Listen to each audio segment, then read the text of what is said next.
staying up late working, then suddenly dying of a heart attack. Zhuoshi finds herself laughably dedicated. Perhaps even heaven couldn't bear to see her suffer, so it kindly brought her back to life. When she opened her eyes, Zhuoshi was lying on a cart under the blazing sun, feeling dizzy from the heat. "Little Puh, you watch over your sister. Don't let her fall. When we reach the next stop, we'll find something to eat," a woman in her 30s, with a worried but still pretty face, said softly. Using the memories from the little girl's body, Zhuoshi quickly understood her situation. It was spring of the 13th year of the Great Wei Dynasty, and there was a severe drought in Shanping Prefecture. For 123 days, no rain fell, and crops couldn't be planted. The people remaining in Shanping finally started to leave their homes one by one. The Zhuo family, after many villagers left their land, also began their journey to escape the famine. The Zhuo family was a large household. Old Master Zhuo, Zhuo Yunfei, was married to Lady Lan. They had 4 sons and 1 daughter. Except for the youngest son, Zhuo Danyan, who was not yet married. All the others had married. Apart from the eldest daughter, who was already married, the Zhuo family had at least 18 members now, and that was just temporarily. More would come later.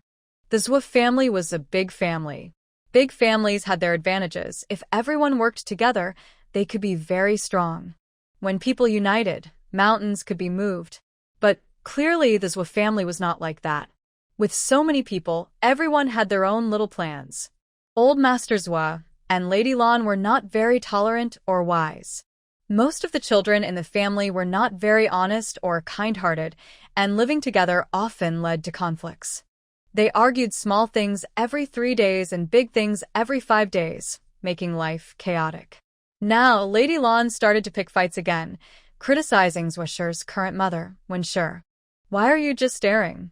She's only a girl. How precious can she be?" Lady Lan, who disliked Wenshi's manner, scolded loudly and forcefully. "Third family, I'm telling you. Look at your children sitting on the cart. How many are there? The second family only has 1, Zhuoshu. The fourth family only has 1, Zhuan. But your family has 3, Zhuoshi, Zhuoge, and Zhuojiang, taking up more than half. Aren't you ashamed? I, your wife, feel embarrassed for you. Zhuojiang is just a boy, young and still small, so that's understandable. Zhuoge is also reasonable. She's young, and her feet are sore, so she can't keep up. But what's wrong with Zhuoshi? An 8-year-old girl. In a few years, she'll be old enough to marry. Why are you letting her sit on the cart? Everyone knows riding in a carriage is comfortable, but they can't let the old and young men pull her. Isn't a man strength enough? Does she have the face to sit there? How could she be so shameless? Mrs. Lan got angrier as she spoke, spat on the ground, and said, "It's obvious she's just like you, shameless and bold, eating all day without working. Look at you, coming to our old Zhuo's family, giving birth to 3 daughters, and being useless." Mrs. Wen's face turned red with embarrassment, and she felt too ashamed to speak, wishing she could hide somewhere. "Mother, Xiaoshi is sick." Mrs. Lan snorted and spat again on the ground. "Sick? So what? Sick people can ride in carriages and just sit there waiting for food and drink? Little girl, do you think you're worthy?" Wen's eyes filled with tears, and she lowered her head, afraid to say anything. Zhuo Danchun curled her lips.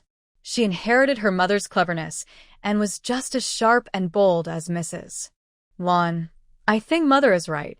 Our family has more than 20 people. When it doesn't rain, we have no food or water. I really don't know how we survive. Everyone tries to do their part. My brother Zhongwen and Xiaoshi are about the same age, and they both know they have to leave." Zhuo Danchun is the eldest daughter of Old Master Zhuo and Mrs. Lan. She is already married to a villager, Zhang Dafu, a butcher. Zhang Dafu's parents passed away a couple of years ago, and the only close relatives in the village are the Zhuo family, so during this famine, they fled together. They have 1 son and 1 daughter. The eldest son is Zhang Wu, and the daughter is Zhang Wen. Second daughter-in-law Lu was happy and said, "Mother, eldest sister, third sister-in-law is the daughter of a scholar. She usually cares a lot about the children. Every child is her favorite. Unlike us who raise the kids roughly, they're like wild grass by the roadside. It's because we're not capable of reading and writing. We're not as kind-hearted as others. It sounds like she's trying to mediate, but actually she's stirring up trouble. Lu is married to Zhuodanchuan's older brother, Zhuodanxia. She's called the second daughter-in-law, but her rank is after the eldest daughter, Zhuodanchun. The Zhuo children are ranked by gender and age together. Lu has always been favored by Mrs. Lan. She's outspoken and has 2 sons and a daughter. The eldest daughter's Zhuoqin, the second son's Zhuoqi, and the third son's Zhuoxiu. Mrs. Lan sneered. A scholar's daughter? She's not even related to my third son. Does she think she's worthy? If I'd known this, I wouldn't have let her come into the family, coming from an unknown background, falling into our good fortune, and not respecting her elders. She dares to act tough with me. Fourth daughter-in-law Wu giggled, her round face full of teasing. Mother, you're just sharp-tongued but soft-hearted. Don't get angry. It's not good for your health. Wu understood clearly that Mrs. Lan's shouting wouldn't harm the Wen family. There was no division of the family, so why cause trouble? Why step out to make others dislike her? Was she foolish? Their 4-family household had only 1 son and 1 daughter. The eldest son was Zhuopeng, the youngest daughter was Zhuoen. Their family's master, Zhuodandong, was neither the eldest nor the youngest, and he was not promising. Perhaps in the future, they would have to rely on their third brother, who had become a successful scholar. There was no point in oppressing the third sister-in-law just because she was married into the family. What good would that do? Of course, all these plans depended on whether they could find a place to settle. Once their third brother passed the imperial exam and became successful, they could make further plans. Lu said, Mother, third sister-in-law isn't the first to disagree with you. She has 3 daughters, each more precious than the last. Before, they didn't lift a finger at home, and now, after fleeing hardship, they are even more precious than the other girls. Mrs. Lan choked and felt her anger rising. She angrily said, Third family, go find water.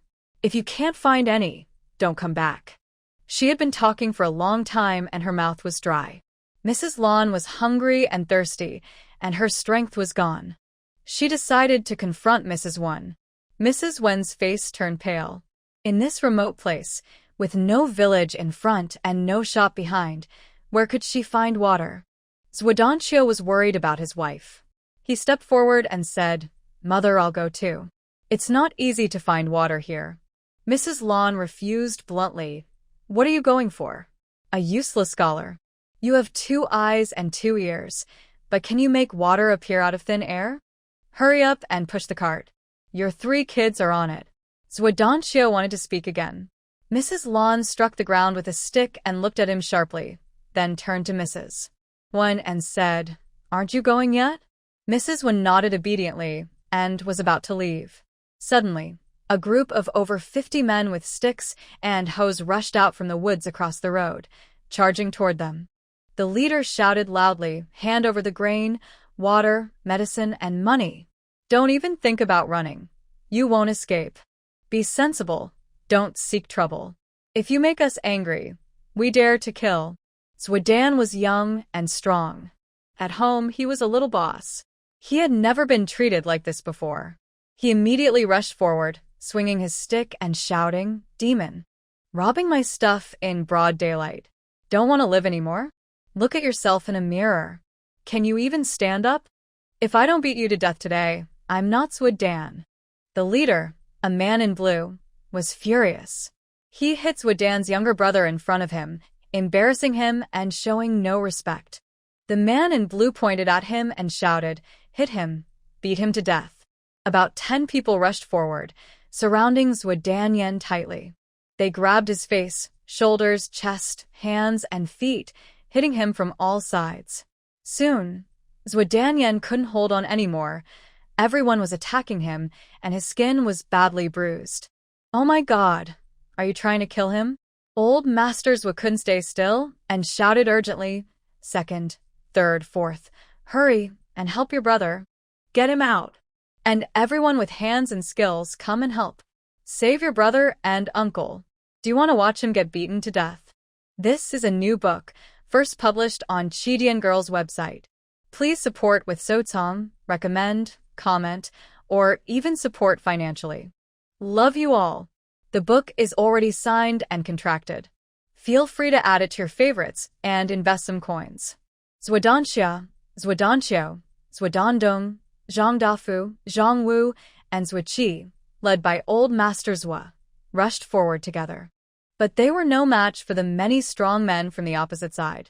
Soon, the Zhua family members were beaten up badly, with bruised noses and swollen faces, crying out in pain. Not only that, the man in blue ordered everyone to tie up all the people from the Zhua family and take them away. They used a long rope to tie up Old Master Zhua and others, pulling them along the road. All the food and carts of the Zhua family were taken away. Mrs. Lon rushed forward to try and rescue them. The man in blue coldly threatened, "Anyone who dares to come closer will be, and taken too." Mrs. Lon covered her mouth and cried loudly, not daring to make a sound. Only after the blue-clad men disappeared from sight did she dare to curse softly. These beasts actually dared to kidnap people. What are they planning? Old man, come back. Second, third, fourth, fifth, and my eldest grandson, come back. Mrs. Lon cried so hard she couldn't stop, sitting on the ground and hitting her thighs, sobbing uncontrollably. After a while, she finally calmed down with comfort from Zhuadanchun and Lu. Mrs. Lon got up and shot a fierce look at Mrs. One. Suddenly, a thought flashed in her mind. She wiped her tears and said, "Pull yourself together. Go and chase after your father, your husband, and my eldest grandson." Everyone wiped their tears and responded. They struggled to walk toward the place where the man in blue was. "Stay here." Mrs. Lon coldly looked at Mrs. Wen. "Take your girl and go wherever you want." After saying that, she went to hug Zhujiang. "Good grandson of mine, follow me. I don't want to go with that unlucky mother and her money-losing sister." Wen was so frightened she stood in front of Blue's wife, spreading her arms wide. "Mother, what are you doing? Are you going to leave us 4 daughters behind and take little Jiang away?" Blue's wife didn't expect her to be so sharp. When she was caught off guard, she felt awkward and guilty. Then she thought of something and stiffened her neck, raising her head to scold her. "What's wrong? Letting you take your spoiled kid and leave? How do you plan to make a living? Look at your family. Do you have so many girls? Can you support them?" Blue's wife got more confident as she spoke, feeling she had a point. "What are we doing? Are we fleeing famine? Is it the same as usual? One meal can save lives. You have so many girls. Are you going to let the left family starve or raise them? Do you have no shame? Is the left family's life not worth anything? Today, I'm making this clear. We won't give you our grain to your 3rd daughter. If you want to leave, then go. Take your family to the next town and sell yourselves. I could make some money." She was afraid Wen wouldn't want to leave. Blue's wife shouted loudly, "Wen, if I were you, I'd take those 3 and find your own way. I'm their real mother, and I don't want to sell them. It's the bad year forcing us. I won't argue with you. The left family won't keep you. You choose, stay here, or let me sell you."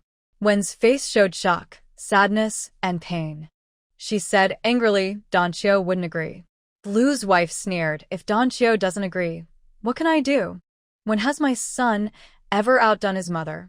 I'll just bypass him and divorce you." Her malicious tone made Wen feel scared. Wen stood straight, raised her head, and looked at Blue's wife steadily. "Mother, you're going too far." Blue's wife took a step forward and handed her a stack of papers. "These are your household registration papers. Take them. Get lost." Wen didn't move. Blue's wife directly shoved the papers into her arms and reached out to hold little Jiang. Wen stepped in front, her voice firm.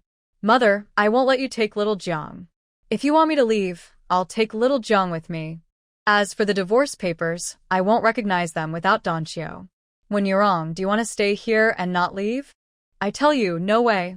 Blue's wife snapped, almost tearing her apart.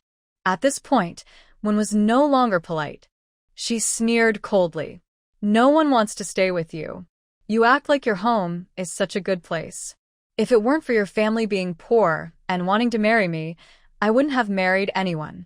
She didn't expect her to dare to argue back. Blue's wife's face twisted with anger. You, Winsher said, since you cannot accept us, mother and daughter, we won't bother you anymore.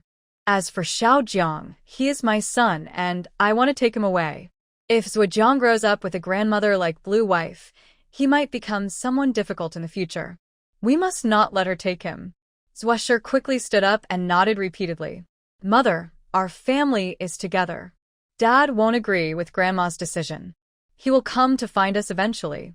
Zhuhua also chimed in. Yes, Dad won't abandon us. It's Grandma who doesn't want us. Grandma, why are you so cruel? Seeing everyone and second sister say this, Zhuge clenched his small fists and nodded firmly. Xiaojiang, go with Grandma, Blue wife ordered directly, not wanting to argue further. Zhujiang shook his head repeatedly. I want my mother. 3-year-old Xiao Doding also shook his head, with a serious face just like Zhuge. Zhushi was amused. These siblings are really funny. Not only do they look alike, but their actions are similar too. If they were the same age, some might even think they are twins. Xiaojiang, stop messing around. You're a boy, go with Grandma. Blue wife urged eagerly. But Zhujiang refused, and Winsher and the maids also wouldn't agree. Mother, maybe it's better to forget it? Lu Shi was very anxious. If we delay any longer, Dad and the others might have already left. Yes, Mother, let's go quickly. No one wanted to stay here longer. Blue wife had been negotiating with Winsher's family for a long time, and they had run out of patience. Blue wife was unwilling. She didn't mind sending away Winsher and the others, but she couldn't bear to leave Zhujiang. Not taking Zhujiang away would not only disappoint old Master Zhua and Zhudanqiu, but she also couldn't get past her own conscience. Everyone from the second and fourth families and Dan Chun, go and grab him. Blue wife ordered loudly. If we catch Xiaojiang, we leave immediately. Zhushi was stunned. Goodness, what kind of monster was this grandmother in this body? Lu Shi and Wu Shi hesitated, but under Blue wife's fierce and threatening glare, they slowly moved forward. Zhudan Chun didn't hesitate and followed Blue wife, quickly rushing forward. Zhushi grabbed Zhujiang and took a few steps back. Seeing Winsher unable to stop the women, Zhuhua and Zhuge trembled nearby. Zhushi picked up a vegetable knife that had fallen on the ground and pressed it against Zhujiang's neck, whispering close to his ear, Xiaojiang, cooperate with me later. I'll scare them a little, scare them away, then you can go with your mother, understand? Left Jiang hesitated for a moment and said, okay. Zhushi smiled and loudly shouted, everyone stop. Mother, I will never let you take Xiaojiang away. If you insist on taking him, then take his body instead. Everyone was stunned, staring blankly at Zhushi. Old Lady Lan frowned and was so angry she felt her heart ache. Zhushi, you wicked girl, why are you so cruel? If you don't want to live, don't drag Xiaojiang into it. How dare you point a knife at my grandson? You little brat, I really want to peel your skin to see what kind of animal you are underneath. After saying this, she turned and shouted harshly, when family, look at how well you raised your daughter. How could this happen? Wen was very shocked, clutching her chest and speechless. Madame Lan tried to come up with a plan, but in the end, she couldn't think of anything. Zhuashi's idea was very firm, and she couldn't be persuaded. Finally, Madame Lan threw down Xiaojiang's household registration, leaving Wen and her children, along with the whole family, to quickly leave. Once they were gone, Zhuashi put down the kitchen knife and explained what had just happened to Wen. Wen's eyes welled with tears. It's all my fault. I failed you, and now you're suffering because of me. Zhuhua cried, Mother, we've been abandoned by Mother. Zhuashi corrected her. Actually, we were kicked out on purpose, left behind deliberately. Wen was worried and didn't know what to do. She wasn't very clever to begin with, and now with this sudden change, she was at a loss. Zhuashi suggested, Mother, why don't we hurry and catch up? Bring Dad back? Seeing Madame Lan's attitude, It was clear she wanted to get rid of them and even considered selling them. Staying with her might bring more trouble. If they were really sold, they'd have nowhere to cry. Better to find her father and start a new life separately. When suddenly calmed down. Yes, let's hurry and find Dad. So the family hurriedly moved forward, heading in the direction where the Zhou family had disappeared. But Zhou Ge and Xiao Jiang, being small and weak, couldn't walk fast. Zhou Shi was sick and physically weak. Usually Zhou Hua and Wen spent most of their time embroidering at home, so they weren't strong either. If it weren't for all the running away during the famine, they'd be too fragile to move. Mother, we can't catch up anymore. Let's rest. Yes, Mother, we really can't walk any further. Do you think Dad and the others have caught up with us?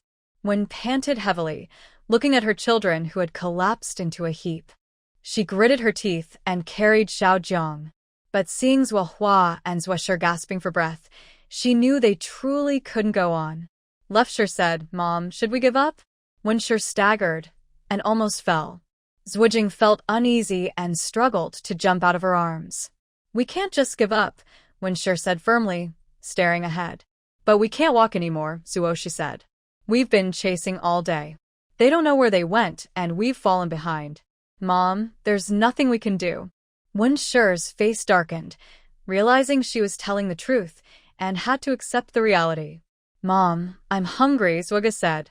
Wen Shi looked worried again. When Lady Lan left, she didn't leave any food. They only had 2 hidden buns on them, nothing else. Eat a little, then rest, Wen Shi said, pulling out a bun. Then we go into the forest to find something to eat. From now on, we are relying on each other. They divided the buns, each taking a few bites. Their stomachs burned with hunger, and there was nothing to fill them. After a couple of bites, they felt even hungrier. Zhuo Shi touched her stomach, which was growling loudly. For the first time, she truly felt what hunger was. Luckily, their escape was in spring. They had been fleeing for about 2 weeks, traveling hundreds of miles from their original village. The road was deserted, but they still found some food along the way. Zhuo Shi rested for a while, then pulled Zhou Hua up the mountain. Wen Shi took Zhuog and Zhu Jing to look for food. The mountain was very barren. Probably because people had passed through this way many times, most good things had been taken. So Zhuo Shi had to go further into more remote, deserted places. Suddenly, a rustling sound came from the grass ahead. Since the grass was moving, it seemed like small animals were nearby. Zhuo Shi and Zhou Hua followed the tracks in the grass and saw a small squirrel scurrying forward, climbing 2 slopes, then down into a valley. The squirrel easily jumped to the water pool to drink and then ran away quickly. Zhuo Shi's eyes lit up. She ran to the water pool and found that it was a spring of fresh water, about 2 meters deep, with fish. She scooped up some water to drink, feeling the coolness and refreshment, and felt alive again. We need to figure out how to catch the fish so we can have dinner. Sister, I'll stay here and watch. You go back and call Mom and them, she said. Zhou Hua nodded. Be careful alone. Don't go into the water, okay? Zhuo Shi replied perfunctorily. She couldn't avoid going into the water. How else could she catch the fish? After Zhou Hua left, Zhuo Shi grabbed a vine and made a simple fishing net. She lowered it into the water to catch the fish. Then she picked up a long stick by the riverbank and guided the fish towards the net. Surprisingly, the small pond was not very big, but she managed to herd the fish into the net. She caught a few fish, some over a pound, others as small as a thumb. She caught 4 fish in total. Zhou Shimi smiled happily and lowered the net again, ready to catch more fish. With her previous experience, Zhou Shi quickly succeeded in catching a few more fish. After doing this twice more, the fish in the pond learned to be clever. No matter how she tried, they wouldn't go into the net. Even if they did, they would swim away quickly and not stay. Even the fish are getting smart. I guess I need to use a special trick now. Zhou Shi climbed ashore and dug in the ground nearby. She used sticks and stones to help her, digging for a while until she found an earthworm. She didn't dare to use her hands, so she used 2 small sticks to pick it up and placed it on the leaves spread over the net. Just then, Zhou Hua and the others arrived.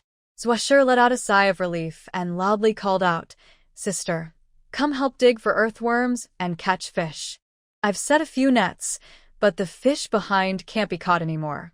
Zhuahua saw about 20 fish of different sizes lined up on the ground and exclaimed happily, "Xiaoshi, you're really capable." Wenshi was also very happy and came over to help. Zhuge and Zhujiang rolled up their sleeves, ready to go into the water, but Wenshi stopped them. "You two, gather firewood. We'll roast the fish later," she said. They responded loudly and agreed. After gathering firewood, they asked Wenshi for fire starter.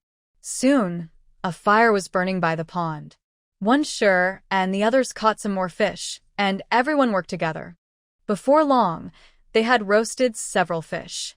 After a long day's journey, they were hungry and thirsty. Now, finally, they could enjoy warm fish meat. The mother and her 5 children felt very satisfied. "If only we could eat fish every day, then we wouldn't go hungry," Zhuge said, licking the fish meat. His small mouth was red and sore from the heat, but he didn't want to stop eating. Wenshi felt a little sad hearing that. This was the first time they had eaten meat since fleeing their home. Before, on the road, they could only pick some wild vegetables from the roadside. If there were no vegetables, they would find tender leaves to eat with cornbread or porridge, barely filling their stomachs. They also had to endure Mrs. Land's sarcastic remarks about how much they ate. Zwasher smiled and said, "Once we work hard in the future, the whole family will learn skills. We'll eat meat every day, and every meal will be different." Så genoded vigorously. Yes. We must work hard to earn money to buy meat. Zhuahua sighed. Maybe we should just forget it. It's okay to eat meat occasionally. Eating it every day costs too much. After saying that, she carefully removed the tiny fish bones and savored 2 bites of the fish. Without oil, salt, or any strong flavor, the fish tasted a bit fishy, but in her mouth, it became a delicious treat. Wen felt sad and shed tears. It was all her fault. Her family had no money, and her husband wanted to study. She worked hard to do chores, but her mother-in-law controlled the family finances. The mother-in-law favored the eldest son the most, loved the youngest son dearly, and cared most for the eldest daughter. She treated everyone equally except for her.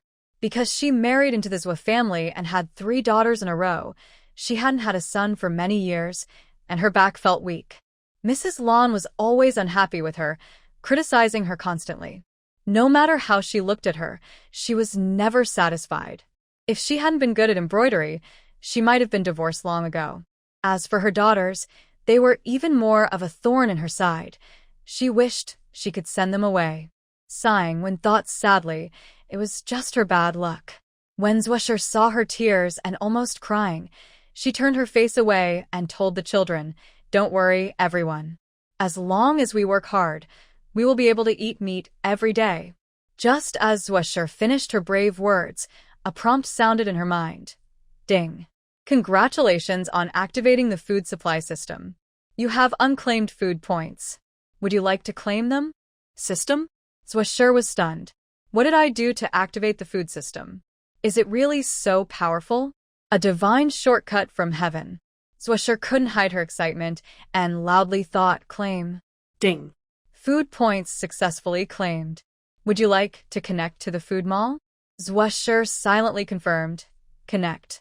As soon as she connected to the food mall, she saw a wide variety of foods. The most eye-catching section was the grains, corn, wheat, rice, flour. Everything you could imagine. Each type of food had a price listed below, which needed food points to buy. She quickly checked her account and saw 4 points, with the source of her food points marked. Wen's family, Zhuahua, Zhuge, and Zhujiang. They all liked fish, and each provided 1 food point. The system also had a note. As long as the host makes others feel that the food is delicious and enjoyable, she can earn food points. The more satisfied the eater, the more food points she gains. Zwasher. She was happy to have something to eat but thought the food didn't taste good, so she didn't earn any food points. Feeling frustrated, she looked at the food in the mall and considered what to buy with her 4 food points. Discounted 500 g of corn, 5 food points. 500 g of millet, 10 food points, 500 g of rice, 8 food points. Scrolling through the options, her eyes blurred, but everything was at least 5 points. She had to give up. While Zhuo was thinking about how to earn food points, Zhuo nodded seriously. Yes, as long as we work hard, we can take care of ourselves. Then we can go find Dad. Zhuo was a bit worried. I just don't know where Dad went. Will we still be able to find him? Zhuo also worried. After we find Dad, will Mom still let us go back? Wenshi looked worried. She trusted Zhuo, but didn't trust Blue Wife. She couldn't show her worries in front of the children, so she forced a smile. Don't worry. As long as you find your dad, even if Mom doesn't speak nicely, she won't make things hard for us.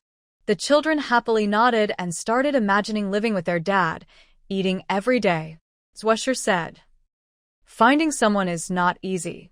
Whether we can find him or not, and whether we will be treated kindly, are two different things. Right now, we can't count on Zhuo and the others. Wenshi and the others quickly cleaned the remaining fish, cut them open, washed them, and packed them into cloth bags. The family also found withered bamboo about 2 miles away, made bamboo tubes, filled them with water, and packed them into cloth bags before leaving. On the road, there were many people walking. Nearly the whole city of Pingfu was empty. In the 32 prefectures of the 9 provinces, even if the people from one city split into many groups, it was still crowded. Zhuo's family followed behind the main group. They were small and weak, so they moved very slowly. They traveled from morning until evening, stopping and starting, and only covered about 30 miles. In the evening, they arrived at an old temple. Zhuo cheered Mom. Let's go inside and rest. Wenshi was tempted and happy. Good. Let's see if there's a place inside. Find a corner to lie down. You must stay close to Mom. Don't follow strangers. She was worried about her 4 children, especially the 2 youngest, who might get lost if they weren't careful. Zhuo held Wenshi's hand and whispered, Mom, let's eat outside first. After we're done, we'll go inside. They didn't know how many people were in the temple, so they didn't dare take out food to eat, afraid it would be stolen. That would be terrible. Nothing would go right. Wenshi probably thought of this too. She pulled the children around the temple to a quiet spot to roast fish. The children stood apart, watching carefully so no one would come near. When the fish was cooked, everyone quickly ate their food. Zhuo saw everyone finished and whispered, Is the fish tasty? Yes, it's delicious. If it's so tasty, why don't we get food points? What's different this time compared to last time? Left Po's mind flashed with an idea. Was it because the last fish was made by her, and this time by the Wens? It seemed next time she cooked, she would do it herself. A few people slowly walked into the broken temple. As soon as they entered, many eyes looked at them. Seeing Wens, a woman leading several children, some showed sympathy, some looked greedy, and others seemed indifferent. Wens shivered as she was stared at by a man wearing patched shorts and of average build. The man looked ordinary. His features weren't bad, but his expression carried a rough, mischievous look, and his leering face made him seem very creepy. Wens was about to go around him toward the corner when the man spread his arms in front of her, eyes shining, and said flirtatiously, Little lady traveling alone. Isn't that unsafe? Want to come rest at my place? Wang Shower, promise that as long as you come with me, everyone here will stand up for you. No one will bother you. Wens was terrified, her face pale as she refused hurriedly. No, I can find a place myself. That won't do. Wang Shower smiled slyly, blocking her view, eyes fixed on her. I can't stand to see someone suffer, especially a gentle, pretty girl like you. Wens froze, feeling angry and upset. She wanted to curse but dared not speak out loud, feeling anxious and helpless. People around looked like they were enjoying the show. Some couldn't hold back and snorted with laughter. Wang Shower, give it a rest. You just like to flirt with pretty girls, don't you? Isn't that bad? Among the crowd, some locals who knew Wang Shower well couldn't help but step forward to stop him. Everyone burst into laughter. Wang Shower's face turned pale. Just as he was about to respond, he suddenly cried out in pain, letting out a sharp, animal-like scream. Everyone looked closely and saw a long blood mark on the back of his hand. Leftpa sneered at him. Don't think about misbehaving with my mother, or next time I won't just slap you with the back of a knife. We're all people struggling to survive. Living each day is a blessing. If life gets too hard, there's always a way out, right? Wang Xiao froze, surprised that a young girl was threatening him. He was furious and embarrassed. You brat, I'll beat you to death. Just wait and see. If I weren't full and lazy today, I'd definitely teach you a lesson and stretch my muscles. He spoke fiercely, but in reality, Wang Xiao didn't make a move. He was afraid that the girl might fight him fiercely. What if she really stabbed him a few times? By the way, his knife had already been lost or thrown away during previous fights. Wang Xiao stared intently at Swisher's knife and finally decided to find another easy target. As Wang Xiao retreated, most of the people in the broken temple looked away, and the feeling of being watched disappeared. Swisher's mind was clear. She said to everyone, "Our mother and daughters were driven out by my mother-in-law. We have no water, no food, and we're weak and poor. We only have a small bundle with a few old clothes. Look at us, like tiny bean sprouts, blown over by the wind. There's no point in fighting over us."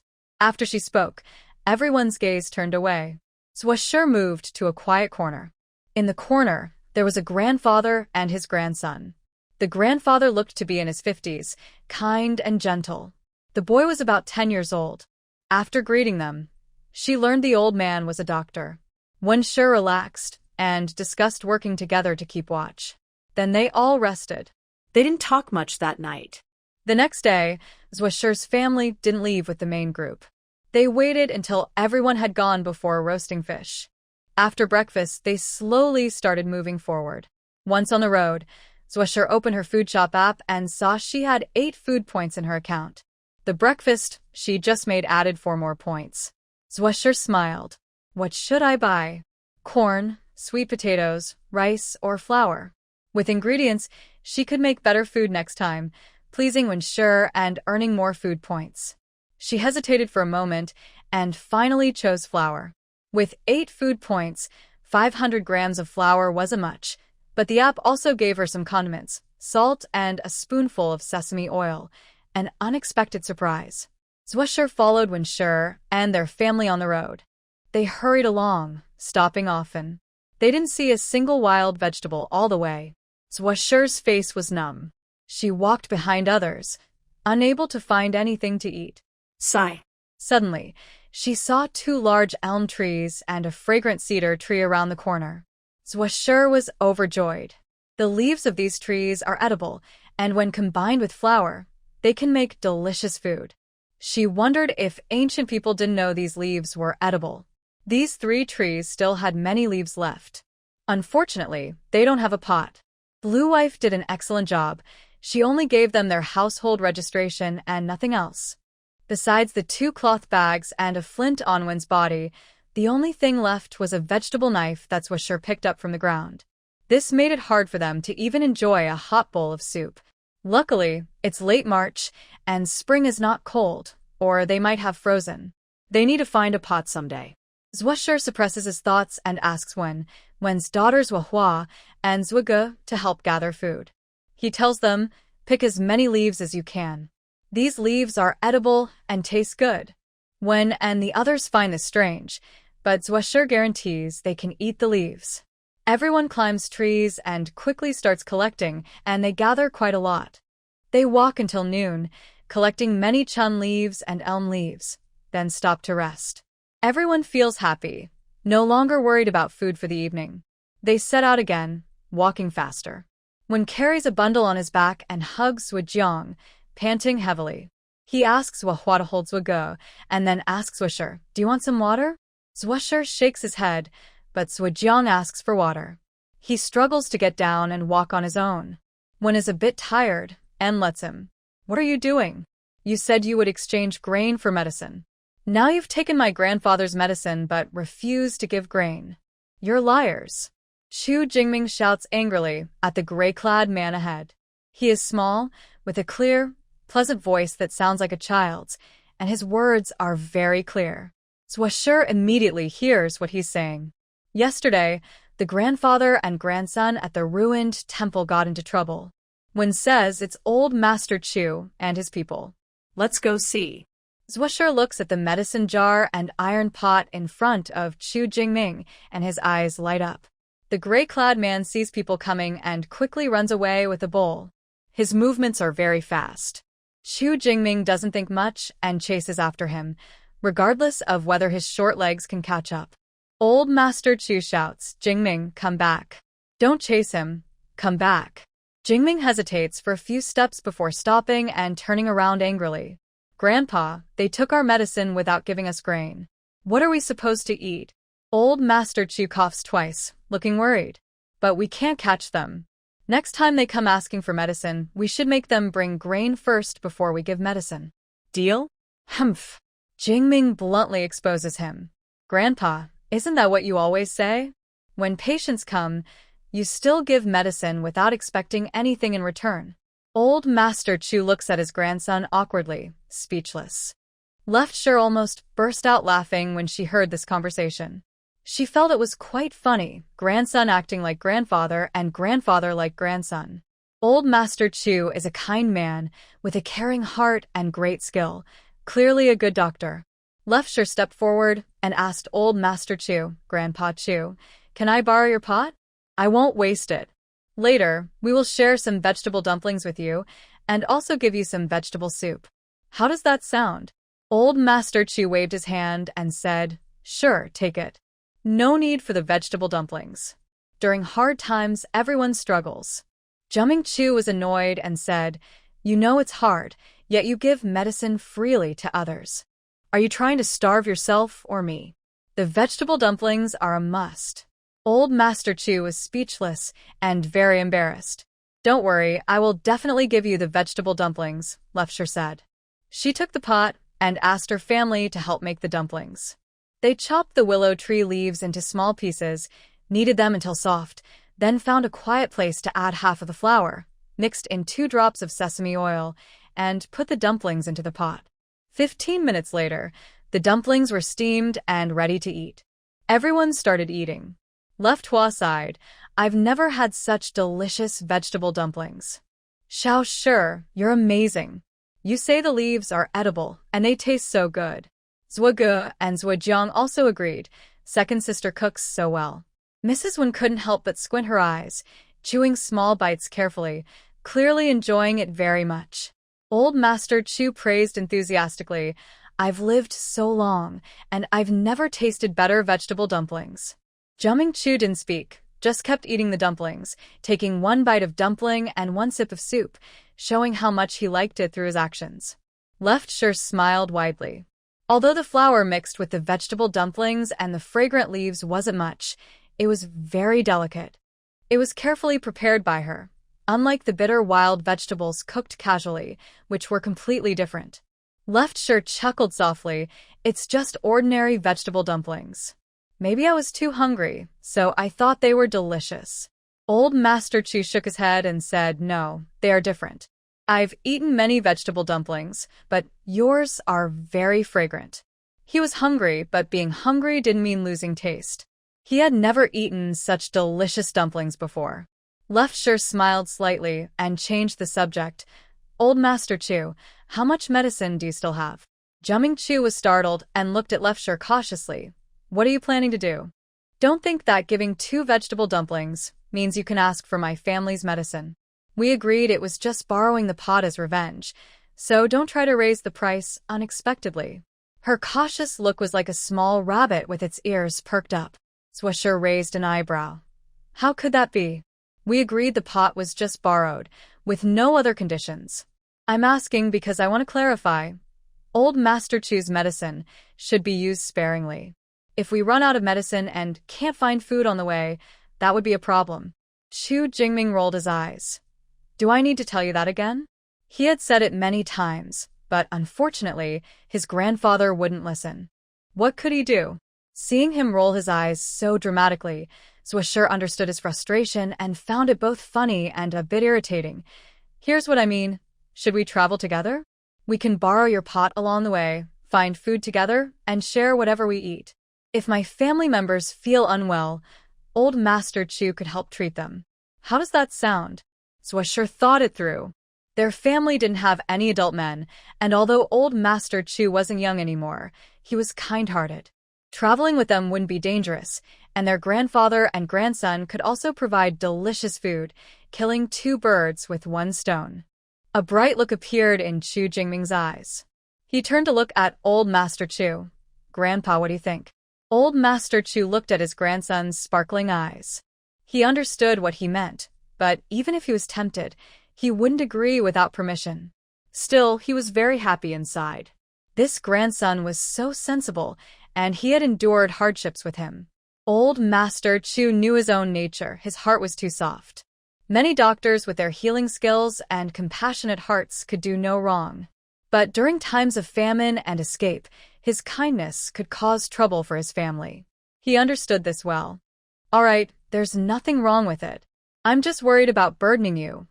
Old Master Chu agreed. Swisher smiled. "Grandpa, you're too polite. It's not a burden. We're a small family, weak and in need of your help. We'll rely on you more in the future. You're capable and strong, with broad experience. We'll look to you for decisions. Besides, Brother Jingming is diligent and smart. All of us respect him." His words made old Master Chu smile happily. Chu Jingming blushed. He was a humble and shy boy. But since last year's end, after his parents passed away, and this year's severe drought, he had endured many hardships and slowly become stronger. Wensher smiled and said, "Thank you, old grandpa." Honestly, since parting from the Zhou family and losing contact with Zhou Danqiu, her heart had been anxious. She couldn't calm the deep fear inside her. Old Master Chu smiled and said, "There's no need to be polite. These days, everyone is having a hard time. Helping each other is the best way to survive." Mrs. Wen felt relieved and gained a sense of safety. At least in the future, she could discuss problems with old Master Chu instead of bearing everything alone. "Old Master, where do you plan to go?" Old Master Chu replied, "To Qingping Prefecture in the south." Mrs. Wen was surprised. Qingping Prefecture is very far from here. "We have to cross Chongping Prefecture." "How big is a prefecture? Do you have relatives there?" Old Master Chu nodded. "Yes, I have a distant cousin in Chongping Prefecture. We haven't been in contact for nearly 20 years. But the main reason I want to go to Qingping Prefecture is because Chongping is in chaos now. I heard that people from Shangping and Nanping prefectures have gone to Chongping, and the city can't hold so many people, causing many problems. Life inside the city is very hard. If we go, we might not find a safe place. We could struggle to survive in winter. It's better to leave early and go somewhere farther." Mrs. Wen looked thoughtful and hesitated. Old Master Chu understood that during times of fleeing, the farther you go, the more dangerous it is. But he truly believed Chongping was not a good place to go. "If Lady Wen has a good place to go, why not tell us?" Mrs. Wen had no good destination in mind. She was just worried about going too far and not making it back, or encountering trouble along the way. Swisher saw this and smiled. "We don't know where to go.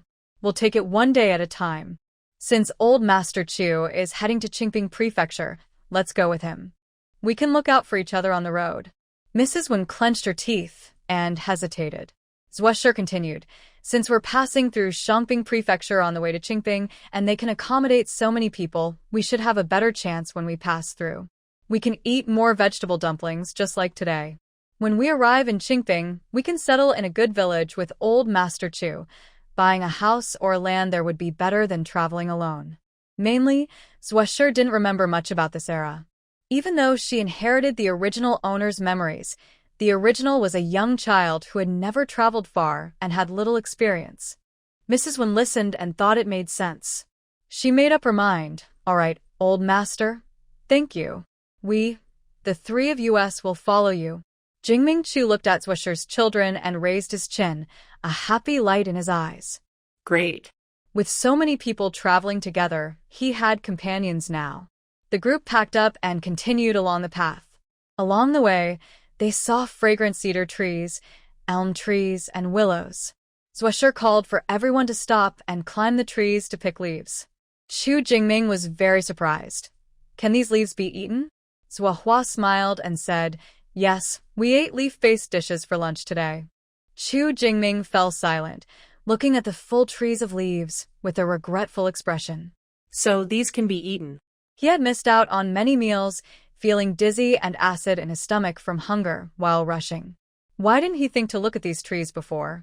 Old Master Chu understood his thoughts and smiled. Even if you knew leaves could be eaten, you couldn't make tasty leaf dishes. You don't have Xiao Shi's cooking skills. Chu Jingming snorted coldly and turned his face away. Although he agreed with his grandfather, he felt annoyed. Zhuo saw this and covered her mouth to laugh, saying, Brother Jingming, I just found out that my second sister makes such delicious leaf dumplings. Before, our meals were cooked by Grandma and Annie, and they weren't as good as these leaf dumplings. Curious, Chu Jingming asked, really? What about your grandma and auntie? She only saw the Wen family mother and children, not grandma and auntie, from Zhuo Ji's mouth.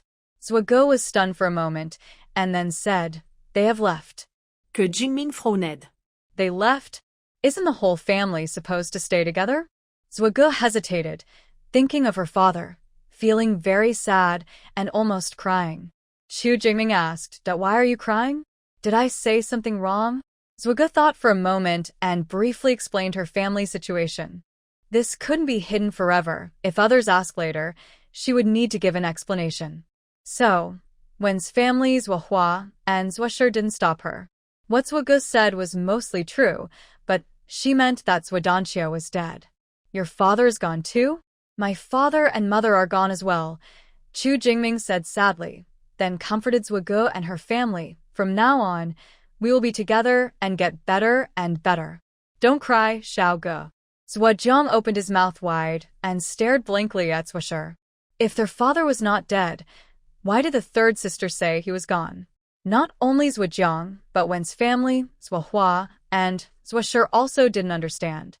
Zhuo said, Father is not here now, and I don't know if he will be here in the future. Wen's family suddenly understood. Zhuo was saying that in the future, there would be no Zhuo, and they couldn't find him. She was young and not good at expressing herself. Maybe she wanted to say that Zhuo was not here, and by saying he was dead, she hoped others wouldn't ask about him or have bad thoughts. But was it really okay to say that? If Zhuo appeared in the future, how would they explain it? Zhuo stayed close to the Wen family and whispered, does Xiao Ge mean that we might not find our father? Or that we should tell others that our father doesn't want us anymore? That would hurt his reputation. When Shi replied seriously, your father doesn't want to abandon us. He just want to help your Uncle Wu and got separated from us. When Shi asked, are you so sure about Dad? When Shi nodded, of course. We've been married for many years. Zhuo frowned. After so many years, she hadn't seen anyone protect them and their mother. The reason Lady Lan was so arrogant was largely because Zhuo did nothing. A husband who protects his wife makes the family afraid to offend them. Their children are also valued members of the family. But from the memories of the original owner, they were like grass in the family, often ignored by the grandparents and bullied by siblings. Xiao Ge, you can't speak like that, when Shi scolded after finishing her lesson. She awkwardly turned to Old Master Chu and said, Old Master, if you're upset, it's because this girl has been tired these days and is speaking nonsense. Xiao Ge, you must not be so careless in the future. Things are as they are, and you can't talk nonsense. Xiao Ge nodded. Yes, mother. I know I was wrong. Zhuo also nodded. She didn't have a good impression of Zhuo, but when Shi was right. The truth is the truth. She shouldn't distort it with her own opinions. If Zhuo came to look for them later, it would be hard to explain. Old Master Chu sighed anyway, as long as they're safe, that's what matters. There will be a day when we see each other again. Unlike his son and daughter-in-law, who were truly gone, and no longer within reach. Thinking of this, Old Master Chu couldn't help but feel a bit sad. Since his son and daughter-in-law passed away earlier this year, he often thought of them. Losing a loved one is heartbreaking. If it weren't for his grandson being with him, Old Master Chu might have fallen apart long ago. Wenshi nodded, her voice trembling slightly. Old Master, you're right. She didn't know when she might see Zhuodanqiu again. Now, following Old Master Chu to Qingping Prefecture, she might never see him in her lifetime. Who knew where Zhuodanqiu and the others would go? Everyone gathered their spirits and set out again. The children of the Zhuo family were young, especially Xiaoge and Zhuojiang, one 6 years old, the other 3. Walking was very difficult for them. Zhuohua and Chu Jingming were both 10 years old, a bit older and slightly better. Zhuoshi was 8, but she had the soul of an adult, so she could persevere even when exhausted. Mother, I can't walk anymore, Xiaoge finally shouted after walking for over an hour. She had actually been unable to go on earlier, but had endured until now. Wenshi was holding Zhuojiang and couldn't spare a hand to hold Zhuoge, plus she didn't have enough strength anyway. Shall we rest for a while? Old Master Chu suggested. There's nowhere nearby, no village or shop, so waiting until we reach the next village or a broken temple might be too much for the children. Wenshi agreed readily. Yes, let's rest. Thank you, Old Master Chu. She knew he was speaking kindly to take care of her. After all, he had many children, and she was a woman with little strength and stamina.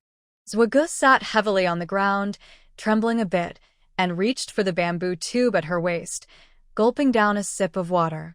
Your bamboo tubes are well made. Old Master Chu looked at their family with envy, noticing each person's tube. Wenshi smiled. It's all good luck. Xiaoshi led us to the water source and fetched water. Zhuoshi said, it's just luck. We still need to plan ahead, so we won't run out of water or go hungry next time. Old Master Chu nodded. That's right.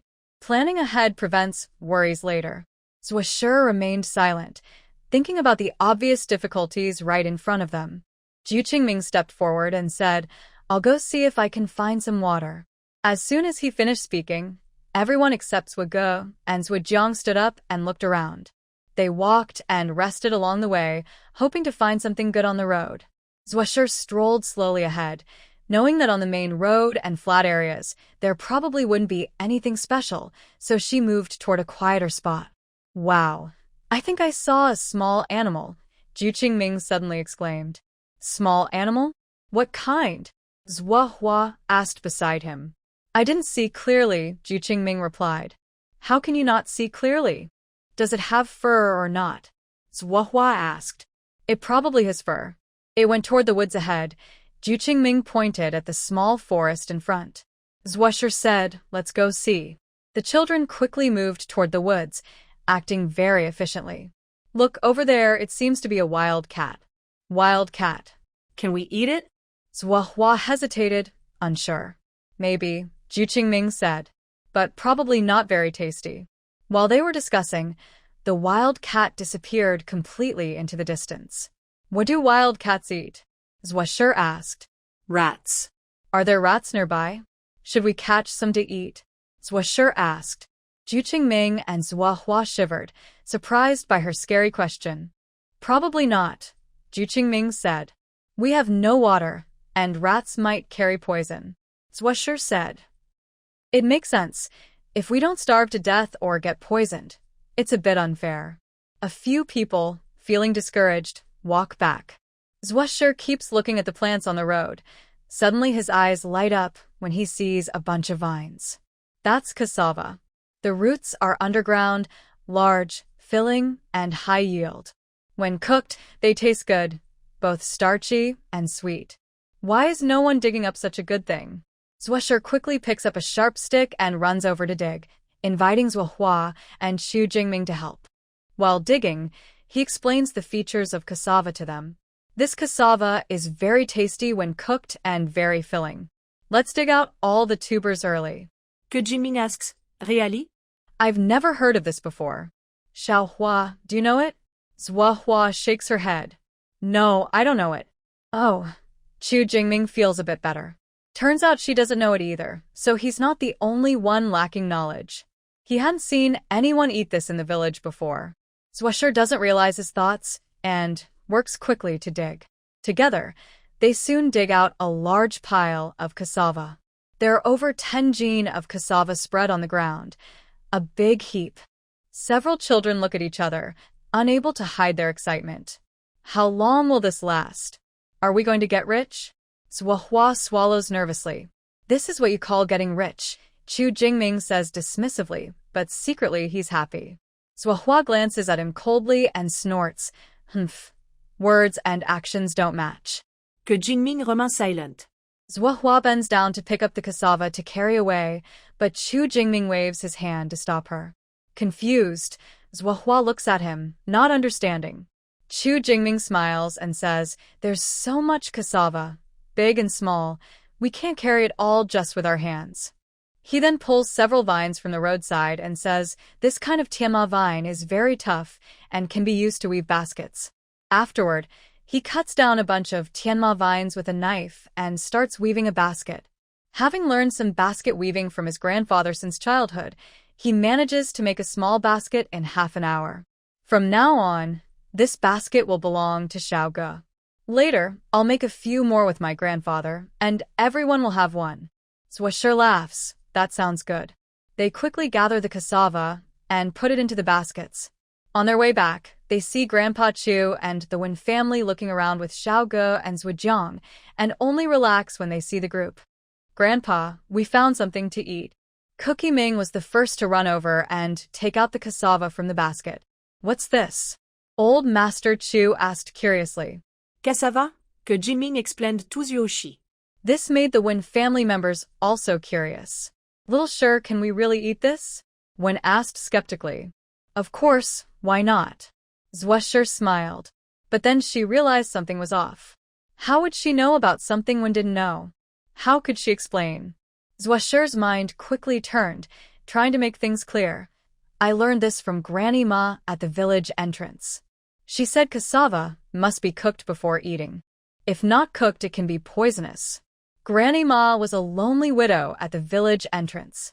Her husband had gone to the army years ago, leaving her with her children. She raised her son and helped him get married, but things didn't go well. Her son caught a bad cold and died. Granny Ma sent her daughter-in-law away and lived alone afterward. People in the village thought Granny Ma was unlucky, cursed her for losing her husband and son. Because she was tough and hard to talk to, no one wanted to be close to her. Only the Zhua sisters, who were often bullied at home, would occasionally visit her yard to chat.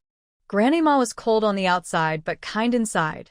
Sometimes she pitied them and gave them some food. Second sister, really? Granny Ma said so. How come I didn't know? Zhuoge asked innocently. Zhuoshi rubbed her forehead. You didn't ask her, so of course, she wouldn't tell you. I only asked because I saw her eating cassava. Anyway, Granny Ma had passed away last year. Without witnesses, her words couldn't be proven. Isn't that right? Wen finally believed and said happily, if we can really eat this, that's great. We have so much cassava, enough for several days. Yes, we will cook it tonight, Zhuoshi promised confidently. Everyone was excited, even walking more lightly. They had found mulberry and willow leaves earlier, and now cassava. Several days' worth of food was secured. How could they not be happy? Grandpa, this isn't ours. It was little Sure who found out we can eat it. We're trading medicinal herbs for it. You can't give the herbs to strangers, Chu Jingming reminded Old Master Chu. Old Master Chu sighed with a smile. Jingming, you're really clever and mischievous. How can you say that about your grandpa? Old Master Chu puffed up his mustache, pretending to be angry. Jingming hummed softly. I'm just thinking of all of us. Who else can I blame? Old Master Chu awkwardly cleared his throat and said, I understand. I won't save only those who are truly pitiful like before. Jingming que replied. On the way to escape hardship, who isn't pitiful? In his grandfather's eyes, there are many who are pitiful, and in the end, he feels more pitiful than anyone else. It used to be just the two of them, but now with Zhuoshi's family joining, acting as before might not be suitable. Don't worry, if you say I should save you, I will, Old Master Chu said, giving him reassurance. Jingming Chu was indeed happy, his face turning bright red with excitement. This is how it should be. Let's go then. Seeing that father and son reached an understanding, They secretly carried their things and set out again. After walking for over an hour, they stopped to rest, then continued on. Later, in a small valley, they happily discovered a small water well that hadn't dried up. They decided to cook here, eat, then continue their journey. Cassava is a very practical food, especially for those fleeing hardship, as it offers good value for its cost. Zwasher used a kitchen knife to cut the cassava into long strips, then placed them in clean water to boil. After boiling, she fried the cassava in a pan until golden, then drizzled a few drops of oil. A tempting aroma wafted from the pan, filling the air. Children around Zwa looked at the pan with wide eyes, saliva dripping from their mouths, eagerly staring at the cassava, their stomachs growling. "Is it ready? Can we eat now?" Zwajiang asked eagerly.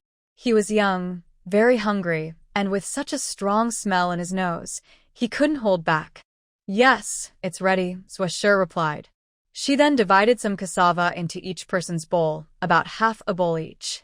Zwajiang couldn't wait and used chopsticks to grab some, tasting the chewy, fragrant, and soft texture, making him squint happily. "It's delicious. The best I've ever had," Zwahua praised after 2 bites. "Yes, why didn't we realize earlier that second sister's cooking is so good? How many delicious things did we miss before?" So yes, I hid.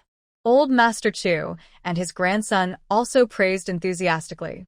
Unfortunately, a small bowl of cassava wasn't enough for someone who had been hungry all day.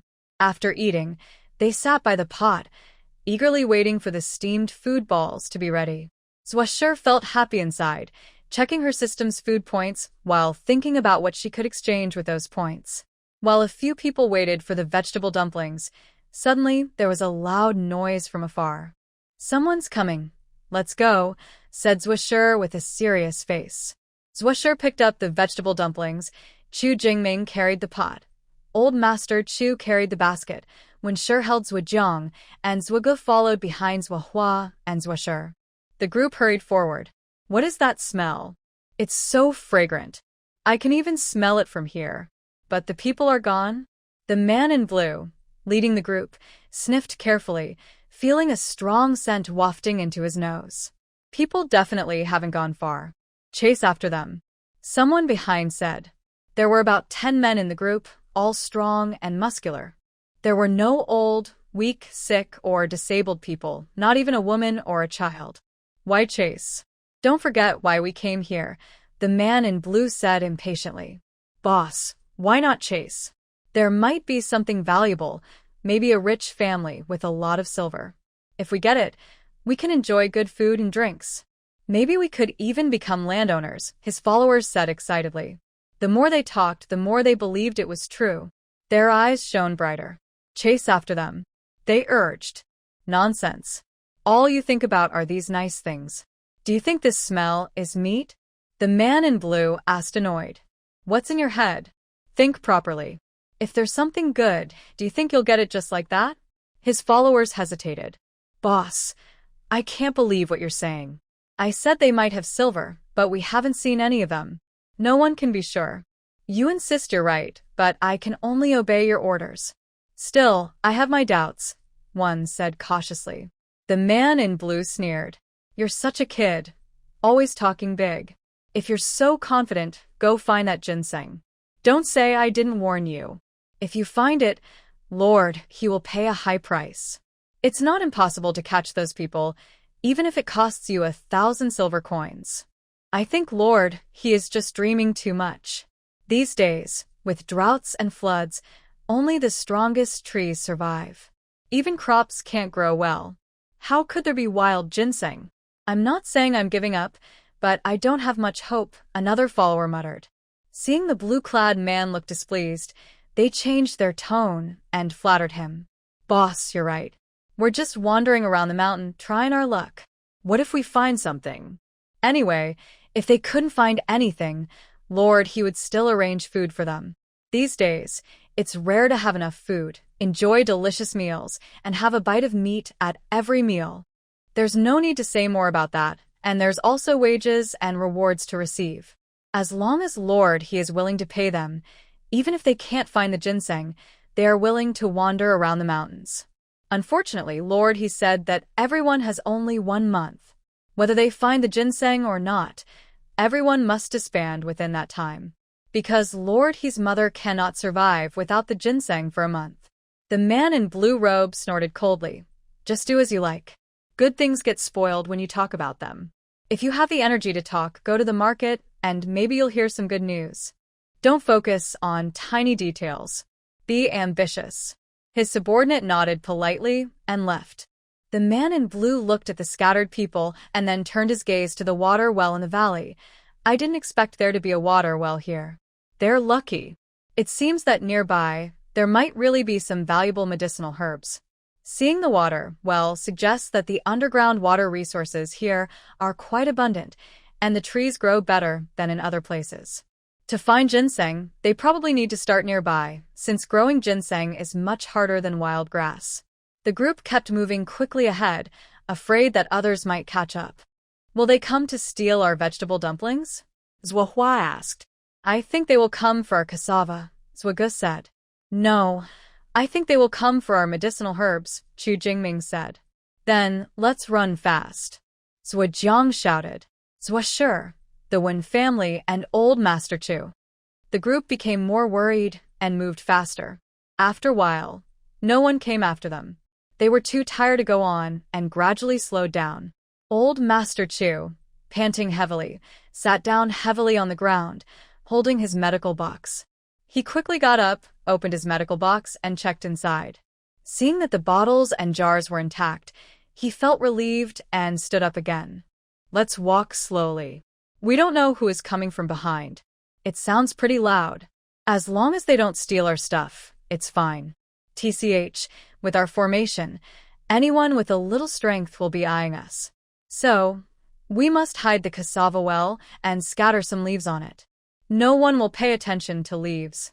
Maybe they'll think we're starving and laugh at us for being fools, just glancing at us twice. You're right, being cautious on the road is very important. As they spoke, they suddenly stopped. Old Mr. Chu staggered, tripped over a stone, and tumbled down a small, rolling twice before stopping. Old Mr. Chu grimaced and quickly rubbed his arm, taking a moment to recover from the pain. Then he got up, and suddenly his eyes caught something a few meters ahead, a green, lush plant. Huangqi. What did he see? It was indeed Huangqi, a valuable medicinal herb. Old Mr. Chu stood up and hurried forward, carefully taking out a small to dig. Grandpa, are you okay? Jingming called from above, voice trembling with worry. Are you all right? Please tell me you're fine. But there was no response from old Mr. Chu. Jingming was so anxious he started crying. Grandpa, you can't have an accident. What if something happens to you, and I'm left alone? Finally, old Mr. Chu realized he had scared his grandson. He reassured him, Jingming, I'm fine. I saw Huangqi below, and was digging it up. Jingming relaxed and said, Grandpa, you really scared me. Just tell me next time, so I don't worry.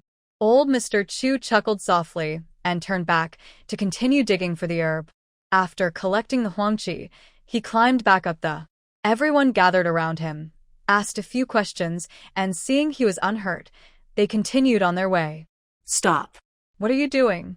This road is mine. This tree is mine. If you want to pass, pay a toll. At a corner, several rough-looking men appeared and shouted loudly. Zushur was momentarily stunned. Why did this line sound so familiar? Was it another robbery? Little brother, we have no money or grain. Walking on this road feels like waiting for death. We can't even find wild vegetables. Look, our baskets are full of leaves. Maybe we can give you these? Zhang Erju was stunned.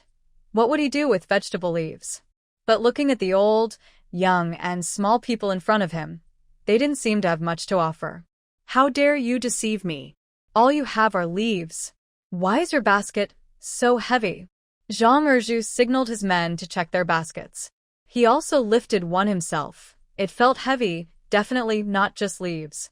He tipped the basket upside down on the ground, revealing a pile of cassava. What is this? Zhang Erju looked at the cassava and shouted at the group. Sir, these are medicinal herbs. Lefshur took a step forward and said shyly. Chu Jingming realized what was happening and also stepped out, saying, "Sir, my grandfather is a doctor. This is medicine we picked up on the way, used to treat illnesses." Medicine ingredients? Zhang Erju was suspicious. What kind of medicine ingredients are these? I've never seen anything like them. He strongly suspected they were lying. Are you a doctor? Old Master Chu asked. Zhang Erju replied, "Of course, I'm not a doctor, but this doesn't look like medicine ingredients. I've never seen such large ones before."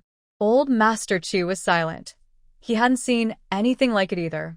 Seeing that Old Master Chu seemed about to give in, Lefsher quickly said, "Brother, a few days ago, my grandfather met a patient. The patient was dizzy, had blurred vision, weak limbs, and looked very pale. My grandfather used this medicine to cure him. It's called cassava."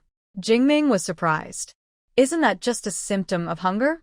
Hunger doesn't usually cause dizziness, weak limbs, or blurred vision. When very hungry, one's blood and energy weaken, and vision can blur.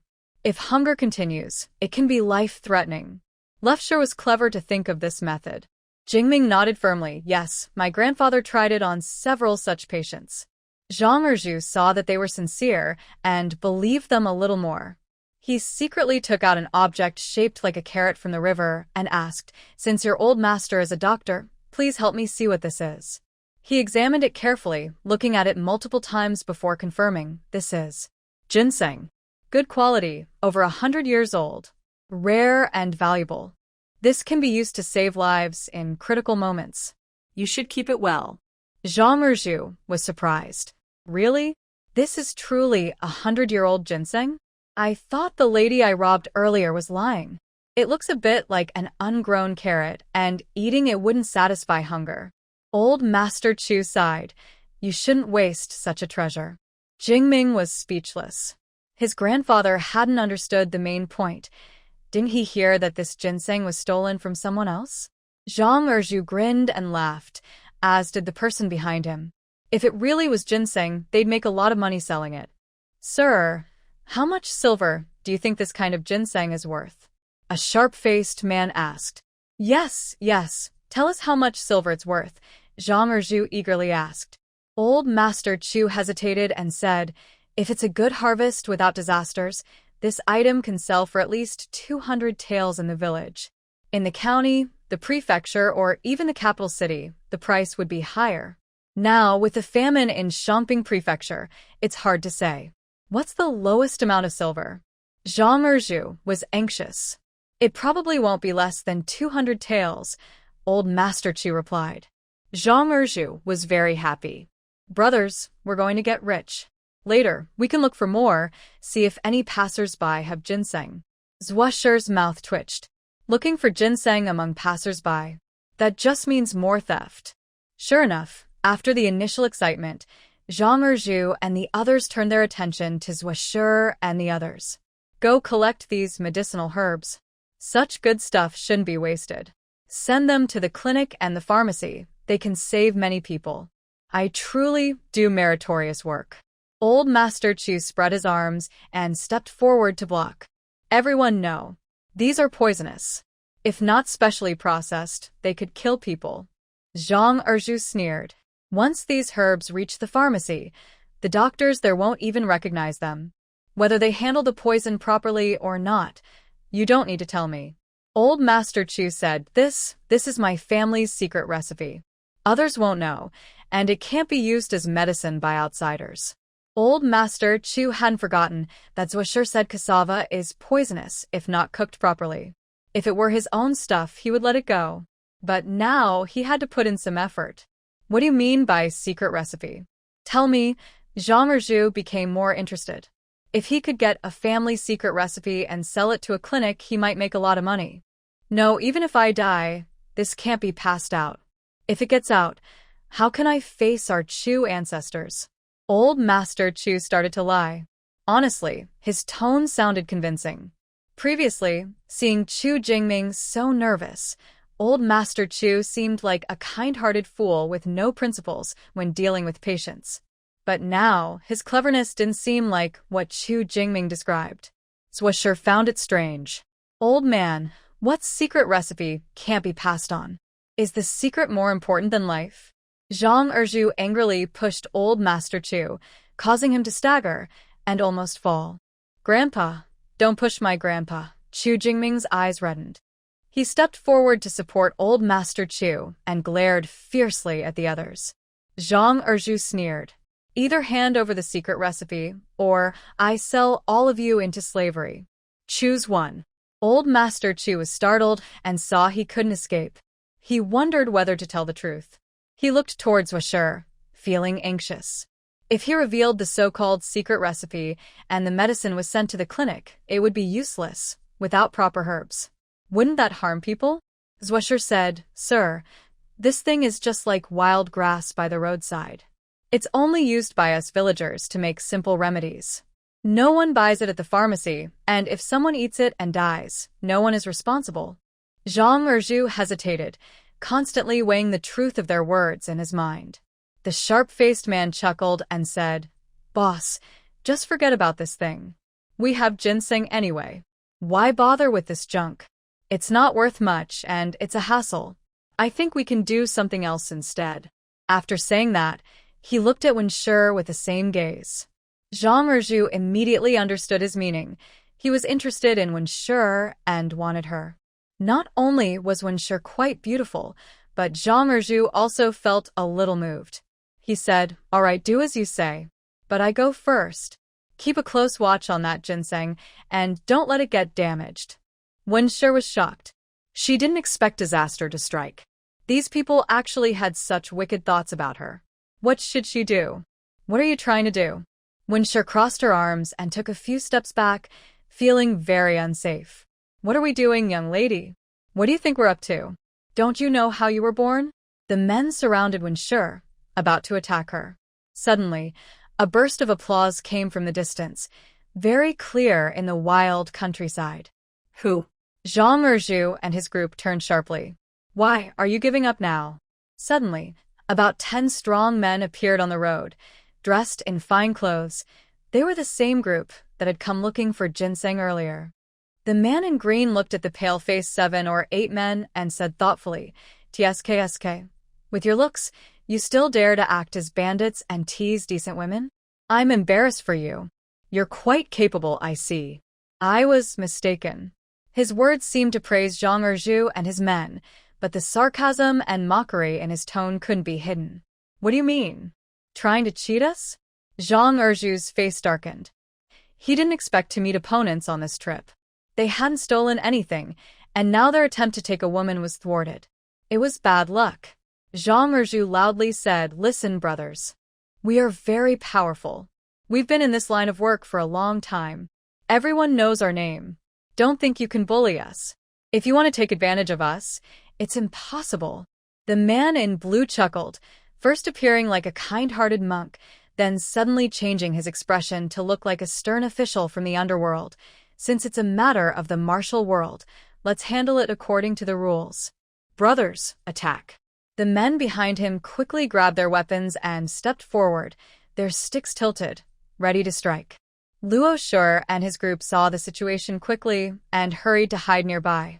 They hoped the fight would start soon so they could escape. Zhang Erju immediately shouted, Hold on, brothers.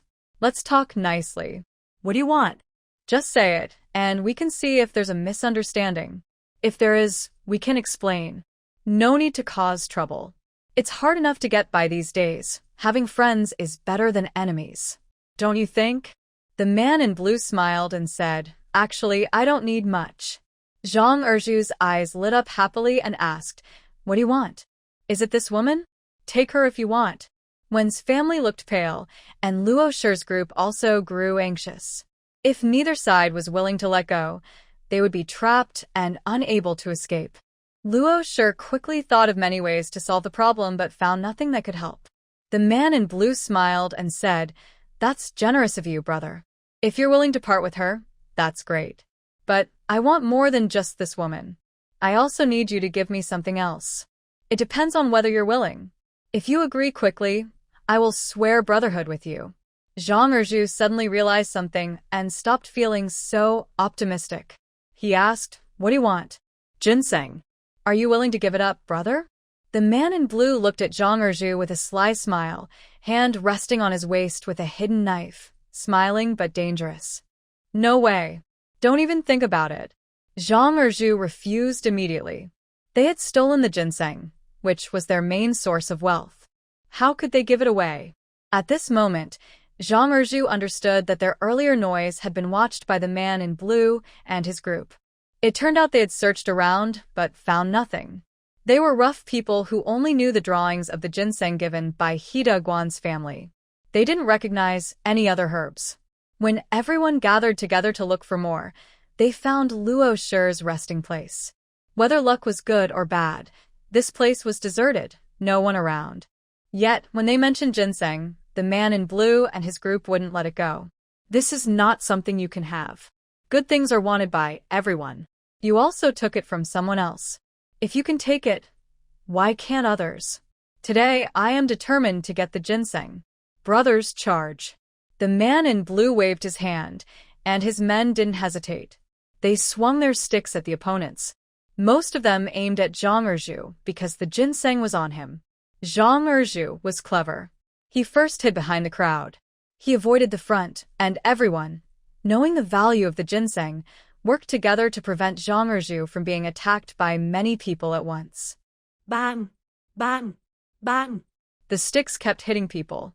Zhang Erju's group and the man in blue fought fiercely, without holding back. Ah! I'll kill you. How dare you poke my... The sharp-faced man was hit in a sensitive spot and got very angry. He stabbed back at the opponent's chest with all his strength. With one strike, the other person spat blood and fell to the ground, clearly hurt. If you hit my brother, you little turtle. Take this. The sharp-faced man was immediately attacked by two big men. The scene was chaotic. Both sides fought desperately, hitting each other fiercely. Seeing this, Zhuo knew it was time to run. He quietly warned everyone, quick, pick up the baskets and run. Then, Zhuo rushed out first, grabbed a basket, stuffed the cassava and leaves into a cup, and turned to run. His actions seemed like a signal. The people from the Zhuo family and Grandpa Chu's family saw this and quickly followed. They also picked up cassava and leaves and ran wildly. No one dared to look back, and no one cared about those behind.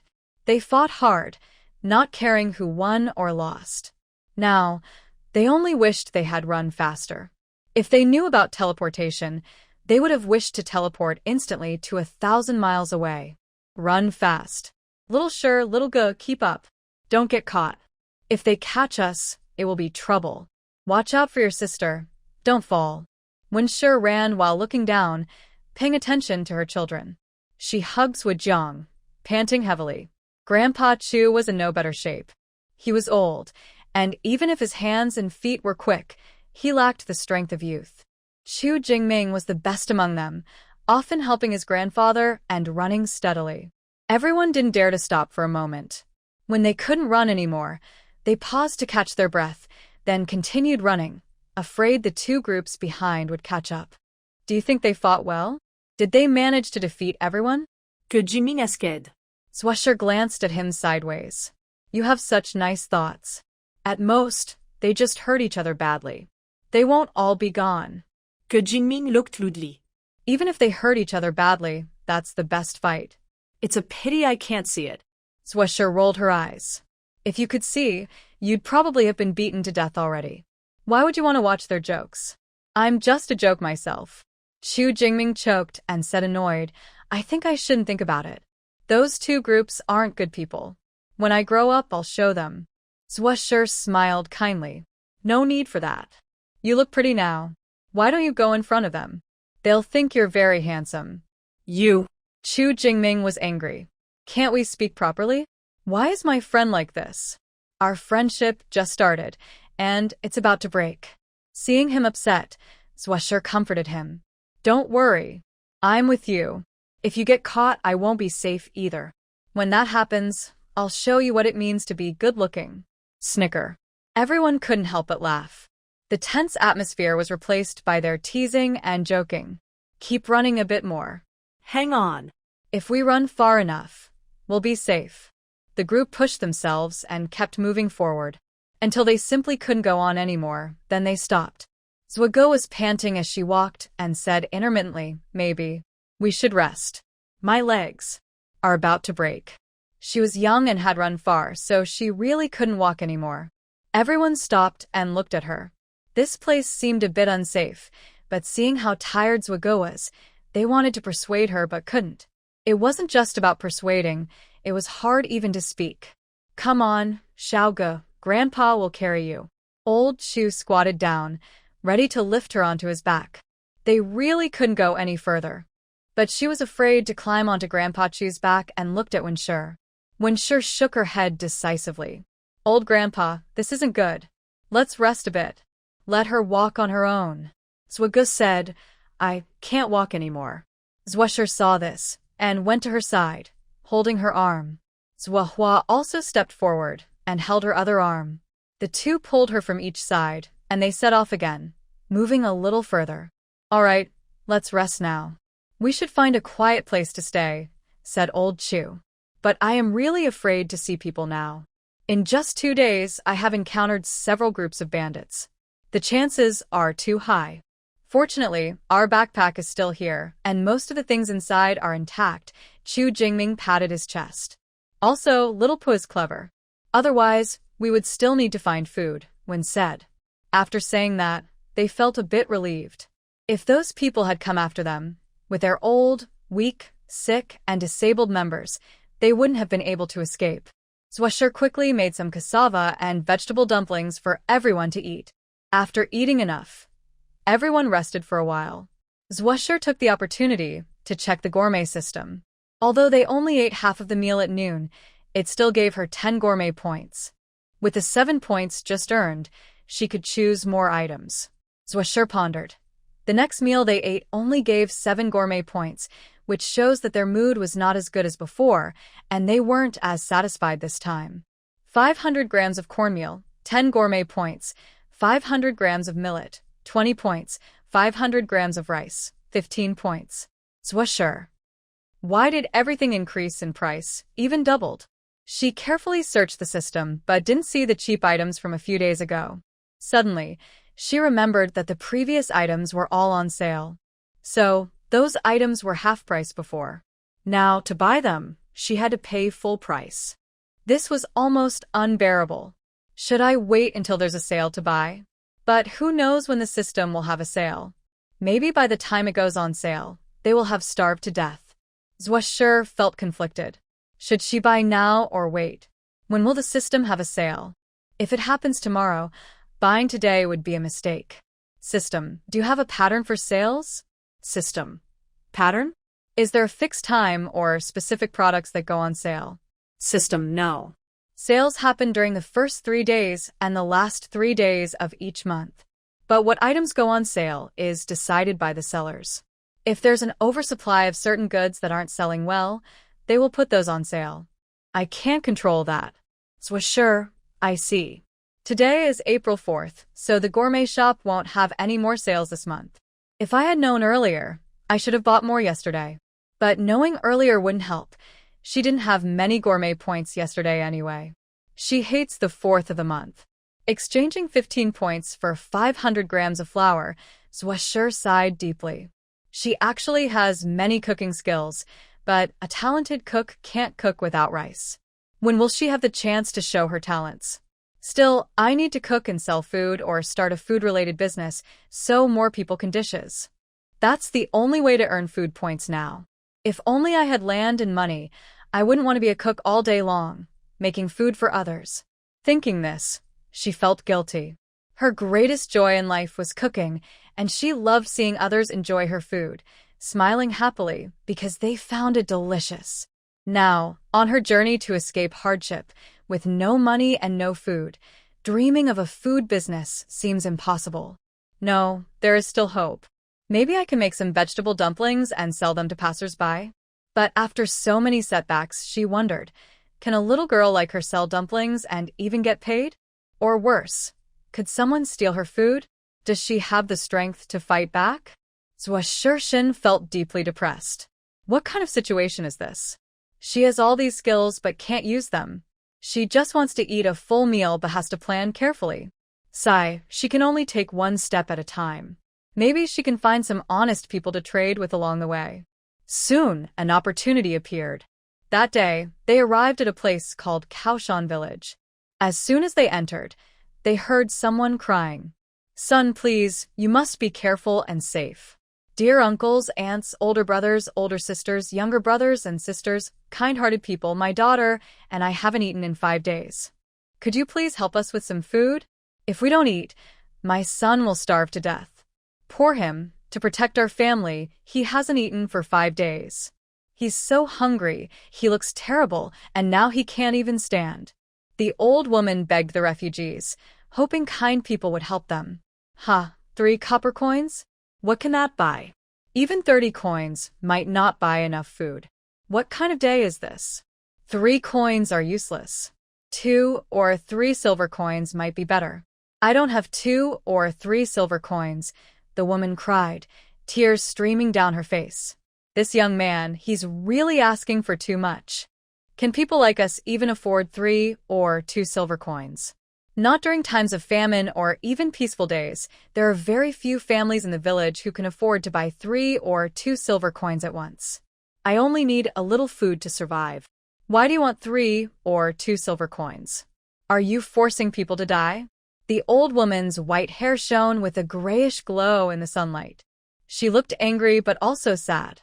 Hey, I said, if you want to buy, buy. If you don't, don't. Who's forcing you? The man spat and mocked. If you're so poor and starving, whose fault is it? As soon as he spoke, the crowd hiding under the big camphor tree started to get restless. Everyone was unhappy, including those who were starving and poor. His words were too harsh, angering everyone. Someone from the crowd couldn't hold back and stepped forward. I say, you're a rich man. If you have money, why are you running away? Why don't you take a car and leave? Why are you with us poor folks, starving and desperate? Are you heartless? Sir, you should leave quickly. Our temple is too small to hold such a big Buddha like you. Exactly. Look at yourself, disheveled and dirty. What are you pretending to be? Can you afford to eat meat every meal? Stop sneering and criticizing others. Nowadays, those fleeing famine are people who can't survive at home. If you don't want to help, that's fine. But don't act like you're some important person just because you say you're starving. Everyone was talking at once. The man's face turned red. He hadn't expected so many people to criticize him. He wanted to argue, but was afraid of being attacked. He snorted coldly, stepped back, and watched the old woman with a shady look. He wanted to see if anyone would give her some food. These people talk nicely, acting like they're kind and noble. If they don't want to give food, are they better than him? Grandma, I only have a vegetable dumpling, 3-1. Would you like to buy it? Leftshire stepped out of the crowd, took a fist-sized vegetable dumpling from her pocket, weighing about 2 or 3 liang. The old woman's eyes lit up. The dumpling was soft and fragrant. She was close enough to smell the fresh aroma coming from it. The smell was definitely not like her usual bitter and sour dumplings. At her age and experience, she couldn't even tell what vegetables were used to make this dumpling. That was strange. Sure, girl. Why not? The old woman put 3 copper coins into her hand and handed the dumpling to her son's mouth. Eat quickly, son. You can't go now. The person lying on the ground instinctively swallowed and unknowingly finished eating a vegetable dumpling. Leftpro immediately saw a food point on the system panel. Such a fool, the man muttered, annoyed that someone was actually eating, kicking a stone in frustration. You're not kind-hearted yourself, and you don't want others to be kind either, someone nearby mocked. Hey. The man snapped, angry. Did you give it? If you have the guts, you give it. You're just like me. Leftpa didn't notice the commotion and reached for the copper coin in her hand. Ding. The system detected a metal object. Can it be recycled? Would the host like to recycle it? Leftpa was surprised, looking at the copper coin in her hand. She asked mentally, you mean this? Yes, a copper coin. 1 coin can be exchanged for 1 food point. Would you like to exchange it? Leftpa was silent. She calculated that with the food system's exchange rate, 1 copper coin equals 1 food point. 3 coins could buy 100 grams of flour. With 100 grams of flour, she could make 4 or 5 vegetable dumplings. If each dumpling sells for 3 cents, she could still make a profit, though small. Plus, the freshly made dumplings tasted good, so she could earn food points easily, increasing her profit by about 10%. This was survival during a famine. Normally, who would spend 3 copper coins to buy a dumpling when they could make it at home? But now, she could consider doing this as a small business. Maybe selling the dumplings could work. Thinking this over, Left handed an extra dumpling to the old woman. "Grandma, my dumplings are 2 cents each. You're the first to buy from me, so I'll give you a discount." The old woman was stunned, her mind still catching up, but she quickly took the dumpling. "Young girl, you really sell dumplings for 2 cents each?" An old man from the crowd hurried over, looking at her with eager eyes. Leftpa was surprised. She just wanted to start a business? She hadn't expected to open her market this way. When opportunity knocks, it's hard to refuse. Yes, they're about the same size as before, but there are fewer, about 20 or so. Once they're sold out, that's it. As she finished speaking, many people rushed out from the crowd, surrounding her with eager faces. "Give me 2 dumplings. 5 dumplings for me. Wrap them all up." 2 cents for a dumpling was a fair price, so everyone was eager to buy. Zwasher gave the 20 people in front of her 1 each, explaining, because there are very few vegetable dumplings, everyone is making do with what they have. If we can give 1 more person, that's better. Although some people disagreed, Zwasher was right.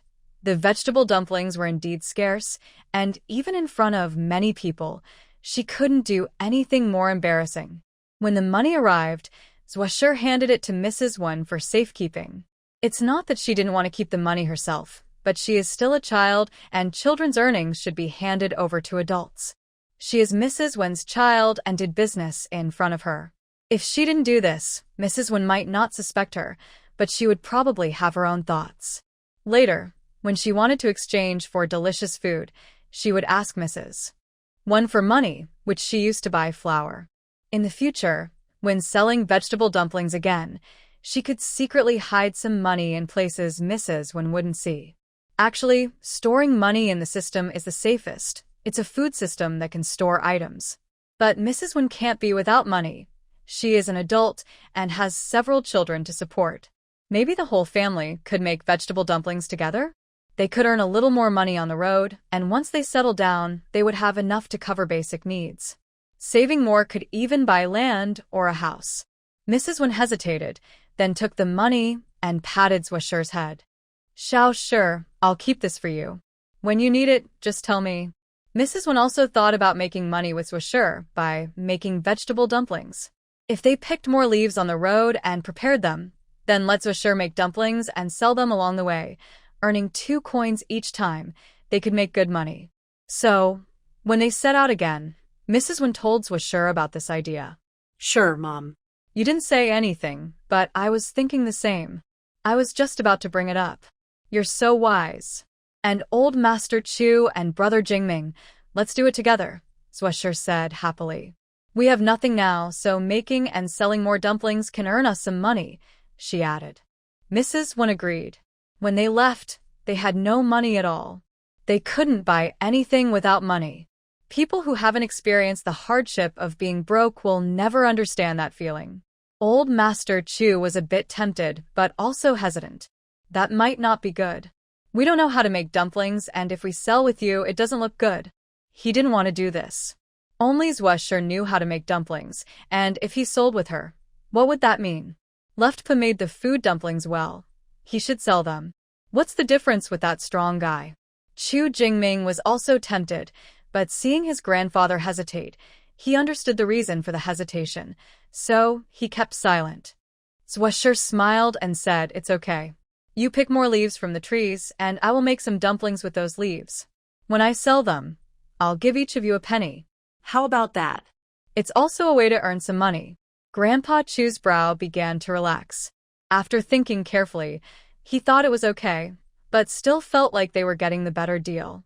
Seeing his hesitation, Swisher added, "Grandpa, look at how well my dumplings are selling today." "Yes, they are selling well," Grandpa Chu said. 20 stalls sold out quickly.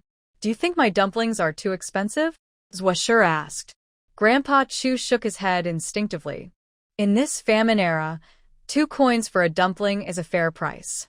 Swisher said, "So, giving more dumplings to those who can't afford food and are hungry not only helps them but also boosts our reputation. It's good for everyone. Helping others is also helping ourselves. 2 birds with 1 stone." That was true. Grandpa Chu's last bit of hesitation disappeared. "All right, let's do it." Jingming was very happy and agreed nearby, "That's great. We can make money now." No one knew how hard it had been to come this far, struggling just to eat, let alone earn money. Now he had to work harder, pick more leaves, make more dumplings. Having money gave him confidence. Everyone started helping. They collected willow leaves, fragrant tree leaves, elm leaves, tender buds. Anything Swisher recognized and could eat, they gathered to make dumplings. They also dug some cassava, mostly for themselves. Any leftovers were sold for 2 coins a bowl. After half a month, they actually saved some money, especially Swisher. Not only did she save money, but she also accumulated some delicious treats. Any dumplings she made herself and sold, if people liked them, earned her food points. Money can make things happen. Small business can bring big profits. Swisher vigorously kneaded the dumplings, proud and confident, with flour inside her well-made dumplings. All the flour was exchanged by her at the food system marketplace. These flours have all been checked and approved. It's not practical to hide every time she cooks or makes dumplings. Everyone would notice if they all cooked together. Instead, it's better to keep things open and visible. Swisher said she used her money to trade with wealthy families. The Wen family members were suspicious, but along the way, Swisher disappeared for a while. She would find some clearly well-off households, those with carriages and nice clothes, and exchange items with them. Sometimes she swapped flour, sometimes millet, corn, oil, salt, vinegar. There was a wide variety of goods. Over time, they got used to it and believed her. When they set out again, they felt more confident. It seemed that fleeing from hardship wasn't as hard as before. Sometimes, after eating vegetable dumplings and cassava, they got tired of it and would trade with others fleeing hardship for sweet potatoes, rice, flatbreads, or corn cobs. However, Swisher didn't like eating the traded grains directly. She preferred to process them first. Her handmade dishes always had a special aroma. It's not that her cooking skills are extraordinary. Mainly, she liked to add some seasonings from the system marketplace to these ingredients. Although the highest goal in cooking is to preserve the natural flavor and aroma of the ingredients, making the best dishes, it's hard to do without good ingredients.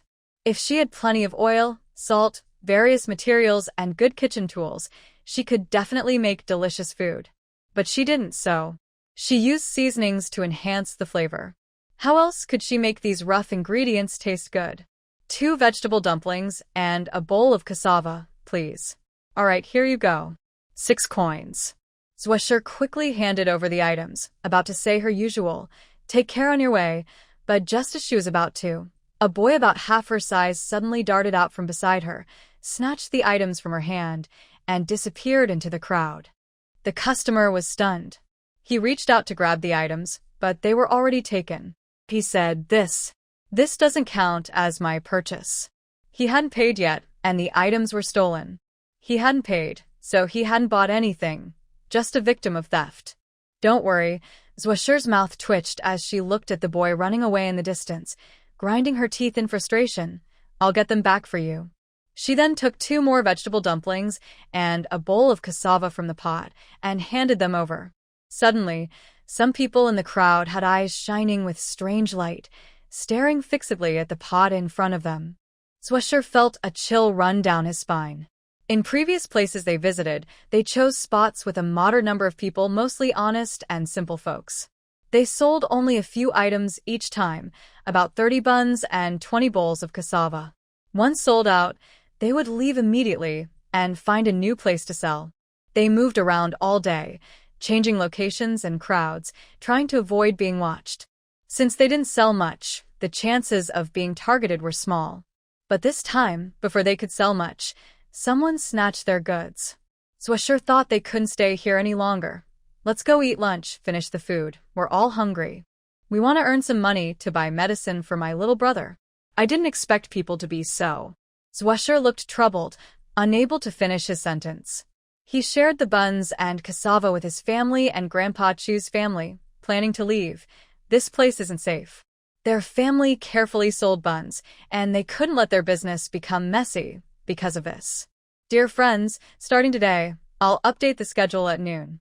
If there are any changes, I'll let you know. The story is quite quiet now. Please save it. Love you all, Manhwa. You're lying.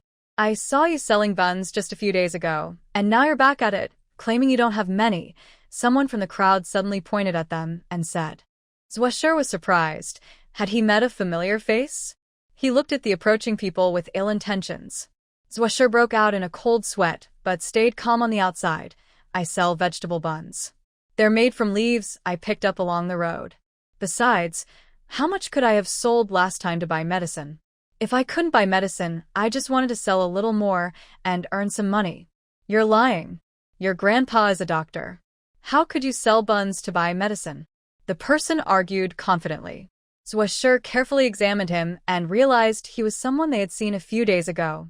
This man had bought buns from them and even helped treat their little grandson's stomach ache with a prescription from Grandpa Chu.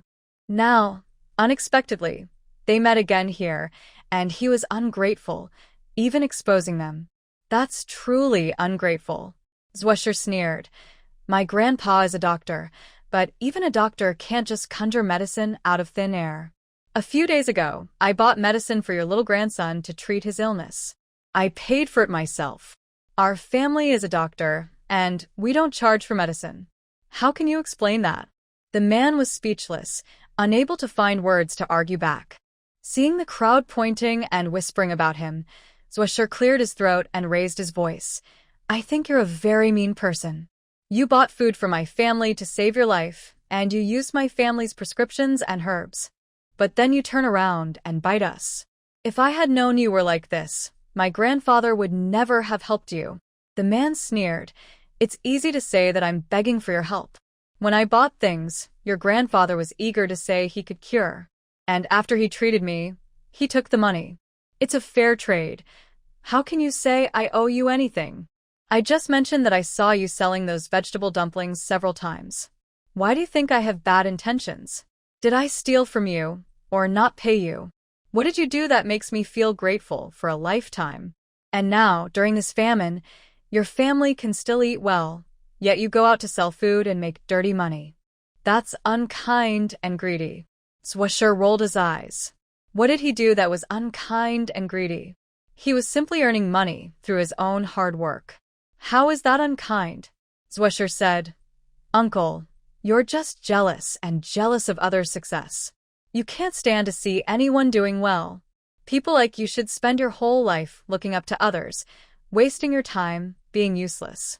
Instead of working hard, you just want to eat and wait to die, taking advantage of others' kindness. Do you think that's fair? We didn't do anything wrong. Besides, we made vegetable dumplings from wild vegetables we found ourselves. These can fill our stomachs. Everyone can make their own. If you don't, does that mean I can't? Just now, someone stole from us. That's even more disgusting. Why don't you criticize them? Why are you blaming me? What's wrong with you? The man was speechless, his face flushing and paling alternately. The people around looked at him with contempt. Some whispered that he was dishonest and twisted in his mind, always bullying orphans, widows, the elderly, and the sick. That's what he thought, but he couldn't say it aloud. Under everyone's watchful eyes, how could he bully others openly? Even if he wanted to, people would see through him and stop him from doing it. I have had the worst luck, the person sneered coldly. You're so young and clever. Even a little girl with yellow hair isn't afraid to ruin her reputation. Who would dare marry you in the future? Mrs. Wen was angry and shouted back, watch your words. You're insulting my daughter. She's so young, smart, obedient, and well-behaved. How can you say such things? Your family has no children, and your son is about to die. Mrs. One is gentle by nature. As long as no one bullied her, she could usually tolerate it. But she couldn't stand others insulting her daughter, especially recently. Her family had been dealing with many problems, and she was worried about her daughter, so she couldn't bear to hear others speak badly of her. "What did you say?" The man was annoyed and rushed forward to hit Mrs. One. Luo Shi was shocked and quickly shouted, "Someone help me stop him. I will give him these menus." Hearing this, the people around started to gather and cheer. "Hey, what's going on?" "Someone's about to fight. He's bullying a woman. A grown man attacking a lady is disgraceful." Take that. "I can't stand seeing this kind of thing. You're bullying people." Everyone tried to hold the man back. He didn't manage to reach Mrs. One and was instead attacked from all sides, being grabbed, punched, and pinched. His face, hands, and body were bruised and purple. Ow. "Let go. You lot, stop. You busybodies," he yelled. He couldn't take it anymore and collapsed to the ground, motionless. Luo Shi was pleased and politely stepped forward, handing the food dumplings to a strong-looking man, asking him to distribute them to everyone. This wasn't the first time they had dealt with troublemakers. In the past, they used similar methods to gain support from others. So, in this world, there are both bad and good people. As long as you're willing to give up a little, you can protect yourself. Most of the time, good people outnumber the bad, and they can usually make money. Before the crowd dispersed, Luo Shi and the others left first to find some leaves and water. "Wow, I tell you, that man today was really terrible," Chu Jingming said angrily. "If I had known, I wouldn't have let his grandson get treated yesterday." Mrs. Wen said, "Forget it. People are different. The world is big, and you'll meet all kinds. It's a pity that the food dumplings we made this time will be lost." Recently, selling vegetable dumplings has brought in some income. Mr. Wu has become more diligent and speaks and acts more confidently. Old Master Chu keeps waving his hands and says, "No need, no need. It's not worth much, just a few dumplings, and we've already sold some. Besides, we agreed before that in these situations, the benefits and risks should be shared. Strictly speaking, I was the one who recruited this person. I was the one who offered to help his grandson with a medical treatment. But helping someone with medical care, old Master Chu doesn't regret it." When he said this, Shirzhua admired him even more. You see, old Master Chu has good character. Otherwise, they wouldn't have come this far together. They continued walking forward for about a month and a half, and finally, they reached Chongping Prefecture. Chongping Prefecture is right next to Chongping Prefecture. In front of them stands a very grand city wall, tall and majestic. The bricks on the wall are large and neatly stacked. On top of the city tower, many soldiers on tall horses patrol. At first glance, it looks very imposing, but upon closer inspection, the people on the wall seem a bit anxious, with eyes that look tired, as if they haven't slept for days. The soldiers on the city tower, Wu Asen looks at the growing crowd below the wall and feels bitter. Because Chongping Prefecture has suffered a disaster, villagers fleeing in large numbers have almost overwhelmed the nearby Chongping Prefecture. Actually, some disaster victims have gone to other prefectures, but why is Chongping Prefecture the closest? It's close and wealthy. Of course, everyone is rushing here. But even a wealthy prefecture like Chongping can't hold all the disaster victims, especially since the city itself is small. How can it hold over 100,000 disaster victims? The disaster victims outside refuse to leave, and the local official worries they might cause trouble if they come in. The soldiers patrol day and night in shifts, always on guard for conflicts with the people. Not to mention, starving disaster victims can do anything.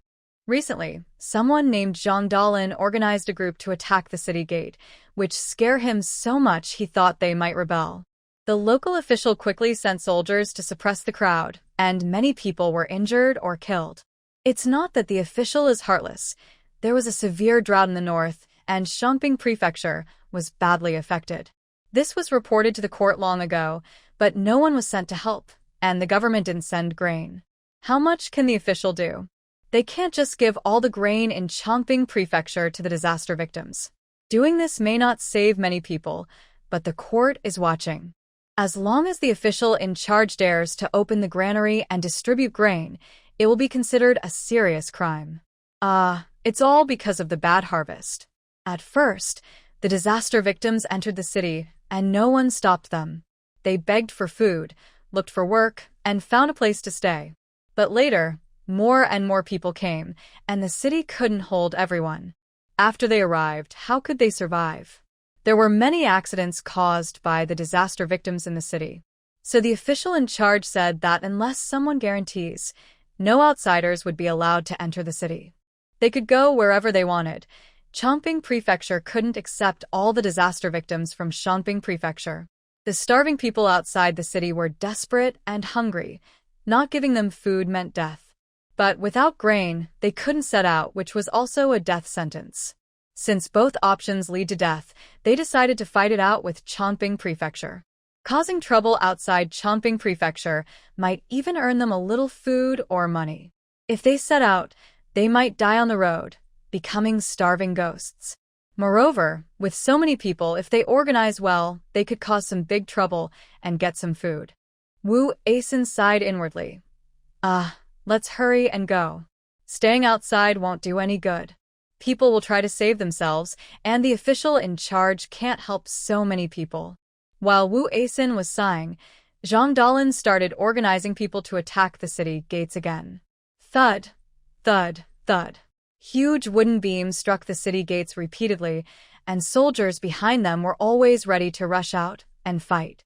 Their equipment was good, but they couldn't withstand the large number of disaster victims outside. This situation was unbearable. Thud, thud, thud. The drums on the city tower sounded, and groups of soldiers rushed from inside the city. It looked like a battle was about to start. Old Master Chu was stunned. Why are they fighting? It's all because of the disaster. Wen's family members felt deeply relieved. Luckily, we didn't plan to settle here. They couldn't stand this. Zhuosher said, let's go quickly, don't go into the city anymore. They originally wanted to go inside to look around and buy a carriage or a wheelbarrow. But as they walked, their children were too many, and they moved too slowly, exhausted and hungry. It seemed they couldn't continue like this. Zhuohua said, let's find another place to buy a cart. At first, Chu Jingming wanted to buy a small donkey, but Zhuosher said that donkeys were for meat, and if they drove a donkey, many people would notice. Chu Jingming gave up on that idea. Zhuogo asked with the Gulen, where can we buy a cart? She is the most uncomfortable among all the walkers. She is young, and no one in the group can carry her. The Wen family is holding Zhuojiang, but she can't be left behind. The old master wouldn't carry her himself, so she walks with great difficulty. When Zhuojiang gets tired, he can lean on Wen's back, and at most, two sisters can help pull her along. Outside Chongping Mansion, the noise is growing louder, and crowds are rushing toward the city gate. Disaster victims and soldiers are facing off with fierce hostility. Zhuosher really doesn't want to stay here. She worries that if something changes inside, they might get involved, which would be bad. They leave quickly. Not long after they disappear, another big fight breaks out at the city gate, with loud shouts and clashes. Although many disaster victims have vanished, they are untrained and exhausted from long travel. They look pale and thin, with no fighting ability. Under the soldiers' attack, many fall down. Of course, the soldiers are also struggling. They carry swords, but compared to the large number of disaster victims, they are too few. They can only fight for a while, and then retreat to the city, change to another team of soldiers, rest, and then go back out. The magistrate said, your parents and brothers are inside the city. If these disaster victims break through, they will steal your food and money, and your parents and children will be bullied. The disaster victims are now sealed off. They must not be allowed to come in. Everyone understands this logic. The fighting is bloody and intense. All of this has nothing to do with Zhuosher and the others who are fleeing far away. Honestly, they were lucky to escape quickly. Otherwise, in the chaos of the crowd, they might have been separated or trampled. Run. Hurry up and run. These soldiers are too cruel, really ruthless. I can't stay anymore. Staying means death. Running means death. I think it's better to run. there's a better chance of survival. In my opinion, this is because they won't give us a way to live. Why can't a big city like Chongping accommodate us disaster victims? We finally managed to escape here, thinking we might be accepted. Now, not only are we not allowed to settle, but they won't even let us through the city gate. Aren't they just trying to get us to die? The officials are greedy and heartless, ignoring whether the common people live or die.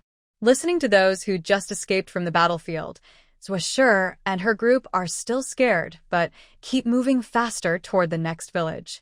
After the incident at Chongping Prefecture's city gate, Zhuo and his group rarely gathered with large crowds, let alone argued with officials. Nowadays, joining trouble often doesn't end well. If they were strong and young, maybe there was hope, but with just a few of them, their small size made success unlikely. We should go to a small village. Although Chongping Prefecture is chaotic now, the villages here should be calmer than the city. Let's find a remote village, Old Master Chi suggested. Okay, one agreed. Recently, he had become more cautious. How clever is Old Master Chu? Not just in dealing with patients, but also in what he says and does. Very reliable. And now, when encountering patients, Old Master Chu no longer helps unconditionally like before. According to Old Master Chu, it's mainly because he's not alone anymore. He has to consider others traveling with him. When Old Master Chu said this, everyone was deeply touched. He sighed inwardly. Old Master Chu isn't naive about how cruel people can be. He simply chooses to help more when he has the ability. He understands his limits. When poor, he keeps to himself. When successful, he helps others. Everything Old Master Chu does is within his capacity. The group traveled for over 2 hours and arrived at a remote hunter's village. When they entered the village, they attracted a lot of attention. Because this village was very remote, few people visited. They found a household, with Wen taking the lead to negotiate. Wen's image was very friendly, especially when she spoke softly and gently without hostility, making it easy for others to trust her. Big brother, big sister-in-law, were heading to Qingping Prefecture to visit relatives. On the way, the village chief wanted to stop here for a rest. We kindly ask for your help, big brother and sister-in-law, to let us stay at your place. We are a family of 7, an elderly man and 6 children. Sorry to bother your family. We're willing to pay copper coins. 20 coins for 1 night. We're orphans and widows, short on money. Please, big brother and sister-in-law, give us a simple place like a shed. Lu Daoji and his wife, Yi, saw that this group was composed of old and young people, all honest-looking, with neat features and well-mannered speech and behavior. They readily agreed. Lu Daoji's wife was straightforward and efficient. She took the group inside her house immediately. Miss, where are you all from? She asked, looking at Wen with curiosity. Wen's face showed a bitter smile, but he didn't hide the truth. I came from Chongping Prefecture. Our family had a disaster at home, and we couldn't survive in the village, so we looked for relatives to seek help. Lu Daoji's wife looked at him with sympathy. So, you are from Chongping Prefecture. I heard it hasn't rained for over 100 days there, and the seeds can't grow. Yes, who would want to leave their home and seek a living elsewhere? These days, without money, land, or skills, how can we survive? His words touched Lu Daoji's wife deeply. A golden nest or a silver nest is not as good as a home of your own. But people can adapt. They can't just be crushed by fate. When said, yes, the world is big, and there's always a place to stay. Lu Daoji's wife nodded. Exactly. Your relatives are in Qingping Prefecture. Is it far from here? I've never traveled far in my life.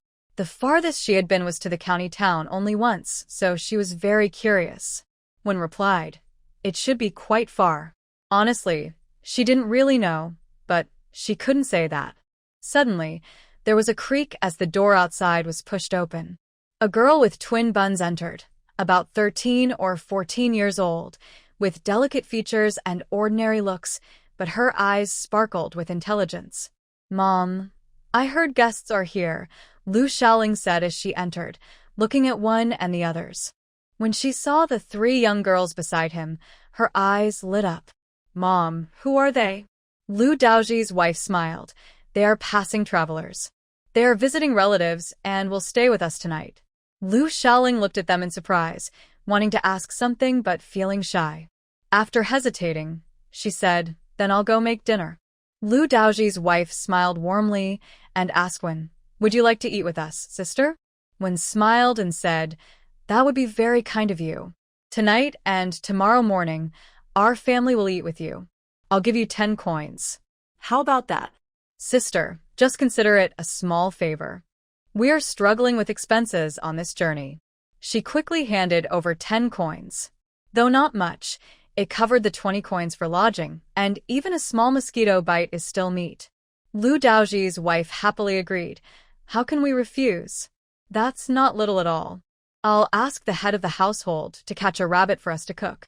Xiaoling, go tell your dad to prepare fried rabbit. Lu Xiaoling happily agreed.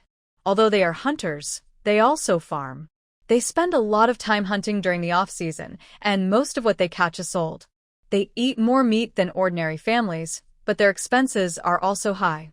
Hunting depends not only on skill, but also on luck. They don't often get to eat meat, let alone enough to satisfy their hunger. All right, Mother, I'm going now, Lu Xiaolin replied quickly, stepping out the door with a gust of wind. This girl is really good. She looks so capable, Mrs. Wen couldn't help but praise. Stop praising her. She's like a wild girl. As hunters, our women are used to being wild. We don't follow the fancy ways of wealthy families. Otherwise, how would we survive in these mountains? Mrs. Wen asked with a smile. There's nothing wrong with that. Relying on the mountains and water, using your own skills to earn a living, makes you strong. Has Xiaoling already found a suitor? Zhuo shivered. The girl looked about 13 or 14. Was she already engaged at such a young age? That seemed too early.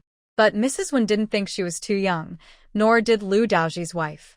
Lu Daoji's wife's face was full of smiles. Yes, it settled. It's with a family below the mountain. Mrs. Wen became interested and asked, what does that family do? They farm the land. But my daughter is going to marry a scholar. Maybe she'll even become a top student someday. Hearing this, Lu Daoji's wife looked proud. People in the mountains want to marry well, and it's not easy. Who in our village has a daughter married to someone so good? That's why her daughter is lucky. They continued chatting. Zhuo couldn't stand it anymore. She stepped outside and saw the old man and Lu Daoji talking animatedly outside. She sighed deeply. These days, there's too little entertainment and too little contact with the outside world. When a new person comes, it's natural to want to chat. She decided to check how the rabbit meat was doing. Talking nonsense isn't as important as eating meat.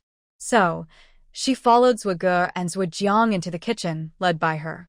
When Zhuo entered, Lu Xiaolin had already cut the rabbit into pieces, and the fire in the stove was burning brightly. The oil was ready, just waiting for the food to go into the pot. Zhuo felt eager and couldn't help but say to Lu Xiaolin, Xiaoling, you're cooking? I often cook at home too. Want me to help? Lu Xiaolin smiled. You're a guest. How can I let a guest cook? Just watch from the side. When it's ready, we'll serve it at the table. Zhuo smiled. It's been a long time since we last ate meat. I've forgotten when I last had some. I've never argued over meat since I was a child. Sister Xiaoling, please let me try. I'm a good cook. I believe I can fry the meat well. Just let me try, okay? Lu Xiaoling was stunned. This can't be right. My mother will scold me if she finds out. When guests arrive, the host should treat them well. This is basic manners. If her mother knew he asked someone to cook for him, she would definitely scold him for being careless. Knowing Lu Xiaoling's hesitation and worries, he still really wanted to cook a dish himself. The rabbit meat looked fresh and good quality. If he used some seasonings from the store and his own skills, he could definitely make it very tasty. So good that people would want to swallow it all. So, Zhuo begged earnestly, appealing to her feelings and reasoning.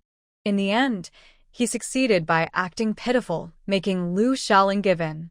All right, I'll let you try. I'll watch nearby. If you don't know something, just ask me, Lu Xiaoling agreed, unable to resist her pleading. Big sister Shaolin, my second sister cooks really well. She won't let you down. Zhuge and Zhujiang sat happily by the stove, adding firewood. Chu Jingming and Zhuhua also helped out nearby. Lu Shaoling was suspicious, but also relaxed a little. He didn't believe Zhushi could cook well. After all, he was too young. In his words, he rarely cooked meat, but since so many people said he was good at it, even if he was not perfect, he couldn't be too bad. If her mother found out he refused to let someone cook, she would be very upset. Lu Shaoling decided to keep an eye on him, standing nearby so he wouldn't ruin the meat. Unexpectedly, Zhushi picked up the rabbit meat on the cutting board, cut it into small pieces, and added a spoon of cooking wine to marinate it before putting it into the pot. He heated oil in the pan, then added pepper, star anise, dried chili peppers, and slices to stir-fry until fragrant.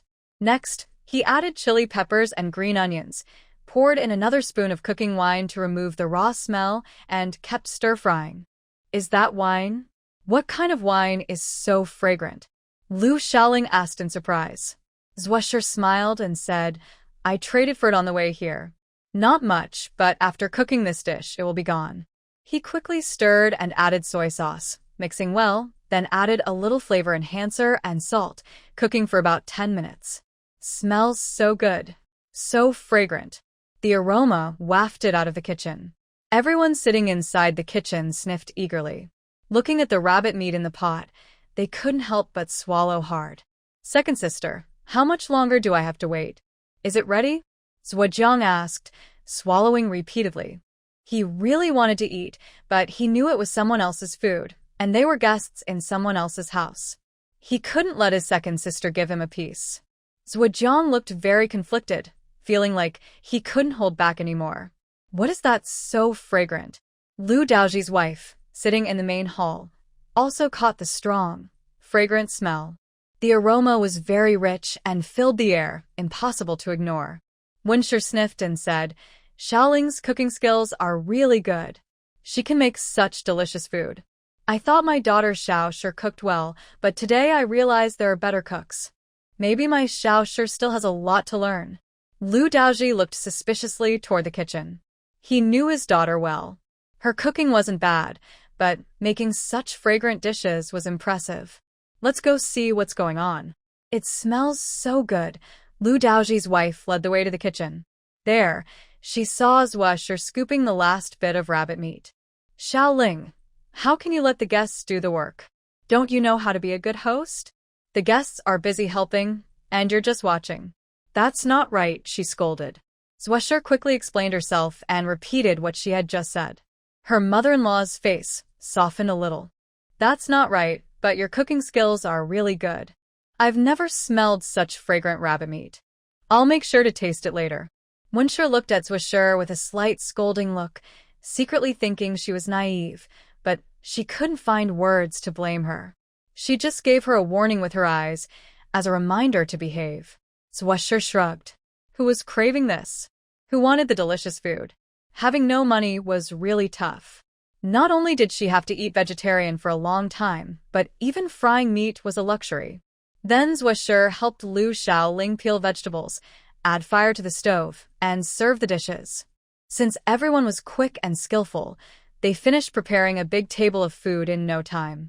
Once the dishes were ready, the Lu family divided into two groups, men at one table, women at another.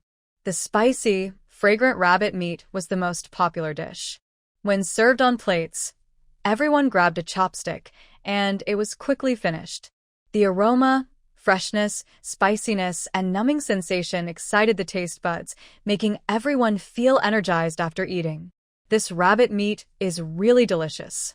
Sister, your cooking skills are impressive, said Lu Dazhuang. This dish isn't made by me. Lu Shaoling covered her mouth and smiled. It's my sister's was cooking. Lu Dazhuang kept smiling and looked toward the kitchen in surprise. Zhu's cooking skills are really good. Hee. Not really, Zhushi modestly replied.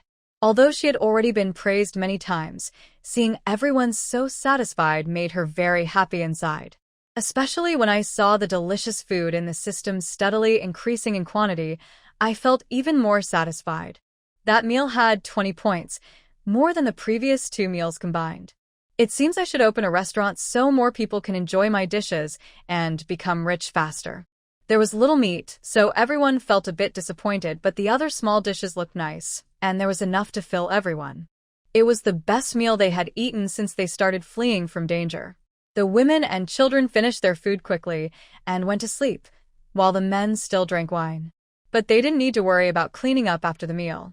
Master Zhua and the others followed Lu Shaoling around the house and yard, waiting until evening to go to bed, where they spread out a mat. Lu's house isn't big, so they couldn't all sleep inside. Lu Daoji took his 2 sons to a neighbor's house to stay, and they managed to settle in. The Zhua family, tired from traveling, quickly fell asleep as soon as they lay down, enjoying a good night's rest. The next day, after packing their things, when Shi asked Lu Daoji's wife, sister-in-law, "Do you have a unicycle here? I want to buy one. Our kids are too many, and walking on the road is hard for them. It's tough for the children. If there was a cart to push, it could carry people and goods, making travel much easier for everyone." As soon as when Shi spoke, the children's eyes lit up. Especially the younger ones, Zhuge and Zhujiang, looked eagerly at Lu Daoji's wife. Unicycle? Lu Daoji's wife frowned, thought for a moment, then suddenly had an idea. "I don't know about that. I need to ask around in the village." "Thank you so much, sister-in-law," when Shi smiled and asked her kindly. "Once you find one, please help me ask around. It's very urgent." Lu Daoji's wife waved her hand. "Don't worry, I'll handle it. If I can't find one, I'll have my husband make one for you." When Shi was surprised. "Brother Lu can do that? That's amazing." Hearing when Shi praise her husband's skills, Lu Daoji's wife felt happy inside. What's so special about that? "We're hunters, but we also farm, so we have to learn many skills. Don't worry, I'll take care of it." After saying this, Lu Daoji's wife hurriedly left to ask around for a unicycle. Half an hour later, Lu Daoji's wife pushed a half-new, half-old unicycle cart back, smiling happily and saying to Wen's family, "Sister, I didn't let you down. I bought the unicycle cart for you." Wen's family was very happy. "Thank you, sister-in-law." After asking the price, she immediately gave Lu Daoji's wife 500 coins and had lunch at her home, preparing to leave. Lu Daoji's wife felt reluctant. "Sister, why don't you stay here and settle down with us? Although we're on the mountain and don't produce much, there are no disasters or hardships. We have land, game, skills, and I can introduce you to others. Maybe it's better than going to Qingping Prefecture. Can your relatives there really help you?" Suddenly, Lu Daoji's wife realized her words might have been too forward and inappropriate. "Look at me. I only met you once, but I feel a special connection. Sorry for speaking so plainly. Your relatives in Qingping Prefecture will surely take good care of you. I was thinking too much." Wen's family hesitated. She looked at Grandpa Chu, and despite Lu Daoji's wife's ironwork skills, she was quite tempted. What attracted her most was the safety and peace here, especially after fleeing hardship. Wen's family had a strong desire for a place without disasters or danger. But seeing Grandpa Chu's indifferent expression, Wen's family thought it over and shook her head. "Thank you, sister-in-law. We appreciate your kindness, but our family has no strong laborers and wouldn't survive well here. It would be difficult to live here. We should go to Qingping Prefecture. Maybe we'll visit you someday." Hearing this, Zhuo felt relieved. She was worried Wen's family might agree impulsively. This mountain is quite remote, and settling here would make life very inconvenient. As Wen's family said, they don't hunt or farm well. How could they survive here? It's better to find a slightly more prosperous village for easier living. She also thought about making money through food, but how could she do that here? Lu Daoji's wife and Lu Shaoling saw them off at the hunter's village entrance. Under their reluctant gazes, they gradually walked away. Using the unicycle cart made their journey much faster. Zhujiang and Zhuge sat on the cart when pushed it, so she didn't have to hold Zhujiang, and Zhuge wouldn't fall behind. They also hung some pots, bowls, and utensils on the cart. Everyone was traveling light. After 5 days of walking, they started to see more wild vegetables. For example, dandelions and shepherd's purse, but now it's actually past the best growing season, so there are fewer wild vegetables. Compared to before, things are much better now. What makes them happiest is that there is water on the road. They no longer have to worry about running out of water or food. The journey to escape famine is much easier now. They can also catch small fish, shrimp, loaches, and from the water to eat. Leftpa and Chu Jingming are skilled at weaving fishing nets from vines. Whenever they find a river, they go there to catch small fish and shrimp. Chu Jingming also sets simple traps and snares on the mountain. Once he even caught a wild chicken and a rabbit. Everyone admires him and looks at him with respect.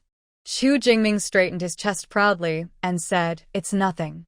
I just learned a little hunting from Lu Daosher. I didn't expect it to be useful." The children gathered around Chu Jingming, laughing happily and praising him. They jumped and chattered, making a lively scene. Old Master Chu stroked his beard and smiled as he watched his grandson, feeling proud but pretending to be modest. His grandson has always been mature for his age. Since his parents passed away, he has been with him, taking care of everything, acting like an old man. Now he has finally returned to his usual self. Chu Jingming blushed from the praise and felt a bit shy. "What's so special about it?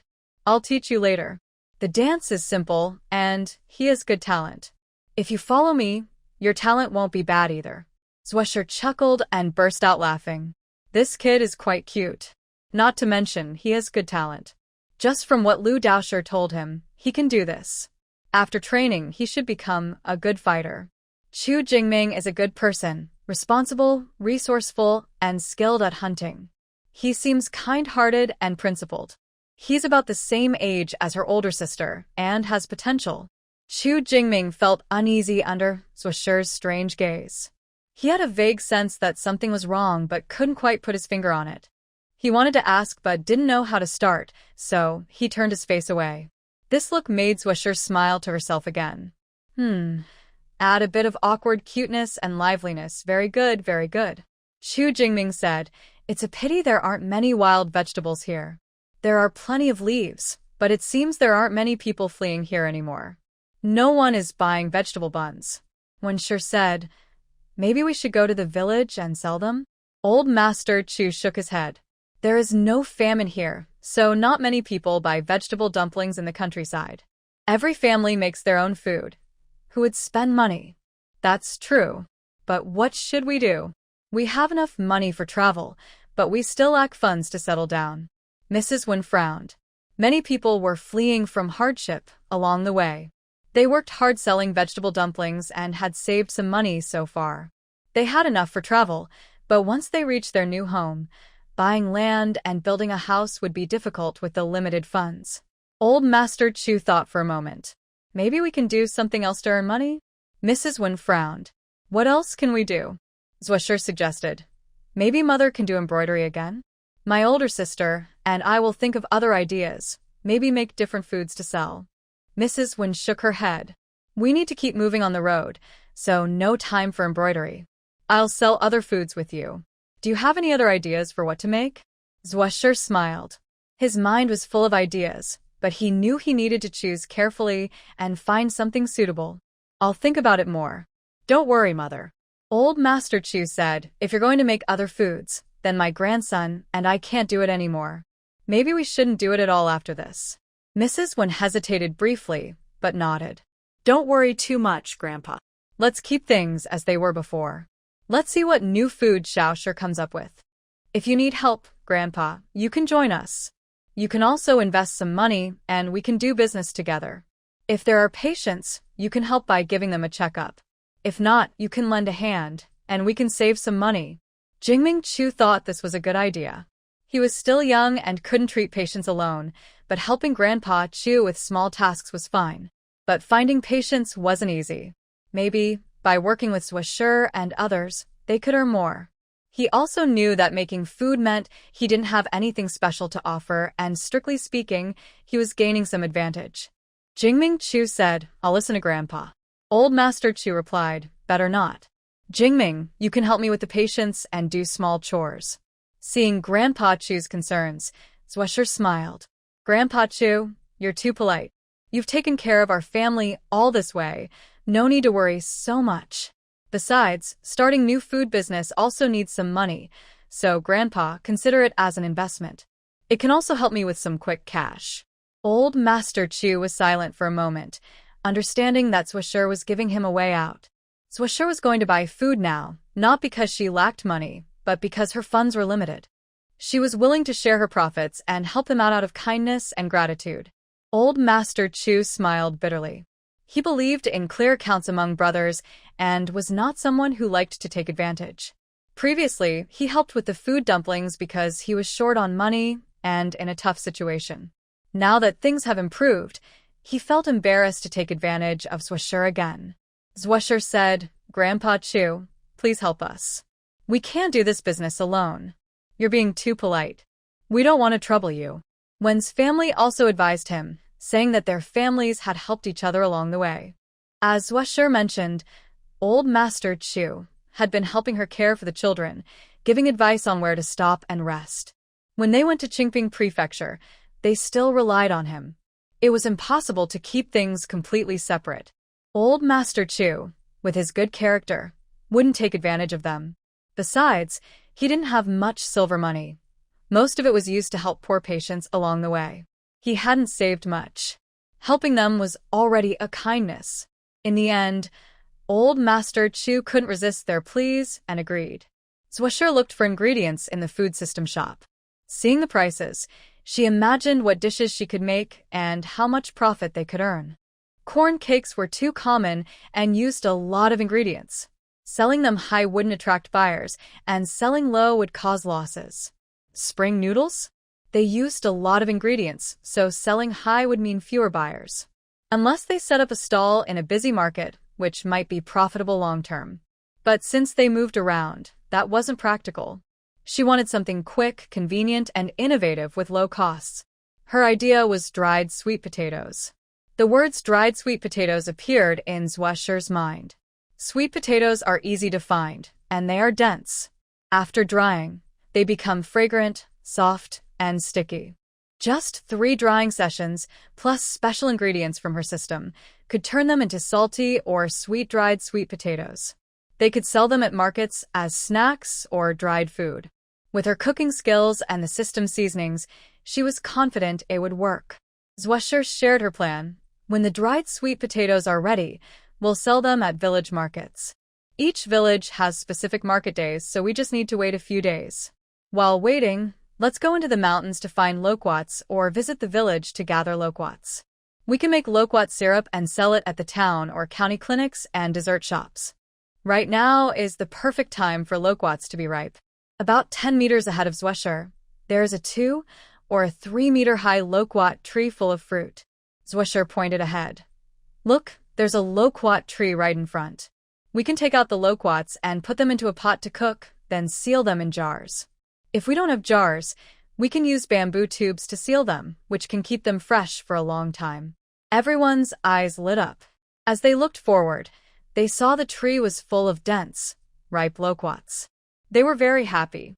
A few children cheerfully shouted and ran to the tree, trying to climb up. Winsher quickly called out, "Don't be afraid. The tree is too small for you to climb and play on. If you go up now, you might fall." The tree wasn't even as thick as their thighs, so it couldn't support the weight of many children climbing. Even the smallest child trying to climb might break the branches. The children stopped and excitedly circled around the tree. "Mom, come quickly and pick loquats." "There are so many," they said, saliva already pooling in their mouths. Old Master Chu looked at Chu Jingming, who was holding Zhujian's collar, feeling very pleased. This child now regarded the writers as his brothers and sisters. His daughter-in-law couldn't have children after giving birth and couldn't get pregnant again, so the family only had this one little kid, who was lonely. Now, at least this child had some small friends. If they could get along well with the family, it would be like having relatives. Jingming said, "We should use a pole to pick the loquats, not climb the tree, especially you, Xiao Jiang." The children obediently nodded and happily followed Jingming to find bamboo poles. The process of picking loquats was very joyful. Winsher and Old Master Chu picked the loquats from the lower branches, while bamboo poles were used to reach the higher ones. The loquats fell to the ground one by one, bright orange and densely packed, but most were already broken, not as perfect as those picked directly. These broken ones on the ground probably won't sell well, Jingming said worriedly. If we sell them, the appearance won't be good, and customers might not want them. Hearing this, everyone fell silent. It was true, no one would buy damaged or fallen loquats that looked unappealing. Zwusher smiled and said, "Don't worry. These loquats are for making loquat syrup. Whether they look good or bad on the outside doesn't matter." Loquat syrup? When asked curiously, "How do you make it? Where did you learn?" Zwushi replied, "Punto my grandma taught me." She taught me many things, but unfortunately, I only learned a little. When remained silent again. Old Master Chu was very interested in Grandma Ma, but unfortunately, she was no longer here. Otherwise, he would definitely want to meet this remarkable person. Zwusher confidently attributed everything to Grandma Ma. Grandma Ma said that loquat syrup can be eaten and also used to treat colds, coughs, sore throats, and other illnesses. If we make it tasty, it can be a snack and also help cure illnesses. Grandpa Chu, don't you think? Since they couldn't find any other excuse, avoiding direct proof was the best choice. One liked Old Master Chu and he nodded. That's true. Then everyone eagerly picked up the loquats from the ground. Even if some were rotten, they could still be used to make syrup. Their enthusiasm was reignited, especially Jingming Chu, whose earlier pain was gone, and he worked more efficiently. They collected 2 baskets of loquats. It looked like a lot, but after peeling and removing the large seeds, there wasn't much left. 2 pots should be enough, Zwusher said. They washed the loquats, soaked them in water, brought it to a boil over high heat, then simmered on a lower heat. After about 2 hours, the loquats were soft and cooked through. Then they added about half a kilogram of sugar and simmered on low heat. Gradually, they removed all the firewood until the loquat syrup cooled and turned into a golden, block-like substance, sealed inside bamboo tubes. Done. Now, when you want to eat the syrup, just take it out and warm it up, or put the bamboo tube into boiling water to heat it, then use a spoon to eat. It smells so good, looks so nice, and tastes so delicious, Zwiga sniffed. She had never seen such tasty food before, let alone eaten it.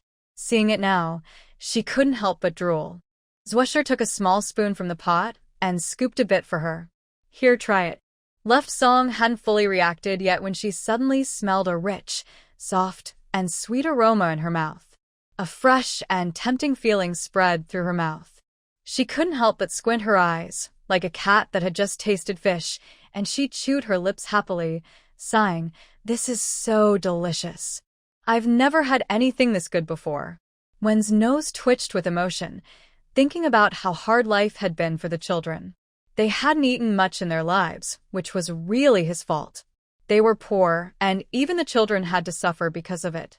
"Come on, everyone, try some," said Zwusher with a gentle smile. Everyone was captivated by Zwiji's expression, and with Swisher's quick actions and smooth words, saying things like, "Anything made is for people to eat, and help me try it and see if it tastes good enough to sell for a good price, and others buy with money. But we make it ourselves, so why not try the taste?" They all hesitantly took a taste, including Old Master Chu. "All right, let's go now, find a place to rest." "Thank you," they said. They prepared another dinner, gathered some delicious treats, and then headed to their next stop.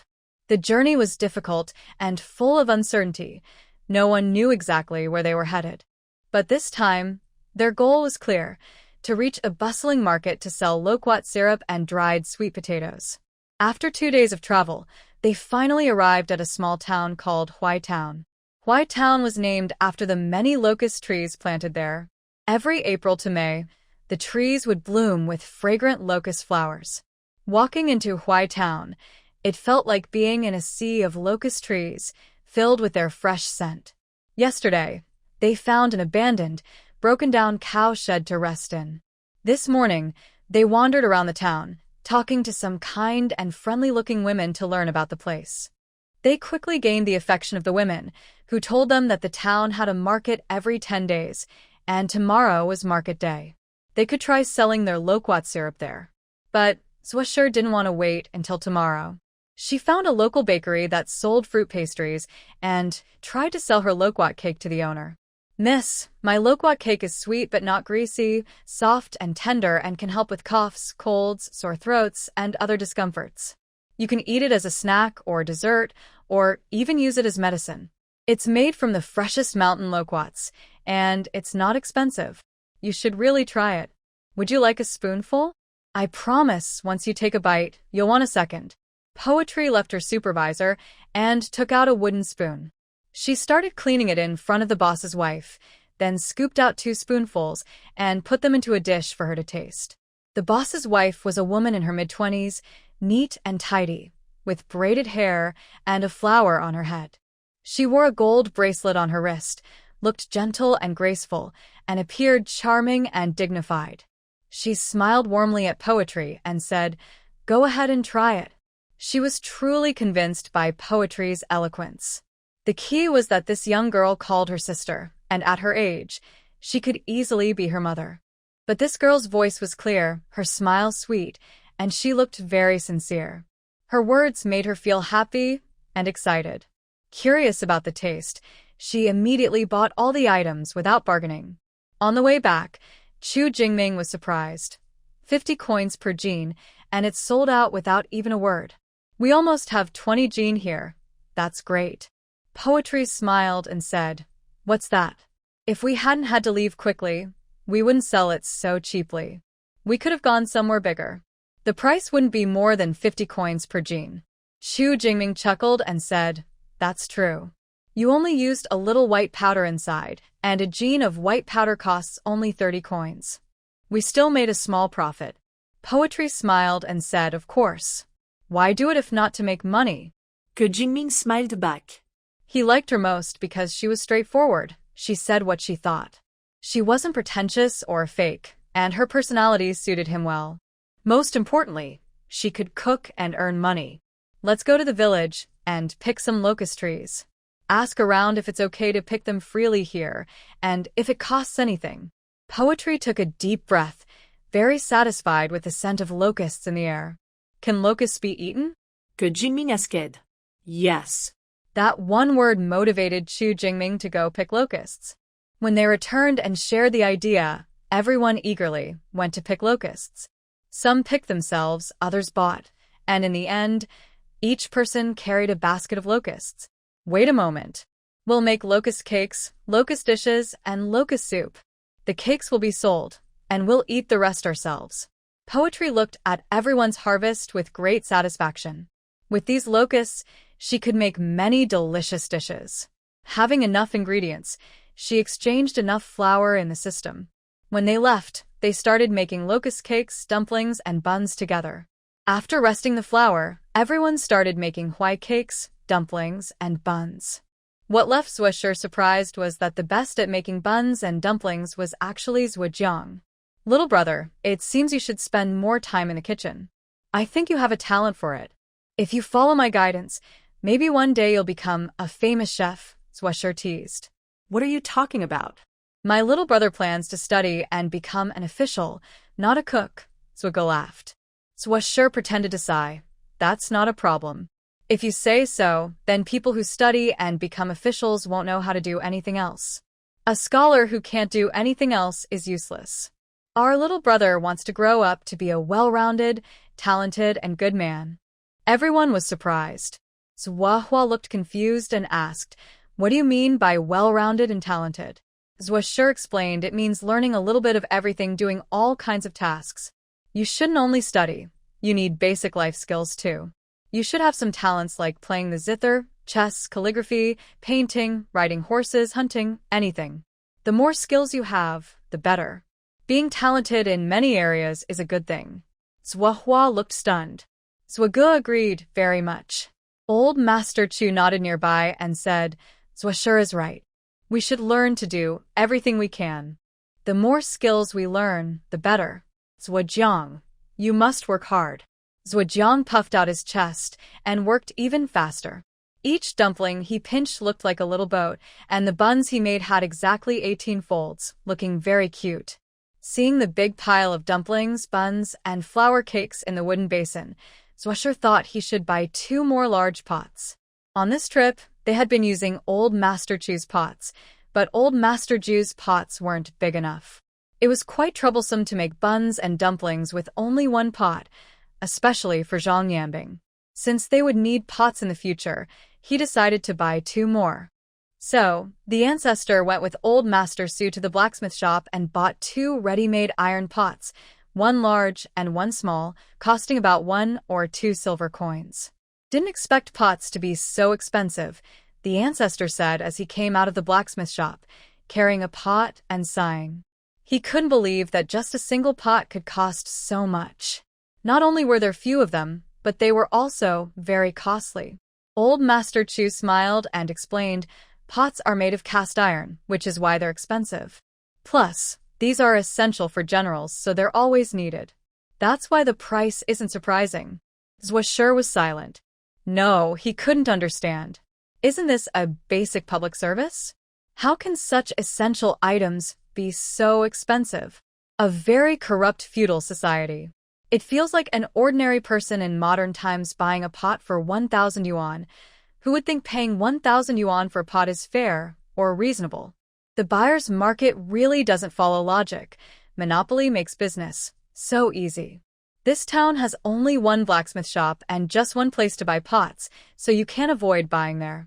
But hearing Old Master Chu speak, she also knows that buying elsewhere wouldn't be cheaper.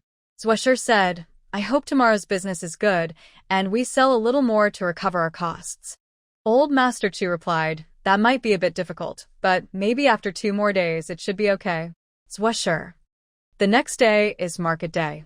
People from 10 or more villages come to town, so even though it's a very small town, there's quite a crowd.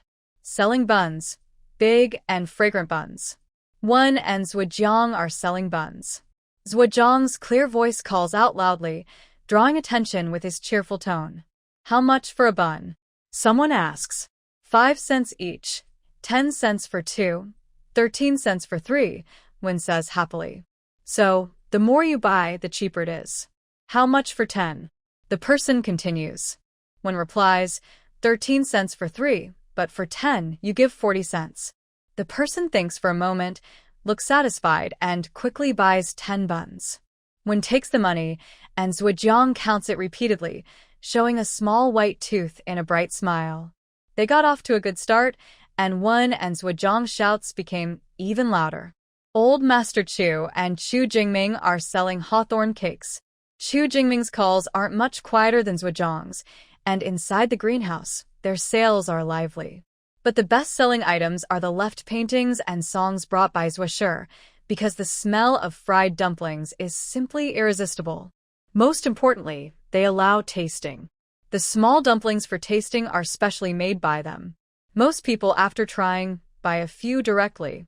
1 penny per dumpling, and with the free tasting dumpling, buying 10 usually comes with an extra dumpling as a gift. Everyone feels like they're getting a good deal. Both in quantity and flavor, Huaihua dumplings are especially fragrant and rich, with a tempting aroma. People with big appetites can eat dozens at once. So even though they made hundreds of dumplings, they sold out in just over an hour. When they returned to buy a little more to take home, the stall was already empty. Would you like to try some locust bean cakes or locust bean buns? We make them ourselves, they taste very good, and they are cheap. Maybe you can bring some home for your children to try? Zwasher smiled and offered advice. The man thought for a moment and agreed. Will you come again tomorrow? I will buy some dumplings then. Zwasher was surprised. Sorry, we probably can't come tomorrow. We need to visit relatives. They still had to escape hardship, and before reaching their destination, they couldn't stay in one place for too long. Soon, all their goods were sold out. They earned about 800 coins, which was quite a lot in daily life. Once again, Zwasher and the others hurried on their journey. Many of them sold food along the way using various ingredients. However, they couldn't make enough dried sweet potatoes because drying took time, so they made only a small amount, and the sales were limited. It wasn't very profitable. Therefore, after trying and selling a little at first, Zwasher decided not to make dried sweet potatoes for now. They planned to do so after settling down. In May and April, with locust trees and lotuses blooming, they used various wild vegetables to make vegetarian dumplings, buns, and pancakes. Thanks to good cooking skills and selling at low prices, they earned some money. After about a month, they finally reached Qingping Prefecture, and they had earned several taels of silver. "Old sir, how much longer until we reach Clear Spring Village?" When asked. Old Chu pondered, "We just arrived at the city, and we still need about 10 days to reach Huayan County. After arriving at the county town, it will take another 5 or 6 days. We should be able to reach Clear Spring Village then." Jingming pouted. "So, it's still half a month away. Why is it so far?" Old Chu smiled. "Most of the roads are already traveled. The rest should be easier. In half a month, we can do some business and earn enough to build a house." Along the way, he not only helped sell food and earn some money, but also occasionally helped people with minor illnesses, earning about 7 taels of silver. He believed that once they reached Clear Spring Village, he could settle down, buy a house, and then find a way to buy some land. He had thought he might die of hunger with no money left on the road, but now, things looked different. He was quite satisfied. When smiled and said, "Let's hurry and go." They later bought a unicycle. Now, one vehicle carries people, and the other pushes goods and luggage. Everyone takes turns riding, which is much better than before. The journey also feels much safer now. Since there are rarely disaster victims in this area of Xinping Lake, they chose remote routes and hardly encountered any obstacles. Besides being a bit tired from traveling, there were no other problems, making their trip very lucky and smooth. After about 15 or 16 days, the group finally crossed half of Qingping Prefecture and reached Qingchuan Village. When they pushed 2 unicycles loaded with many bags into the village, it caused a big fuss. The villagers at the entrance gathered around, and all the children were very curious when they saw them. Most children were shy and kept to the side. Only a clever-looking chubby boy stood still, hands on his hips, and asked them, "Who are you? Why are you coming to our village?" The children hiding behind the chubby boy stared wide-eyed at them, listening carefully to what they said. Old Master Chu smiled and asked, "Are you looking for Zhang Jinwang? Is he in Qingchuan Village?" The chubby boy was surprised. "You're looking for my grandpa? Why? I don't even know you." Old Master Chu looked at him in surprise. "You're Zhang Jinwang's grandson." The boy nodded. Yes. Who are you? His eyes were full of curiosity. Seeing this group of people, he couldn't imagine why they were looking for his grandpa. Old Master Chu said, "I am your grandpa's friend. We came especially to visit him. Can you take us to your house?" The boy puffed up his chest, feeling important and happy. "Okay, follow me." The group walked from the edge of the village to the center, then arrived at the boy's home. Zhang Jinwang only returned in the afternoon, just finishing clearing weeds from his field. When he saw Old Master Chu, he almost didn't recognize him. "Cousin, why are you here?" Zhang Jinwang went to the main room and kept telling his wife to pour tea. Then Old Master Chu explained his situation roughly. "From now on, we want to settle in Qingchuan Village. Please help us, cousin. We can't go back to Xiangping Prefecture." Zhang Jinwang sighed and said, "No problem. I'll take care of this. Don't worry, cousin. I'm now the village chief of Qingchuan. Helping you settle here isn't a big deal." He was surprised that his cousin had encountered such problems. It's been 15 years since we last saw each other, hasn't it? Why did the disaster happen in Xiangping Prefecture? And how did Jiahua pass away so suddenly, leaving Jingming and you behind? Sigh. Losing a loved one hurts deeply. Everyone understands that pain. Old Master Chu was also very sad, tears streaming down his face as he spoke. Time and fate. No one knows what tomorrow will bring. Right now, I just want to live well with Jingming, raise him to be a grown man, and hopefully see him marry and have children. When I die, I'll have the face to meet his parents. Zhang Jinwang also welled up with tears, sniffed, and patted Old Master Chu's shoulder. "Brother, you're right. And Jingming, no matter what happens, we must keep moving forward. For example, not long ago I heard about the drought in Xiangping Prefecture and I thought of you all, didn't expect to see you so soon. Luckily you came. From now on, stay in Qingchuan Village. We'll look out for each other, and live good lives. Honey, hurry up and cook. Kill the old hen at home and prepare a warm welcome for brother. Mrs. Hung nodded outside but looked upset, though no one inside could see her. Huffed. Brother? We haven't seen each other in years. He comes empty-handed and wants chicken. What's the big deal? Despite her words, she had no choice but to quickly catch a chicken, though she didn't want to do it, so she called her daughter-in-law to kill the chicken. Mother, are we having chicken tonight? The eldest daughter-in-law was very happy. It wasn't a festival or anything, and guests had arrived. Being able to eat chicken meant her father-in-law valued this guest a lot. Her mother-in-law was very stingy. She managed to get a chicken from her mother-in-law's hand. She was quite happy about that. Eat, eat, eat.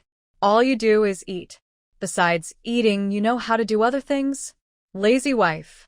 Mrs. Hong was very unhappy, frowning and speaking softly. She really wanted to shout and curse, but knowing Zhang Jinwang's temper, she dared not. Zhang Jinwang cared a lot about face, especially after becoming village head. He would say anything, but he couldn't be disrespected in front of others. Otherwise, he would humiliate her. According to Zhang Jinwang, it's okay to do whatever behind my back, but in front of others, you must show respect. The eldest daughter-in-law was unhappy and muttered softly, Mother, why are you yelling at me? If you have the guts, go ask Dad. I didn't tell you to kill this chicken. These 3 chickens can't all be eaten by just you. Everyone in the family should get some. Are you planning to eat all by yourself? How can that be right? I knew you'd pick the easy target, said Jiang, the eldest daughter-in-law, constantly complaining and feeling quite unhappy inside.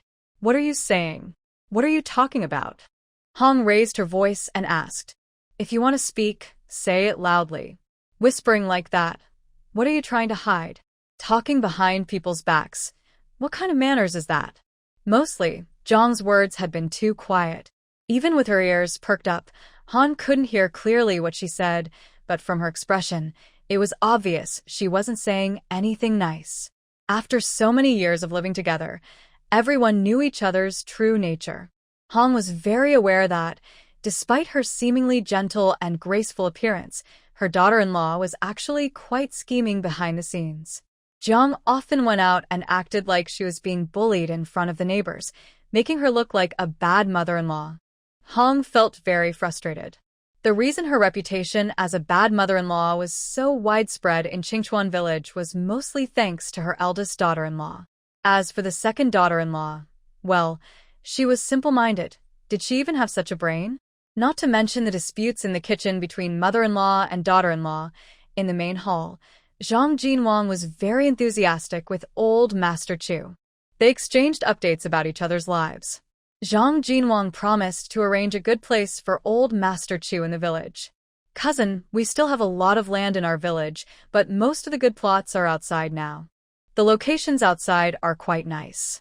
If we register outside the village, we can take up more land. I've underestimated the area for you. You can also set up a small vegetable patch near the picking base. Everyone does this, and no one will say anything. Cousin, do you want to buy land inside the village? What about rice paddies? If you have the money, you could buy some. People here still rely on farming. If you don't know how to farm, you could rent the land to others and make some extra money, enough for you and your grandfather. Of course, the Zhou family can do the same. You can choose a nearby plot of land. Living close together will also be easier to look out for each other. His words were very practical, showing that Zhang Jinwang truly cared about their well-being. The ancestor believed it was worth their trip here. Why did they travel so far from Shangping Prefecture? It was simply to find someone who could look out for them and make their future life better. Having connections in the government made things easier, and having someone in the village helped too. So Zhou Shiqian expressed her gratitude sincerely. Old Master Chu was also very happy. Thank you, cousin. I don't have much money here, and I'm not sure if it's enough. For now, I will start building the house. Once the house is built, I will see if I have some extra money, and then consider buying some land depending on the situation. Who wouldn't want to buy land? Unintentionally, they plan to live here for a lifetime. Without land, how can they settle down? Relying only on his medical practice, is he going to walk around the neighborhood giving treatments as he gets older? Life in the countryside is hard, and everyone is afraid of Dr. Chin. If it weren't for serious illnesses, people wouldn't bother to call a doctor. In Qingchuan village, if they wanted to make a living by treating illnesses, they might as well go and drink the northwest wind. Of course, it's not that treating illnesses can't make money, but he needs to secure a better life for himself and his grandson. He must work hard to earn money and buy land. Zhang Jinwang also understood. Cousin, don't worry. The land and house can come gradually. As for money, it will come with time. Most villagers here are very honest, except for a few families like Zhuashirai who cause trouble. Since you are a doctor with a skill, you'll be able to make a living. If we really face insurmountable difficulties, isn't there me? Thank you, little cousin. Luckily I have you, or I wouldn't know what to do. Old Mr. Chu spoke sincerely. This time it was really his little cousin who helped him a lot. Years ago, his aunt married far away to Qingping Prefecture. His grandfather was furious and didn't contact his aunt for decades. It wasn't until his parents went out and visited his aunt that they started exchanging letters and learned about each other's lives. If not for this connection, they might have completely lost contact with their aunt and cousin's family. Time to eat. Hong Shi carried a bowl of chicken soup and a bowl of chicken. Behind her, Zhang Shi carried a bowl of green beans and a bowl of cabbage. She placed the dishes on the table, dividing the meal into 2 tables in the main room. Men at one table, women at another. Besides the chicken and green beans, there was also a bowl of tofu, a bowl of dried pickled vegetables, a bowl of eggplant, and a bowl of egg drop soup. It was a very hearty meal, almost as festive as during the New Year or holidays. Hong Shi politely said, "Cousin, the Zhua family, the children, please make do with what we have. There aren't many good dishes, so please forgive us if we're not very attentive. Don't be polite and don't take it the wrong way. Zhuashirai." Her tone sounded a bit like she was showing off. Although Hong Shi spoke very politely, her slightly proud face and tone showed she was quite pleased. Without saying much, just considering how busy they were preparing this big table of food, everyone should thank them properly. Moreover, since she is the village chief's wife and will be involved in future village affairs, everyone politely expressed their thanks. Wen's words were very pleasant, and Zhu's children were also very polite, praising Hong's family inside and out. Of course, Hong felt a bit better after releasing some of her previous resentment. "Come, eat the food. Don't be shy," a colleague said, placing green beans and eggplants onto their bowls. They all politely accepted. The children, being young, looked at the meat on the table and couldn't help sniffing, wanting to take some. But Wen knew that in rural families, everyone craves chicken meat.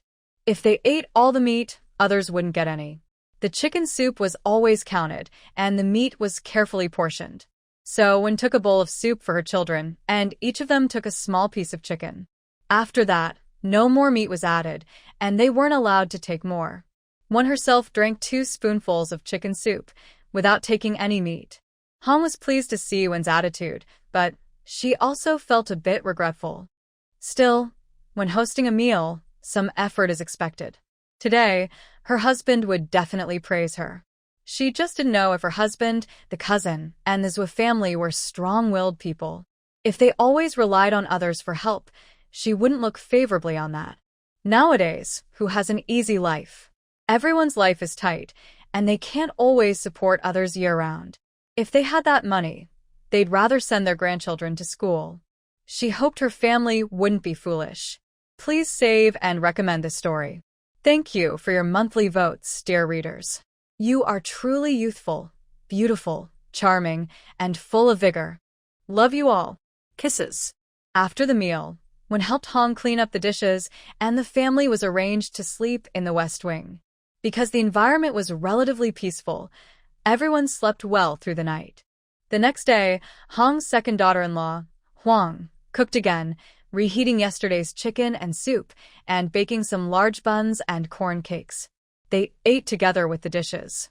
After eating, Zhang Jinwang said, "Cousin, today I will take you to see the land. You can choose a spot in the village and then build a house quickly. Once the house is built, you can move in.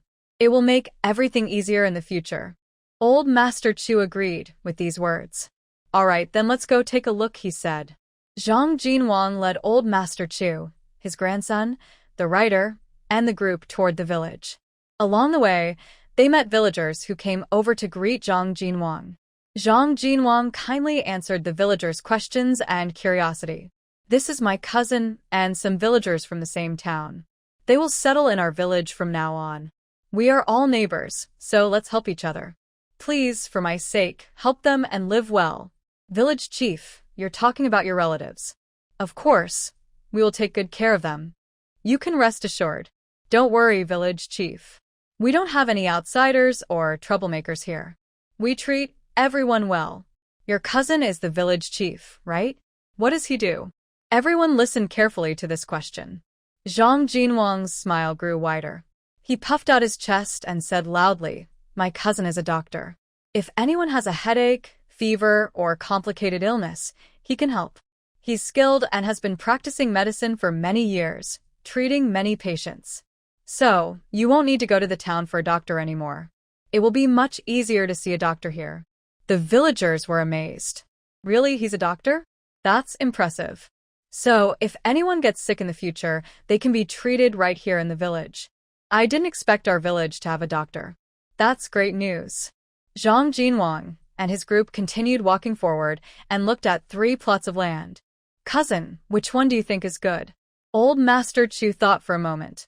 I think the large flat area by the river on the back mountain looks pretty good. Mrs. Wen nodded. That place is nice, but it's a little far from the village. Still, it's only about 10 steps away. After we build houses there, we can also start a vegetable patch. Zhang Jinwang smiled. That place is indeed good. If it weren't for you guys, I wouldn't sell it. I was planning to wait until my grandson grew up and buy land there to build a house. But that place is big enough for 20 or so families to live comfortably. Old Master Chu quickly expressed his thanks. Then I'll buy 2 acres. You said 1 acre costs 5 taels of silver, so I can probably buy about 2 acres. Zhang Jinwang smiled. All right. Tomorrow, I'll mark out the land for you, and then I'll report it to the authorities.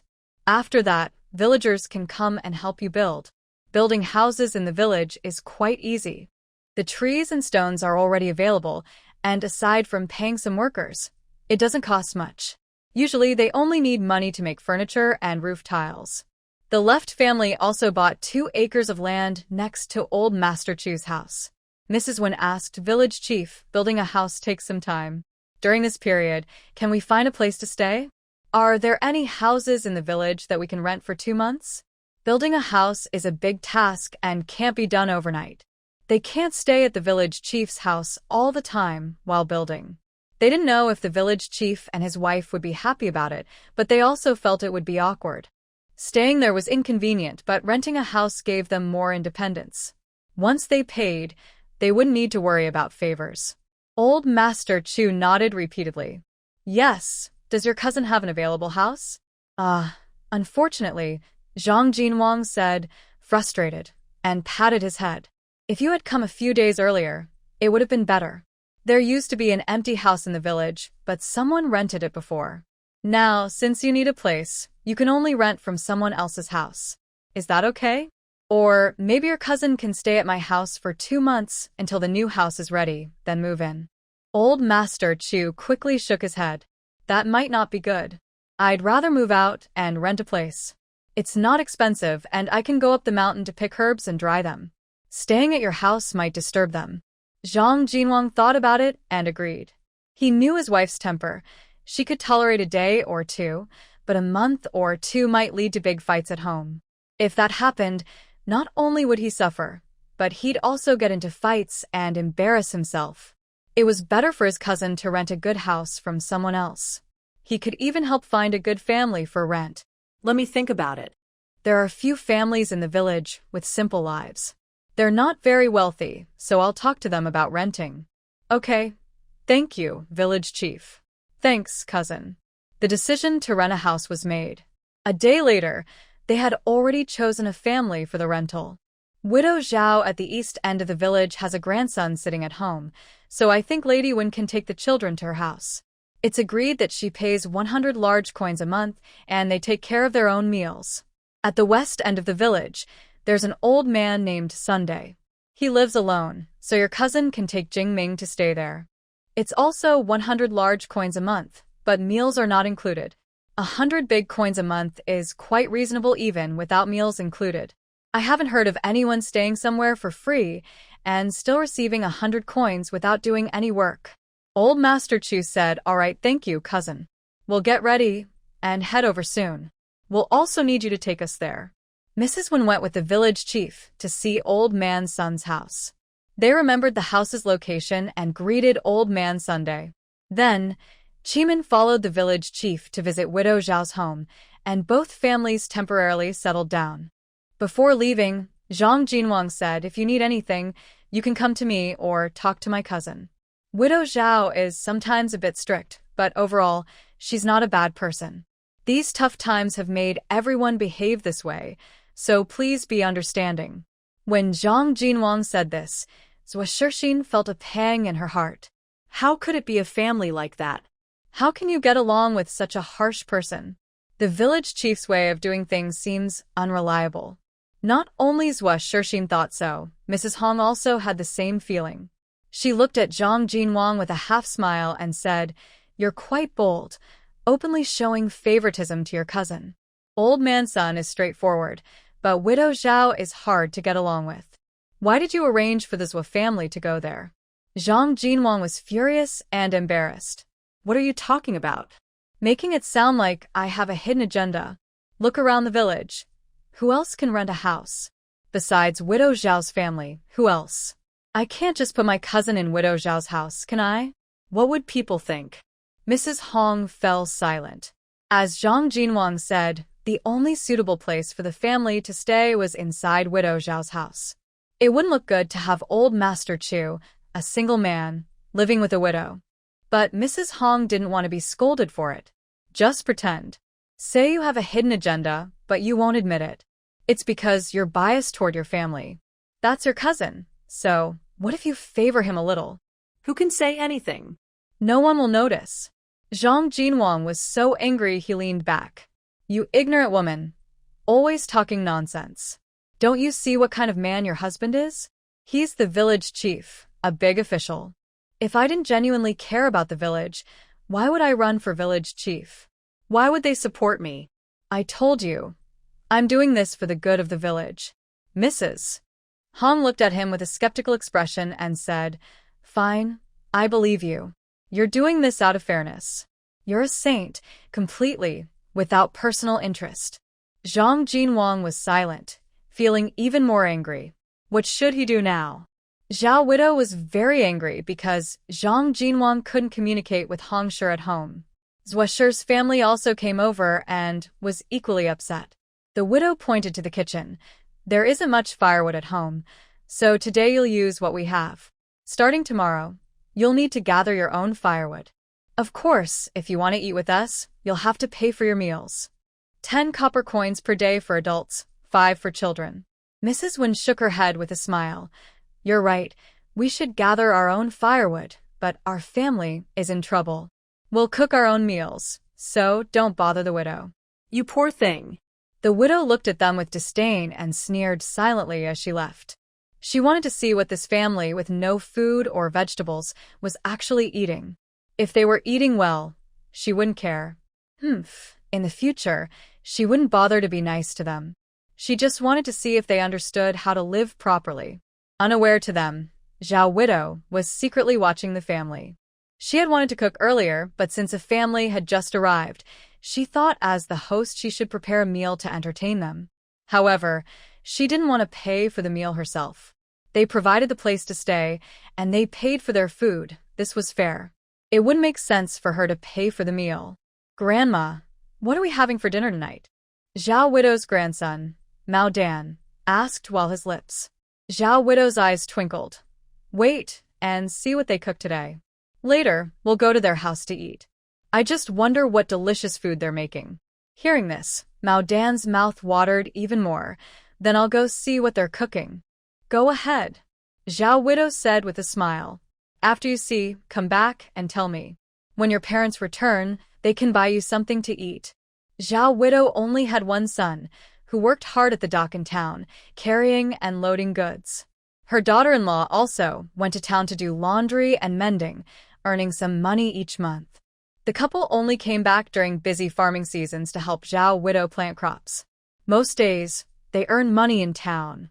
Zhao widow was shrewd about managing money. Every month, she made her son and daughter-in-law give her the earnings, and she saved some. But she was stingy and reluctant to spend on herself. She rarely ate or wore nice clothes. Her only grandson, who stayed with her, had never eaten anything fancy. Still, Zhao widow loved her grandson very much. If he asked for something, she was happy to buy him good food. Mao Dan, encouraged and permitted by widow Zhao, directly rushes into the kitchen. As soon as he enters, he sees Wusher standing on a stool making a pancake. The pancake is a corn pancake with a faint aroma of dried dandelions and locust trees. Mao Dan smells it as soon as he enters the kitchen, inhales deeply, and asks with his hand out, "Are we having pancakes today? These smell so good. I want 2. My grandma wants 3. Zwisher looks at him boldly asking for pancakes and smiles lightly. "These pancakes are for our family. If you want some, ask your grandma to bring them." "Mother, go tell Grandma Zhao." How does she teach children? Hearing that she won't give him pancakes and that she wants to ask his grandma how she teaches children, Mao Dan knows she's not saying nice things. He immediately starts throwing a tantrum. "I want pancakes. I want pancakes. You're bad people, not giving me any. I want pancakes. I want them." When Sure, feeling troubled, gives him a pancake, takes him by the hand, and leads him out. Mao Dan gets a pancake, his eyes roll around, but he doesn't say anything and follows Wen Sure. He knows these are someone else's pancakes. Just getting one is good enough. He probably won't get more. Wen Sure takes Mao Dan to widow Zhao, speaking in a calm tone, but her words are not polite at all. "Big Aunt, your child is hungry. Please prepare some food. Our family has escaped from famine and is living hard. All our grain is rationed. After eating this meal, we don't know if there will be another. We truly don't have enough grain to give your child. Our family isn't trying to take advantage of you, but we really can't afford to feed the child. Could you maybe make some food?" When widow Zhao hears this, her face turns red like a monkey's. She loves saving money, but also cares a lot about her reputation. Immediately, she frowns and says, "Don't worry, I won't take advantage of you. My child is young and doesn't understand. Eating one pancake isn't a big deal. Rest assured, he won't go there again. And also, our kitchen is occupied by you. I want to cook, but I can't. Hurry up and cook your food, then I can cook mine. If it weren't for you, wouldn't my child be so hungry? Look at you, not very generous. If I were cooking, I'd share with you too. Unlike your stinginess." Hearing her tone is off, Wen Sure says nothing and turns to leave.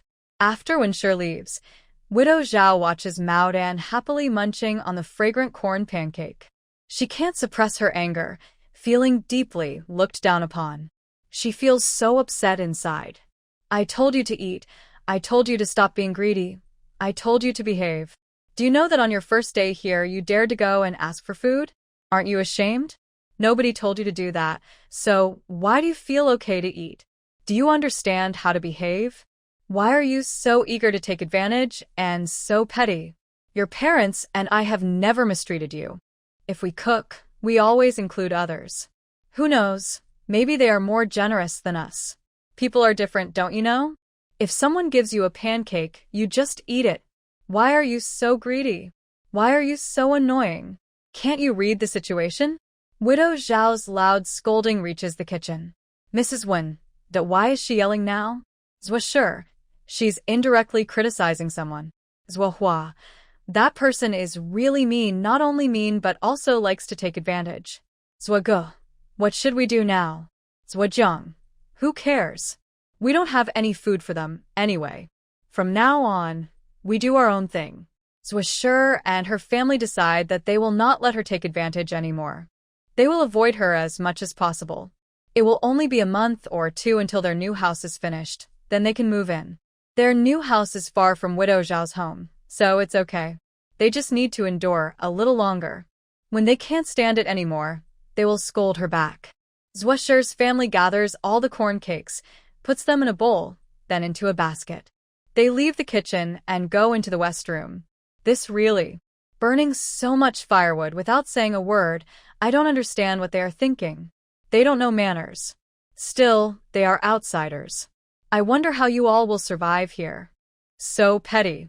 Even someone as kind as me can't get along with you. I don't believe you can stay in this village. Widow Zhao is cursing loudly in the kitchen, her voice reaching outside. The neighbor next door listens in shock. This Widow Zhao is really something. They came all this way to stay at her house. They pay rent, and they only burn a little firewood for cooking. Why does she have to scold so much? Suddenly, a clear voice from a young girl in the yard calls out to the kitchen. Aunt Zhao, don't worry. Today, we will gather the firewood we burn and bring it back tomorrow. We won't take advantage of you. Widow Zhao pauses her yelling, thinking about what to say. She feels a bit annoyed, but also unsure. After a moment, she reluctantly says, besides firewood, are you using my pot? When you cook, will you use my oil? Don't worry, we won't use your things, Zhuosher replies. Then you also want to use our quilt and bed? The quilt isn't needed, but the bed is. Zhuosher said, we paid for it. 100 big coins a month to use the bed. Isn't it reasonable to have a place to shelter from the wind and rain? If you really don't want our family to move in, I will ask other relatives to see if they can offer us a place to stay. In any case, we won't take advantage of you. Mrs. Hong said, you can use the bed as much as you want, but I won't provide food, oil, or salt. If you need those, you have to buy them with money. He was complaining because he wanted to get a little more benefit, but they didn't want to do extra work. Living in her house for 100 big coins was already enough. Her family only has 2 acres of land, 1.5 acres for crops and half an acre for vegetables. With so many people, their food wouldn't be enough. That's why he often sends his son and daughter-in-law out to find work all year round. Now they could get 100 coins for free for 2 months. Every little bit helps, and it was fair to others. If they didn't take advantage of this, they wouldn't suffer a big loss. Seeing that she finally calmed down, Zhuosher stepped back. Mrs. Wen shook her head. This person is hard to get along with. Zhuohua said, yes, it's best to avoid dealing with her in the future. Zhuosher said, tomorrow, we'll go find the village chief and ask him to build a house. We'll move in early. So the next day, their family went early to see the village chief to discuss building a house. Mrs. Wen brought some homemade buns as a gift for Mrs. Hong, who was very happy. Mrs. Wen explained her plan. Village chief, we want to hire people to build a house. They will have 3 meals a day, and we will give them 10 coins a day as a little reward. About 20 people should be enough. Please help me find some quick and skillful workers. I want to move into the new house as soon as possible. Zhang Jinwang knew about what happened yesterday and felt awkward. Hong Shi was a difficult person, and he knew that. But he also understood that Zhao Widow's family was really struggling. He introduced them to stay at his house because he wanted to help Zhao Widow. He didn't expect her to be so petty over a little firewood. In the countryside, small things like chicken feathers and garlic skins are really far apart, and the noise from their 2 families arriving and causing a fuss was so loud that everyone was paying attention. So, the commotion Zhao Widow made at home yesterday spread all over Qingchuan village. As the village chief, Zhang Jinwang naturally knew about it. All right, don't worry. I'll take care of this, Zhang Jinwang said, patting his chest and promising to handle it well, to make up for the trouble they caused. You want to build a house, so go to the mountain and see how much wood you need, take as much as you want. As for the stones that are too heavy to move, let the workers handle it. I will just watch over everything for you. Wenshi gratefully said, thank you, village chief. After Wenshi left, Hong Shi approached and said to Zhang Jinwang, she wants to hire 20 people to build the house? Or maybe I should ask my relatives from my family. My relatives are good at laying bricks, putting up beams, and building houses. They earn 10 cents a day, so working for a month could earn about 300 cents, which is similar to the wages in town. They can come here, and we can even provide them with a place to stay. Zhang Jinwang smiled and said, "Now you're happy again, wanting your relatives to come work for us?" Xie smiled faded. What do you mean? Are you implying she looks down on the poor, or that he is just going along with things? Either way, the tone isn't very kind. Zhang Jinwang quickly said, No. If my brothers-in-law are willing to come, I'd be happy. Anyway, whoever earns the money, it's all the same to us. They are my relatives, but we must agree that they can't slack off or cut corners. The work must be done well, or it will be hard to explain to others in the village who are watching. Hong Shi rolled her eyes. You don't need to tell me. Everyone knows the skills of my brothers.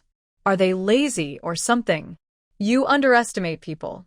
Zhang Jinwang smiled and said, No, I didn't mean that. I just asked my cousin if they need workers for building the house. We should pick some from the village, too. It'll keep everyone's mouths shut, share the work, and everyone will earn money. There's nothing wrong with that. Relatives inside and outside the village can all earn money. He gained a good reputation and some benefits, so Zhang Jinwang was very happy. He quickly went to Sun Leiahan's house to talk to Old Chu about it. Old Chu immediately agreed. Then it's best if your cousin finds a few people in the village. Their conditions should be the same as the Zhou family. Let's build the house quickly. Living under someone else's roof isn't forever. Zhang Jinwang nodded with a smile. Then I'll go now. As long as he handled this matter well, everyone would thank him for gaining fame and profit. Maybe their village would even benefit from this. Zhang Jinwang acted quickly, finding Lao Liang from the village and several of Hong Shi's brothers. Soon, they gathered about 30 or 40 people. Everyone here is very happy. It is now May and June, and the busy work in the fields is almost finished. There is not much left to do in the fields. People want to go to the town and county to find work, but it requires a lot of effort and may not earn much money. So everyone is very cheerful and eager to sign up. Zhang Jinwang carefully selected workers in the village, choosing some who are quick at work and have good relationships with him.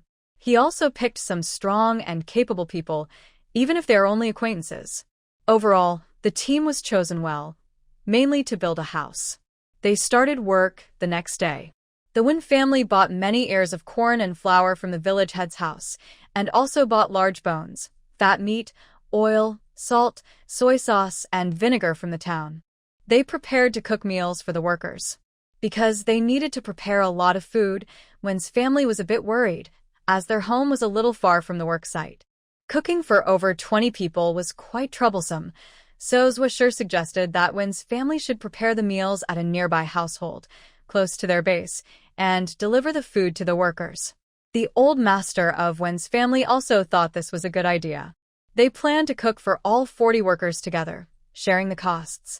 A neighbor named Zhou, whose family head was Zhou Dazhuang and wife was Tian, had 3 sons and 1 daughter. 2 years after dividing the family property, they only had 2 acres of thin land. However, Zhou was very hardworking, clearing and planting about 7 or 8 acres. He worked diligently throughout the year. After paying taxes, they could barely have enough to eat. Actually, they were just barely able to eat enough, but still not fully satisfied. The 3 sons of the Zhou family ate a lot, even more than their father. They were about to get married, but because the family was poor and couldn't even afford enough food, they told others they had found wives. When Zhou Shi suggested using their family's pots and firewood and paying 10 coins a day for cooking, Tian immediately agreed. She also asked her eldest son Zhou to help Wen's family carry grain from the village head's house. Tian was very enthusiastic and helped Wen's family start the fire. Big sister will be our neighbor now. With such a big house, life will get better and better. Big sister looks so pretty, and her cooking is good too. Big sister's children also look very nice. Tian was a very honest person. Her compliments came from the heart. Although some words were a little exaggerated, they didn't sound fake. Instead, they felt sincere, which was quite impressive.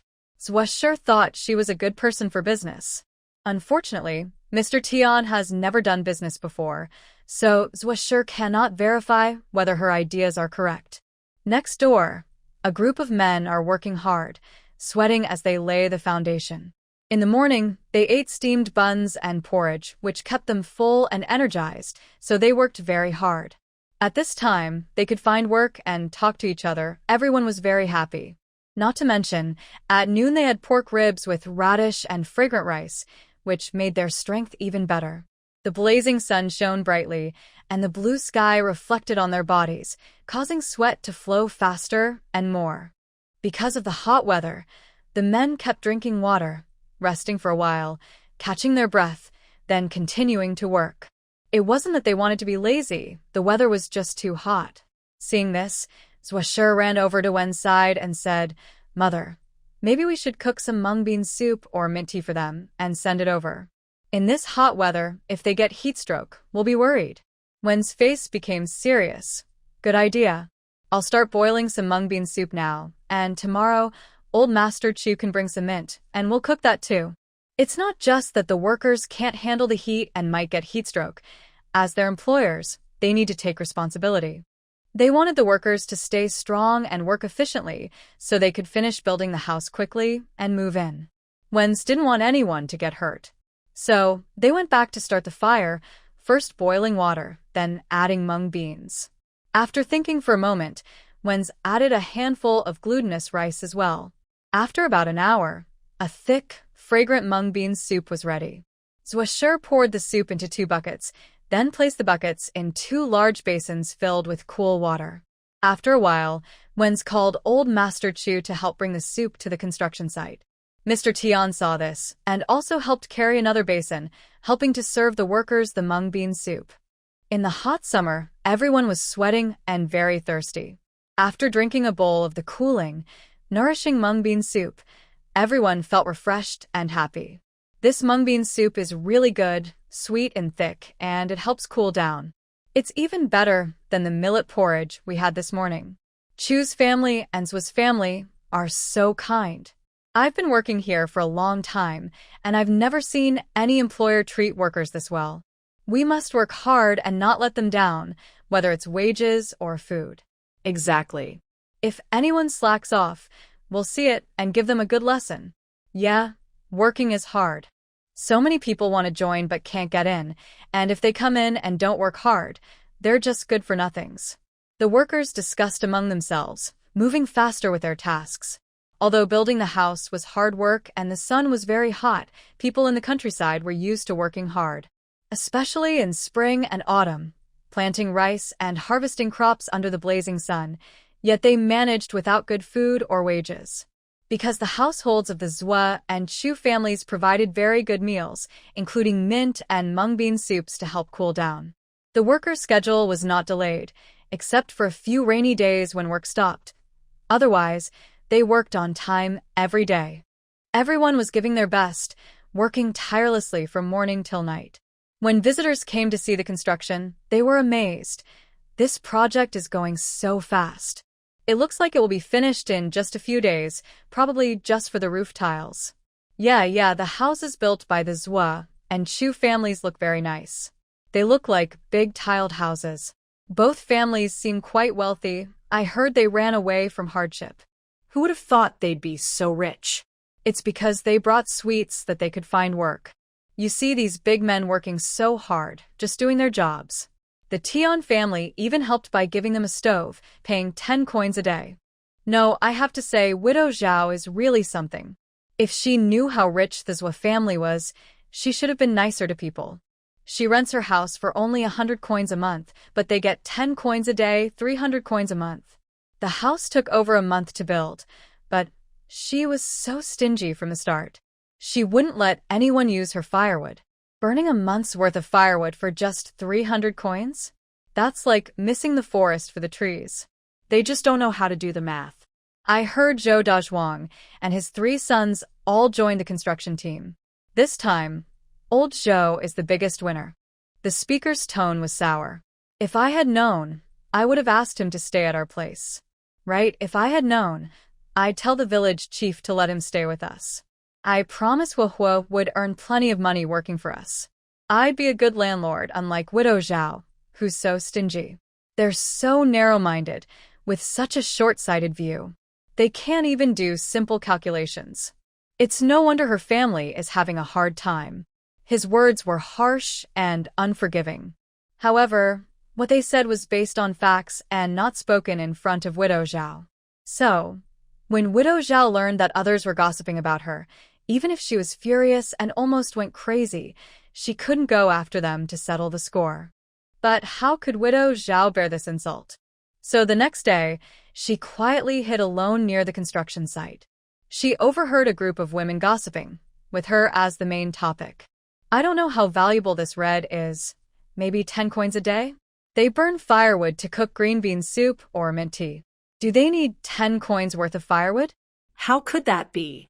In our countryside, people can pick up firewood easily.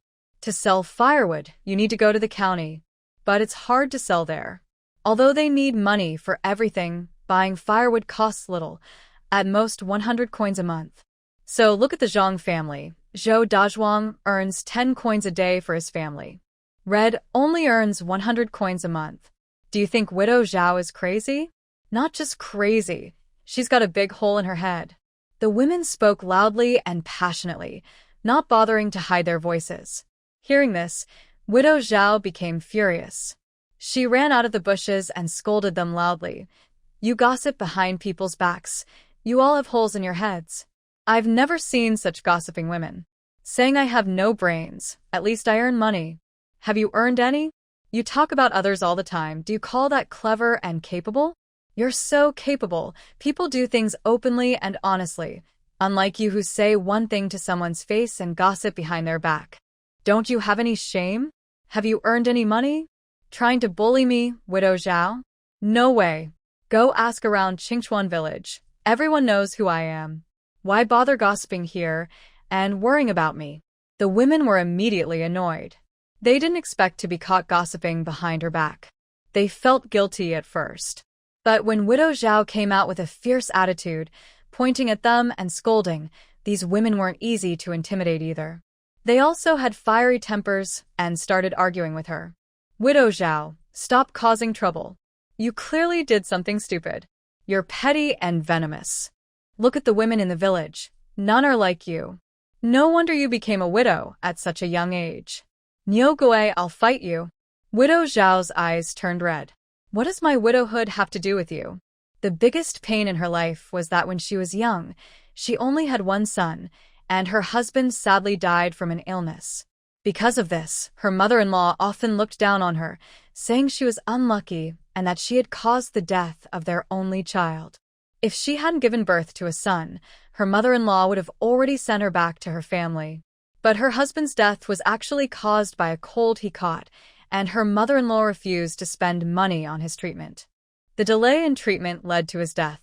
How could this be her fault? No one believed her when she explained, so her mother-in-law falsely accused her of being unlucky for decades. Finally, after her mother-in-law died, she took control of the family, married her son, and had grandchildren. But the gossiping women started to gossip about her again.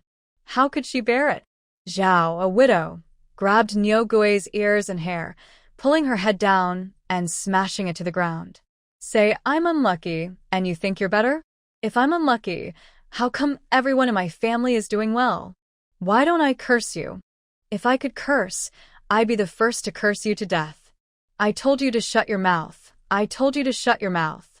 Zhao slapped Niugui across the face as she spoke. Her long-standing resentment from being oppressed by her mother-in-law suddenly exploded, making her incredibly fierce. Niugui was stunned by the beating. Let go. Let go of me. Let go. Niugui struggled to get up from the ground, but Zhao's grip was too strong. If I tell you to let go, I'll let go. You're talking trash and need a lesson. I'll tear you apart. See if you dare talk behind my back again. The women around couldn't help but clap their hands because others besides Niugui had also spoken behind Zhao's back. They couldn't just watch Zhao beat Niugui badly. Zhao, let go. You're hurting her. Do you know you'll have to pay for her medical bills? Zhao's hands moved quickly, and she looked at Niugui's bloody, fleshless face. She slapped her twice more, then pressed her hands on Niugui's body, kicking and punching, refusing to let go. Although Zhao's actions looked frightening, they weren't very heavy, She was just venting her anger and hitting for relief. The women nearby rushed over to pull Zhao away, and Nyogue managed to escape from her grasp. "I told you to hit me," Nyogue said as she slapped Zhao. She took advantage of others holding Zhao back to land that. It's known that Zhao is one of the fiercest fighters among the village women. As a widow, being able to stand firm in the village without being easily bullied shows how tough Zhao Widow really is. Suddenly, Zhao Widow was slapped, a harsh slap that made her eyes water. She immediately struggled to get free. She cursed loudly. "What are you all doing?" A bunch of people beating up one person, bullying a lonely widow and orphan. Is that right? Everyone felt a bit embarrassed and loosened their grip slightly, but they still held her back, preventing her from escaping. The village chief is coming. It turned out that when Zwisher saw Zhao Widow fighting, she had already sent the village chief's little chubby son to report. Now that the village chief arrived, Zwisher shouted loudly, Stop. "All of you, stop. What kind of behavior is this? Are you all bored? Don't fight while working, it affects the progress. Do you want to pay for the damage?" Everyone stayed silent. Zhang Jinwang, with a stern face, asked, "Zhao Widow, Nyogue, what's going on?" "Village chief, this isn't my fault." He started it. Nyogue covered her face and spoke more fiercely. "Look at my face, it's all swollen. Village chief, you have to help me." "Humph." Zhang Jinwang snorted. Nyogue continued, "Village chief, you don't know. Zhao Widow is a troublemaker. She came at me and grabbed my hair, then pushed my face to the ground. Look at my face, it's all torn up. How can I go out and meet people? I don't care. She has to pay for me." Zhao Widow was trembling with anger. This wicked woman was just falsely accusing her. Why didn't she mention why she hit her? She was avoiding the main issue and making up stories.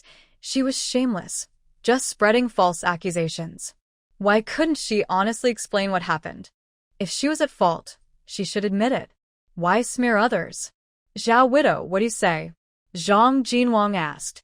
Zhao Widow, with a cold face, explained everything from start to finish, calmly and objectively, without any personal feelings or bias. She told the whole story clearly. Everyone fell silent. They didn't expect her to be so clear and straightforward.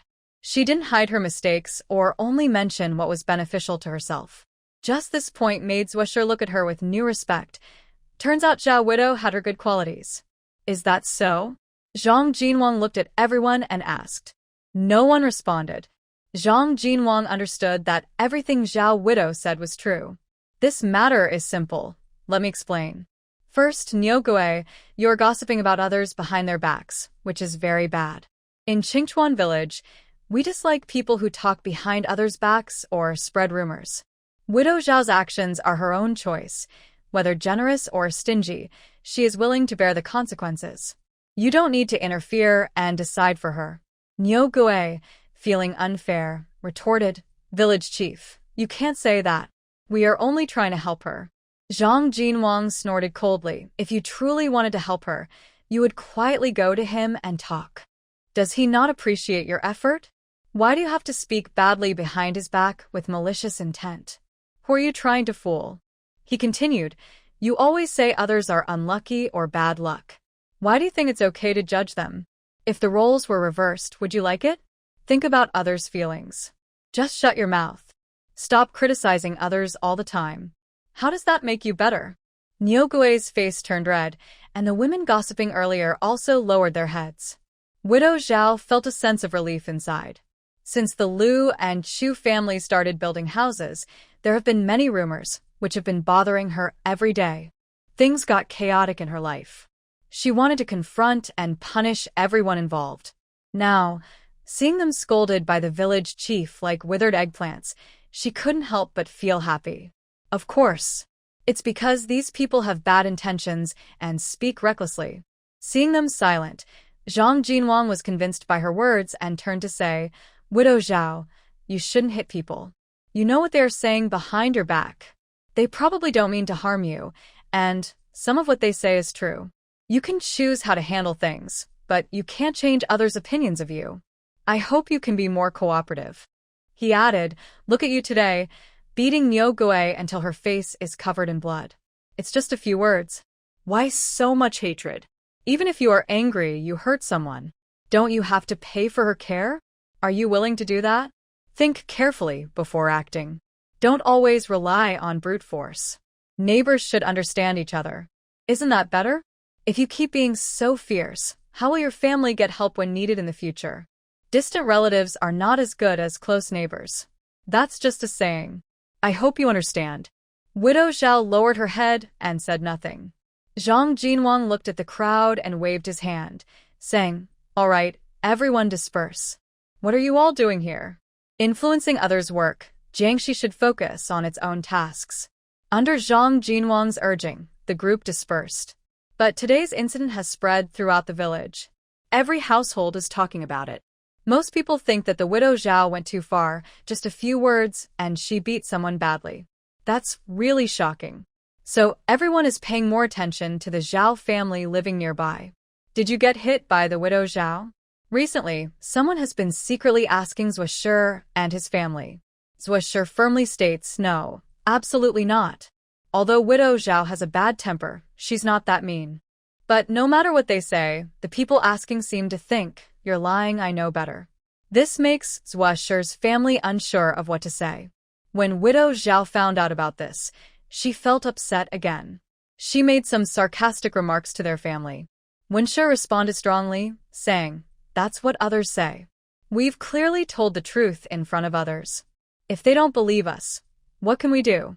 Widow Zhao knows her reputation isn't good in the village. Wen Shi and the others are telling the truth, and she doesn't want to cause trouble, so she just accepts it reluctantly. But widow Zhao is still unhappy. She cursed several times by the roadside, scolding whoever she saw. Finally, Zhang Jinwang scolded her, and she stopped. After this incident, Wen Shi realized what kind of person widow Zhao is and sighed. Widow Zhao really has a temper that's hard to deal with. Even if she's a good person, I wouldn't want to deal with her. It's too exhausting. Tian also agreed, saying, "Big sister, I'm not joking. Just finish building the house and move into the new one. The 10 cents a day for mung bean soup and mint. Honestly, I've been soft-hearted. If your house doesn't turn out well, my family will become rich." Wen Shi couldn't help but laugh. Knowing she was joking, Tian had been taking care of the boat grass for a while, and she also handled boiling mung bean soup and mint. She even asked her husband to work overtime helping with the construction. While other workers left, her husband was still helping at the site. Wen Shi was very touched and said, "Big sister-in-law, don't joke around. That makes me blush." Tian smiled and said, "I'm telling the truth. It's thanks to your family these days that I've managed to save a little." Without saying much, the neighbors next door are quite jealous. They buy all their vegetables from my garden, and our family, including my husband and several sons, all work at your place. Old Wang's family next door is very envious. They have no one to help them and openly criticize me in front of my face. Lie from old Wang's family? Mrs. Wen raised an eyebrow in surprise. She came to complain to you? When it comes to lie from old Wang's family, Mrs. Wen shows a complicated expression. Lai is a careless person. She initially came to Mrs. Wen wanting to sell vegetables from her own land. Selling vegetables isn't a problem, but her prices are high, and she often shortchanges customers. Since Lai first started selling vegetables, Mrs. Wen stopped buying from her land. But Lai was not willing to give up. Mrs. Wen's family cooks a lot, needing about 30 to 40 characters of ingredients each meal. They eat quite a bit, usually 20 to 30 jin per meal, sometimes even more. Mrs. Tian's family cannot afford so many vegetables, so besides buying from Mrs. Wen, she also buys some from the village chief's family. Lai managed to get this business, and she didn't want to lose it easily. But she didn't dare cause trouble for the village chief's family, so she had to go to Mrs. Tian's family instead. Her words were quite harsh. "Angel, don't think I don't know what you're planning. Your family has 3 sons and a daughter, while theirs has 3 daughters and a son. Are you trying to marry into their family, swapping one for another? Bah! You shameless person. Not only did you go there to cook mung bean soup, but your family also sends everyone to work for them to earn money. Do they look down on you folks?" Dream on. If you're planning something crooked, believe it or not, I'll tell Mrs. Wen. She'll definitely kick you out. Be sensible and let me have the vegetable selling business. Don't think everything will go your way. Look at your family's appetite. Can they really handle such a big fortune? Mrs. Tian was so angry she retorted immediately. Usually, she's a kind person, but if you really provoke her, she's not easy to deal with. She still has a bit of temper, especially as Mrs. Tian. The reason their family split was because of Mrs. Tian. Thanks to her, Zhou Dazhuang was freed from family slavery, only needing to pay 500 big coins each year to support the elderly at home. Mrs. Tian is usually kind, but she's also quite calculating inside. So she pointed at Lai's nose and loudly scolded, "Lai, no wonder your family has your surname. You're just being dishonest. Miss Wen came to buy vegetables at your place, and you charged her extra money, shortchanging her. You're cutting your own business short and blaming me for it. That doesn't make sense, does it? Everyone in the village grows vegetables. We're all neighbors. Why didn't you send some to her? And you still shortchange her when she buys from you. Isn't that just being greedy? And you're angry because she doesn't buy from you? How dare you? How can someone in Qingchuan village be so shameless? I'm embarrassed for you. And you even bring up our children to justify yourself. If you say that, you're afraid the heavens will strike you with lightning. You have a dirty mind, so you think everyone else is the same. Look at what you just said. Does that sound like something a decent person would say? The children are so young, they don't understand much. They're just being talked about behind their backs. If others find out, how will our children grow up to be? Tian's face was cold and serious. I warn you, if you say that again, I might ignore it the first time. But if I hear it again, don't blame me for tearing your mouth apart. Lai looked embarrassed. Her earlier words exposed her flaws. She's shortchanging people, has a bad character, and stirs up trouble with malicious thoughts. If the villagers found out, they'd spit on her until she was drowned. Lai muttered a few words in protest, but couldn't argue convincingly. She felt defeated and hurriedly ran back home. As soon as she got there, she grabbed her daughter-in-law, Ma, and slapped her hard twice. You're a bad omen, a fool. Who told you to stir trouble for me about money? And you said our son is just right for your daughter. Are you talking sense? You're embarrassing me in front of Tian. You caused a big scene and made a huge fool of yourself. No wonder you didn't go with me. You knew it was impossible and just used your mother-in-law as a tool. How could my husband's family marry a wicked daughter-in-law like you? You're such a rotten woman. If I don't beat you to death today, I won't be Lai. With that, she lunged at Ma and slapped her several times. Ma shouted and dodged, crying out for help. Mother, you're wronging me. I didn't do anything wrong. I'm your daughter-in-law. Tian is just trying to stir trouble between us. We're family. Think about it. Did the Zhou family cheat us and make a lot of money during this house renovation? Is our family's business being taken over by his family? Do they want to curry favor with the Zhou family? Otherwise, why do they always help them cook mung bean soup and serve it to workers at the construction site, even when we only buy firewood from them? Who would do this without getting paid? The Tian family is quite eager to win over the Wen family. It's clear they have other plans.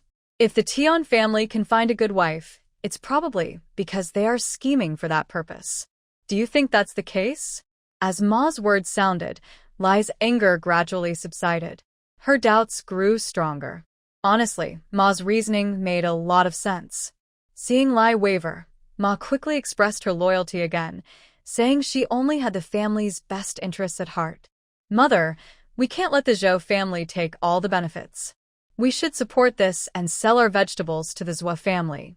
Lai was convinced and wanted to go with Ma to confront Tian, but Tian was very powerful and directly threatened them. We Zhou family live in Qingchuan village. We're poor, but we have many relatives.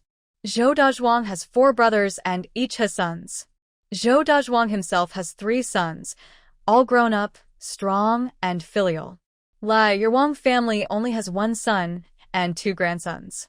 If you provoke us, don't think we need to send anyone. Zhou Dazhuang and his sons can handle your entire family. Are you sure you want to cause trouble and bother us? Lai shivered, frowned, and broke out in cold sweat. Ma saw her fear and felt worried herself. Tion's words were straightforward and very intimidating. In the countryside, families with many men are generally not to be messed with, whether they are rich or poor. At least Tion's words had enough backing, so Lai didn't dare to provoke them. The mother-in-law and daughter-in-law were driven away by Tion, eyeing each other in silence. Lai then scolded Ma harshly. Tion quickly dismissed them with a few words. She didn't curse or scold, but her effect was very strong. Since that day, they never dared to approach the Wen family again. They could only watch as the house on this side grew bigger and faster until it was finally finished. In just over a month, the house was nearly complete. Thanks to the help of the village chief and old Zhou's family, the house at Jiaqiao Old Lord's place was built quickly. It only needed about 10 days of airing to dry out the moisture, and then it was almost ready for moving in. During the drying process, they also asked the village carpenter to make some furniture and relied on the village head's wife, Hong's brothers from the Nian family, to help build a Kong bed. In just 2 months, both families moved into their new homes neatly. The two families bought plots of land of similar size, and the houses they built were also about the same size. There was a main hall, and on each side, 3 rooms were built, 2 for living, 1 on the west side for the kitchen, and a wood storage room. Across the yard, they built a simple toilet, a pigsty, and at the very edge, a chicken coop. Both families chose auspicious days to move in and invited villagers to a meal at their new homes. In the countryside, it's a tradition to host a feast after building a house, called a warm fire Kong celebration. Almost everyone in the village was invited to this meal. Since they were hosting a feast, and the house was new with little income, they couldn't prepare too fancy or too plain food. Over the past month, the Wen family kept a close eye on helping with the work. Meanwhile, Zhuo and Zhuo went to the town every day, mainly selling food. At first, they sold vegetable buns and dumplings at the market, with 2 sizes, small dumplings mainly for tasting and occasionally sold to customers as extras. Because their dumplings and buns tasted good and weren't sold in large quantities, the sisters always finished their stall early. They earned some money and also helped the family with chores.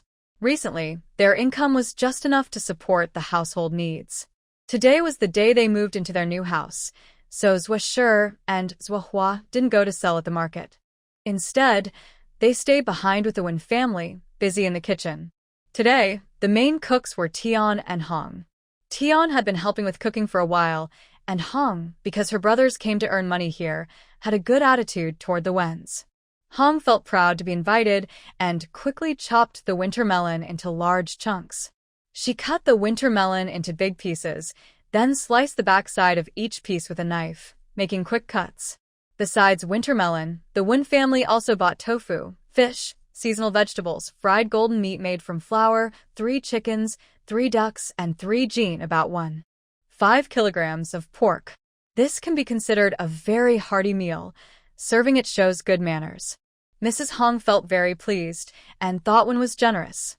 In the future, they could have more contact, maybe even get some small benefits. Wen watched the two busy in the kitchen, helping from time to time. She started praising, "Aunt Hong, your knife skills are really impressive. Look at how quick your hands are. You must have cooked a lot of delicious food at home." Who doesn't like to hear compliments? Mrs. Hong modestly smiled and said, "It's nothing special. Watch me cut a few chicken pieces for you." She moved quickly, chopping the chickens into pieces. She forcefully chopped at the wings and thighs, instantly making the original shapes unrecognizable. When Seeing her stunned, Mrs. Tion chuckled and said, "Little sister, what's wrong? Do you think it's a pity that the wings and thighs are no longer visible?" Wen nodded in agreement. "What does it mean that the chicken wings and thighs are unrecognizable?" Mrs. Tion smiled. "Not only the wings and thighs are chopped into small pieces, but all the chicken, duck, and pork are minced very finely. Think about it. Smaller pieces mean more pieces, so we can eat more." Mrs. Hong added, "Exactly. Large chunks of chicken wings and thighs are easy to pick up with chopsticks, but what do others eat then?" Wen was stunned for a moment before realizing, "Mrs. Hong is right. I was overthinking. Nowadays, being able to eat meat is a good thing. If the meat is cut too large, there's less to share. Then Wen watched Mrs. Hong chop all the chicken, lamb, and pork into tiny pieces, almost turning all the meat into small cubes. Mrs. Hong looked regretfully at the meat on the cutting board, feeling a bit nostalgic. I've lost my touch. If I had done this a few years ago, I could have minced the meat even finer. Wen quickly praised, "It's okay, it's already very good." Zhuosher smiled and said, "Yes, Grandma Hong is amazing. No matter how the meat is cut, today we're going to finish eating it all. Don't worry too much. Your skills are already excellent." Mrs. Hong was surprised. Finish all the meat? It's good enough to serve half of it, but to serve everything, how can they handle it? Zhuosher. Wen looked at Mrs. Hong and then at Mrs. Tian, full of questions. Mrs. Tian smiled warmly and explained, "Aunt Hong is right. These days, life isn't easy for anyone. We can't just eat meat at home and go to others' houses to fill up." Mr. Hong said, "Yes, going to someone's house for a meal is just about eating enough. Wanting to eat plenty of meat. What's the reason? The meat on the table is meant to fill you up, not to trick people." Mrs. Wen hesitated a bit. "Our dishes aren't many. Will half of them be enough for everyone?" Although he knew it was impossible to fill up on just the dishes, the amount of food on the table was too little. Not everything was served, which was hard to watch. Zhuosher said, "The weather is so hot. If we leave all these dishes, our family won't be able to eat many times. What if the food spoils?" Mrs. Hong replied, "It won't spoil. Just leave a little, and it will be gone after a few meals." Zhuosher thought, in this hot weather, the food will spoil after a couple of days. "Don't worry, I have experience with this," Mrs. Hong assured her, patting her chest. "If there's too much, you can also give some to the neighbors." Zhuosher understood. She would definitely bring some back for Mrs. Hong and Mrs. Tian later. Since it was the local custom, she would follow it. She didn't fully trust Mrs. Hong but believed Mrs. Tian. Later, she would quietly ask around to see how everyone felt about the meal. If there were no other signs, it meant everyone was following the tradition. Mrs. Wen also understood. She sent her children to follow Mrs. Hong and Mrs. Tian, helping the village women serve the dishes. Baskets of food were placed into bowls and brought to the table. Everyone looked at the food, swallowing saliva. Some people knew it was Mrs. Hong and Mrs. Tian's cooking skills and praised them. Especially since all the meat dishes were chopped into small pieces, the only slightly larger dish was braised pork cut into thumb-sized pieces, counted per person. For 10 people, there were 10 pieces. The adults carefully wrapped the meat to take home for their children. The children brought to the feast ate the meat right away. Everyone was eager, no matter what kind of meat, chicken, duck, fish, or shredded pork and braised pork, they all reached for the meat dishes. Soon, all the meat on the plates was gone. "Really delicious, but it's a pity there isn't enough," someone said. "That's because meat is too expensive. Every household does it this way." "Well, I don't know when I'll get to eat meat again. Just smelling the aroma this time makes me remember it for a long time." Exactly. "I need to save my braised pork for my kids." Listening to everyone's discussions, Zhuo's heart felt both sadness and relief. Hong and Tian said the truth. They are doing things this way now, and their family's feast is not poor. Hong and Tian were also helping to serve. Eat well, everyone. Don't be shy. Hot meat and dishes. Thanks for your support lately. Please continue to help out. We're all from the same village. The village head's wife speaks wisely. Don't worry, Sister Hong. If anyone dares to treat the Zhuo family or the Chu family badly in the future, I will be the first to oppose it. We shouldn't just eat and then curse others. Come often, stay late. Our Qingchuan village is a fair place. We won't do anything mean. The villagers quickly spoke up to show their support. Most villagers are reasonable, with simple life experience and principles. Maybe everyone is poor. They might get angry over small things, but truly malicious people are rare. Zhang Jinwang watched everyone speak and felt proud. The harmony here is thanks to him, the village head. Is there any other village with a leader who keeps his promises and is loved like him? And they even have scholars now. In a few years, there will be successful candidates, and their village will be known for that. When they go out, No one will dare to ignore them. As long as the villagers are happy and their village is better than others, that's because of Zhang Jinwang. He cleared his throat and smiled at everyone. From now on, if anyone has a headache or fever, just see my cousin. His medical skills are passed down from our ancestors. He can treat difficult illnesses. And the Zhou family is also my cousin's family, related by blood and friendship. From now on, we're all residents of Qingchuan village. Distant relatives are not as good as neighbors. We should get along well. Never act arrogantly or start fights. Anyone causing trouble in the village and refusing to change should be kicked out of Qingchuan village. This was deliberately said in front of everyone by Zhang Jinwang. Qingchuan village has good people, but also some sneaky troublemakers and stubborn folks with dark minds. Human nature is easy to influence. He must first tighten these people up and not rely on having many family members or local advantages to bully these two families. Not to mention that old man Chu is his cousin, and since the Zhou family is so considerate, he should help take good care of them. Hearing this, everyone burst into laughter. A few people's faces darkened, feeling that the village chief's words implied something about them. But such moments are not suitable for arguing. Just wait and see. Let's see who can outdo whom. Everyone happily lowered their heads to eat. Lai Shi quietly leaned toward Ma Shi and asked in a whisper, "Did the thing you mentioned work out?" Ma Shi nodded. "Don't worry, I already sent the message. It will definitely work." Lai Shi nodded. "I don't believe Lu Daqua will let such a good opportunity go." Ma Shi politely handed her a piece of chicken, smiling lightly. "Don't worry, Yang. When he gives us the news, we'll spread the word. Then the Wen family will have a good life." Lai Shi snorted disdainfully. "I already knew that. I just want to make sure everything is done properly, so nothing goes wrong." She then looked longingly at the large Swa family house. "I never thought they'd build such a big house. How much does it cost? I've never lived in such a big house. Why does he deserve it?" A widow who had 3 daughters, looking like a cunning fox, dared not buy her vegetables. She couldn't believe she could keep her ground. Lai Shi said, "If Lu Daqua sees this young wife and gets a good deal, we'd better think of a way to get a big sum of money from him. When we run out of money later, we'll go to him. I don't believe he'd refuse if we hold such a big advantage over him." Ma Shi's eyes lit up. "Mother, you're right. We shouldn't make this public. Everyone would know. The Wen family is shameless. They wouldn't give us money unless we threaten them." Lai Shi paused, feeling very unhappy about this. She also wanted to ruin Wen's reputation, so everyone could see her true nature. But for money, and to hold on to this advantage, continuously getting money from Wen's family, Lai Shi decided to give up her plan. Serves her right.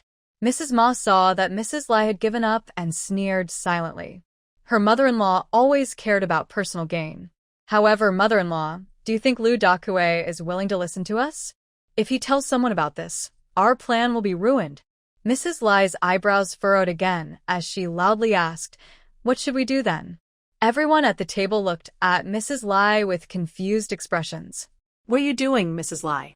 An elderly woman with gray hair asked. "Just having a meal. Why are you causing trouble?" Mrs. Lai felt a sharp pain in her chest and wanted to argue, but no one was her senior, and she dared not to challenge them. She could only eat faster, then threw down her bowl and pulled Mrs. Ma away. She needed to think carefully about her plans. The next day, Mrs. Lai went to the east side of the village to find Lu Daqua. Lu Daqua was known as a troublemaker in Qingchuan village. He only had his mother at home. His father had died early. Their home was just a broken thatched hut and an acre of thin land. His mother farmed and sold shoes in her spare time, washing clothes for wealthy families to earn extra money. Although they had no money, Lu Daqua's mother loved him very much. Because of him, she could stay in the Lu family. Without a father, he was already pitiful, so she was willing to do anything for her son. Although Lu Daqua was not wealthy, he seemed to have a spoiled attitude. Since he was young, he had been lazy and idle, watching his mother work hard at home, doing chores and risking her health to provide for him. Within her ability, she would even pick stars from the sky for him, if she could. But her skills were limited, and she didn't understand many principles. She only knew how to spoil her child and didn't give him proper guidance. He studied for 3 years but learned bad habits in 3 days. Lu Dakue started stealing chickens and dogs with the village troublemakers, becoming lazy, sneaky, and cowardly, afraid of everything. He became a problem youth that everyone disliked and avoided. Village Chief Zhang Jinwang disliked Lu Dakue very much. Several times, he wanted to teach him a lesson, but Lu Dakue was clever and never gave him a chance to catch him. However, Lu Dakue's reputation was known to everyone. People knew he was unreliable. Young women and wives didn't bother with him, so now, at 25, Lu Dakue still hadn't found a wife. His family is poor, and he has no ambition. His behavior is bad, and his reputation is ruined. No decent girl wants to be with him, so Lu Dakue started secretly seeing the widow next door. As a result, her uncle caught him in the act and beat him badly. The news spread quickly, and Lu Dakue's reputation was completely ruined after that. Although the girls before didn't want to marry Lu Dakue, they didn't avoid him. But once the news came out, no girl wanted to stand by his side anymore. Lu Dakue was completely hopeless. He gave up on himself and started seeking comfort from some untrustworthy young women and widows, occasionally paying them to help him with his needs at brothels. Now, hearing that Lai's wife was looking for him and explaining the situation, he was immediately willing. I wanted to find you yesterday, but you didn't come back. It's not too late now. But remember, you can only go quietly into their house and wait for me to come and catch you. That way, we can threaten him. If he wants to keep his reputation, he will pay us repeatedly. If not, it won't work. Lu Dakue's eyes lit up, and various thoughts flashed through his mind. Then he smiled and said, "Annie, don't worry. I will handle it. Nothing is impossible. I will make sure he pays up." Lai's wife nodded satisfied. Just remember, don't hurt anyone the first time. If you do, what if her wife is fiery and might get upset? Or if she reacts too strongly or tries to hurt herself, we won't be able to hide it. Lu Dakue sneered inwardly. What about being a pure wife? He had seen widows who appeared very virtuous, but behind the scenes, they all wanted men badly. Even if she was fiery, as long as he was willing to sleep with her, what could she do? But there was no need for that. After all, this was Qingchuan village. If something serious happened and he was driven out, it would be trouble. He kept a calm appearance and said, "Andy, don't worry. Nothing like that will happen. A rabbit doesn't eat near its burrow. If I cause trouble, it will be in the neighboring village. I wouldn't ruin my own reputation in the village, or I wouldn't be able to stay here." Lai's wife felt relieved. Thinking carefully, Lu Dakue was a scoundrel, but he hadn't caused trouble in the village before. He seemed reliable, so she hoped his actions would go smoothly and that he would extort more money. The next day, Lu Dakue started wandering around the village. When villagers saw him, some joked, "Hey, isn't that Dakue? How come he's back? It's been a long time since you came back. Have you made some money outside? Did you buy some wine to honor your second uncle?" Lu Dakue chuckled and said, "Second uncle, look at your teeth. Most of them are gone. Do you even taste the wine with just 2 left?" The second uncle scowled, clearly unhappy, and pointed at him, scolding, "You brat. Always so irresponsible. You're grown up now, but you haven't married a wife to carry on the family line. Look at your mother, she's exhausted. You're so old and still no grandson. You're just a gloomy guy. How does our Lu family have such a useless descendant like you?" Lu Dakue grinned awkwardly, his face looking even more mischievous. "Second uncle, you know our situation. I don't have much money. About a wife. Maybe, second uncle, you could help. I'm still a descendant of the Ning Lu family. So if you could lend me some money, I could go marry a wife." The second uncle snorted coldly. "Bah. You're hopeless.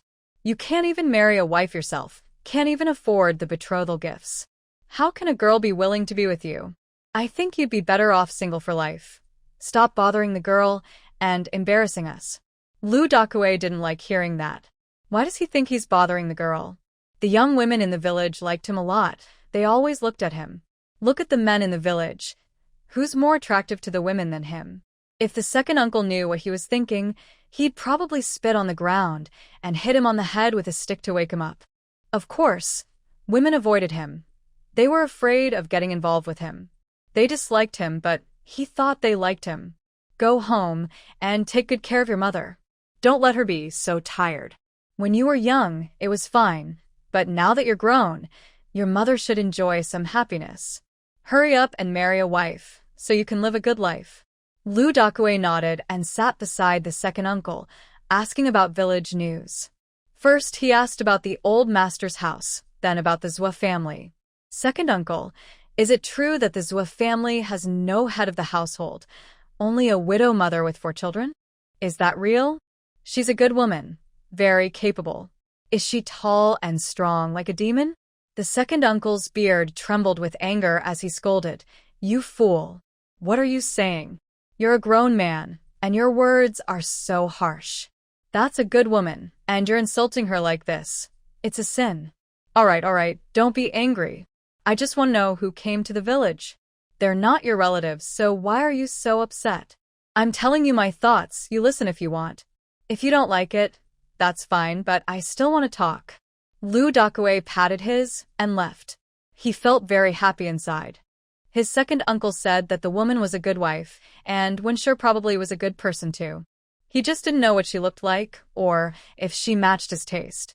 If she was really pretty, they would have a new house and money. He might have other plans. So, Lu Dakue secretly followed Winsher when she went out, and also quietly loitered near the Wen family for several days. Finally, he found the right moment. Mom, I think I've seen this person twice in a row. He doesn't look like a good person. Should we go ask about him? Zhuosher looked at Lu Dakue and Yun Kai's back, worried. Okay, I'll ask Tianshi, Winsher decided. Winsher went to the old Zhou house and found Tianshi. He's one of our villagers called Lu Dakue. He's usually lazy and sneaky, not a good person. People don't think well of him. Sister, I saw him, and I think we should stay away from him, Tianshi warned. Winsher was surprised, opening her mouth wide. He's from our village, so why does he keep hanging around near my house? Sister-in-law, what do you think he's up to? Tianshi was startled and hesitated for a moment. She decided to tell Winsher about Lu Dakue. When Winsher heard this, she was shocked. What should I do? I feel like he's watching us, and he might have bad intentions. Should I tell the village chief? But as soon as she said it, she felt it wasn't right. He hadn't done anything wrong yet. She hurried to report to Changcheng. Later, she wondered how she could say she felt suspicious of him just because he was wandering around their house. If the village chief couldn't help, or if he did help, others might think she was crazy. Tianshi thought for a moment and said, maybe I can send someone from my family to check on your house and ask Lu Dakue directly. After some hesitation, Winsher nodded. That would be helpful. I know it's not proper to interfere, but I'm just a woman with a few children. If someone is watching us, how can we fight back? Tianshi understood and agreed. If she were in Winsher's place, she'd think the same. When Zhou Dazhuang came back, Tianshi immediately told him what was happening. Zhou Dazhuang didn't say a word and went to Lu Dakue's house the next day to talk with him. Afterward, Tianshi asked Zhou Dazhuang, how did it go? What did he say? Zhou Dazhuang picked up the bowl on the table, tilted his head, and drank a bowl of water. He said, I told you, he said he won't go anymore. Mrs. Tian muttered, what? His words can't be trusted at all. If he didn't have some secret plan in his mind, why would he be hanging around Wen's house? I think he's just pretending to be drunk. Thinking of this, Mrs. Tian was worried about the Wens and advised, you should watch out recently. Wen's girl has been kind to us. When they built their house, we earned quite a bit of money. They are taking care of us on purpose, so you must keep an eye on them. Zhou Dazhuang nodded in agreement. Later, after Wen's went home, he told his children what had happened. Big Sister Tian has decided to help us ask about it. We should be careful when we go out recently and avoid trouble. Who is it? Zhuohua frowned and looked a bit upset. Why is this person so mean? No good place to go, but they insist on coming to our house. Zhuo said, "It's probably because they want something from us. We're small and weak, with no one to stand up for us. We just moved here from outside, so they probably think they can easily trick us. Their plan is too simple." Mrs. Wen listened and started to worry. "What should we do? This is so stressful." Zhuo said, "No, we can't just wait and see. If they break into our yard, we won't be able to chase them away. We need to think of a plan." The family gathered together to brainstorm. "Maybe we can dig traps at the base of the wall?" Zhuo suggested. "Let's ask Brother Jingming for help. He set traps in Hunter Village before. If anyone tries to jump down from the wall, they'll fall into the trap." Zhuo looked at Zhuo with approval. "You're right. We can put sharp bamboo sticks inside the trap. If someone jumps in, they'll get their feet hurt." Actually, he was thinking of putting glass shards on top of the wall, but in ancient times there was no glass and she didn't know how to make it. But following this idea, many things could be done. Zhuo said we could also plant big, thick thorny bushes on top of the wall and around the base too. Also, we could raise 2 dogs inside the house. When he said this, everyone's eyes lit up. Zhuo said, "Dogs are easy to take care of. As soon as bad people come, let the dogs bite them." Zhuo added, Yes. I love dogs.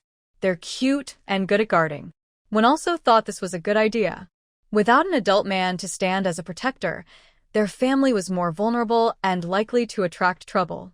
2 big dogs would make them much safer. "But where can we find dogs?" Zhuo asked. Wen said, "Tomorrow, I'll ask Sister Tian and the village chief to help find 2 dogs. It doesn't matter if they are big or small. Once we find them, we can start raising them." Zhuo added, "We also need to set traps and plant thorny bushes early. It's extra protection. We can ask Uncle Zhou to help dig traps and plant thorny bushes. Just give him some money. We must ensure safety. If someone plans to harm us, we won't survive." Wen agreed with this idea. On their journey to escape hardship, they met many kind people, but also saw the darker side of human nature. Now, with someone outside watching them closely, trying to get some unclear benefits or harm them, they had to be very careful. Maybe they were overthinking, but who could guarantee that everyone they met was a good person? Wen understood the importance of planning ahead, especially when old Lady Lan wanted to take Zhuo and forcibly drive them away. He knew people needed a backup plan. Nothing in the world was certain. Who knew what might happen tomorrow? Zhuo was especially eager for Wen to find a puppy. He had never had a dog before. After moving into the new house, he was excited to have a little dog to keep him company. He felt life was much better now, much happier than when he stayed at his grandmother's house. He urged Wen to go find a dog. Wen gently patted his little head and said, "No, I just went to see Sister Tian today. I can't go again today." Zhuo said, "Then I'll visit the village chief's house." Wen didn't object. Zhuo said, "I'll visit old Master Chu's house to see Jingming, then ask around the village if there are hunters who can help dig traps." Hearing this, Wen felt motivated to go out and quickly set off. Then Zhuo insisted on going with Zhuo to find Brother Jingming and old Master Chu. Zhuo had no choice but to agree. "Xiao Shi is here. Come in quickly. Jingming will be here soon. Xiao Shi and Xiao Jiang came to see you." Old Master Chu warmly welcomed the siblings, smiling brightly. His deep wrinkles looked like blooming chrysanthemums. Jingming also ran out from the side room, smiling as he looked at the siblings. "Xiao Shi, Xiao Jiang, you came to visit me? Let's go to the river to fish." He took their hands and was about to lead them outside. Luo Shi quickly grabbed him and said, "I need to see Grandpa Chu. Can we wait until I finish my work and go together? Also, I want to ask for your help." Chu Jingming paused, pulled her back to sit down, and asked, "What is it?" Luo Shi explained the situation. Old Master Chu's face darkened. Jingming also couldn't help but cross his legs in frustration. Both families had come a long way, endured many hardships, and considered each other family. Hearing that someone was scheming against the Wen family made them very angry. Who exactly is Lu Dakue? A grown man, and he still dares to go out? If he really does something harmful to you, I won't let him go easily. Old Master Chu said angrily. He was experienced and knew what Luo Shi's words meant. He understood the danger their family faced. Someone was eyeing them. Your mother is right. We should leave early. I'll ask Jingming to help set a trap. There's a hunter named Hugu in the village who is very skilled at hunting and trapping. I'll go ask him to come help us right now. After saying this, Old Master Chu took Luo Shi and the others out immediately, not willing to wait even a moment. Luo Shi also felt this was urgent. Planning early and ensuring safety was the most important thing now. She only wanted peace of mind, so she didn't refuse. Hugu's house was in the most remote part of the forest at the west end of the village. It took about 15 minutes to walk there. Since he was a hunter, Hugu built his house in this quiet place, which was also convenient for going up the mountain. When Old Master Chu visited, Hugu was a bit surprised. Old Master Chu is here for something? He wondered what Old Master Chu wanted. He saw 3 children with him. Could they be visiting his house? That didn't seem right. He was only alone. Would visitors go to homes with children and women? Old Master Chu didn't beat around the bush. Today, I came to ask Brother Hu for a favor. Please tell me Hugu guessed what he might want help with. Was it about wanting to buy meat? There was no butcher in the village, and nobody regularly bought meat. As a hunter, Hugu often caught small animals himself. Sometimes, when someone wanted meat, they would come to his house to buy some. Most of his game was directly hunted and brought to the town for sale, so not many people came to buy from him. People usually go to the town to buy meat, not to his place. Brother Hu, I want to ask for your help to set some traps at home, said Old Master Chu. Setting traps at home? Hugu frowned. Why set traps at home? If someone steps on them, what would happen? Old Master Chu explained, it's to keep the children safe. I want to set traps near the wall to prevent sneaky people from climbing over. You know, since the new family from the Zhua clan has no strong man to protect them, they might attract some bad-hearted people. Brother Hu is honest and skilled at hunting. I'm sure you can set good traps.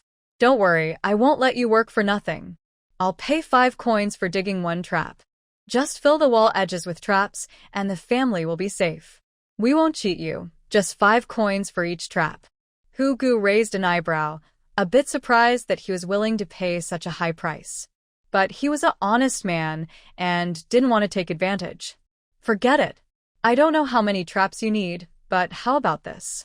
I'll spend 1 or 2 silver coins and fill all the wall edges with traps.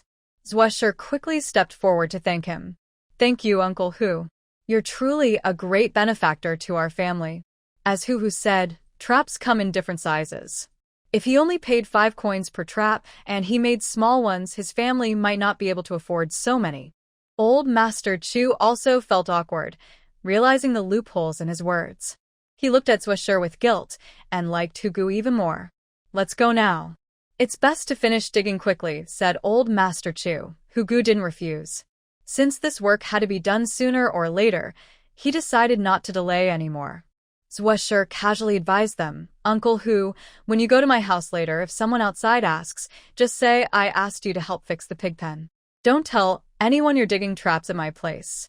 Otherwise, people might misunderstand us. Hugu chuckled and agreed. Seeing his quick agreement, Zhuo felt happy. He asked again, Uncle Hu, when you're working in the mountains, have you seen any thorny bushes? I want to transplant a circle of them around the wall at home. Hugu was surprised. It seemed they were planning to do something more than just setting traps, maybe planting thorns and creating extra security. It showed they cared a lot about safety, especially for families like theirs, and wanted to be well prepared. Hugu couldn't see much on his face and said, There is a place with many thorny trees. When I have free time, I will transplant a row of them for you. Zhuo smiled and said, Thank you, Uncle Hu. Once you move these trees over, I will pay you 2 silver coins for your work. He dug out some books from the mountain and brought them back to plant, and needed to buy another batch. This was not a small project. 2 silver coins should be enough. Hugu thought for a moment and nodded. All right, but this should be decided by your elders. He then looked at Grandpa Chu with his eyes. Grandpa Chu nodded and smiled. Brother Hu, you don't know how clever this girl is. She can mostly make decisions about her family. You can rest assured. Hugu was even more surprised. Who would let a little child decide on a business involving just 2 or 3 silver coins? But seeing Grandpa Chu and Zhuosher's expressions, they didn't seem to be pretending. This family was truly strange. Hugu also felt puzzled but followed the two to the Zhua family house. The group quickly arrived at the Zhua house. Hugu first observed and felt reassured. When they built the house, they surrounded the entire yard with a high wall. He secretly nodded in approval. In the countryside, few people build such high walls when constructing a house, especially so tall, indicating they cared about safety. However, the project was quite large. They dug traps in such a big area, which would require a deep trench. Hugu thought his work schedule would be very long. Digging traps and planting spikes might take about a month. And in that month, he would be visiting Zhua's house every day, which the villagers might gossip about. It wouldn't be good for him or for Wen's family. Zhuosher had already thought of this problem and told Hugu directly, "Starting tomorrow, my mother and I will go to the market to sell food. We leave early in the morning and come back in the evening. My eldest sister, third sister, and fourth brother will stay at home. After you arrive, they will open the door for you. Grandpa Chu and brother Jingming might also come over sometimes." Hugu nodded, feeling this arrangement was very good. This way, he wouldn't have to worry about gossip. He wasn't married yet, and Wen's family was a widow. The village gossips would surely talk. Finding a way to handle it was the best solution. When Wen's family returned, she also brought good news. The village chief said that in the neighboring village, there were puppies from Hong family's relatives, and in a few days, she would bring 2 over. Zhuojiang was very happy and couldn't wait to see the 2 puppies. Close the doors and windows, and the family rests early. The next day, Zhuosher and Wenshi pushed a unicycle cart to the town market. They rode in Qin Chongqing's ox cart because Wenshi and Zhuosher brought many things, so they each paid for a seat and traveled on the ox cart. On the 1st and 7th days of the lunar month, Huatown holds a market. People from 10 or even 20 miles around come to trade eggs and local specialties for necessary goods. Huatown is flat and well located, with many people gathering, making business easy. Zhuosher knew the place well.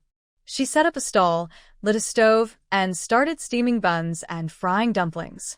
Today, because Wenshi came with her and brought some extra items, they also sold dried sweet potatoes they had sun-dried earlier. Who's selling dried sweet potatoes? Sweet and crispy, 3 cents a jean. The dried sweet potatoes were cut into strips, sun-dried to a reddish-yellow color, looking full and shiny. They were chewy, sweet, fragrant, and filling. Why are dried sweet potatoes so expensive?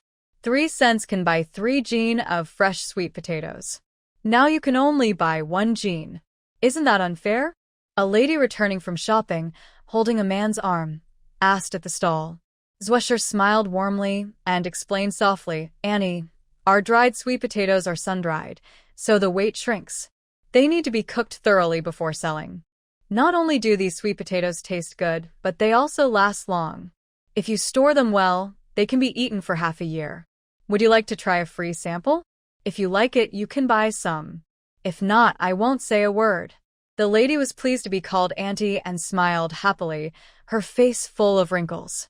At her age, she was old enough to be Zhuosher's grandmother, but being called young made her happy. After tasting the dried sweet potatoes, she opened her mouth wide, took a bite, and found them soft, sweet, not gritty, tender and chewy. Truly delicious. Without hesitation, she said, "Give me 1 jean." Her grandson loved snacks, and she knew he would like such tasty treats. "But would you like to try our dumplings? They're also very good. You can try a small one for free. If you don't like it, it's free. Small dumplings cost 1 cent each, big ones 2 cents. The lady was tempted by her words and decisively bought 10 small dumplings to take home.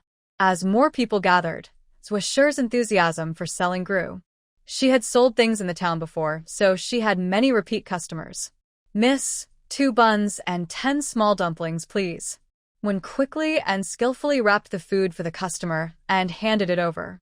After receiving it, the customer suddenly noticed the dried sweet potatoes nearby. After trying a sample, he decided to buy a pound. This time, they made fewer dumplings, which sold out quickly, and the buns gradually sold out as well. The large basket of dried sweet potatoes they brought was also sold out, thanks to poetic calls and sales pitches, and it sold very fast. Within an hour, everything was gone. "Give me 3 buns and 10 large dumplings," the customer ordered. So felt sorry and said, "Sorry, sir, everything is sold out today. Maybe you can come early tomorrow? Is there nothing left?" The customer's face darkened. "So fast? My son still wants to eat dumplings. Do I have to make them myself at home?" Actually, Swa's dumplings were quite good. The small ones were vegetarian, and the large ones had meat. They were tasty, tender, and fragrant, with a nice aroma and meat flavor. This way, buyers wouldn't feel like they were being cheated, and the process of making them was quite cost-effective for enjoying delicious food. "How about I sell you this half-pound of dried sweet potatoes?" Half a pound of dried sweet potatoes was hard to sell. Originally, he planned to eat it on the way home, but now he might have to sell it. The customer thought for a moment and asked, "Are they tasty?" Swa directly handed him a piece to try. After tasting it, the customer was satisfied. He paid 1 coin and bought the half-pound of dried sweet potatoes. Everything was packed up, and Swa was about to leave to buy some things from one to take home. But just as they picked up their things, they were suddenly surrounded by 2 thugs. "What are you doing? Put your stuff down. Don't you know the rules? How dare you set up a stall here? Put it down, do you hear me? This place is under our 8th Lord's control. If you're sensible, pay us.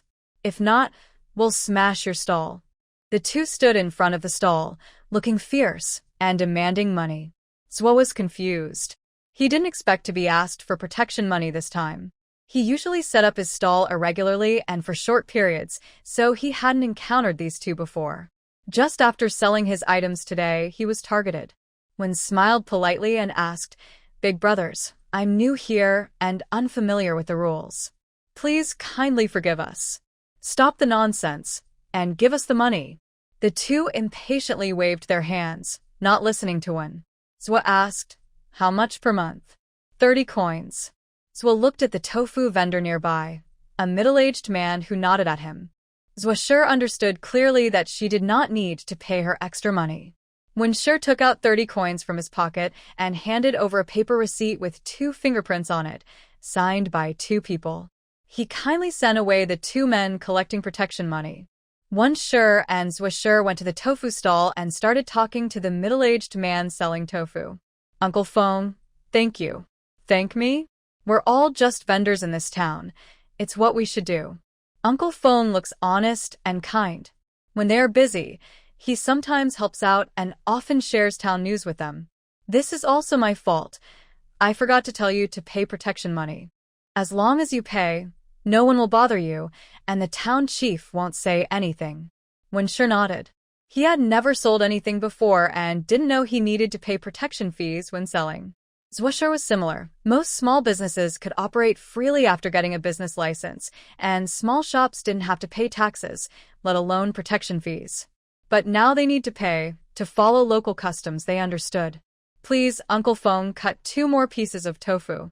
We'll take them home for cooking," Winsher said. Uncle Fong understood that this was to support his business. "All right, but good tofu is not something you can eat every day. Buying a few pieces now and then is enough. You don't need to worry about me every day." Winsher smiled. "Not at all. Uncle Feng's tofu-making skills are well known in the area. We really like it, and sometimes buying some just for a treat is nice." Swisher laughed and said, "Uncle Fong says tofu is like meat among vegetables. You should promote it more." "Meat? Promote?" Uncle Fong didn't quite understand these unfamiliar words, but he roughly got the idea. Swisher looked at the large block of tofu left and asked with a smile, "How's Uncle Feng's business? Will this big block of tofu sell out?" "In the summer, if it doesn't sell, it will spoil if left at home, especially since there's no refrigerator to store it." Uncle Fong also looked a bit worried and sighed. "Sometimes it sells out, sometimes it's not enough. It depends on how business is going. Whatever's left, I take back."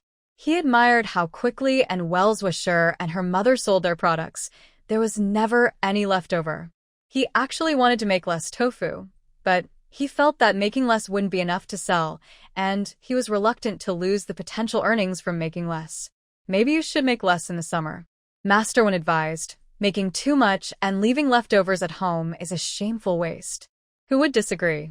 Uncle Feng also thought the same, but selling things is not always easy. Sometimes sales are good, sometimes not. It's important to find the right balance.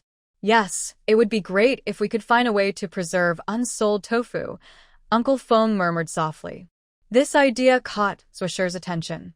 Unsold tofu could be turned into fermented tofu, or dried tofu.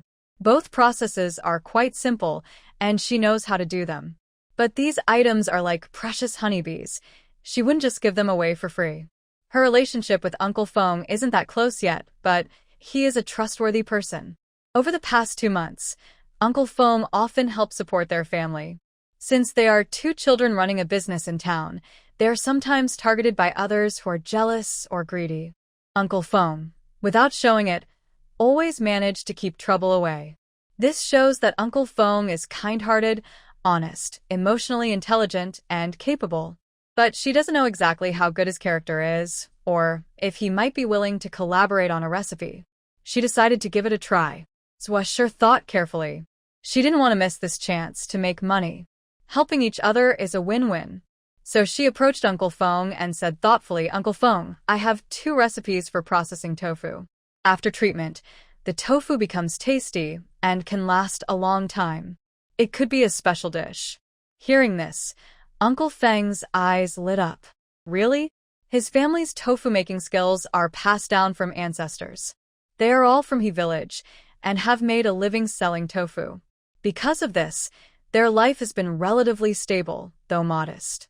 Especially during Uncle Feng's generation, his family had 3 sons.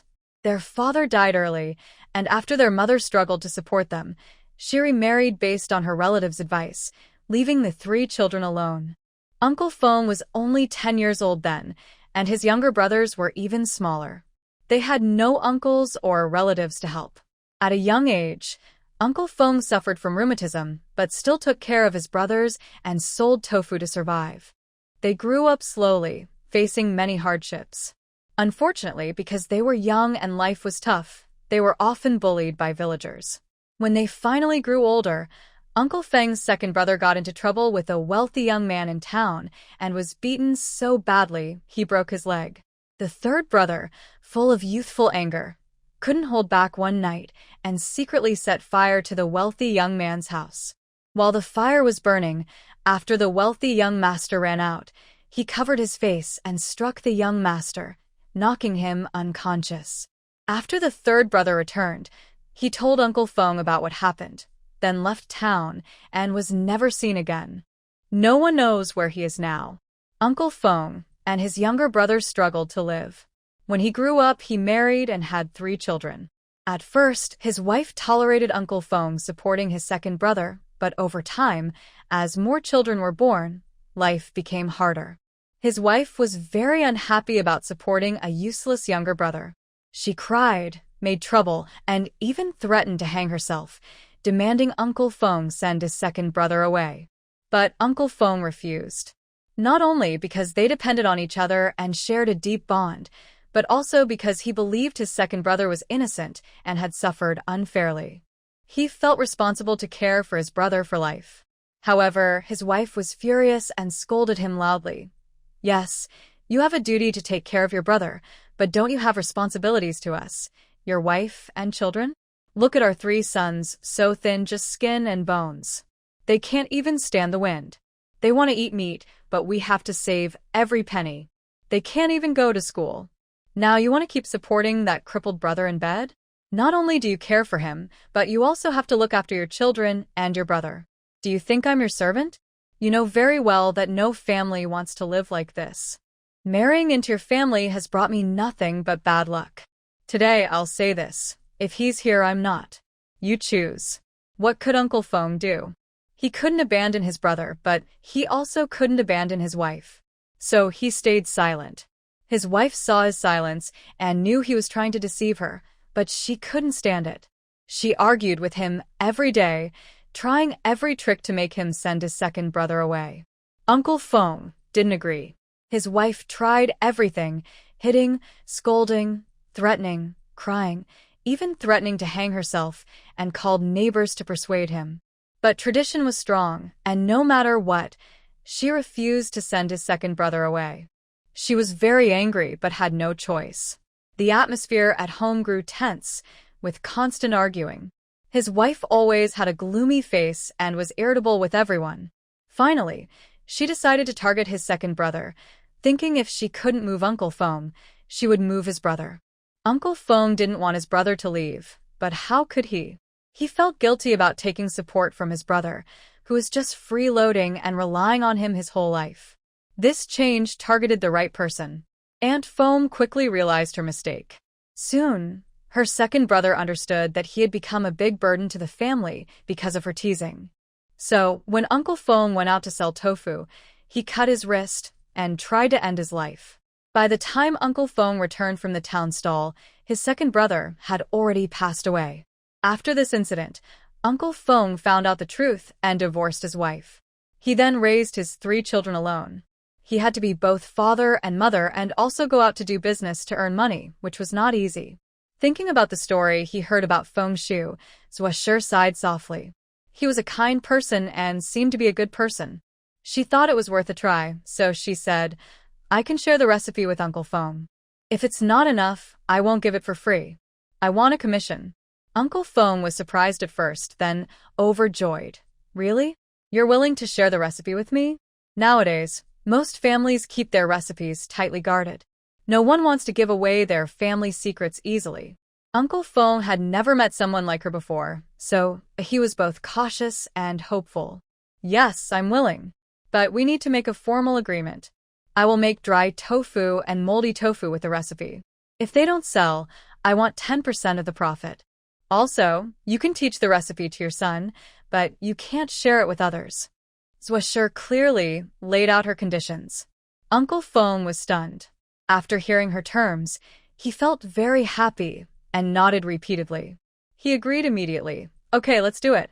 Zhuo smiled and said, "Uncle Feng, you're quick to agree. I'll go back now to organize the recipe and bring it to you in a few days." Uncle Feng nodded. "Good, no rush. You can take your time." Zhuo then pushed the cart with Mrs. Wen to the parking spot where Chen Chongsheng was. After loading the things onto the cart, she reminded Chen Chongsheng that they were going shopping and would come back later. Because Zhuo could use her food system to exchange for food, she wanted to buy less flour. However, Mrs. Wen also came to sell at the stall, and they were making dumplings at home. So Mrs. Wen knew exactly how much flour was needed. During this time, whenever Mrs. Wen went out shopping with him, she wouldn't secretly exchange items from the food store. "Mom, let's buy a few chicks to raise at home. Little Ge and Xiao Jiang can take care of them. Chickens lay eggs, and if we take good care of them, we'll have eggs every day." Mrs. Wen thought this made sense. In the past, the Zhuo family also raised chickens, but back then, they never ate chicken meat or eggs. Left Poet said, "You can still buy 2 big geese. I heard geese can be quite fierce and can help us guard the house with the dogs." Wen nodded again. "All right, then let's buy some. These are small animals, suitable for raising. If they wanted to exchange for piglets, it would be too much for Zhuo Ge and Zhuo Jiang. The family needs to do business and doesn't have much time to raise pigs. When they want to eat meat, they can go to town to slaughter." Wen bought some chicks and goslings, then thought for a moment and went to the cloth shop to buy 2 more pieces of fabric. "Mother, are you making new clothes?" Zhuo was happy. His mother's sewing skills were good. He couldn't sew himself, so he admired those who could. Sure enough, Wen smiled gently. "Yes, I want to make new clothes for each of you siblings. You've grown quickly lately, and your clothes are not enough. Oh, and I also need to make shoes." So Wen bought a few pieces of fabric suitable for shoe uppers. Then she saw some fine silk fabric with embroidered patterns that looked very delicate. Wen's eyes lit up immediately. The shopkeeper girl smiled warmly, took a silk fan, and handed it to her. "Madam, your taste is excellent. This is the most beautiful fan in our shop. Take a look. It's not expensive, only 800 coins each. Although one looked a bit poorly dressed, she had bought quite a few things and paid happily, not being stingy. Shopkeeper, I'm not buying. I just want to ask if you accept embroidery work. I want to take some jobs from you. The shopkeeper's smile froze for a moment. Then she looked one up and down and showed a gentle smile. Your embroidery skills are good? One was a little shy but nodded. I learned embroidery at home for a few years. Look, this is a handkerchief I embroidered. One took out her embroidered handkerchief, which had orchids on it. It looked simple, but the embroidery was not easy. The shopkeeper's smile became even more sincere. All right, take a few fans and handkerchiefs to embroider. Choose some patterns, and then show them to me. We'll set the price later. How about that? When asked, how much does a fan like mine cost? If I embroider better, how much then? And what about the handkerchiefs?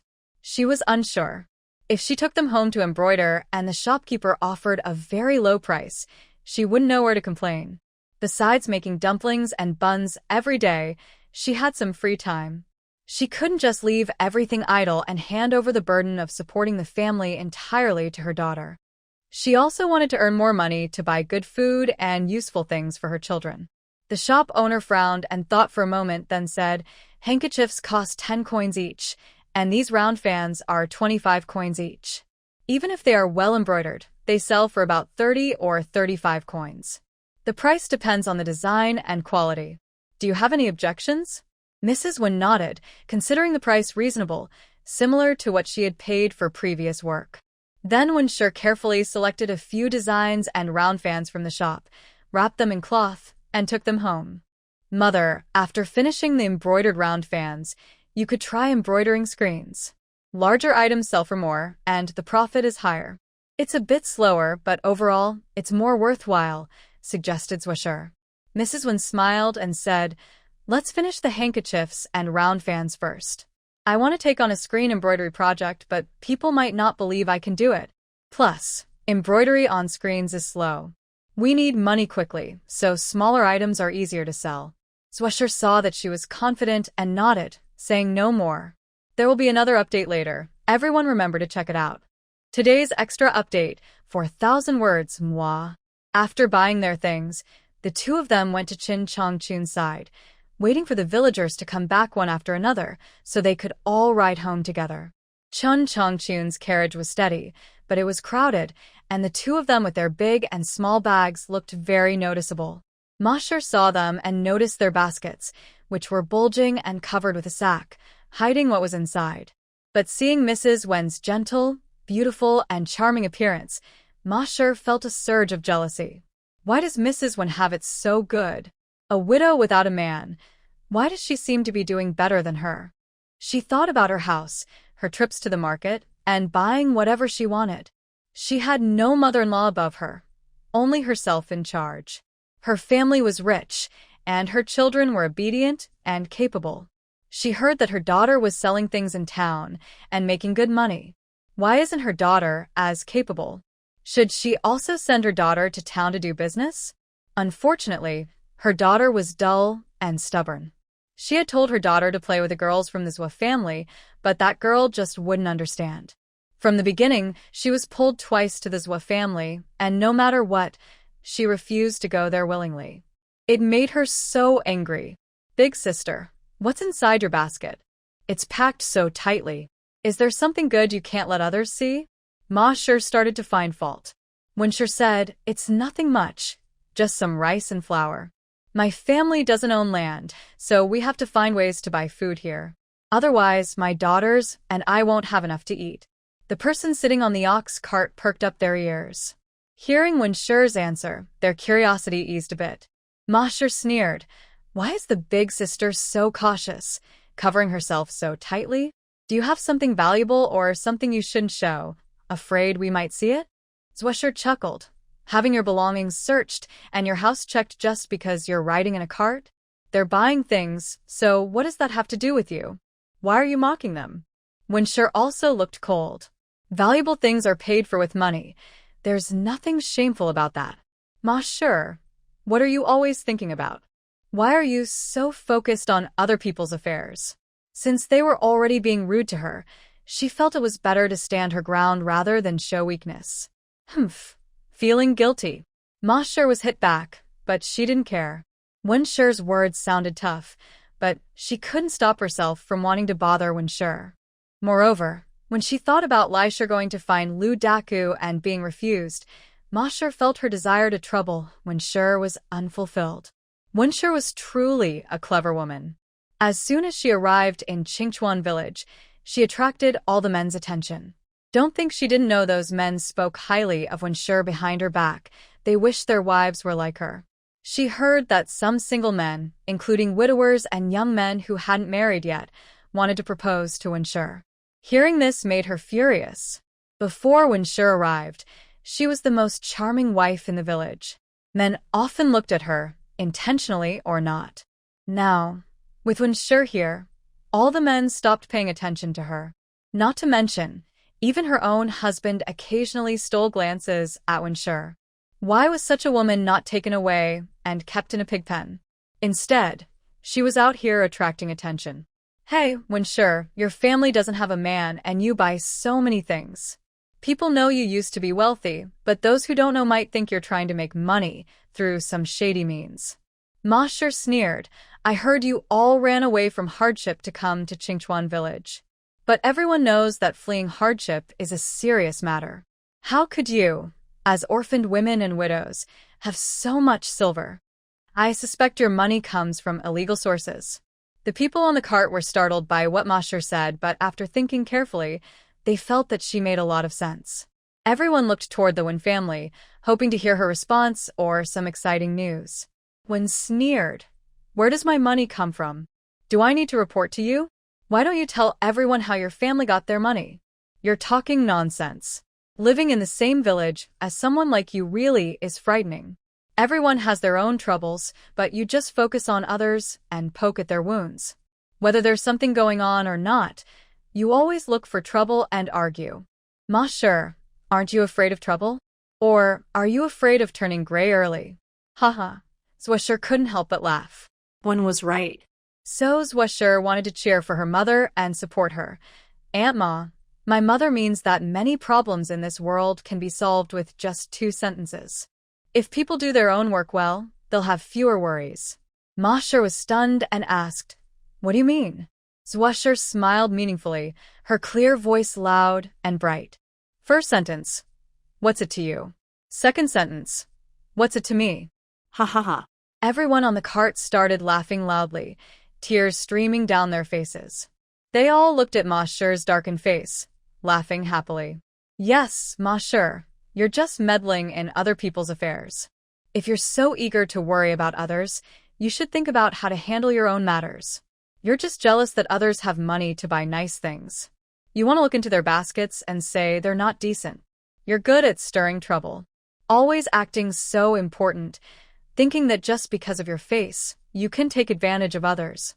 But look at yourself. Can you compare to Sister Wen? Just look at her arrogance, her high ambitions, her fragile life. If she's not a young lady by birth, she shouldn't pretend to be one. Ma Shi was overwhelmed by the teasing from everyone on the cart. Her face turned red with anger. She wanted to speak up and defend herself, but her fists were no match for everyone's words. She usually had poor relationships with others, and as soon as she opened her mouth, she was shut down again, making her furious. She couldn't help but roll around on the cart. This rolling caused trouble. She almost pushed the old lady sitting beside her off the cart. Chen Chongsheng finally lost his temper. Stop making trouble. Anyone who keeps causing trouble, get off now. He looked angrily at Ma Shi. Ma Shi felt her face was completely lost, and she stiffened her neck, saying, What's so scary? I didn't pay for the ride. What's wrong with sitting on the cart? Unless you refund my money, I won't get off the vehicle. Business is complicated. I don't know what medicine Ma has taken today. As soon as he got on the bus, he started bothering the Wen family. No matter how much we try to explain, it doesn't work. Now everyone on the bus feels uneasy. Chen Chongsheng threw 2 copper coins onto Ma's body. Take the money and get off. He can't let one person ruin the whole trip. If he rushes at a turn and some people fall, his business might be ruined. Ma's face turned pale, like, She had been slapped. In front of so many villagers, Qin Chongsheng embarrassed her, as if she were on fire inside. What's the matter? You want me to get off? Fine, I'll get off. I don't care about riding your ox cart. Don't ask me to ride again in the future. Her mother watched the ox cart drive away, warning her harshly, but she dared not speak loudly. She muttered softly instead. Only the Ma family's ox cart regularly goes to the town for each market. Other families have oxen, but they don't go to town every time. Thinking back, she almost married Qin Chongsheng back then. Ma looked at Qin Chongsheng's back as he drove the ox cart, stomping her foot in anger. Men are just big pigs, only interested in beauty. Now, even Qin Chongsheng has been bewitched by one, which she finds infuriating. He should have favored her. Ma came to town this time to buy rice, carrying a big bag of rice, which made walking very difficult. She dressed in her new clothes, which she rarely wore, and put on makeup, including blush and lipstick. But as the sun shone, sweat dripped down her face, ruining her makeup. Ma was furious. Qin Chongsheng, stupid Qin Chongsheng. How dare he make me get off the bus? She was tired, hungry, and sleepy. Embarrassed, angry, and reluctant to leave. Ma felt her feet hurt, and her shoulders were scraped. Wen and Zhuo, who were on the bus, didn't know what was happening behind them, but they were in a good mood anyway. After getting off, the mother and daughter pushed a single-wheel cart, slowly heading home. As soon as they entered the house, they opened the yard gate. Hugu was digging hard at the wall and foot, chopping some bamboo and thorns, placing them in the already dug trench. Uncle Hu, here's some water. Zhuo handed him a bowl of water. Hugu looked at the little girl, who was about his thigh high, with big, clear eyes watching him. She had 2 braids on her head, a clean face, and looked obedient and cute. Thank you, Xiaoge. Hugu took the bowl, drank some water, and then sat back down. He lowered his voice and softly said, "Go play." Sitting nearby, old Master Chu smiled warmly and looked at Zhuo. "Go ahead, have fun with Brother Jingming." The 2 children held hands and jumped happily as they headed toward the gate. When they reached the entrance, they saw the Wen family and Zhuo returning. Zhuo was happy. She quickly ran forward, hugging Wen's leg. "Mom, you're back." Wen smiled gently and rubbed her head. "Were you good today?" Zhuo nodded eagerly, like a chick pecking grains. "Yes, I was good. I listened to my older sister. I even dried sweet potatoes." She puffed out her small chest and looked at Wen with bright, shining eyes. Wen praised her kindly. "Little Ge is so capable. Let's go home." The mother and daughters entered the yard, greeted the people there, and old Master Chu even helped carry some things. After helping Wen carry the rice into the kitchen, old Master Chu took Jingming home. Wen handed Jingming a handful of malt and invited them to stay for dinner. But before she finished, they disappeared quickly, without saying yes. Wen turned to Hugu. "Brother, who want to eat something tonight?" Hugu shook his head. "Sister-in-law, no need. We have enough food at home." He thought for a moment and crawled out of the pit. "Since sister-in-law is back, I'll come again tomorrow to work." Hugu felt that since the sun was already westward, he could still work for a couple of hours. But since there was no man at home, he had to be careful. Plus, the wages for the work had already been agreed upon. The amount of money to be dug out was fixed. Working an extra day or less didn't make a difference. Today was the first day of work. He thought it was better to act wisely and not cause trouble. Hugu bid farewell to Wen and left the yard. Lu Dakwa, hiding in the shadows, spat fiercely on the ground. He was very unhappy inside. Some people in broad daylight sneak into someone's yard. If I didn't believe those 2 were up to something, I'd be the first. He dared to twist his head off and kick it like a ball. He was sure those 2 weren't innocent. Thinking of Wen's beautiful, graceful figure and charming body, Lu Dakwa felt a fire rise in his heart. She's really a fairy. Actually, he hadn't been back to Qingchuan village for a long time. If he had known Wen was coming, he would have returned earlier to check things out. He planned to find a late time to sneak into the yard. During the day, his target was too obvious. If he could lie on Wen's bed at night, what could she do? Yes, I will notify Mr. Lai now. Tonight, I will have her wait outside the yard, making sure she catches one on the spot. Then I will shout loudly to wake up the whole village. At that time, Wen will have no choice but to marry me. Thinking about Wen's appearance and figure and the large house where the Zhou family lives, Lu Dakue feels very excited. God has sent me a wife. If I don't seize this chance, I might be struck down by lightning. Lu Dakue makes up his mind and heads to Lai's house. Wen doesn't know that she is already being watched. Lu Dakue waits outside the yard, hoping for the right moment. Finally, it gets dark, and Lai comes to meet him. The two sneak close to Zhu's yard, planning to climb over the wall. Suddenly, the village chief arrives. Why is Zhang Jinwang here? Lai looks into the yard with suspicion. Lu Dakue feels annoyed and curses silently. Zhang Jinwang looks respectable, but secretly likes young, tender wives. Why would a man come to Wen's yard late at night? They exchange glances. Lai shows a curious expression, presses her ear to the wall, and listens carefully. She feels nervous like a cat. Lady Wen, I've brought the puppy you wanted. It's just a month old and ready to be raised. Zhang Jinwang holds a large bamboo basket with two puppies nestled inside, covered by a blue cloth. Wen quickly thanks him. Thank you, village chief. Sorry to trouble you so late. It's a bit embarrassing. Zhang Jinwang waves his hand. It's nothing. We're all neighbors. My uncle recently had 5 or 6 puppies born, and he was worried no one would take care of them. I'm glad to bring these 2 for you. It's good luck for the puppies. Wen politely accepts the puppies and sees Zhang Jinwang to the door. She then locks the door and is about to go inside when suddenly she hears a loud shout outside. Who's there? Come out. It turns out Zhang Jinwang was rushing out, and because he stood too long near Lai, he stepped on dry twigs, making a loud noise. In the dark, quiet night, this sound is very noticeable. Zhang Jinwang's sharp ears catch it immediately. His eyes, like an eagle's, quickly scan the area where the noise came from. Lai is so frightened she turns and runs without thinking. As she runs, Lu Dakue, hiding nearby, has no choice but to run with her. They've been exposed. Should they stay and wait for Zhang Jinwang to catch them and drive them out of Qingchuan village? Lu Dakue looked ahead at the overweight but surprisingly agile man.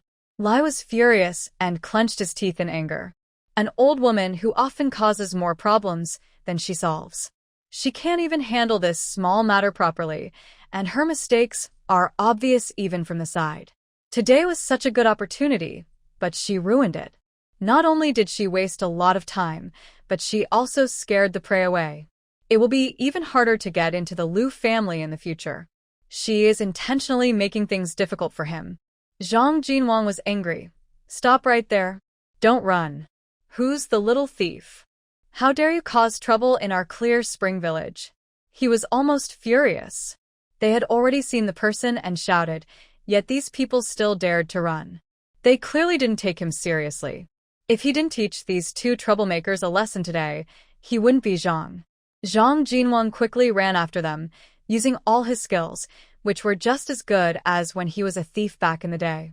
Back then, he was unbeatable in the village and chased down bandits successfully. He didn't believe he couldn't catch these 2 kids. Lu Dakue, running behind Lai, saw that things weren't looking good. He decided to split from Lai and run in the opposite direction. Zhang Jinmeng was alone, and he probably couldn't use some special skill to chase both of them at once.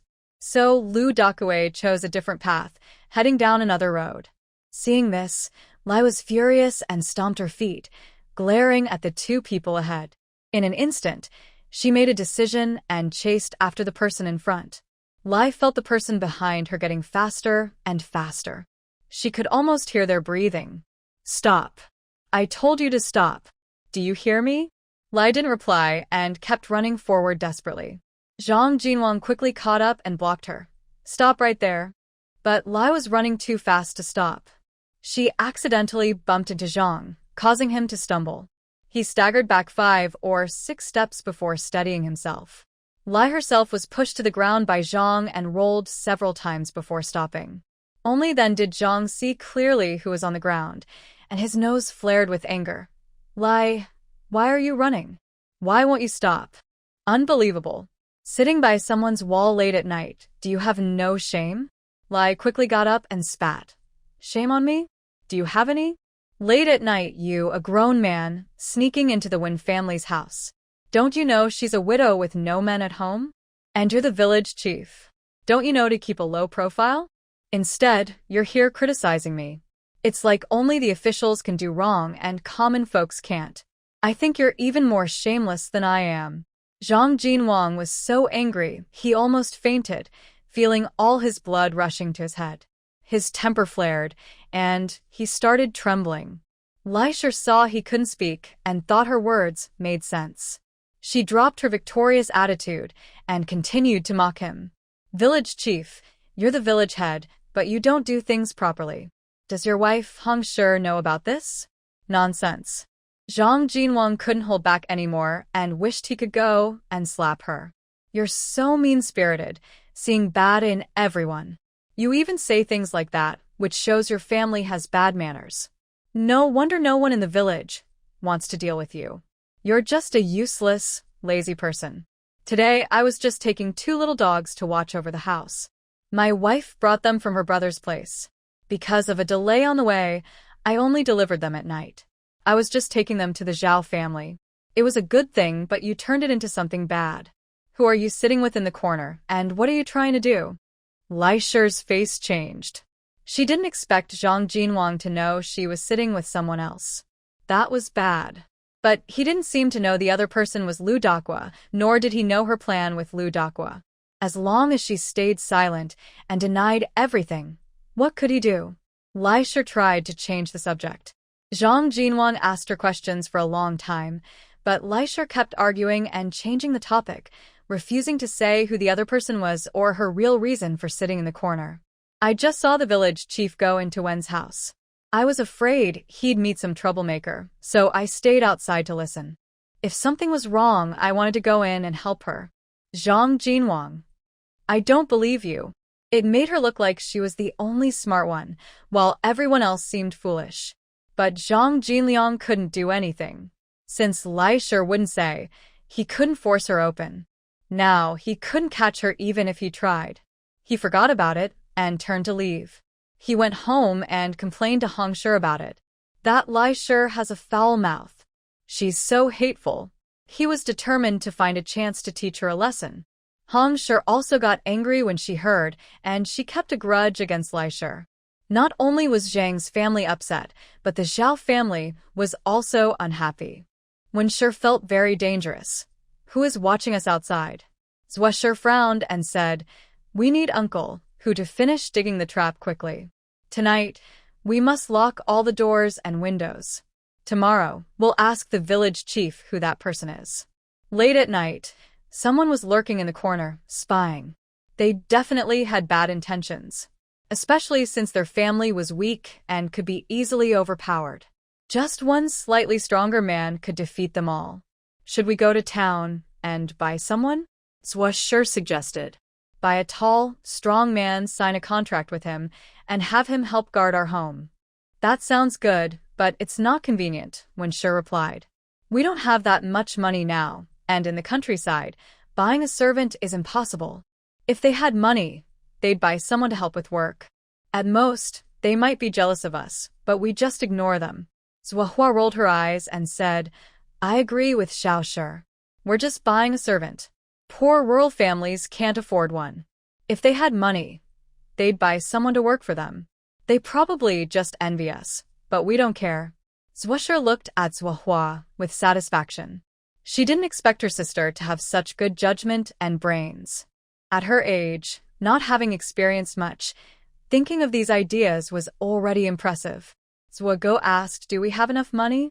Zhua Shi hesitated. That was the most important and deadly issue. Without money, no matter how good their plans, they couldn't make them happen. Let's wait until we save enough, then buy someone, she said. When the time comes, they'll find someone with a good temper, holding the contract, and once in their hands, that person will only think of their family. The next day, the story about someone lurking outside Zhua's house at night spread through Qingchuan village. One person was from the Lai family, but the other was unknown. Early the next morning, Hong Shi went to confront Lai Shi. She didn't want her husband to be falsely accused. It would make her look bad and damage their family's reputation, which was not good for the Zhang family. If she didn't deal with Lai Shi, others might think they could bully her family easily. So, Hong Shi went to question Lai Shi and scolded her. Lai Shi explained that she was confused, suspected the village chief had bad intentions toward her family, but she was wrong. But Hong Shi refused to accept her explanation and insisted she apologize. Since Hong Shi woke up early and most people hadn't gone to work yet, many villagers had already come to watch the scene. When Hong Shi saw the crowd, she was very happy and kept talking more excitedly. Lai Shi blushed with embarrassment and wanted to argue back with Hong Shi. But old Wang glared at her, looking completely lifeless, and she had to hold back. Ma looked at her mother-in-law, who was hiding in her shell like a turtle, trembling and not daring to move, feeling quite pleased inside. That old woman, who often scolded and hit her, was really not a good mother-in-law. Hong had been yelling outside for a whole hour, and finally, she felt refreshed and went back home happily. Lai was so angry that her chest hurt, watching her red figure curse loudly inside the house. Ma was scolded so badly that she felt miserable inside. She didn't want to listen, especially since she had been yelled at for an hour. So she gave Lai an idea. Mother, right now it's the left family causing trouble. We've been thinking of taking money from one. Since the matter is exposed, Lu Dakwai might take a few days. But if we can't handle Wen's family, can we still handle their children? Our eldest daughter and second son are much older than their kids. When the time comes, let Dabo and Erbao go and teach their daughter a lesson. That would be a way to vent our anger. If they couldn't deal with the older ones, how could they deal with the younger ones? Dabo, with his big size, could easily overpower all three of their children. Lai's eyes lit up, and she patted her thigh. Yes. Why didn't I think of that? Let Dabo go. He's so strong. Dabo, Dabo. Lai shouted loudly with her mouth open. Wang Dabo heard his grandma calling him back and received a task. As long as you beat up a few of the left children hard, Grandma will make you some meat to eat, and she'll give you. When Dabo heard this, his eyes brightened. He was a little troublemaker, very spoiled at home. Outside, except for the chubby kid from the village chief's family, who dared to provoke him, who hadn't been bullied by him. Following his grandma's orders, doing what he was best at, Dabo confidently led Wang Erbao and Wang Dia to the village. Dabo was strong and sturdy, 13 years old, and one of the only two chubby kids in the village besides the village chief's grandson. He loved to chase cats, tease dogs, and cause trouble. He was big and strong, and not very reasonable, so the other children in the village didn't like to play with him much. Wang Erbao, though seeming more relaxed, was actually smarter than Dabo. Unlike Dabo, who only knew how to rush forward and fight, Erbao usually persuaded his brother Dabo to do the fighting for him. As for Wang Dia, being a girl, she was mostly invisible at home and often suffered. Dabo and Erbao. Maybe we should forget about this. I am 14 years old, Dabo is 13, and Erbao is 10. The oldest child in the Zhou family is only 10, much younger than us. How can we fight them? Wang Dia whispered from behind. Wang Daba snorted coldly. What do you know? If they don't listen, we just have to teach them a lesson. It's our duty to discipline them. If you don't want to do it, go home and tell your mother. I won't hide it for you. Dia shivered, remembering how fierce she looked, and didn't say anything. However, after Wang Daba led Dia and Dia around the village, and they didn't find the Zhou children, he said, Wang Daba, where's Hua and Zhuge? What are they doing? The village chief's chubby son, Zhang Tao, asked loudly. Wang Daba looked at him and, feeling proud, patted his chest and said sharply, What does that have to do with you? I am going my way. It's my business. Why are you telling me? Seeing this, Zhang Tao was furious. Listen, don't do anything bad. Yesterday, your grandma was caught by my grandpa. If you do something bad again today, I will go and tell my grandpa. Wang Daba scoffed and kicked a small stone at his feet. Only know to tell the adults. How old are you? 3? Do you still wet the bed this year? His contemptuous tone and disdainful look made Zhang Tao, the chubby boy, burst into tears on the spot. He hesitated, unable to speak for a long time. Wang Daba, don't bully people, a tall, thin boy behind Zhang Tao said loudly. Wang Daba glanced at him but said nothing and turned to walk away. He needed to see what the Zwa children were doing, but after walking around, he couldn't find them. Probably hiding at home, too scared to come out. We'll check again tomorrow. The next day, Wang Daba continued pretending to be Wang Erbao, while Daya and Air Daya wandered around the village. Still, they didn't see anyone until the third day, when they blocked Zwa, Zwa and Zwa Jiang who were out playing. You Zwa family brats, cowards hiding at home, making me search for you for 2 or 3 days. Beat them. Without hesitation, Wang Daba rushed forward. Wang Erbao also headed straight for Zwa. Daya hesitated, feeling unsure about fighting, and stood still, staring at Zwa Jiang. Zwa was furious. These troublemakers ran over to hit us. He immediately picked up a stick from the ground and directly poked Wang Daba in the stomach. The stick was a solid wooden rod as thick as an adult's arm. Zwa moved very quickly. Before Wang Daba could react, he struck 5 or 6 times in a row, causing Wang Daba to scream loudly in pain. Then Zwa quickly ran behind Wang Erbao and harshly patted his buttocks 7 or 8 times. Wang Erbao couldn't bear it and burst into tears, crying loudly. Zwa didn't hesitate and shouted loudly at her younger brothers and sisters with a stick, "Run quickly."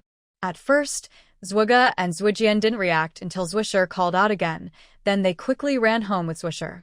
While running, Zwa shouted, "Wang Dabao is hitting people. Wang Dabao is bullying. Wang Dabao is with Erbao and Wang Yaya to hit me." She ran and shouted all the way, startling the villagers. Wang Dabao and Wang Erbao, injured and lying on the ground crying out loudly, heard Zwa shouting with her siblings as they ran past, which made them furious and see red. Especially Wang Dabao, who had never been so insulted. These people dared to falsely accuse him. He clenched his teeth, trembling with anger, his ears and hair shaking, eyes bloodshot, wishing he could beat Zwa to death. In fact, he did just that. He got up and chased after Zwa and the others. Wang Dabao was tall and fast. Although he had rolled on the ground earlier and was running behind them, his height and strength from age quickly helped him catch up. "Stubborn girl, stop. You're asking for trouble, daring to hit your Wang Yi." Wang Dabao shouted while running and threw stones at the people ahead. Zwa, hearing the close shouts and feeling the strong wind behind her, quickly dodged to the side.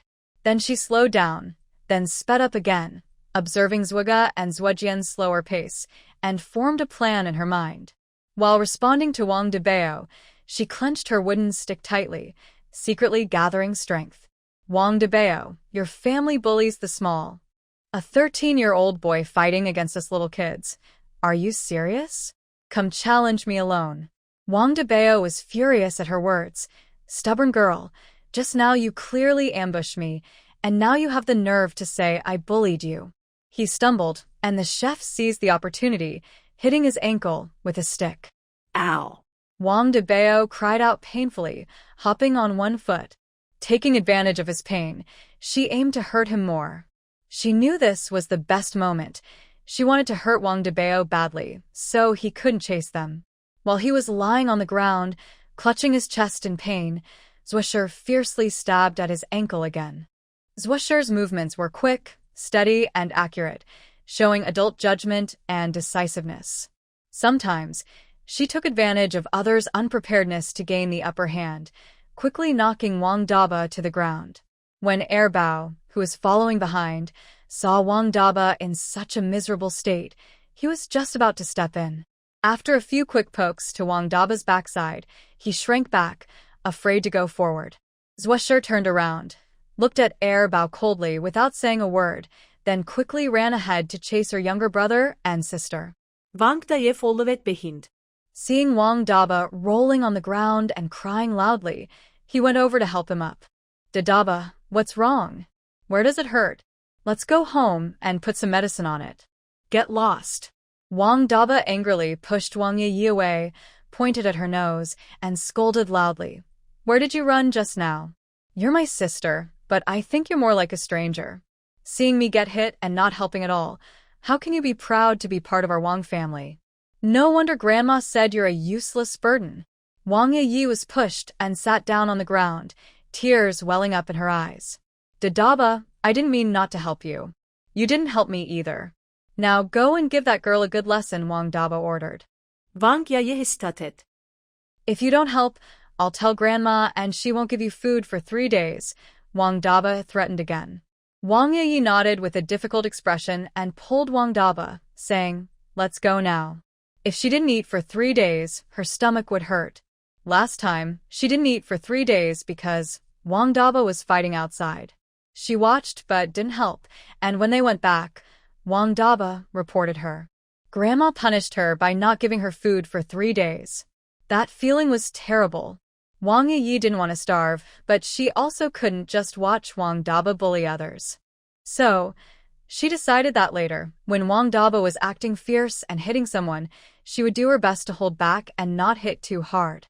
Behind them, Wang Erbao watched as the 2 girls walked ahead, a cold smile playing on his lips. This girl clearly was fierce. When she was young, she was so strong that Wang Erbao could only get hit. Since childhood, Wang Erbao's body was weak. He often caught colds and fevers, and getting sick was common. He didn't look like Wang Daba, who was strong and always causing trouble. Wang Daba was unreasonable. At home, he was like a little king. Wang Erbao had been bullied by him many times. Because he couldn't fight back physically, Wang Erbao learned to be clever. He avoided opposing Wang Daba and instead tried to stir trouble, encouraging Wang Daba to make mistakes. Wang Dabao caused trouble outside, and his grandparents would punish him. As long as Wang Dabao behaved himself, his life would be easier. Later, as Wang Erbao grew older, he came up with more sneaky ideas, and Wang Dabao's temper and personality were gradually controlled by him. Wang Erbao's plans could always be carried out through Wang Dabao's actions. Bad deeds were done by Wang Dabao, while Wang Erbao kept the benefits for himself. Wang Dabao, being simple-minded, still hasn't realized this, and Wang Yaya is even more naive. I'll see how you end up. Wang Dabao, along with Wang Yaya, stormed angrily toward the gate of the house, ready to grab a stick and fight. Unexpectedly, they bumped into Hu Gu as soon as they entered. Wang Dabao, what are you here for? Are you trying to cause trouble again?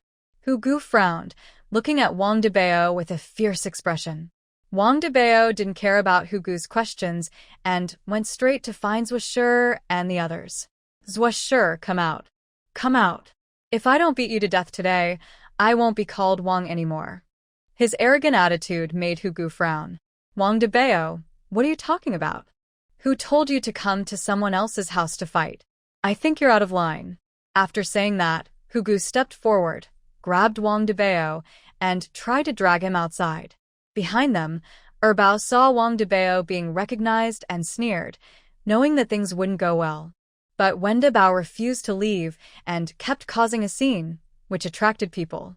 15 minutes later, the Lai family, Ma family, the village chief, and many villagers gathered at the Zhuo family's door. The village chief saw the situation and asked Hu Gu, Zhuo Shi, and Wang Yaya, quickly understanding what was happening. Although Wang Yaya didn't admit that her grandmother ordered them to fight, she did admit that they had started the trouble. She harshly scolded Lai Shi, saying, It was your Wang Dabao who let him come out and bully people. We should make him kneel at the ancestral hall. For 3 days and nights, he is not allowed to come out. If he does it again, it won't be just kneeling at the hall. We'll report him to the authorities. The village chief's words were firm and commanding. His mention of Songguan made Lai Shi and Wang Dabao tremble, wishing they could hide from view. Seeing that they remained silent, the village chief spoke again, more sternly. If in the future, the children of the Zhuo family are beaten by your Wang family members, don't blame me for being harsh. Do you understand? Yes, we understand. Lai Shi reluctantly took Wang Dabao and left the house in disgrace. They didn't want to admit that the Wang family had made a fool of themselves again, but they knew the villagers would talk behind their backs. It was frustrating. After Mr. Lai left, the Left family finally calmed down. She must have a plan to hurt us, Mrs. Wen said. Zhuo pouted. Of course, it's obvious. It's all out in the open. Zhuo said, then we need to find ways to be careful. I heard there are 2 people hiding in the shadows. Since they couldn't find the other person, she still felt uneasy. Zhuo also felt uncomfortable and wished he could record everything, so he could use harsh methods to make her reveal the other person's name.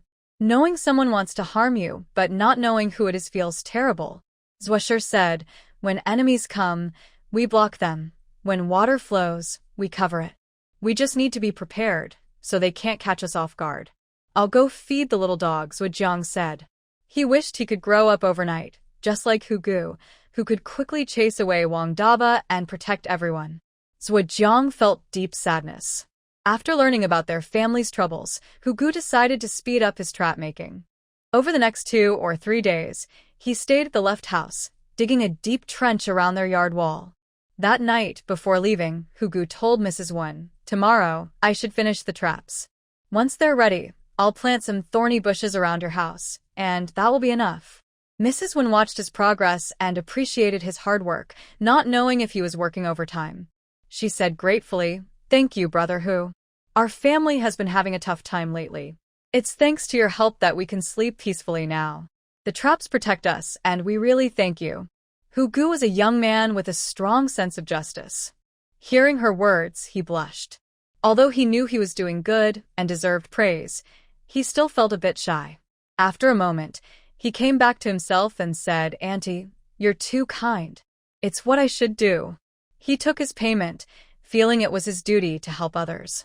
Hu Gu secretly decided to work even harder and finish the job faster. I'll go now, Hu Gu said, walking quickly away. As he left, they noticed a dark, watchful gaze following him. A few days passed quickly. During these days, Zhuo and Mrs. Wen took their tofu recipes, dried tofu and moldy tofu, to the town to meet Uncle Feng and finalize their partnership agreement. They continued selling at the market. Uncle Feng, I hope we can work well together and make money in the future. Left Pa smiled happily and said softly. Uncle Feng also smiled and nodded politely. All right, little boss. Zhuo was pleased and smiled with her lips closed, saying, business is booming, wealth is flowing in, and you'll get rich overnight. Uncle Feng was surprised. I understand business is booming and wealth is flowing in, but what does getting rich overnight mean? Zhuo was even happier. What could getting rich overnight mean? Of course, it means earning a lot of money in one day. She explained the meaning of getting rich overnight to him, and Uncle Feng couldn't help but smile with squinted eyes. Because of this partnership, the relationship between the 2 families became closer. That day, after Zhuo and the Wen family returned home, Hu Gu told Wen that the trap was already set and the thorns had been planted almost completely. I've dug up all the thorns on the mound. If you want more, you'll have to find them elsewhere. I don't know where they are now, but if I find any in the future, I'll dig them up for you. Starting tomorrow, I won't come anymore, Hu Gu explained. Wen smiled happily and nodded, then turned around to take out silver from the house, settling the payment with Hu Gu and expressing her thanks sincerely. Later, we might still need Brother Hu's help. Brother Hu is a good person. Thank you for taking care of us. My daughters and I will always be grateful. If anything happens in the future, as long as we have capable people, we can handle it. Brother Hu, please don't hesitate to ask for help and don't be shy. Hu Gu quickly responded politely, big sister-in-law, you're too kind. No need to be so polite. We're all from the same village. Helping each other is what we should do. Besides, I just did my part and took the money. If you keep being so polite, I'll feel embarrassed to come over anymore. Wen finally stopped and saw Hu Gu off at the door. After returning, she sighed in relief. All right, our home is safe now. Once the trap was set, there was a sense of security. This remark made the whole family nod repeatedly. Little doggy seems to have grown a bit, Zhuo added beside them, clearly feeling sad about the small dog. Seeing it grow up made him happy. Zhuo said, from now on, if anyone dares to sneak into our house, they'll fall into the trap. If little brother is asleep, Uncle Zhou and his family nearby will know. When they find out, the villagers will also notice. Then we'll be safe. If the plan is used well, maybe they can even catch those who come secretly to cause trouble. The family gathered happily for dinner, closed the doors and windows, and prepared to sleep peacefully. But unexpectedly, shortly after falling asleep, they heard a terrible scream from the yard. Ah! Wenshi was suddenly awakened and lit a lamp. Zhuoshi and Zhuohua also heard the noise. They opened the door and headed toward Wenshi's room. The mother and her daughters saw them immediately. Wenshi raised the lamp and tried to go out to the yard. "Mother, wait." Zhuoshi quickly grabbed some solid wooden sticks from beside her and handed them to Wenshi and Zhuohua, taking one herself. They slowly moved toward the yard, very cautious. Lu Daku, who had fallen into the pit, tried to climb out, but long bamboo strips inside the pit cut into his feet and thighs, causing him great pain. He wanted to cover his mouth and quietly crawl out, but he couldn't help but cry out loudly. His cry revealed their location to Zhuoshi and the others. Hearing someone calling inside, Zhuoshi knew someone had fallen into the trap. The man was only screaming in pain, not calling for help or saying who he was. It was clear he was up to no good and wanted to cause trouble for them. Since that was the case, Zhuoshi decided not to hold back. Without hesitation, she stood by the trap with her wooden stick and started poking downward forcefully. She shouted while poking, "I'll beat you, little thief. I'll beat you, scoundrel." Late at night, instead of sleeping at home, you climb over the wall to steal. Is your family out of food or drink? Are you brainless or clumsy? How did your mother raise such a useless son? Men, everyone, come see, we have a thief in our house. A thief coming to steal chickens and dogs, maybe even trying to steal money from us. Today he steals from us. Tomorrow he'll go to your house. No one in his entire village will have peace. Zhuoshi's words were quick, sharp, and clear, spreading far in the quiet night. "Master, wake up. Something's happened next door," said Tianshi, getting up and putting on her clothes. The man next door, Zhou Dazhuang, also heard the noise and quickly got up. "Let's go see what's going on," he said. They grabbed their lamps and headed towards Zhuo's house. They saw that everyone in Zhuo's family was already up. From Wenshi to Zhuohua and Zhuoshi, even little Zhuojiang, everyone was alert, with sticks ready, poking into the trap. The man hiding inside the trap covered his head and screamed loudly, begging for mercy. "Stop hitting me. Please don't hit me anymore. I am Lu Daku from the village, not a robber. You've mistaken me for someone else. I'm not a robber. I am Lu Dao from the village. I am also from Qingchuan village. Please stop. Stop hitting me. Mother, it hurts so much." Mr. Tian and Zhou Dazhuang looked at each other in surprise. How was Lu Daku here? The two of them stayed silent, both wondering why Lu Daku had come. However, Lu Daku saw the two of them and looked very friendly, as if they were old friends. Dazhuang's wife, it's me, Daku. Please tell them I'm not a bad person. I'm from Jingquan village. Please tell them to stop hitting." Lu Daku shouted loudly, tears and snot running down his face. His arms and thighs were blood-stained, and his hair was messy. He looked very pitiful and disheveled, but he was very sincere. Even his voice was shaky and changed tone. Zhou Dazhuang was confused. "Daku, why are you here?" Everyone was stunned by this question. Luo Shi almost clapped her hands in approval. She thought, good question, right on point. That's exactly what should be asked. She sharply poked the person holding the ropes. The stick she carried had a pointed end. A few days ago, she had tiger cut the end sharp. Now, she was using it. "Stop hitting them," Lu Daku shouted again. "I accidentally fell in here." Everyone looked at him, waiting for more, but Lu Daku didn't say anything else. Suddenly, the air became very quiet and strange. Lu Daku felt awkward. He was stuck in the pit, injured, and feeling very uncomfortable. "Dazhuang, let me up quickly," he begged. At that moment, many people suddenly appeared at the door. The villagers heard the noise and rushed over. There were Old Chu, the village chief, Niogue, the old woman, Wang Daqian, Lai Shi, and others. When Lai Shi saw the bloodied person in the pit and Lu Dakue's torn bamboo shoes and wounds everywhere, she shivered. The Wen family was so cruel, hitting so hard, almost inhuman. She felt relieved it wasn't herself. She hadn't expected that Wen, who looked gentle and soft, could do such terrifying things. She wondered if she might get beaten if she ever met the Wen family. Lu Dakue in the pit noticed Lai Shi and looked at her. Lai Shi trembled when he looked at her. Could Lu Dakue betray her? If he did, she would be in big trouble. No, she couldn't admit anything. Lai Shi decided to step back 2 steps. When she moved back, Luo Shi noticed her. It seemed Lai Shi was somehow involved in this. Lu Dakue, why are you here? The village chief's face, usually serious, turned dark and stern. Why is this person appearing at the Lu family's house in the middle of the night? What does he want to do? Lu Dakue looked around among the crowd, but didn't see his mother. Of course, she should be asleep now.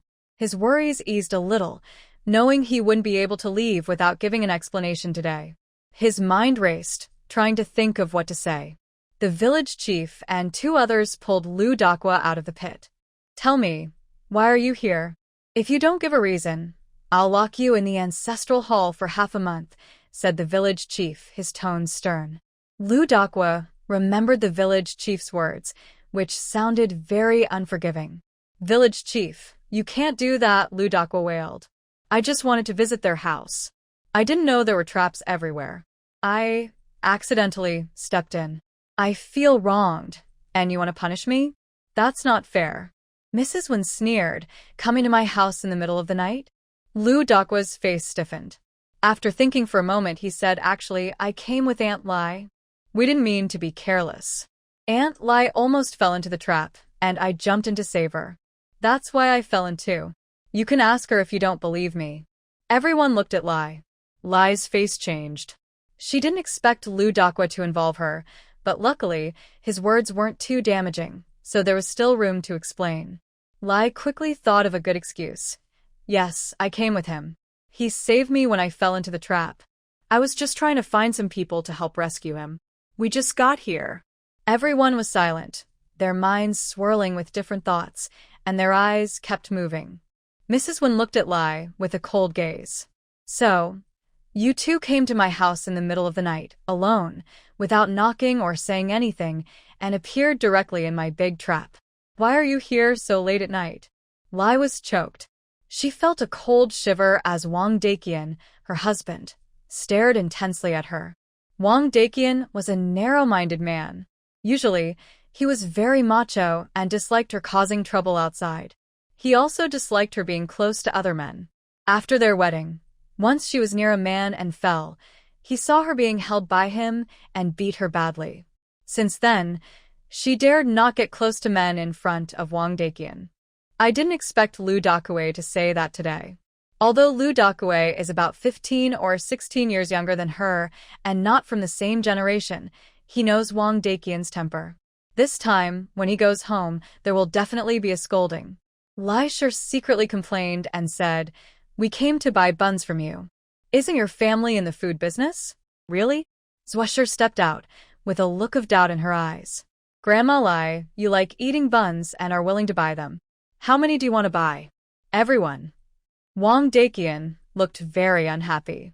Everyone knew that Lai Shi was very stingy, almost to the point of penny pinching. If she was willing to buy buns, it was as unbelievable as a pig flying. Some people in the crowd couldn't help but laugh out loud. Lai Shi, can you think a little more carefully when you make excuses? If you're buying buns, I could be slaughtering a pig tomorrow. Lai Shi, stop being shameless. Maybe you can't even smell the buns? Why are you and Lu Dakue buying buns? Why don't you come with me to buy some? What buns? Are you talking about the 2 buns on your chest? Ha ha. Everyone burst into laughter. Lai Shi blushed deeply and hurriedly looked at Wang Daqian's expression. Sure enough, his face was dark and grim, worse than the bottom of a pot. Head of the family, listen to me. There's absolutely no such thing. It's impossible. These people are just slandering me. Then why are you here? Wang Daqian asked coldly. I really am here to buy buns, Lai sure tried to cover up. But she knew very well that not only Wang Daqian didn't believe her, she herself didn't believe it either. Nobody would believe her. But she couldn't think of any other reason. Instead of telling the truth, she preferred to lie. Apparently, Lu Dakue was thinking the same. He hurriedly testified, Uncle Wang, really, we have no other purpose. Look at me. I'm so trustworthy, right? Trustworthy? Everyone stared at him in disbelief. They couldn't believe Lu Dakue would say such an incredible thing. In the whole village, everyone was more trustworthy than him. Zwasher couldn't help but think, young man, do you misunderstand what trustworthy means? Everyone clearly didn't believe her, but neither of them was willing to speak. Both insisted they were here to buy buns from the Zhua family. Since that's the case, I'll go get the buns for you, when Shi turned around, pretending to reach into the kitchen to take out a few buns. Lai quickly called out to her, no need. So much happened today. De Kue already fell into the pit and got hurt. We should call a doctor to treat him instead of eating buns now. Why are you so focused on the buns? You, one, are just fine at home. Why dig so many pits? Are you trying to hurt someone? Today, De Kue and I almost fell into your pits when we came to your house. If it weren't for De Kue, I would be the one lying inside now.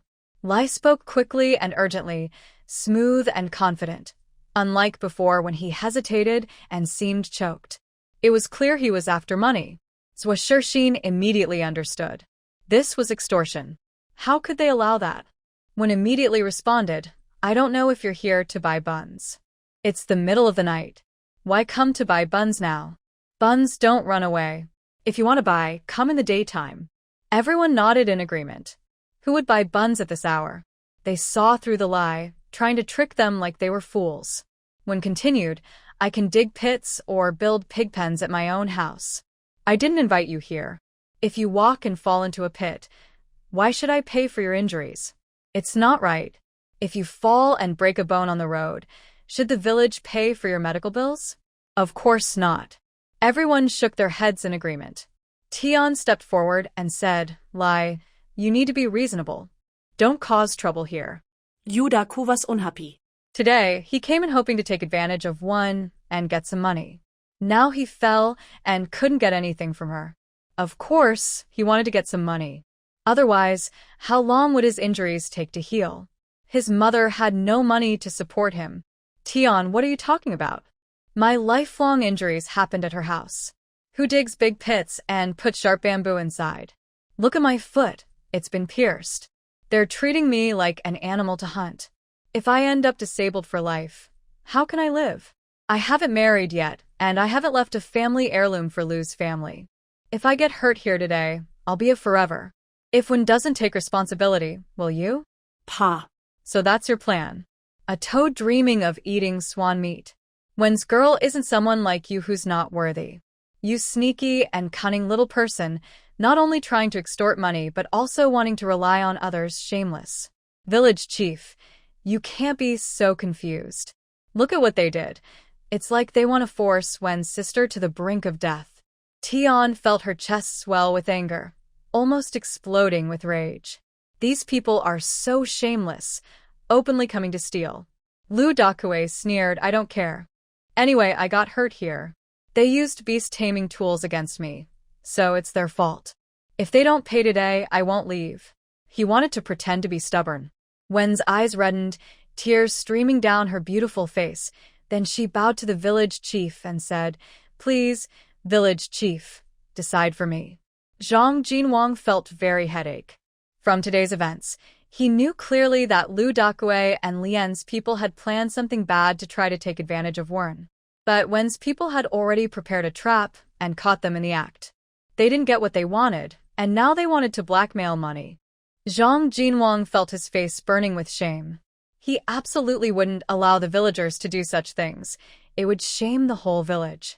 Old Master Chu, standing nearby, whispered, Cousin, you can't do things recklessly. Zhang Jinwang felt even more depressed. His cousin didn't believe in him. Was he really that unreasonable? So, Zhang Jinwang cleared his throat and loudly said, This matter is Lu Dakue and Lian's fault. You went into their house and fell, and others are supposed to pay? That makes no sense. Lu Dakue was unhappy and immediately started arguing, but Zhang Jinwang ignored him. Lian also wanted to argue but found it useless. Zhang Jinwang was firm in his decision. He believed they had something to hide. They did have something to hide. Lian argued a few words but then stopped talking because she had nothing to lose. But Lu Dakue was badly hurt and unwilling to just go back like that. Village chief, what do you mean? I grew up here too. Are you really helping outsiders bully me? Zhang Jinwang shot him a quick look and shook his head. Because I watched you grow up, I know what kind of person you are. No matter where you are, the same reasoning applies. If you're not satisfied, go report to the authorities. When said, reporting to the authorities? That's a good idea. I want to report too. Maybe if officials come to investigate, they can find the truth. Village chief, let's report it. The village chief didn't really want to report. He just wanted to scare them a little. But thinking about Wen's suffering today, if she really went to report, it would ruin the reputation of Qingchuan village. No, we must comfort the Wen family. The village chief then said, arrest Lu Dakue and lock him in the ancestral hall for 3 days. After he comes out, also lock Lai's family in for 3 days. From now on, neither of you are allowed to trouble the Zhou family again. Whether adults or children, if you are caught causing trouble, you will be expelled from Qingchuan village. This was a serious warning, giving them a chance and also explaining to the Wen family. The matter was settled this way. Everyone returned home under Zhang Jinwang's invitation, and once back, they discussed eagerly. Really didn't expect it. He set his sights on the Wen family, but he doesn't even realize how unworthy he is. Who would dare to covet the Wen family? If he had a daughter or sister, even if his wife was very ugly, his sister wouldn't want her to be with Lu Dakue. Who is Lu Dakue? A chef, a loafer, a troublemaker. He does nothing all day, just thinking about fooling around, drinking, gambling. He looks around here and there, but never does anything serious. He's about 25 or 26, but he's so immature, still relying on his mother to get by. It's hard for him to support himself. So how could he support a wife and children? Living in a shabby house, drinking cold wind? Mrs. Tian was very angry when she got home and complained to Zhou Dezhuang. Who would have thought Lu Dakue, who's quite ugly, has such big ambitions? The Wen family is wealthy, has a nice house, and several capable and sensible children. If he married into the Wen family, he'd get a wife, have children, and most importantly, take all their money, becoming the head of the Zhou family in one go. His plan is so clever. How could it not be perfect? Zhou Dezhuang frowned. He really has some crooked ideas, but don't worry, the Wen girl knows her own mind. I heard you say she has a husband, but she's just temporarily separated from her father. She won't marry anyone now. Mrs. Tian nodded. Yes. But who knows about the days of fleeing? Her husband might have already died on the road. If she stays in our village, will she be alone forever? She thought it wasn't worth it because the Wen family had moved far from their original home. It was unlikely she would ever meet her family again, let alone find her husband. Mrs. Tian explained her thoughts to Zhou Dezhuang. Wen girl has so many children to raise, and her youngest son, Zhujiang, is still very small. If she wants to stay with her children, I have no problem. But if she wants to find someone to rely on, I think that's reasonable too. Don't get involved in her affairs, and definitely don't try to set her up. Based on her tone, Zhou Dezhuang felt something was wrong. He knew his wife was a kind-hearted person who liked to help the weak and stand up against injustice whenever she saw it. Tian rolled her eyes and said impatiently, "Do you think I'm stupid?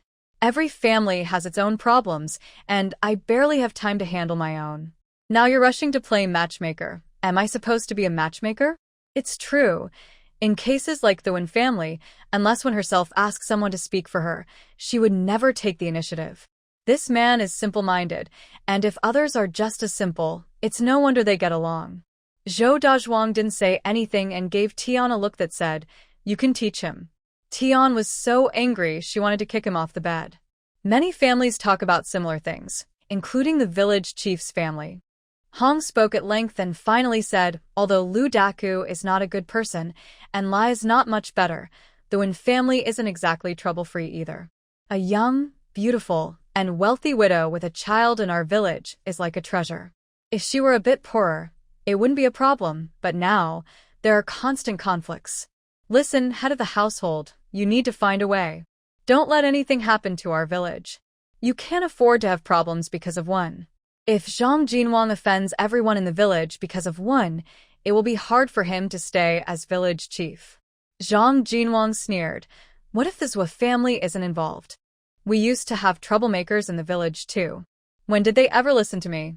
If I don't get involved with one, it'll make the villagers lose faith in me. I help whoever is right. If I can't do that, who will respect me? Maybe even my supporters will leave. And I have a feeling the Zhou family isn't just ordinary. Just wait and see.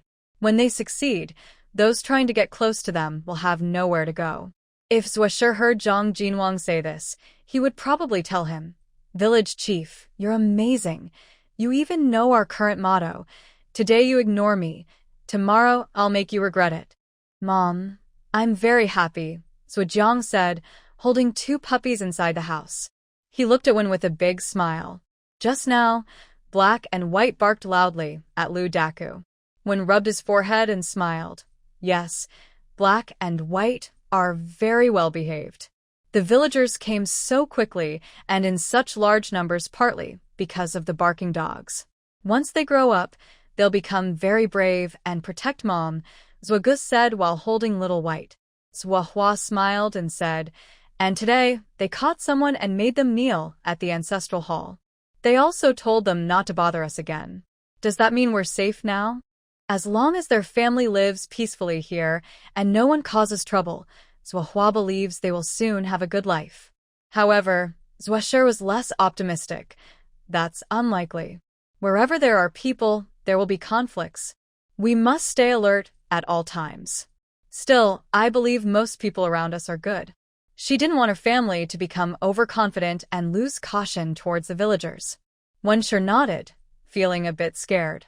If there hadn't been a trap today, Lu Daku might have sneaked in easily, and who knows what terrible things could have happened. At that moment, Wenshi felt both grateful and very frightened. Go to sleep. Tomorrow, we need to wake up early and go to the market to sell things, Wenshi said. Zhou nodded and went back to her room. Tomorrow, I plan to buy a servant at the market. Our home isn't safe and it's inconvenient, she thought to herself. She opened her food system app, checked her account, and saw over 20,000 food points. She started calculating what she needed to buy, 2 rooms and various materials, and how much money she had earned recently. Gritting her teeth, she decided she could afford to buy one person, even if life would be a bit harder afterward. Oh well, just buy it. Could life be any harder than when she first crossed over?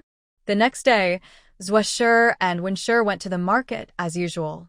After selling their food, they asked around about where to buy servants. I'm not sure about that. I'll ask the shopkeeper of Chili Xiang, Uncle Feng said before turning to leave, looking quite hurried. Chili Xiang was a famous restaurant in town, but Zhou and Wenshi had never eaten there. Zhou also thought about opening her own restaurant once she had enough money, but that idea was still too far away, so she could only dream. Uncle Feng returned quickly and shared what he found out.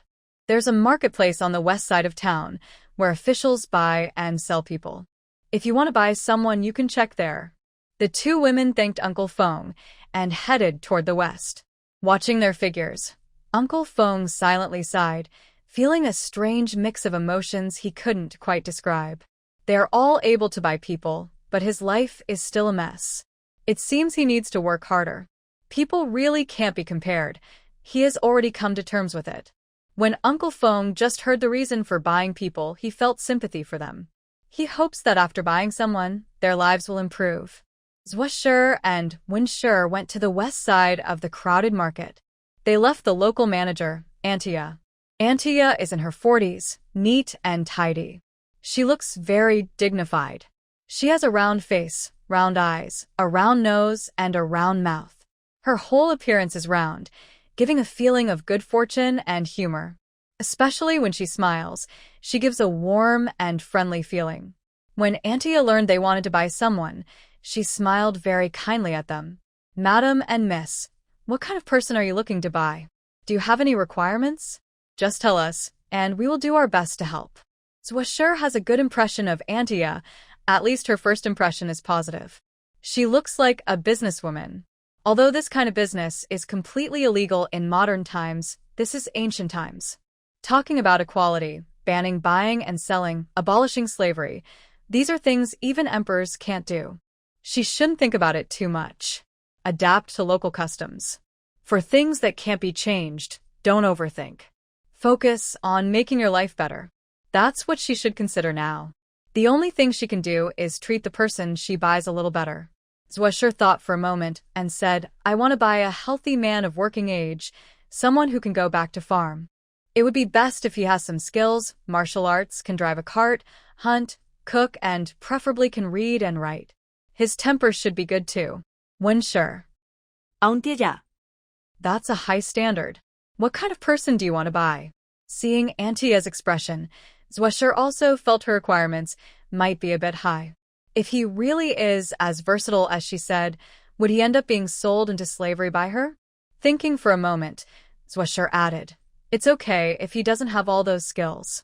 It would be good if he can farm and fight and look impressive, someone who seems tough and not easy to mess with. Sure. She really wanted to correct her daughter's words, but after thinking carefully, she felt Zwasher's requirements were reasonable.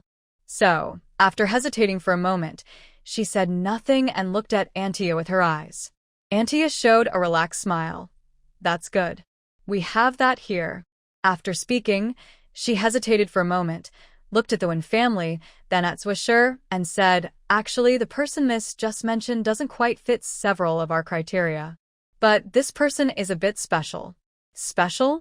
Zwasher's eyes lit up. He liked people with special skills. As long as this person was talented, everything else was negotiable. What kind of special? Old Madame smiled and said, he was originally a servant in the general's mansion. But when the mansion was accused of treason, it was confiscated. The male family members were executed, the women were exiled, and the servants were sold. This man was one of those sold as a criminal. Zwasher nodded. Criminal slaves had no issues with their background. Being a servant in the general's mansion meant he was probably capable, which made Zwasher feel a bit hopeful. Old Madame continued, but now he only has one arm. The other arm was cut off when his mother was killed during the confiscation. His wife and children were bought by others. Now he's the only one left. Since coming to me, he's been very listless, lacking energy for anything, even eating more than usual. Because he's talented, I took him in, but he's not very obedient. Zwasher understood, someone skilled and free of worries, in the trade of selling and buying, who would dare to harm him. If someone mistreated him, he might turn around and mistreat others instead. When asked, why doesn't he leave then? Why did you accept him? Can't you sell him to someone else? Old Madame chuckled softly. This is a task assigned from above, and it can't be handed over casually. Unless the owner doesn't want to buy him, he can't be sold to another trade. It's registered with the officials.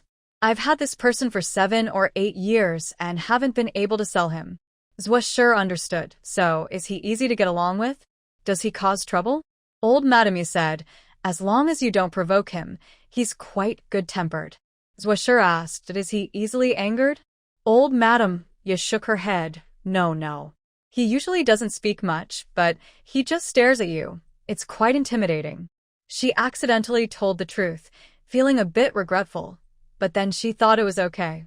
In their line of work, honesty is very important. If they deceive clients, their reputation would suffer. It's not worth it. That's also why this person has been in her hands for 7 or 8 years without being sold. All right, then let's meet him, Zwasher said. Mother, let's take a look. Maybe he's a good person, and we can buy him. Wen hesitated, wanting to refuse, but seeing Zwasher's expression, she felt reluctant to say no. So, she nodded. Grandma smiled happily and waved her hand, bringing out a tall man in his 40s. The man had characters tattooed on his face, messy long hair casually hanging down, a beard, and a blank expression as he stood silently in the yard, looking down. Lu Sheng, these two are here to buy you. Lu Sheng looked up, glanced at Wen and the others, then lowered his head without responding. Wen. Seeing Wen's reaction, Grandma thought she might face trouble. She quickly said, "Don't be scared by how fierce he looks. He seems tough, but he's actually a good person. He knows a lot of things just like the young lady asked for. Honestly, besides him, there's no one else who fits those requirements." Lu Sheng's mind moved. Asking for something? Is the young lady that little girl? What does she want? Zhuosher looked at Lu Sheng carefully for a few moments and said, "All right, it's him." "How much does he cost?" Grandma smiled and said, "Because this is a special request from the young lady, and the requirements are quite high, it's a bit expensive. 10 taels of silver." Wen's mouth opened in surprise. She knew that skilled workers usually cost more, but she didn't expect it to be so expensive. Seeing her reaction, Grandma started to worry. Maybe she thought it was too costly and decided not to buy. Her mother seemed to care a lot about her daughter, so can't she fulfill her daughter's wish? Wen said, "Honestly, we really can't afford 10 taels of silver." Not to mention whether she wanted to buy it or not, they truly didn't have that much money right now. "Madam, don't joke," Grandma said with a smile. "With your bearing and looks, you're definitely not someone without money." She tried to persuade Wen to spend the money and continued selling. "Don't judge him by his appearance. He truly has the skills the young lady mentioned. One person like him can replace several others. Buying him won't be a loss or a scam. You definitely won't regret it." Wen. "No, don't say more." Before she even bought him, she already felt regret. Wen always felt that bringing someone like him home might cause trouble. Zhuosher said, "Annie, my family moved here from somewhere else. The journey was very hard. We encountered bandits along the way, and almost all our money was lost. We finally settled down, but then we were bullied by others in the village. That's why we want to find someone to help us. My mother is the only family I have. My father doesn't know where he went. My mother, with us 4 siblings, has had a very tough time. My older sister is only 10 years old. She's the oldest among us. We really can't afford to pay that much money. If you insist on 10 taels of silver, we can't buy this person." Yapo immediately understood that he was telling the truth, or rather, they definitely wouldn't pay 10 taels to buy someone. "Then you don't have much?" 5 taels, Zhuosher said. Yapo shook her head quickly. "No, that's too little. At least 8 taels." Zhuosher replied, "Only 5 taels. We can't pay more." "Auntie." Yapo's face showed uncertainty. Xiaomai also felt disappointed. Selling or not, it felt like a loss. Missing this buyer, who knows when they'll find another. She couldn't support selling this. He couldn't be beaten, scolded, or abandoned, and he had to eat every day, even though he ate a lot.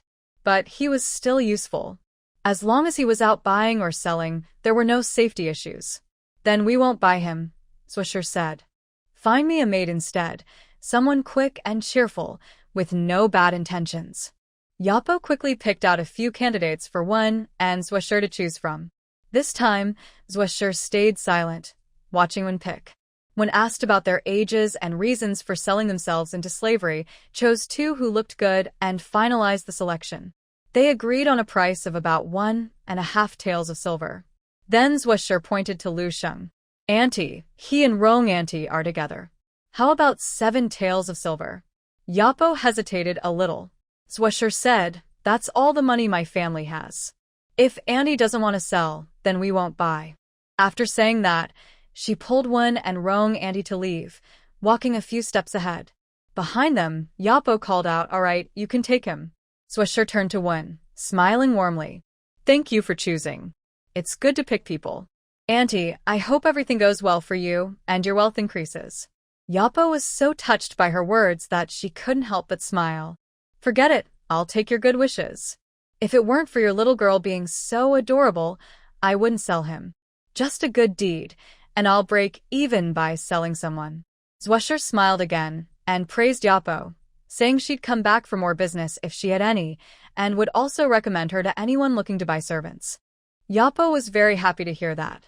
On the way back, Lu Sheng and Rong Auntie followed behind Zhuo and Wen. They returned to Uncle Feng's stall, with Lu Sheng pushing a handcart and Rong Auntie carrying a basket behind them. The group then rode a cattle cart back to Qingchuan village. Chun Chongsheng, who was riding the carriage, was very surprised. Not only he felt surprised, but the others on the carriage also looked very amazed. Wenshi, who are these two people behind you? The old woman asked. Wenshi said, we bought them in town. From now on, they're part of my family. Bought them? The old woman was shocked, her cloudy eyes wide open as she stared at the two people behind. When she saw the words carved on Lu Sheng's face, she shouted loudly, oh no! Why does this young man's face have words on it? Wang Daqian sneered, Auntie, you don't understand. Criminals of the court often have words carved on their faces. His face has words, which means he's one of us, but was sent away as a. He's a guilty. Everyone on the carriage was stunned. The old woman's eyes widened even more. What? He's a guilty? Wang Daqian said, I don't know for sure. I heard from Song Yaowen. He's a scholar from our village, so it should be correct. If you don't believe it, ask him. Song Yaowen? Zhuo perked up her ears, listening carefully, feeling that this name sounded familiar, but she couldn't remember who Song Yaowen was. The old woman nodded. That should be right. Hey, young man, why did you become a guilty? Lu Sheng remained silent. Seeing that he ignored everyone, the old woman didn't give up. She turned to Rong Shu, sitting beside him, and asked, Big sister, is he really a guilty? Rong Shu nodded. Everyone on the carriage took a deep breath, surprised that it was true. They looked at Lu Sheng with curiosity. Lu Sheng still sat on the ox, unmoving, expressionless, as if the people on the carriage weren't there, as if they didn't exist. His calmness made Zhuo gasp. Everyone was stunned by Lu Sheng's composure and didn't dare to bother him further. Most of their attention shifted to Rong Shu. Rong Shu had worked in a wealthy household before and knew the rules well. No matter what questions they asked, she answered, but none of her answers revealed anything secret. Wenshi was very satisfied, and Zhuo was also happy. Rong Shu adjusted her position and successfully integrated into the group from Qingchuan village. When they got off the carriage, she was still chatting happily with the two women on the carriage, strengthening her relationship with them. The two women said they would visit the Zhuo family later and come to see Rong Shu for fun. After this group of people returned, along with Wenshi and Zhuo leading the two people back to the Zhuo family, everyone in Qingchuan village learned that the writer had bought two servants. Curious villagers from Qingchuan village started to gather and go to the Zhuo family to see what was happening. Wave after wave came and went. Wen's face, which was smiling, finally became stiff as she watched the last group of guests leave. Because of Aunt Rong and Lu Sheng, Wen no longer needed to go to town for business. At first, Zhuo and Aunt Rong went together. Later, Zhuo also went with Aunt Rong. As life gradually settled into a routine, Wen no longer worried about food and drink. She had free time and energy, so she started embroidery. Embroidery was her strong suit. Making food was quick money and didn't require the detailed work embroidery did, but Wen preferred embroidery. Recently, the Zhuo family had many issues and had hired 2 more servants. Many young women and wives in Qingchuan village liked to visit the Zhuo family. Wen also hosted them. While chatting, she continued her embroidery. Older sister-in-law, what are you embroidering? It looks so beautiful, Zhang asked, eyes shining with admiration as she stared at the fan Wen was working on. Wen was a very gentle person.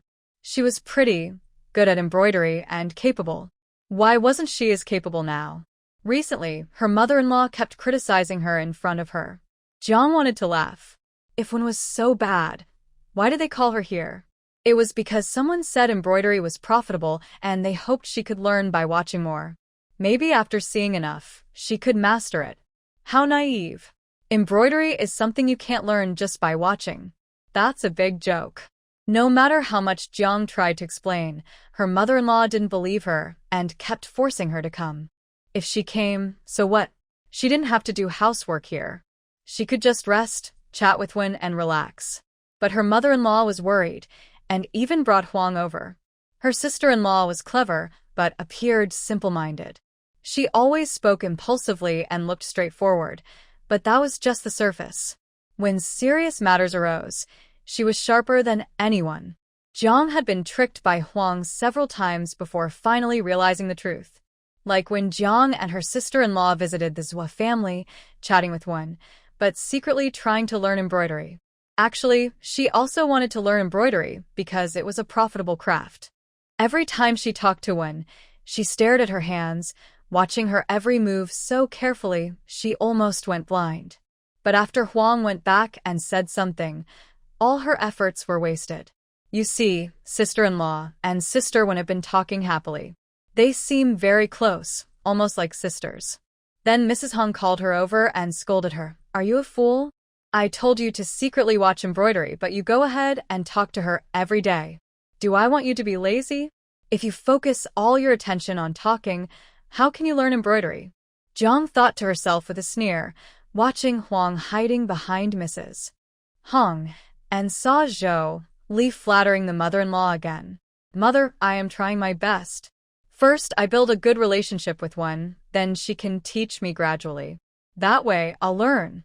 Mrs. Hong sneered, looking at her as if she were simple-minded. You think if you build a good relationship, she'll teach you? Do you think she's foolish? That's a skill to make money. If you don't secretly learn and pass it on to your own children, how can you succeed?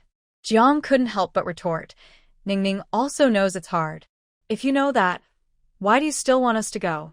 Mrs. Hong choked and said, That's why I send you, because it's hard. Otherwise, why bother with all that effort?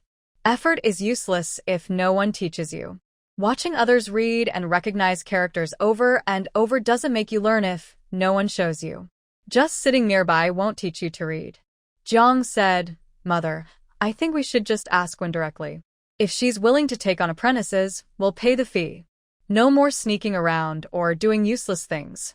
It's embarrassing and a waste of time. Instead, we should go farm the land. Maybe we'll have 2 harvests. Mrs. Hong slapped her and said angrily, You want to apprentice? Do you think it's free? Do you think it's easy? Do you think being a student is so simple? Just doing chores after work, being an apprentice for 2 or 3 years, do you think they'll teach you real skills?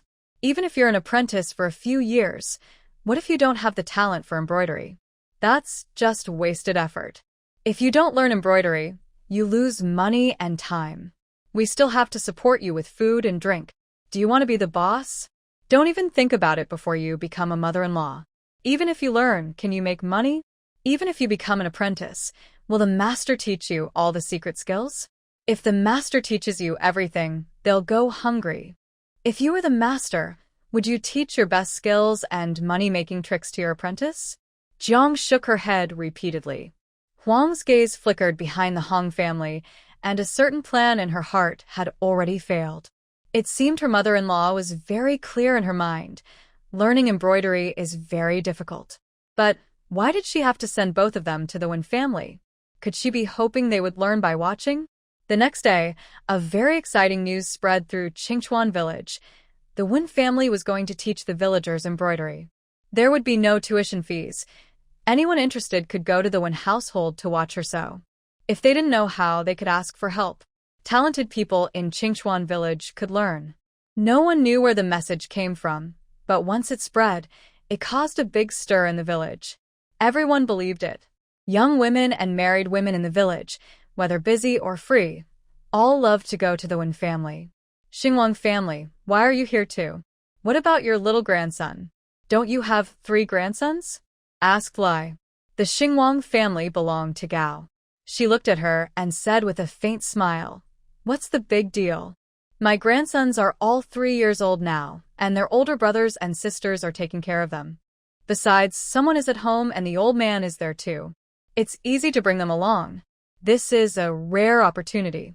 I just came to see. Our family has a good relationship with the Zhua family, unlike yours, she added.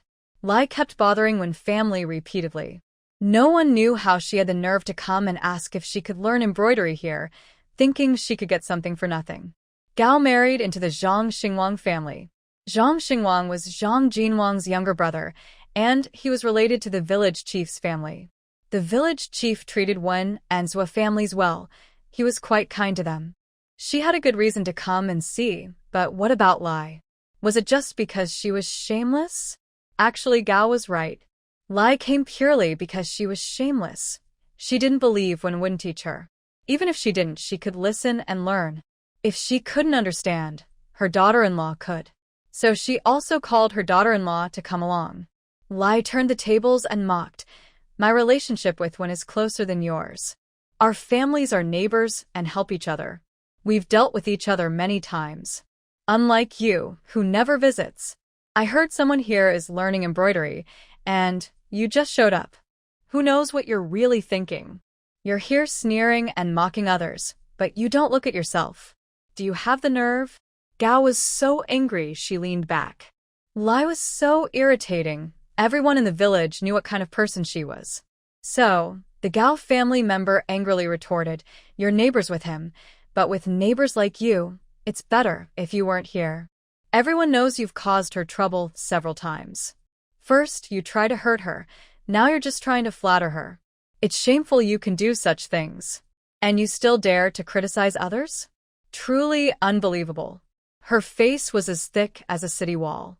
The Jiang and Huang families quickly supported her. Lai, facing the three of them alone, soon fell behind. She glared fiercely at her daughter-in-law, Ma. The look in her eyes was clear. Are you a fool? Can't you see they're bullying your mother-in-law? Why are you just sitting there doing nothing? Ma could only step forward to help. Inside, the people split into two groups, starting to argue. The fight was evenly matched, with neither side willing to back down. The voices grew so loud they almost shook the roof. When Wen entered from outside, she froze and looked upset. She had heard the rumors from Tian and knew she had been schemed against. She didn't know who first spread the story. Now she wanted to clarify, but no one believed her. People prefer to hear what they want to hear. Everyone wants to gain something without paying a price. No money needed, just some effort to learn a skill. Who wouldn't be happy about that? But Wen had no intention of teaching embroidery to others, not even for a fee. She had no energy or time. She just wanted to quietly embroider, sell her work, and live her life peacefully. Wouldn't that be nice? However, no matter what she said, these people didn't believe her. Wen gave up. Over time, these people wouldn't learn anything, and would eventually quiet down. Miss, when you're here, I see your embroidery of lotus flowers is beautiful, nice colors and good shape. How do you do it? Which way should I poke the needle? How do I make it look like yours? Big sister Wen, does my thread look tangled? Why does my embroidery look different from yours? Should I cut this piece of cloth? It's hard to find good fabric at home. I was saving it to make clothes for my grandson, once my daughter-in-law gives birth. Miss Wen, could you help me embroider a handkerchief? My niece from my family is getting married soon. I want to make her a nice gift. My skills are poor, so I thought I'd trouble you. As soon as Wen sat down, a crowd gathered around her, talking. Before she could react, they swarmed her, ignoring her feelings or whether she agreed. They just made their requests first. No matter what, she couldn't fall behind others. Whether their demands were reasonable or not, she decided to speak first and handle it later. Wen was very annoyed. She sat down at her own spot and started embroidery. She ignored anyone who asked her questions, only responding with a few sounds like or ah. Seeing her ignore everyone, some people got angry and started shouting unpleasant words. But Wen remained calm and unmoved, sitting quietly and focusing only on her embroidery. She decided in her mind not to pay attention to them. Instead, she thought, I might as well embroider a few more stitches and earn 2,000 coins. Dealing with these people was frustrating and wasted her time, which was not good for making money. It was better to ignore them. Hey, look at her. She won't answer anyone, acting so proud. It's really annoying. Who does she think she is? She's just here in Qingchuan village, not contributing at all, pretending to be important. A few women couldn't hold back and started shouting at her. After yelling, They went into the greenhouse without talking to Wen, looking furious like pufferfish, and then left. Some calmer women, who were more thoughtful, stayed at the left house and scolded the women who had just gone out. They said those women were unreasonable, had bad tempers, caused trouble, and only wanted to take advantage of others. They called them troublemakers and gossipers. They believed these women weren't as naive as the others. Instead, they wanted what was best for the left family and Wen's family. They were the kindest people. Wen. She thought, do these people really think I'm stupid? Their tricks are so obvious, it's blinding. Their goal was too clear. Wen ignored them, but these people were persistent and sat there all day. No matter how enacted, they kept leaning over to ask questions and watch her embroidery, then took out their own materials and tried to learn. By evening, Wen sent everyone away and sighed to Zwisher, these people really don't know what they're doing. Zwisher smiled and said, don't mind them. They won't learn anyway. They've just been wasting their time all day. Hearing this, Wen felt a bit better. It looks like they'll come again tomorrow. I wonder how long this will last. Zwisher said, who spread the news that you could teach them for free? And who spread the rumors? Wen shook her head. I don't know. Zwisher said if we really didn't teach them, they'd definitely stay here. But they might cause a lot of trouble. You must hold firm. Wen nodded. This embroidery skill was her family's secret craft. She couldn't just give it away, because some people demanded to learn. Her belongings are her own, and she will handle them as she wishes, never threatened by others. So, the next day, the left family's house was again filled with visitors, noisy all day long. Most of the young women from Qingchuan village came, except for a few who didn't. It seemed they were determined to get what they wanted, asking more openly and making more noise, but Mrs. Wen still ignored them. Mrs. Wen felt annoyed. The constant disturbances not only made her upset, but also slowed her embroidery work. The children at her home in Haijiao couldn't rest peacefully. Unfortunately, she couldn't hit or scold them. When they spoke kindly to her, she couldn't just chase them away. If she did, the pressure she faced would only grow worse. After sending away the last guest, Mrs. Wen slumped into a chair, feeling tired. These people are so annoying. I can hardly stand it anymore. I really want to scold them, she said. Zwisher looked at Mrs. Wen's tired face with concern and had an idea. She said, Mother, I heard there are some women in the village who can do embroidery. Maybe we can ask them to come here instead. Think about it, they all know how to do embroidery. You shouldn't have to give your skills for free. We can see how they handle things, and then we can decide what to do. We shouldn't be isolated. Mrs. Wen's eyes lit up. Yes, there are women in the village who can embroider. Why are they only targeting me? It's because I'm from outside. Exactly, we should lead them to other families. The other family is Lady Qian, the only woman in Qingchuan village who is married. After she married, her father fell seriously ill and passed away. At that time, Lady Qian had only 2 daughters. Her eldest uncle from the Qin family wanted to take all her family's property for the clan, but Lady Qian refused. Her family was poor, with 8 children, living a hard life, hungry and cold. Now, her uncle wanted to take back her family's assets, and she knew she couldn't survive if she returned home. Her family was already poor, and her parents had died a few years ago. Now, her brothers were in charge, and her married sister was living with them.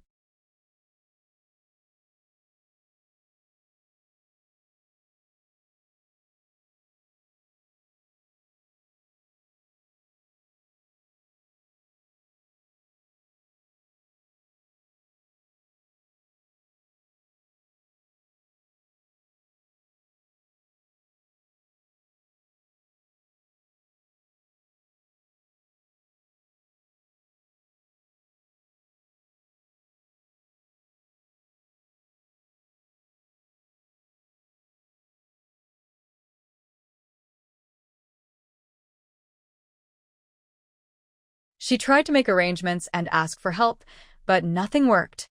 2 years ago, she made a tough decision. She sold her eldest daughter to a wealthy family in the county to be a maid. She signed a binding contract and sold her for 20 silver coins. She also asked the village head and elders for help, using 10 silver coins to make arrangements, and finally secured her daughter's position as a household maid. Now, Lady Qian's family is supported by her and her youngest daughter. In the future, her youngest daughter is expected to marry into a family to continue the family line. Lady Qian's eldest daughter is Qin Xiao'er, and her youngest daughter is Qin Liar. When Qin Xiao'er was sold, she was only 10 years old. Because her father had died and the family faced hardships, she was very sensible, calm, and clever. After entering the main household, she quickly gained the trust of the mistress and became a second-class maid, also learning embroidery skills. Since she signed a binding contract, her life and death depended on the mistress's decision. She could only think about serving her mistress wholeheartedly.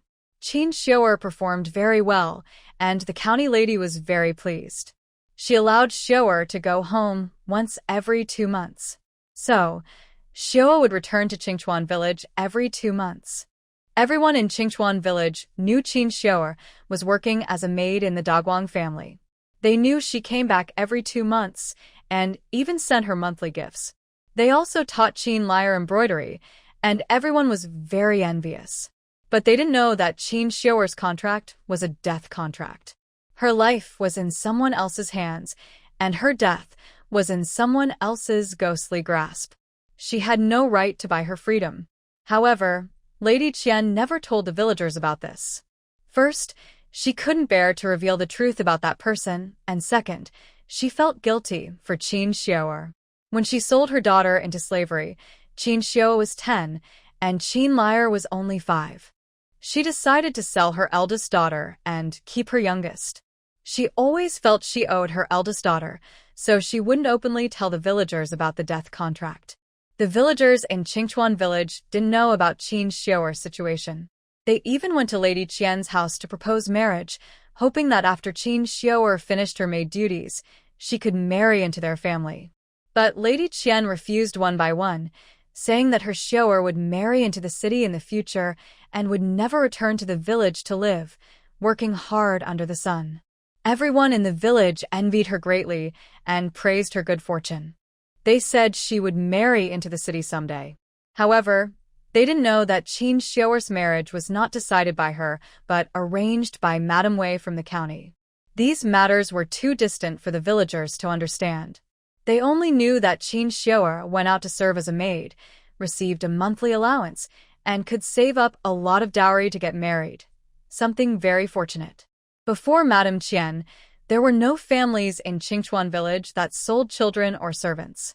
Before the Zhou family arrived, there were no families that bought slaves or servants. So, the villagers didn't understand these things. The Zhou family also didn't know much.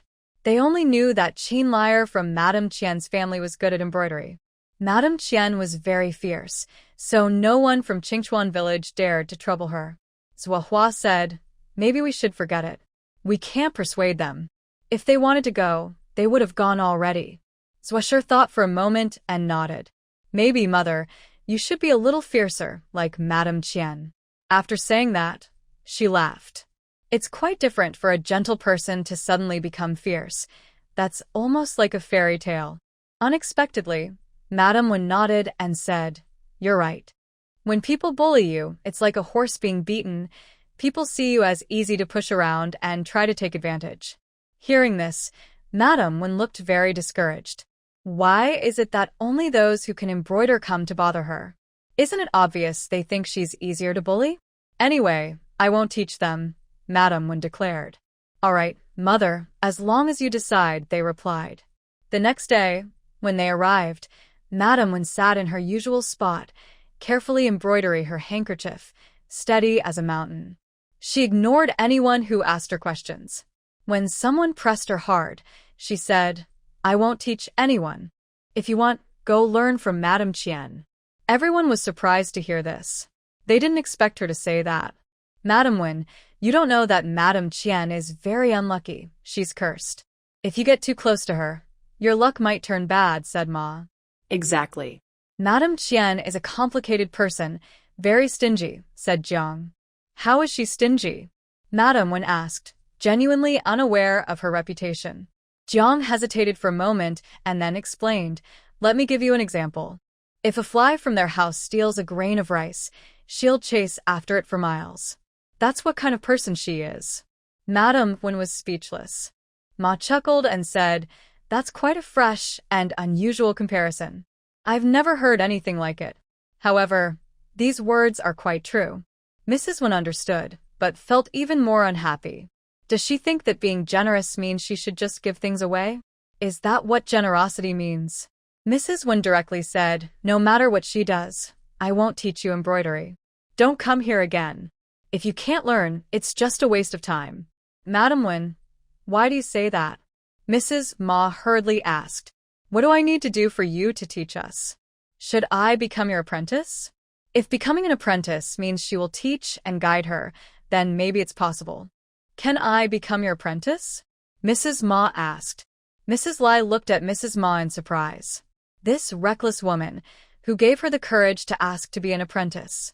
She has no money to pay for it. Does she hide savings at home? She always said her daughter-in-law was dishonest. She told her husband and son, but they didn't believe her, saying she was suspicious and had problems. Now it seems she was right. She actually hides savings at home. How much does it cost to become an apprentice? At least 3 or 5 taels of silver. Yet this stubborn woman secretly saved 3 or 5 taels of silver. It made her furious. Can you afford the apprentice fee? If you have that money, why not take it out and show respect to me? Come on, Ma Si. So you've been hiding money behind my back? Where is it? Hurry up and take it out, or I'll beat you to death. Mrs. Lai finished speaking and slapped Mrs. Ma across the face. Her mouth was wide open, showing her big yellow teeth with a fierce look. Mrs. Ma was suddenly slapped, her ears ringing, feeling dizzy. Old witch. Such a harsh slap. How dare she hit her? Relying on her status as the mother-in-law, she had been unjustly bullying her, but now she even disrespected her in front of others. Mrs. Ma felt she was about to be so angry she would die. "Just wait for me. I will repay you someday." Her mother was gnashing her teeth in anger, but had to soften and explain. Otherwise, Lai might slap her again later. "Mother, although the apprentice fee is a bit expensive, as long as I learn embroidery, I can earn the money back. In the future, all the money I make from embroidery will be used to honor you. Mother, I don't have any savings, so please pay for my apprenticeship." Hearing this, Lai's anger eased a little, but she still said annoyed, "Whether you learn or not, just call out a few times. When you earn enough 3 or 5 taels of silver to pay me back, then maybe you'll see the light someday. If I don't learn it, my money will be wasted." "Mother, I won't let that happen. We agreed with Lady Wen. Before paying the apprenticeship fee, let her teach us," Ma Shi quickly said. She didn't really want to give all the money she earned from embroidery to Lai Shi, nor was she unable to pay the apprenticeship fee. She had some secret savings, but such a big thing as an apprenticeship needed to be approved by Ming Lu. If Lai Shi paid, she would be stuck at home with no way out. Once she learned the skill, she could decide how much to embroider, how much to sell, and how much to give back. Ma Shi's words now were just temporary measures to persuade Lai Shi. She just wanted to learn the skill, so she wouldn't have to work in the fields later and could save some private money. Otherwise, life under Lai Shi was becoming more and more difficult. "Will that work?" Lai Shi asked, glancing at Wen Shi. "Wen Shi, do you think it will work?" Wen Shi quickly shook her head. "No, I'm not smart enough. I can't learn it." Lai Shi was not easy to deal with, and Ma Shi was quite cunning. Dealing with these two women was too complicated. She decided from the start that this path was best. She wasn't short of a few silver coins. Even if she was, getting that small amount from elsewhere was better than teaching them. If you don't want to pay, then forget it. It's no big deal. The village isn't only you who can embroider. We'll go to Lady Qian and ask Qin Liar to teach you." Lai Shi thought for a moment. Ma Shi had spent some silver on him before, which made him a bit upset. But if she learned embroidery and worked more for Ma Shi, she could earn the money back. It was worth it. "Let's go to Lady Qian," Lai Shi said, grabbing Ma Shi and heading outside. As they walked, he kept grumbling, clearly unhappy with Wenshi. Ma Shi was pulled away, feeling quite unwilling. Although Wenshi refused her, she still wanted to try. She didn't want to go to Lady Qian because she was too clever. She didn't want to serve her, not knowing how long she would have to work. If she took longer to learn, Qin Liar wouldn't teach her the real skills, and Lai Shi would be upset. She would suffer even more. She preferred to stay with Wenshi and take her time, avoiding many troubles. Ma Shi had a feeling that as long as she agreed with Wenshi, she would definitely learn good things without being mistreated. Unfortunately, Lai Shi ruined that plan. It seemed she could only talk to Lady Qian and negotiate better conditions, maybe even pay a higher apprenticeship fee. In an instant, Ma's mind was filled with many thoughts, and her face looked unhappy. Both mother-in-law and daughter-in-law had gloomy faces as they went to Lady Qian's house. After they left, the atmosphere at Wen's place suddenly became quiet. Everyone looked at Wen, lost in thought. Lady Wen, are you really unwilling to pay us the apprenticeship fee and refuse to teach us? I really can't afford that money. If you want to apprentice, I am willing to pay, but I can't guarantee I can teach everything perfectly. So I won't take this job to avoid misleading others. Wen thought for a moment and spoke plainly. Her words were very clear. The young women and wives in the house all fell silent. After thinking for a while, they gradually understood, and one by one left from the Liu family to go home. Most of these people had thick skins and were not very honest. After returning, they spread what Wen said at home throughout the village. They exaggerated and spoke many bad things, claiming Wen was not good. Suddenly, Wen's reputation in Qingchuan village changed completely, from a gentle, kind person to someone mean and unkind. When Tian told Wen about this, Wen couldn't help but laugh. So, they say go ahead. Who isn't talked about behind their back? Who doesn't talk about others behind their backs? I do my work honestly. I don't want to give away my embroidery skills for free. Naturally, some people will say I am bad. Isn't that normal? Seeing her like this, Tian also relaxed. It's good that you think this way. I was worried you'd feel upset. Everyone understands the truth, they just want to take advantage. If they don't succeed, they start talking badly. You don't need to care about those who are truly honest. Everyone understands in their heart. For example, Tian. Recently, many villagers came to Wen's house wanting to learn embroidery for free. But Tian never appeared in the Liu family's main hall. Wen said, yes, I don't want to. I can't just make them happy while I feel unhappy. That's not worth it. When Tian saw that she truly understood, she felt relieved. She had been paying close attention to Wen's situation, afraid something might go wrong. Wen treated her family well, and she didn't want Wen to have trouble. Seeing her worried, Wen comforted her, it's okay. Thank you. After a moment, she asked, do you want to learn embroidery? Tian was shocked and widened her eyes. You want to teach me? She wasn't stupid. Wen's question meant she wanted to teach her, but she couldn't understand why Wen, who usually refused to teach others, was willing to teach her. If this matter gets out, how will the villagers judge the Wen family? Isn't Wen worried about trouble? Wen said, if you want to learn from me, I will teach you. Just don't tell others. I want to teach you willingly, and that's enough. The same conditions as others, 3 taels of silver, from start to finish, no sharing with others. I'm just afraid others might keep pestering me, but you won't. If someone asks, just say I promise to teach you completely. Tian thought for a moment and said, that works. Thank you. I really want to learn, but you know my situation at home. I think I should find another way to earn a living. I'm not very skillful. When I was at my parents' house, I learned embroidery from others, but I never mastered it. Now that I'm older, I don't want to bother with it anymore. Having said that, Wen didn't insist further. From this, it's clear that Tian is a kind person who considers others and doesn't force others into things. She's different from others who want to learn embroidery. So, Wen was willing to teach Tian willingly, but firmly refused others. After Tian left, Wen discussed with her children, saying, if everyone in Qingchuan village were like Tian, life would be much better. Zuohuan nodded in agreement, saying yes, but such people are rare. Zuoshi said, everyone has their own thoughts. We can't change others' minds, so we just have to stick to our principles.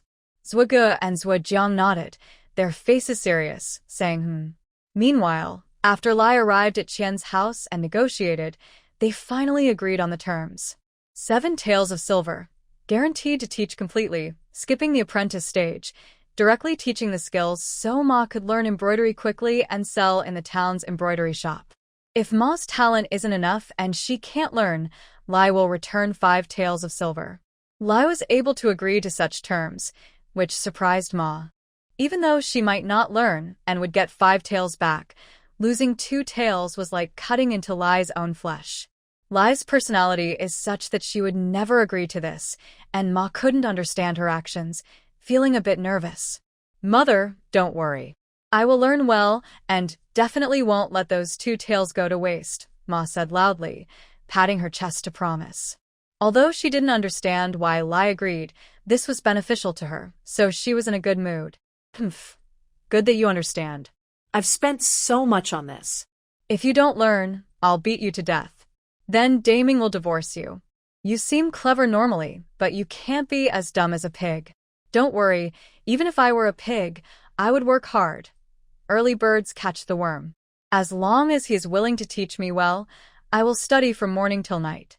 I will learn diligently, and definitely won't let you down, Ma said smoothly.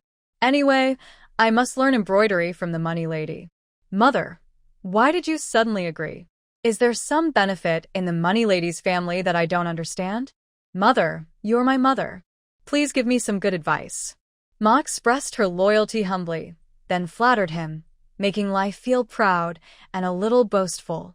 A sharp glint appeared in her eyes, and from her thick lips, she revealed some surprising news that shocked Ma. Do you know that the money lady has 2 daughters?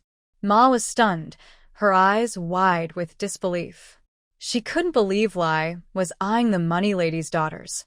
Lai looked at her shocked expression and felt very pleased. She was clever. Her daughter-in-law wouldn't even dare to think of this, but Lai had thought of it and used this method to get close to the money lady's family, taking the lead. This shows her wisdom is extraordinary, far beyond ordinary people. She has 2 daughters. Our family has 2 sons. The eldest can marry Qin Xiaoer, and the younger can become a son-in-law of the Qin family and marry the money lady's daughter. I heard Qin Xiaoer gets 1 or 2 silver coins a month. If she marries the eldest son, those coins will belong to us. And Qin Liar is looking for a son-in-law to marry in. We can have our younger son go there, and the money lady's family will give everything to her daughter, her house, her land, everything. Whether it's embroidery, silver savings, houses, or land. If our family marries both of her daughters, the benefits will all be ours. Ma's heart was overwhelmed with shock, staring at Lai in disbelief. This old woman was actually eyeing her younger grandson, wanting him to become a son-in-law. How dare she think of that? He is her own grandson. What kind of reputation would it bring if he married into another family? Doesn't she know that? Besides, people might even break his backbone. Ma finally saw clearly. Lai was a shameless woman. As long as she paid well, she would even give up her own grandson. Mother, Xiaobao can't become a son-in-law. If he does, he will take someone else's family name, and the children won't be part of our Wang family. Lai snorted coldly and gave her a cold look. What do you know? Getting a wife doesn't cost money. If the child raised for health isn't from our family, then he's not truly part of the bloodline. Do you understand that? Ma's voice was full of anger and pleading. Mother, that's called marrying into another family. You know what that means? It's like marrying off a daughter. I raised a good son with hard work, and now he's going to be given away for nothing. What kind of situation is this? Our Wang family isn't poor. We can support a son and find a wife. Why should the child marry into another family? If we let little Bao marry into another family, our family's backbone will be broken by the villagers. Lai's mind was muddled. What was she thinking? Only wanting to get benefits, without considering the family's reputation. Lai said, "They're just jealous. They're jealous that our little Bao was chosen by the money lady. If you ask Lu Daku to marry into another family, he'd happily go. But Qian Yangzi wouldn't want to stay with Daku, but he would want our little Bao. Ma was so angry she leaned back. What did Lai mean? Comparing little Bao to Lu Daku. Was she trying to insult him? Ah. She felt like she wanted to scold this stubborn old woman to death. The old woman's mind was only on her own benefits, ignoring little Bao's life. She didn't want to think that she was only little Bao's grandmother, but she was also his mother. How could she bear to see little Bao marry into another family? Mother, this can't happen, Ma said, furious. The joy she felt from learning embroidery from the money lady was gone. She finally understood the scheme. What's this about paying for a master? If they followed Lai's plan, the 2 taels of silver they paid could earn back countless silver. Not only did she want to earn money from embroidery for Lai Shi, but her son would also marry into the money lady's family to help her earn money. There was also Wang Debao.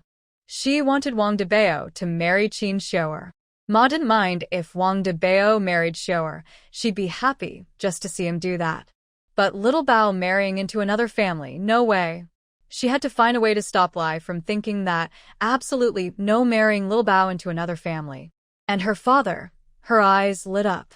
Her father, Wang Daqian, cared a lot about face and would never allow his descendants to marry into another family. If she told Wang Daqian, he would definitely take Lai's family and give them a good beating. Ma felt relieved and went home with Lai. She didn't rush to tell Wang Daqian immediately that Lai wanted little Bao to marry into another family. Instead, she waited 2 days before mentioning it to Wang Dequan. To her surprise, Wang Daqian actually agreed. Father, what did you say? You agree for Xiao Bao to marry into another family? Madame Ma shook with disbelief, staring at Wang Daqian in shock. Lai Shi sneered inwardly, feeling proud as she watched Madame Ma. Humph. She doesn't realize her own plan. But so what? She has been married to Wang Daqian for many years and knows what kind of person he is. Wang Daqian usually appears honest and principled, but deep down, he is selfish and greedy, always putting money first. He isn't tempted normally because the money offered isn't enough to benefit him. But marrying into the money lady's family would bring benefits he could never earn in a lifetime. So when Lai Shi mentioned it, Wang Daqian agreed without hesitation. Anyway, Xiao Bao is going to marry someone. Who? Not to have children with just anyone. When the money lady dies, Qin Xiu'er will marry into our family. Then Xiao Bao can transfer all the marriage money to our Wang family. Wang Daqian coughed and continued. By then, our Wang family will be the richest in Qingchuan village, even richer than the village chief. Even relatives can't do anything about us. We can let Xiao Bao change his surname to Wang. Who can stop us? Even if Xiao Bao can't come back openly, we can adopt all of Xiao Bao's children into our old Wang family. Then, Xiao Bao's children will still be part of our family. What's the difference? Wang Daqian's plans were working perfectly, and his words made Lai Shi's eyes light up. Even Madame Ma couldn't help but feel a little shaken. Husband, what should we do? Madame Ma asked her husband, Wang Daming. Wang Daming chuckled. I think father's idea is very good. Let's do it that way. Madame Ma. All right, since everyone agrees, I do too. But I don't know if this plan will succeed. The Wang family thought everything through carefully, but they didn't expect the first problem to arise with the money lady and Qin Liar. Wang Xiaobao was told by his family to flatter Qin Liar, but Wang Xiaobao was a cunning and dark-hearted person. When he learned that his family wanted him to marry into another family, he felt very unhappy. His family had calculated everything, all the benefits belonged to them. But what about his feelings? What did he gain from this? If he marries into that family, he will bring back all the money from Qin's family to the old Wang family. His grandparents, parents, older brother, even Wang Dia, could all benefit from this. But he would ruin his reputation and be looked down upon by everyone. In the future, I will still be labeled as untrustworthy and disloyal. I plan to adopt my child into old Wang's family just to manipulate the inheritance. Why should I? They are all from old Wang's family. Why should he marry into someone else? And why can't Wang Debao marry Qin Xiu'er? Why should Wang Debao marry Qin Xiu'er? So Wang Xiaobao caused trouble at home, but no matter how much he begged, his family refused. They even threatened him, saying if he didn't marry into the family, they would give him a wife who was as ugly as a monster. Wang Xiaobao had no choice but to reluctantly agree. But he didn't expect that when he interacted with Qin Liar, she looked down on him. "Go away, I don't want to play with you." "I like brother Yao Wen," Qin Liar said, pouting and unhappy, pointing at Wang Xiaobao who had come close. "You said you would help me. Then go and bring brother Yao Wen here," she demanded. Wang Xiaobao's heart trembled with anger, and his voice shook a little. Yao Wen? The one who passed the imperial exam? Left Shi, who had just returned from the town, overheard Qin Liar and Wang Xiaobao talking. Her mind was buzzing. Why did this name sound so familiar? It seemed she had heard it before. Yes, brother Yao Wen is very talented. He studies well, looks handsome, and is very filial. I like him the most. But Jiaruju is so annoying, always bothering Yao Wen. Recently, Yao Wen hasn't spoken to me. If you can help me call him over, I will play with you. Qin Liar's voice was sweet and clear, but her attitude was strong and her tone spoiled. She was originally very pretty, with a delicate oval face and big, charming almond-shaped eyes. But her spoiled attitude greatly diminished her beauty, turning her once stunning face into only 7 points of perfection. Wang Xiaobao felt upset inside. He had already sacrificed himself to marry into the family, yet Qin Liar was thinking about Yao Wen. Thinking about that man. How could he accept that? Wouldn't that mean he was wearing a green hat? So Wang Xiaobao said without hesitation, "What's the use of finding Yao Wen? He's a scholar and will continue studying to become a successful candidate. His future wife will be a scholar's wife. Your family is looking for a son-in-law to marry into the family. Do you think Yao Wen will marry into your family? As a girl, you want me to find Yao Wen to play with you? Don't you have any shame?" Qin Liar didn't expect him to speak so rudely. Her hidden feelings were exposed, and she couldn't hold back. Her face turned red with embarrassment. She glared at him fiercely and ran away with tears in her eyes. This Wang Xiaobao is so annoying. She doesn't leave her any dignity at all. She never wants to talk to him again. She is even less important than Yoan's hair. She doesn't want to speak to him anymore. Qin Liar's eyes turned red with anger. She stomped her foot hard and turned around to leave. Not long after Qin Liar left, Wang Xiaobao also looked at her back with a gloomy face and turned to leave. Meanwhile, Shi, who was passing by, froze in place. Suddenly, she realized something very important from that conversation. Song Yao Wen, Qin Liar, Wang Xiaobao. Aren't these characters from a familiar novel? She remembered that a few days before, she had seen an app about a farming story called The Bright Life of an Ordinary Farmer Girl. The heroine's name was Jiaruju, and the hero's name was Song Yao Wen. Jiaruju was a modern-day economics master's graduate. She was killed in a dispute involving some shady characters and then traveled back to Qingchuan Village in the Great Wei Dynasty. In Qingchuan Village, she helped her father divide the family property, escaped her grandmother's exploitation with her brother, and used her wisdom to help her family become rich. She met a young scholar named Song Yao Wen in the same village. When Song Yao Wen was young, his father had passed away, and he grew up with his mother. His mother, Chen, was a frail but thrifty and clever woman. With her hard work, she raised Song Yao Wen successfully. From a young age, Song Yao Wen became a scholar. First a Xiuzai, then a Jiren, and finally a Jinshi. He rose through the ranks, starting as a local magistrate and eventually becoming a pillar of the court. Of course, Jiaruju helped him along the way. They supported each other and became successful in life. But during their growth, they faced many difficulties, setbacks, and obstacles from petty people blocking their way. In the story, one of the troublemakers in Qingchuan Village was a woman named Qin Liar. Qin Liar was a minor villainess. Because she had read so many novels, this one wasn't very impressive.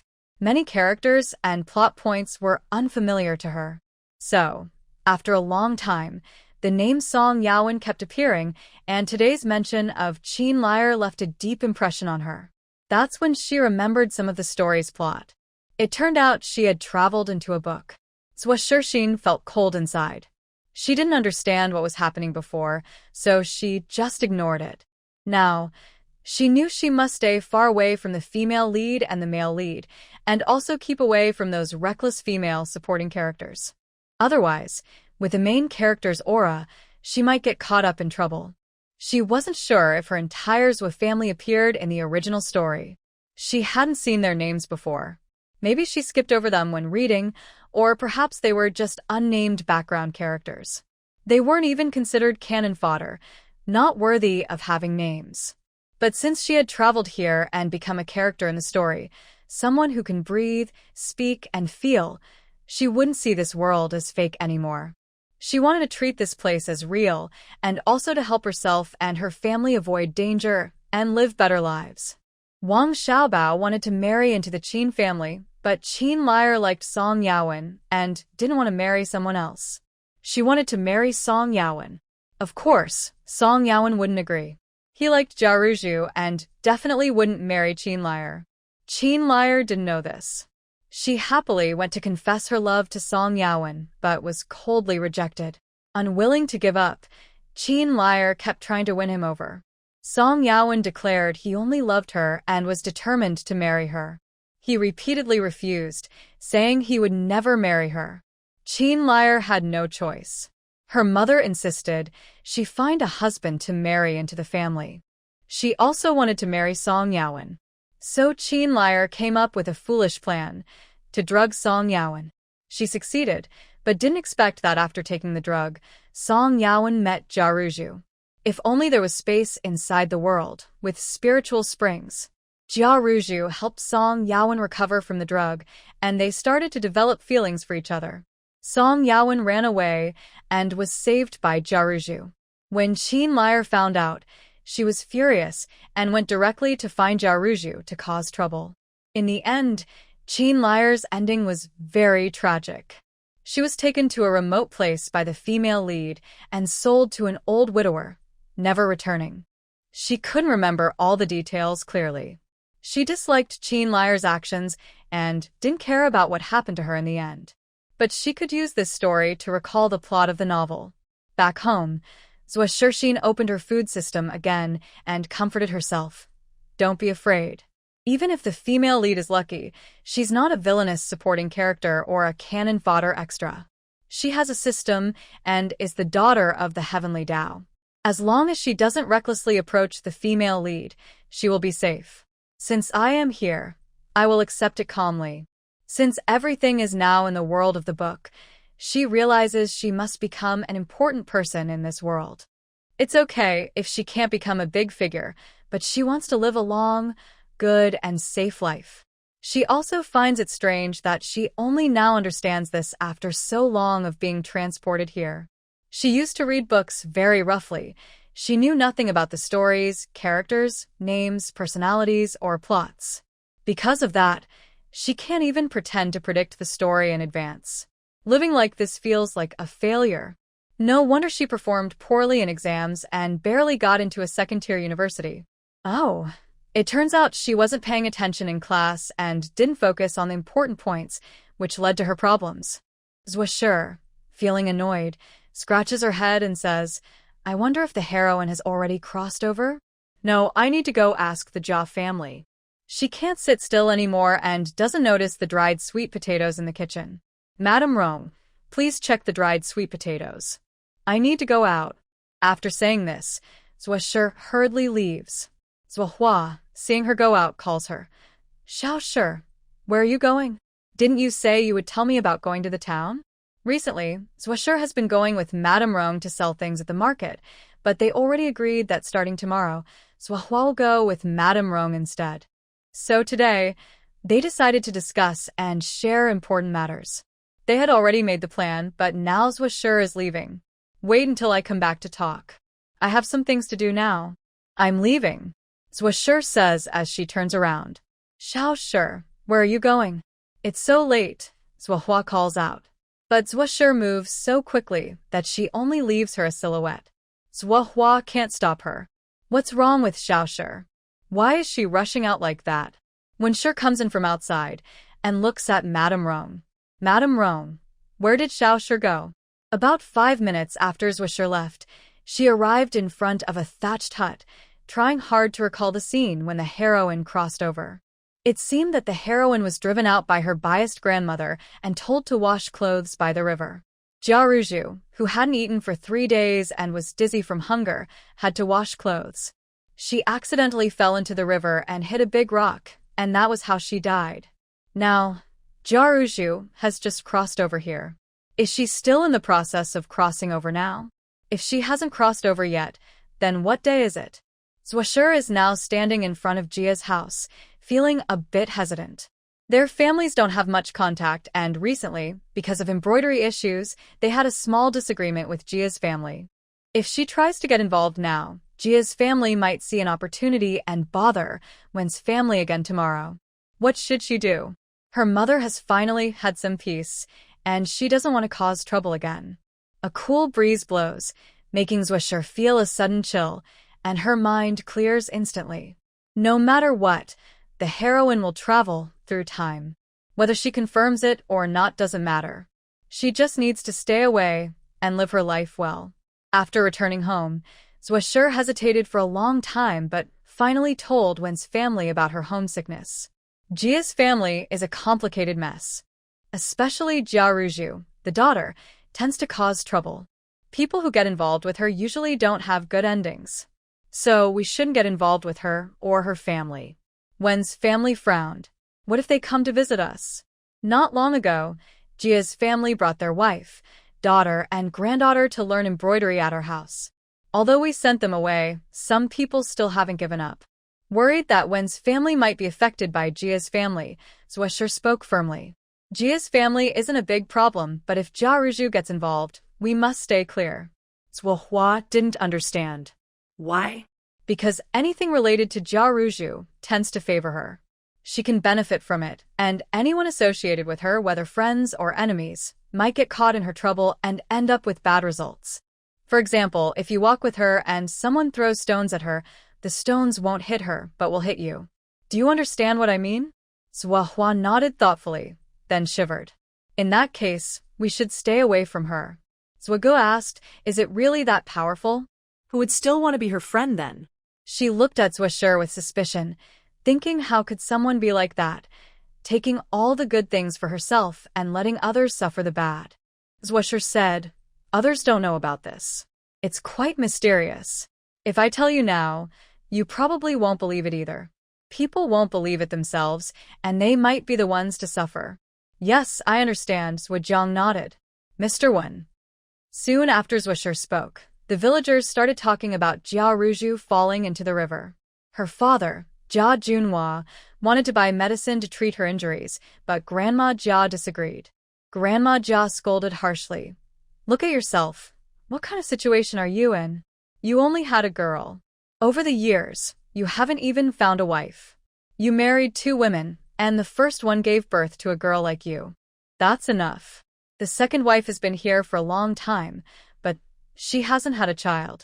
She died after falling ill, and now your bad luck is known all over. Who would dare to marry you now? Even if someone does marry you, can you have a son? And split the family?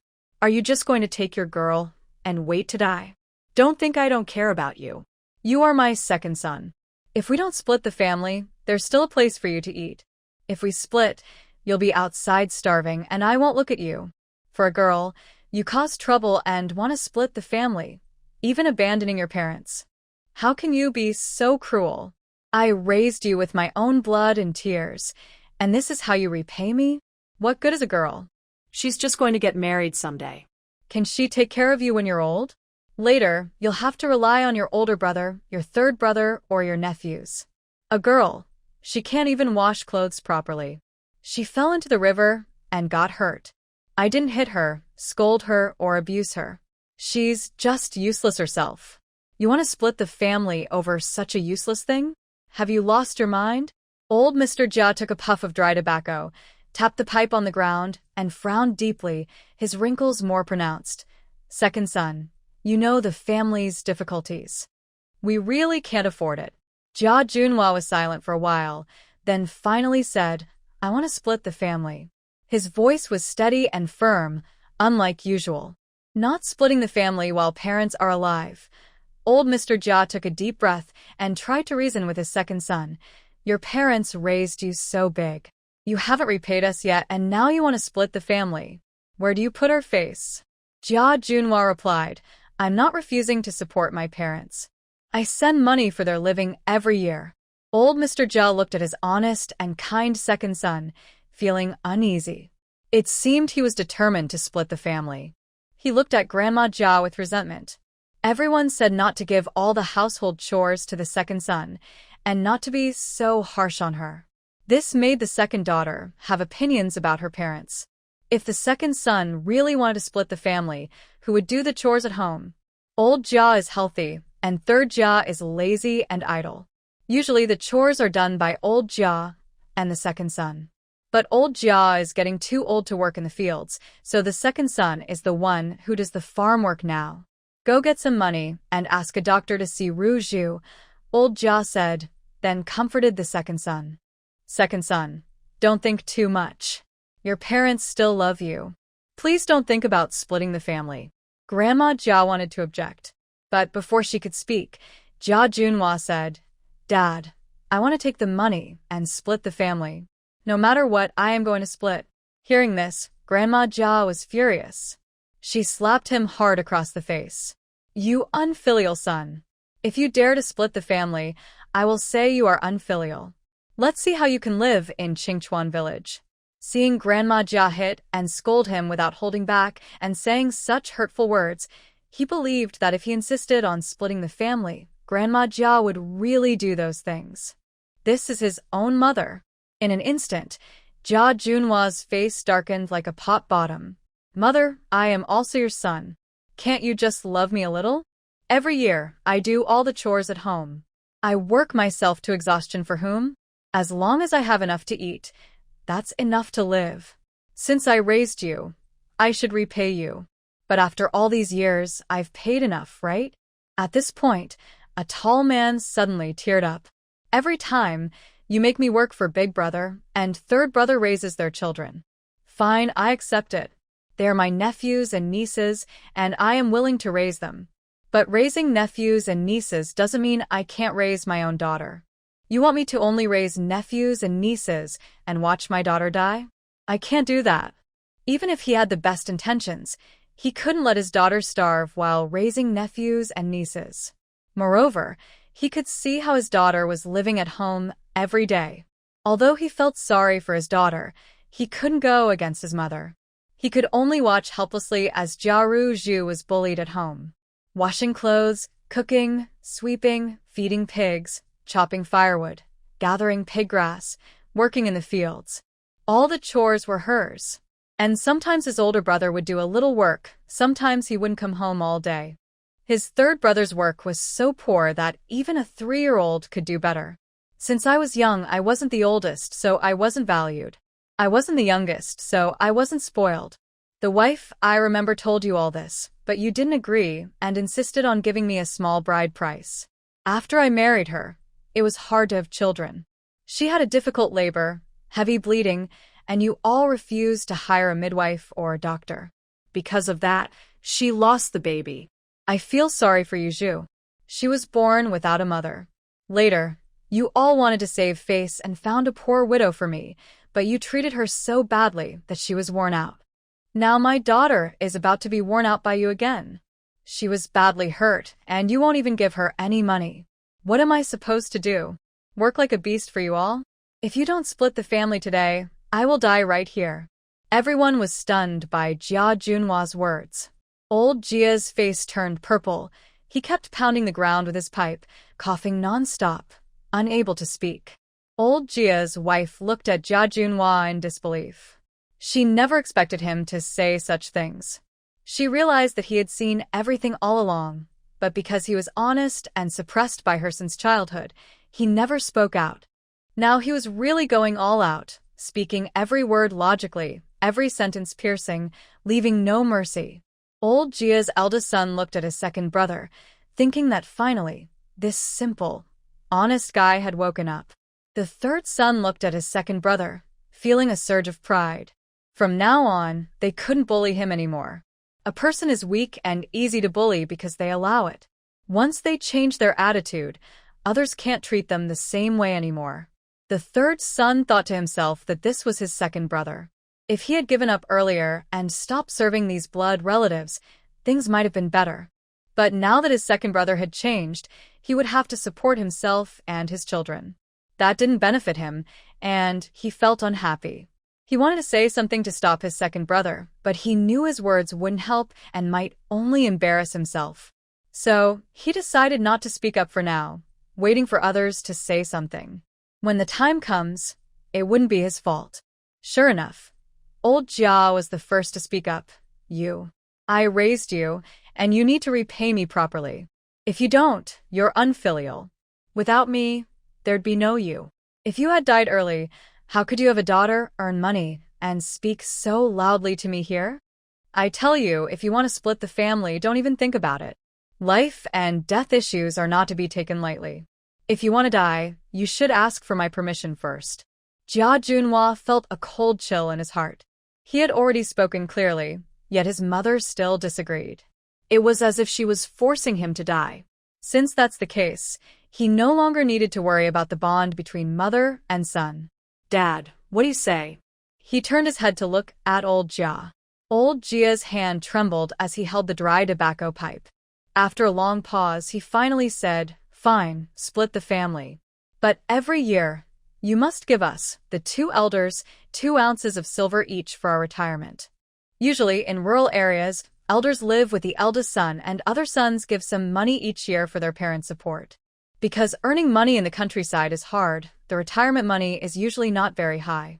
Most give around 800 to 1,000 coins a year.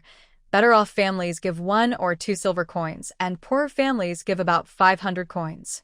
For a family like theirs, with 3 sons, asking for 2 silver coins each is quite expensive, a very high demand. It's a big ask. Jia Junhua stared hard at old Jia and asked in a hoarse voice, "Does that mean the eldest and the youngest also have to give that much? If we split the family, how will the inheritance be divided? Evenly? I want at least as much as the youngest brother gets." Jia Junhua made his request. Jia the third looked at Junhua in surprise. He didn't expect the second son to be so clever this time, to focus on the key point and try to get a share. Nonsense. The eldest and the youngest haven't asked to split the family. It's just you, the unfilial one. Why should you get the same as them?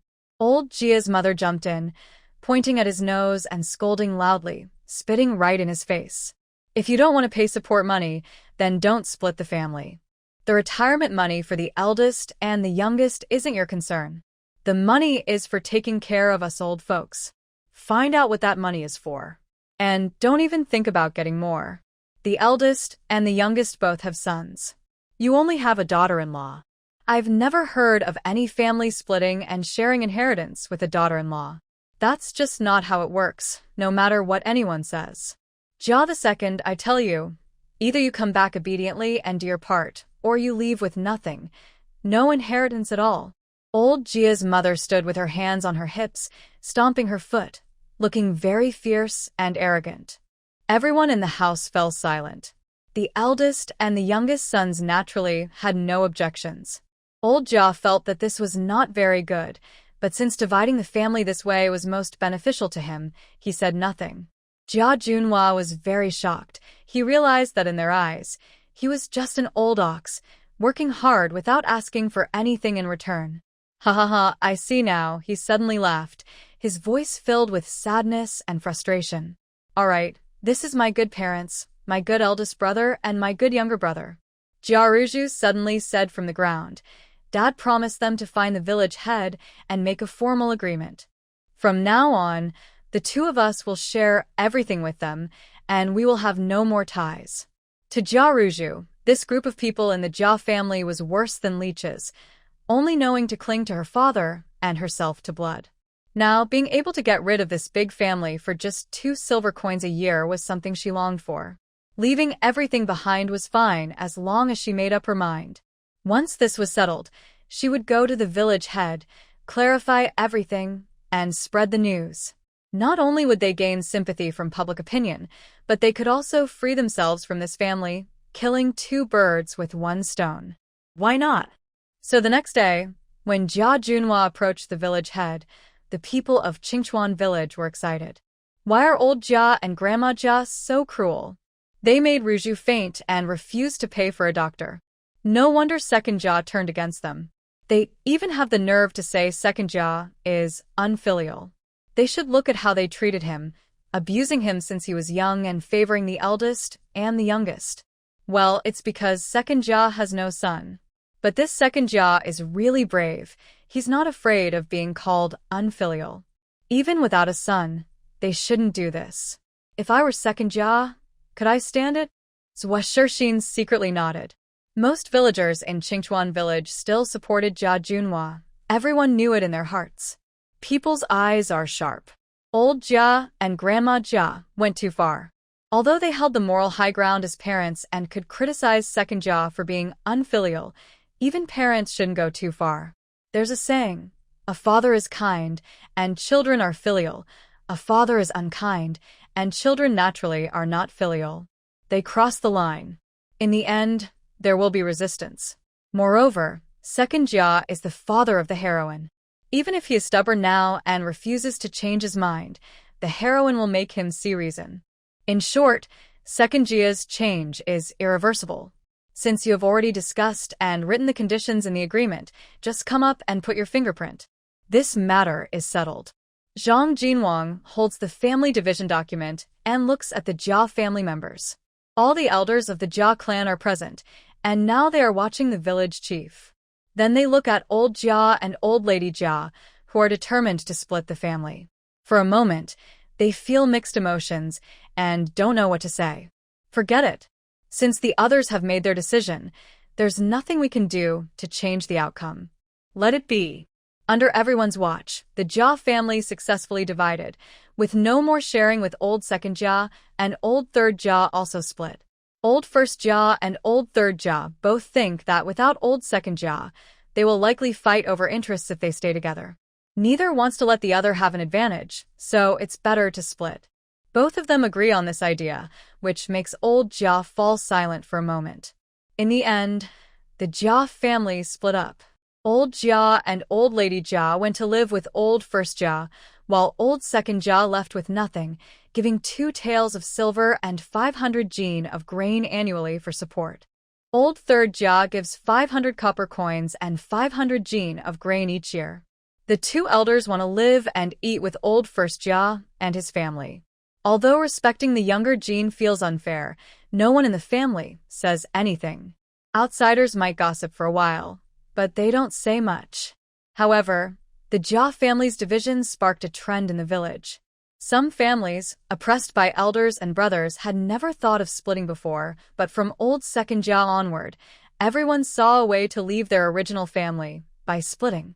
When the family pushes someone to the limit, they will threaten to split, and life might get a little better than before. One's family is very emotional about this. If your grandma and them were still around, things might get really complicated. Your grandma definitely wouldn't let us split.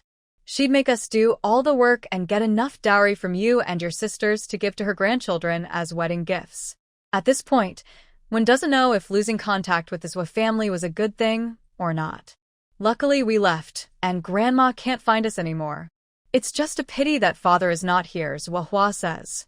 This makes Zhuge and Zhujiang nod repeatedly. One remembers Zhu Danqiu, her face full of worry. I don't know how your father is now, where he is. Do you remember if he will come to find us? When talking about this, everyone fell silent. No one knew where Zhu Danqiu and the others were now.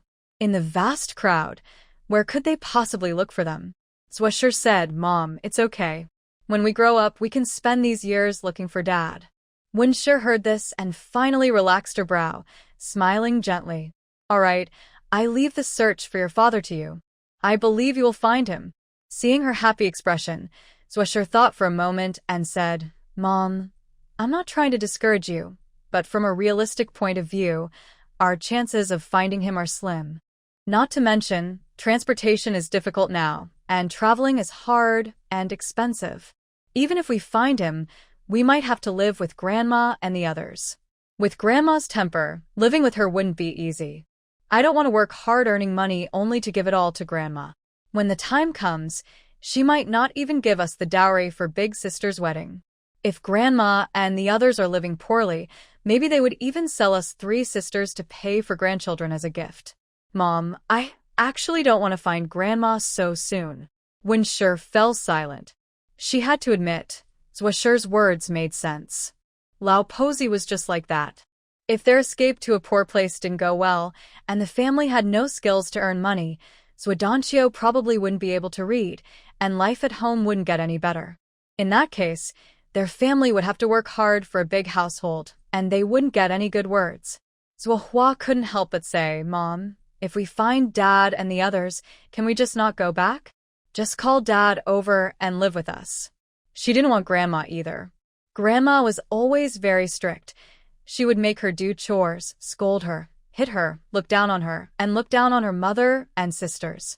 Recently, their life had been good, and she didn't want to go back to how it used to be. Zhuohua's words made Winsher fall silent, unsure how to answer. She wanted to say that once they found her father, he wouldn't leave her grandma alone and live with them. He would bring the whole family. Zwisher said if it really can't be helped, we can split up later. Everyone agreed with this idea. The family nodded repeatedly and decided that once they found the Zwa family, they would split up. Zwisher knew that Jiaruju had already divided her household, and life would be much easier in the future. They still don't know when they will find the left family members, or if they will be able to take a holiday then. But she isn't too worried. Finding the left family might take a very long time, so she plans to focus on enjoying the present days. By then, she doesn't know what the situation will be. Their lives should be much better by that time. Whether Lady Lan agrees or not, she is confident she can live her life the way she wants. Young lady of the Wen family, I want to tell you, the Ma family and several other families' daughters and wives went to Lady Qian to learn embroidery and paid a master fee. Recently, they all learned how to make clothes, Tian said, when she came to visit. They also said some bad things about you. Hearing this, Tian felt angry.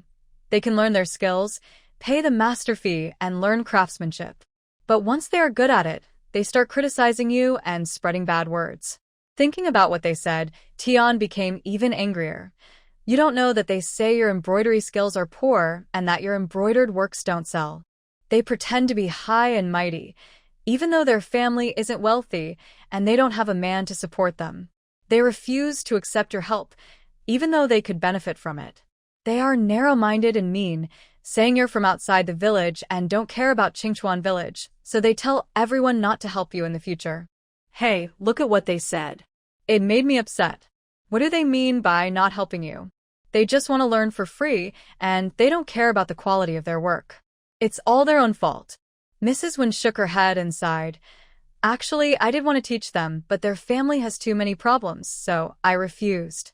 Others didn't want to learn either, and if they wanted me to teach for free, that's impossible. Forget it, let them be. I have nothing more to say. Zwisher, standing nearby, smiled and said, Mom, you're right. You should see these things more lightly. You're not silver, so not everyone will like you.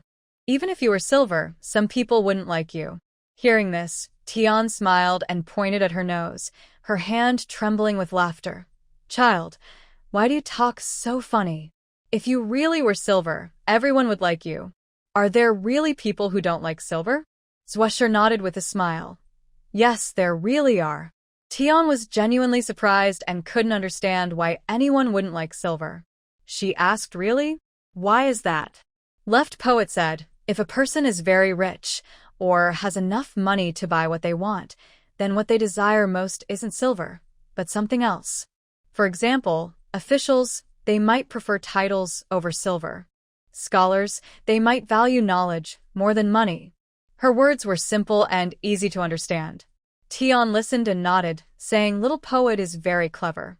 She thinks about these things, which I never even considered. For me, as long as I earn enough money to make my family's life better, I don't care about anything else. Left Poet nodded. That's the idea of ordinary people and their wishes, so she is also an ordinary person. That's how she thinks, and she likes silver too. Mrs. Tian said, but I heard that recently only a few people have learned embroidery. Others can't even sew fabric properly. Do you think Qin Liar kept something back when she was teaching? Was it because Lady Qian told her to, or did she figure it out herself? Wen looked surprised and widened her eyes. Really? If that's true, what happened afterward? Are the people who paid willing to do so? Mrs. Tian sneered. What else could happen? It's normal for apprentices to spend a long time learning skills. But I heard that Ma's progress is quite fast. Apparently, Qin Liar gave her special lessons. Wen nodded. That makes sense. Then Mrs. Tian smiled mysteriously. You don't know, but Qin Liar has been acting moody lately. Does she scold Ma in front of her? She really doesn't like Ma. Wen was genuinely surprised. She doesn't like her, but why does she still give her special lessons? Her inconsistency is hard to understand. Left Poet guess some reasons. Mrs. Tian shook her head. I don't know. I just heard from others. It's quite lively over there. Lady Qian's family has made a lot of money recently. Wen wasn't jealous. If she were, she would have agreed earlier to the apprenticeship. She'd rather embroider more screens, which could earn her money. If she wanted to learn, and if the people weren't bad and didn't cause trouble, she might even give some guidance like Mrs. Tian. As Lady Qian's family started taking apprentices, Wen's household became less busy. But when Jiang and Huang visited and saw her double-sided embroidered screens, the situation began to change again.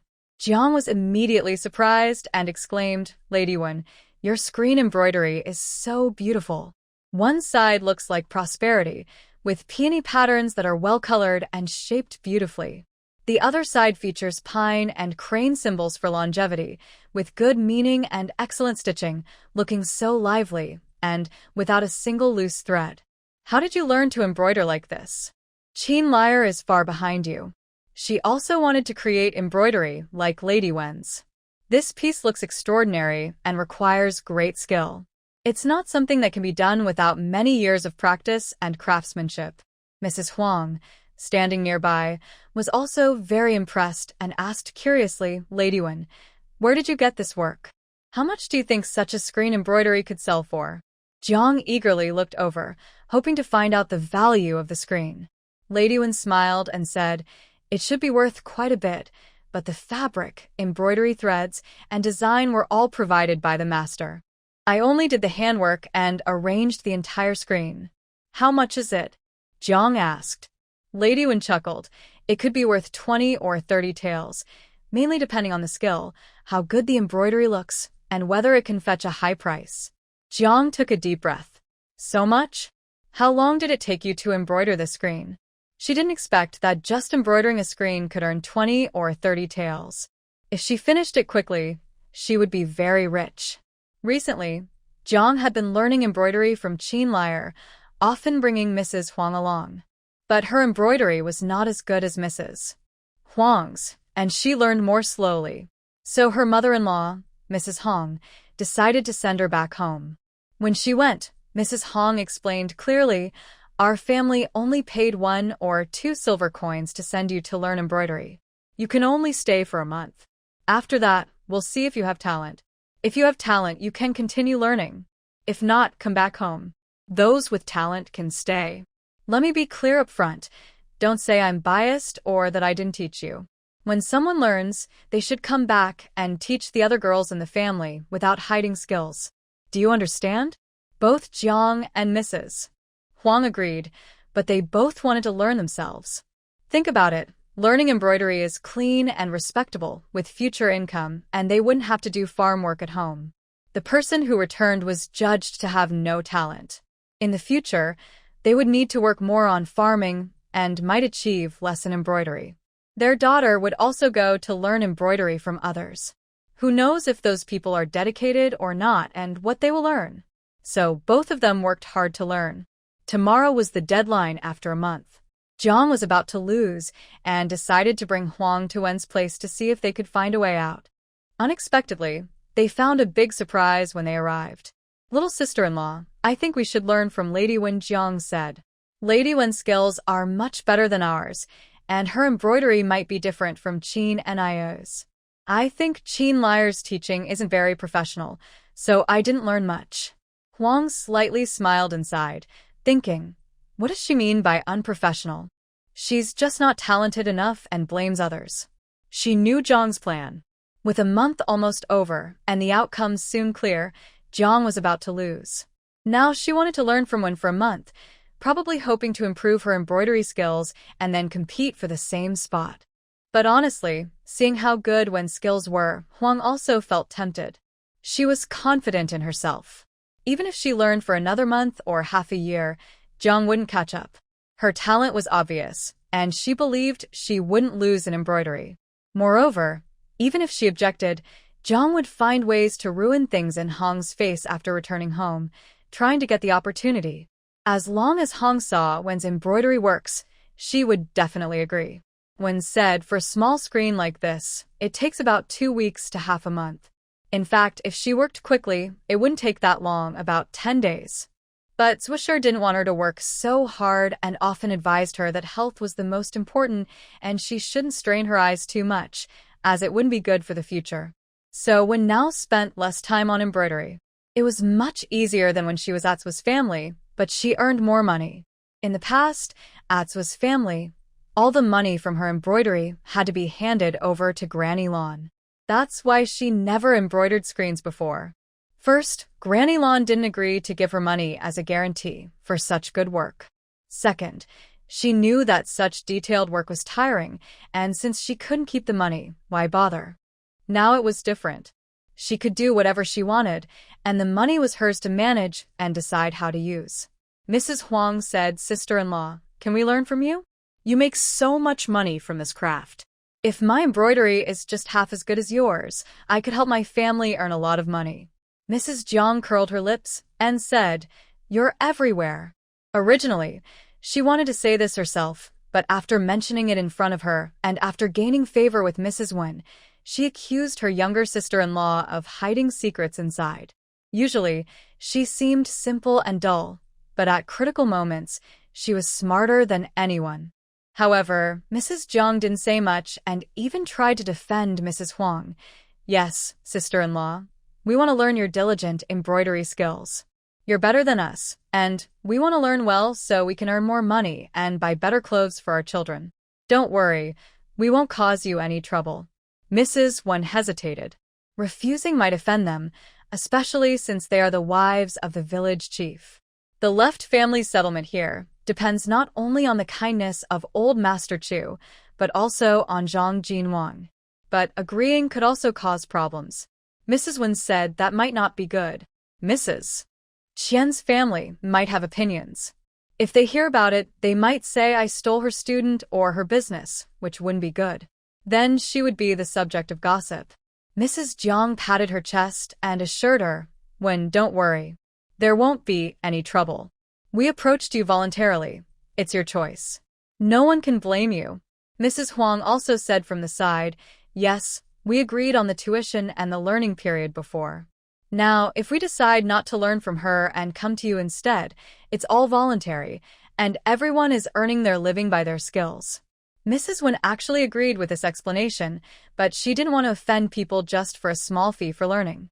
It wasn't worth it. So she declined again. Seeing her reluctance, Mrs. Jiang and Mrs. Huang tried to persuade her for a while longer, but didn't insist. On their way back, they decided to ask their mother-in-law, Mrs. Hong, to handle this matter. In the end, it was Mrs. Hong who made the final decision.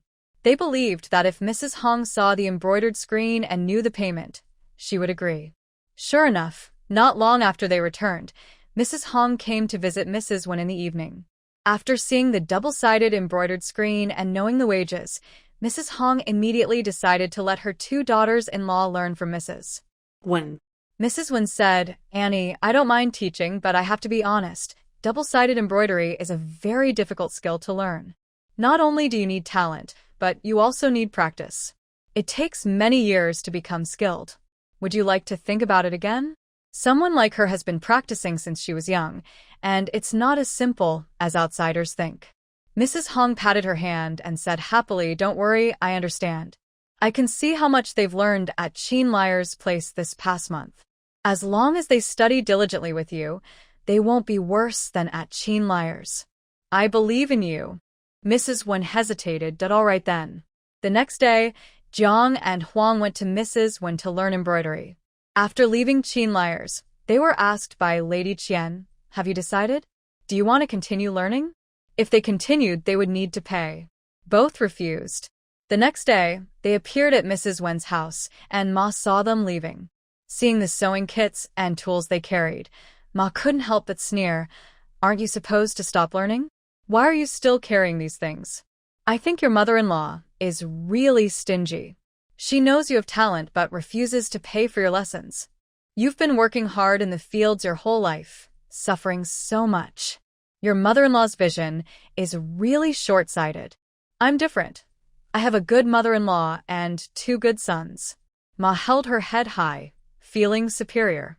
She used to envy Jiang and Huang because they were the village chief's daughters-in-law. In front of other young women, they had high status, and everyone admired them. But now, what does it matter if they are the village chief's daughters-in-law? They still can't learn embroidery and still have to work in the fields. In this situation, she had won. Seeing Ma act so superior and victorious, Jiang was furious. Ma, what do you mean? Ma casually brushed her hair and said, what do I mean? I just want to advise you to open your mind. Even if you didn't learn anything at Liars, there's no need to come here and hit a wall. One has already said she won't take apprentices or accept disciples. Why are you still so stubborn? Yes, she was deliberately provoking them, intentionally hurting them because they used to act arrogantly in front of her, always looking down on her. Now she had the chance to strike back, and she wouldn't give up. Jiang saw through her scheming. She was a fox in disguise, pretending to be innocent. Before Jiang Shi could reply, Huang Shi stepped forward and said, I told you, it's probably 70. Or maybe you're just not good enough. Mainly because your mother-in-law and you offended Lady Wen, so she refused to teach you. She never said she wouldn't teach embroidery, but she didn't want trouble. You're the most troublesome person, so she refused you. Now things are different. All those troublesome people have gone to Qin Liar, so honest people like us in Xian can now learn from Lady Wen. Ma Shi felt uncomfortable and was surprised, opening her mouth wide. What did you say? Lady Wen agreed? Why? Why would she refuse us, but agree to these 2? Is it just because they are the village chief's daughters-in-law? Ma Shi was unwilling. Just brag if you want. So what if she agreed? It doesn't matter where she embroidered or what she embroidered. You 2 are just dull. Following anyone won't lead to big success.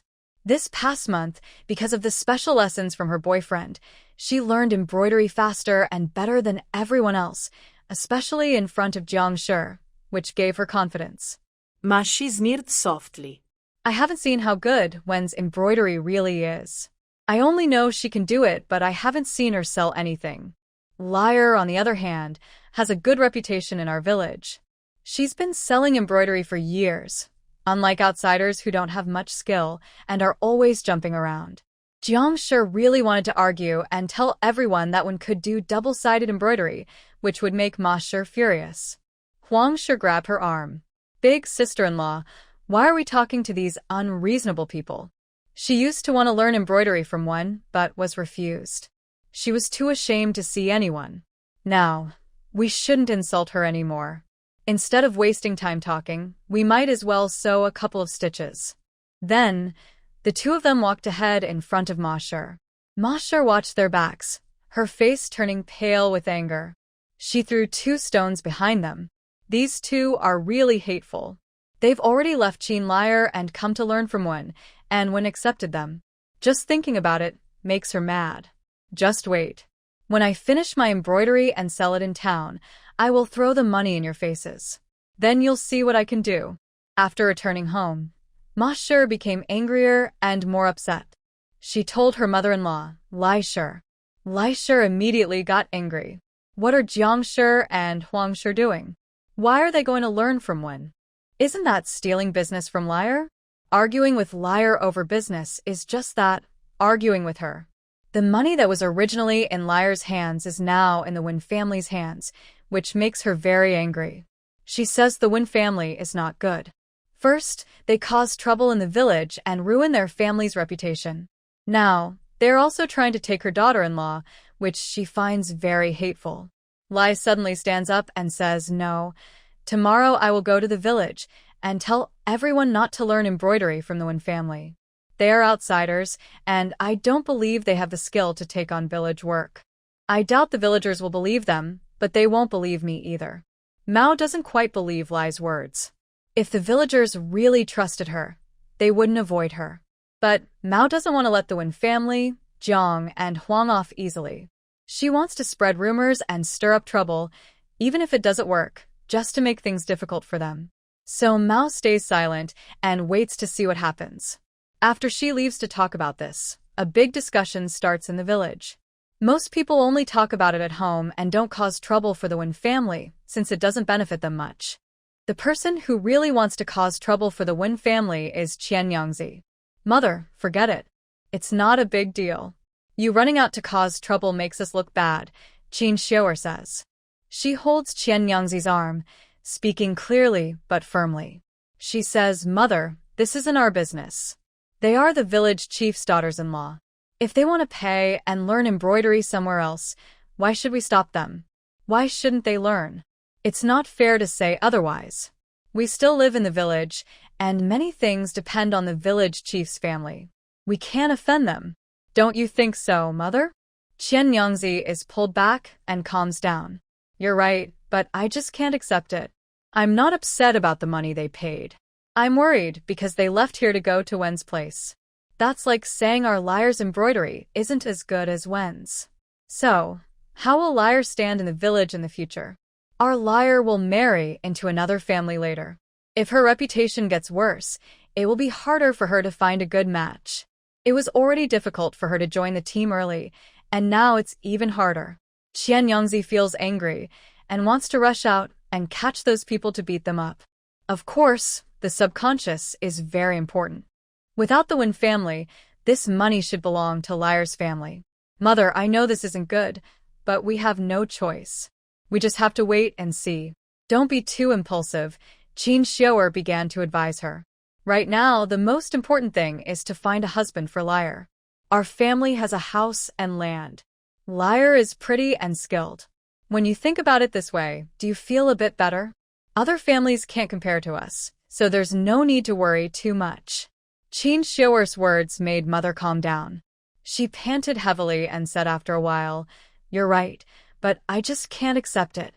Why should she have it all?" Qin Xiaoer replied, "Because the two women who learned embroidery from her are the village chief's daughter-in-law. Because she has embroidery skills, she can teach others. No one can do anything about her." Her words were straightforward and blunt, but this simple honesty helped Mother snap out of her anger. "Xiaoer, I'm so glad to have you," Mother said, hugging Qin Xiaoer and crying softly. "It's all because your father left too early. He only left me you two girls, and I was helpless, unable to protect you. That's why I had to sell you. Xiaoer, the person I feel most guilty about is you." Mother sobbed. "If I had had any other way back then, I wouldn't have been able to keep you girls alive. Xiaoer, please forgive me. You must think of a way to buy you back from Lord Wei's family." Qin Xiaoer's face remained calm, but inside, she couldn't help but sneer. What she was saying was nonsense. She had already signed a death contract. How could she be redeemed? She was now working under the government. She could never become a free citizen in her lifetime. Even if she married and had children later, those children would also be slaves, registered as such. Only if her master decided to release her from slavery could she become a free person, but that was impossible. She had told her mother about this before, but her mother seemed to forget. Every time she mentioned redeeming herself, it made her both irritated and resentful. If her mother cared so much, why did she sell her in the first place? Did she not know she could never buy her back? Why didn't she think about her at that time? Even if it was a binding contract, it shouldn't have been this bad. Inside, Qin Xiaoer resented her mother, but this resentment wasn't deep. She understood her mother's difficult situation at the time. A young woman who lost her husband, has only 2 daughters, and is being asked to return all the family property to her husband's family. She cannot go back to her own family and feels helpless. She is full of anger, especially when she sees Qin Liar growing up under her mother's guidance, having everything without worries. As the older sister, she has a very different life, which makes her feel somewhat unbalanced inside. Still, she cares deeply for her mother and younger sister. Qin Xiaoer studies her mind and asks, "Mother, Liar is already 15 this year. Can we arrange a marriage for her? Have you chosen a good family for her?" Mother Qian shows a hint of worry and says it's difficult. These days, unless the family is really struggling, no one would sell their son. Even if they wanted to, they would sell their younger daughters, not a 15-year-old girl. Finding a husband around her age is almost impossible. Boys at this age can usually support themselves. Who would sell them? Good families wouldn't want to marry out their sons. Those who are willing are either very poor or have other intentions. It's very hard to find someone with good character and good looks. Qin Xiaoer sneers, "It's hard, but not impossible." Isn't Liar unwilling? She had heard that Liar, hardworking but unwilling to marry into someone else's family, was insisting on marrying Song Yaowen from the same village. If Qin Liar gets married out, who will carry on the Qin family line? Mother Qian sighs and says worriedly, "You know Liar's personality. What does it matter if she likes Song Yaowen? Someone like him would never marry into our family. Besides, he doesn't even look at Liar." Qin Xiaoer feels a pang inside. Different fates for different people. If she could stay at home, she would gladly follow her mother's advice and find a husband for herself, never acting so recklessly as Qin Liar. But she has no chance. The opportunity belongs to Qin Liar, who resists it fiercely. What she avoids is what she longs for, but cannot have. Mother Qian doesn't notice Qin Xiaoer's expression and continues, "Just wait. Once Song Yaowen marries someone else, she will be at ease. Then we can find someone for her." Suddenly, just as she finishes speaking, a loud noise comes from outside. Qin Liar pushes open the door and walks in. She storms in angrily, shouting at Mother Qian, "Mother, how can you do this? You told me something completely different before. You promised me you would go and propose marriage." How could you lie to me? Zhou Shiru was drunk. "You only know about Zhang Su marrying into the family, about those who marry into others' families. You only love yourself and never consider me at all. Mother, have you ever thought about making me happy? Don't you want me to live a good life, better than ordinary people? I am your daughter. How can you treat me like this?" Qin Liar felt very wronged. She had never loved anyone this much since she was young. She didn't want anything else. She just wanted to marry Song Yaowen. She had already told her mother many times about this. Why did her mother only want to continue the Qin family's lineage? She didn't consider her daughter's wishes at all. "I don't care. Whoever wants to marry into the family, let them. I refuse. Either bring my sister back or you, mother, come too," Qin Liar shouted stubbornly, expressing her dissatisfaction. As soon as she finished speaking, Qin Xiaoer slapped her hard. Bright red handprints appeared clearly on Qin Liar's face. "Qin Liar, what do you think I am? What do you think mother is?" Qin Xiaoer was about to go mad with anger. "Don't you know what life was like in our family before? We only have 2 daughters.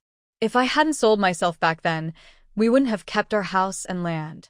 You and mother would have been kicked out, and the 3 of us would have starved to death. Wake up. Do you think life has been easy for us? Don't be so foolish." Old Lady Lu frowned, feeling hesitant. Are there such rules? Is she in poor health? She is a doctor. If she can't cure her own illness, how can she cure this kind of disease? Could it be a lie? "Old madam, that lady hurt her waist and was sent to the village to recover. I heard she's from a noble family, a young lady." Zhang Mama spoke kindly. If old Lady Lu listened to her and Lady Du recovered the young master, she might leave a good impression on the old lady and have a bright future. Well, if you're really that capable, why don't you cure your own illness? Zhang Mama said, "Doctors don't treat themselves. That's common knowledge." Old Lady Lu's worries were somewhat eased after hearing Zhang Mama's words. Since she was born into a noble family, she probably isn't a bad person. The sound of urgent horse hooves echoed on the street. The Liu family's carriage sped quickly toward a corner outside the city. The carriage stopped in front of a small courtyard. Lady Liu led the way, followed by two maids each holding a lantern. The coachman carried Liu Juanji to the door. This yard is really small. There isn't even a lantern hanging outside the door. Madame Liu looked at the gate, which was short and covered with withered green moss. Under the light, it looked like a dense swarm of ants, making it look fierce and frightening. Such a dilapidated place suggests that Lady Liu might not be living a wealthy life. A maidservant stepped forward without hesitation and knocked loudly on the door. The sharp sound of knocking suddenly echoed in the night. "Who's there?" A soft, sleepy female voice asked hazily. "Lady Liu, we are here to seek medical help," the maid said as she moved closer. "Seeking medical help?" The young girl opened the door. They moved closer and saw the girl's appearance clearly. Arched eyebrows, almond-shaped eyes, a delicate nose, red lips, and a small dimple on her left cheek that appeared when she pursed her lips. She wore a bright green dress that made her look lively and charming. What a beautiful face! She was about the same age as a young girl just entering adolescence. Could she be Lady Liu? "Sorry to disturb your rest so late, but my young master is not well, and I hope you can help." Come in with me. "My lady just woke up. Also, men are not allowed in the yard. You can come inside to take shelter from the wind and bring the person to me," the maid said. The maid hesitated for a moment, then looked at Madame Liu. Seeing Madame Liu nod, the maid took the person from the coachman's arms and handed him to the girl. "Madam, I've come in." The girl greeted loudly and was about to walk inside when she suddenly turned back. "When my lady is treating her illness, she never allows others to watch. So, don't rush in. If you break the rules, it might affect her treatment, and that wouldn't be my lady's fault," she warned. "Lil Zhu," a female voice called out. Such a beautiful voice. It sounded like a mountain stream flowing, or a bell ringing at dawn, or the clash of precious stones and metals, crisp, deep, magnetic, and bright all at once. Madame Liu felt as if this voice was like a gentle spring breeze, making her want to hear more. But that was all she got. Madame Liu felt a bit disappointed. She couldn't help but stare inside. The view was blocked by a dark indigo curtain, hiding everything from sight. From the sound of her voice, this lady looks very young. "Madame Liu, do you think she can find a good match?" Can she? Madame Liu was unsure.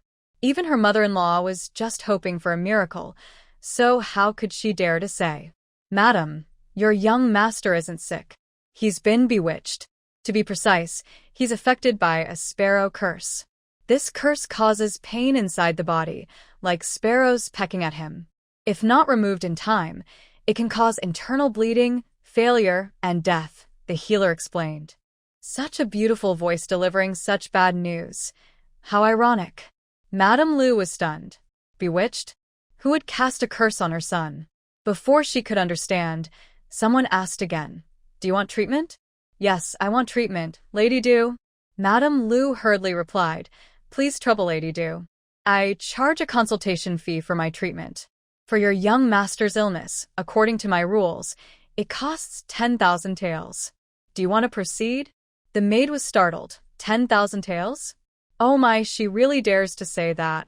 That's a huge demand. Her own dowry was only 20 taels. How many maids could that buy? "Yes, treat him." Madame Liu had no hesitation. Even if it cost 100,000 taels, which would probably ruin her family, she would still pay if it meant her son could be cured. Good. An hour later, in the early hours of the morning, when it was the darkest and coldest time, Madame Liu and others grew anxious, wondering if he was better yet. Fortunately, they didn't hear Liu Juanji's screams anymore. Seems like he was getting better? A noise came from inside. Then, Xiao Zhu carried Liu Juanji out. "He's fine now." Madame Liu stared blankly at Liu Juanji. The maid hurried forward to check him thoroughly and was delighted.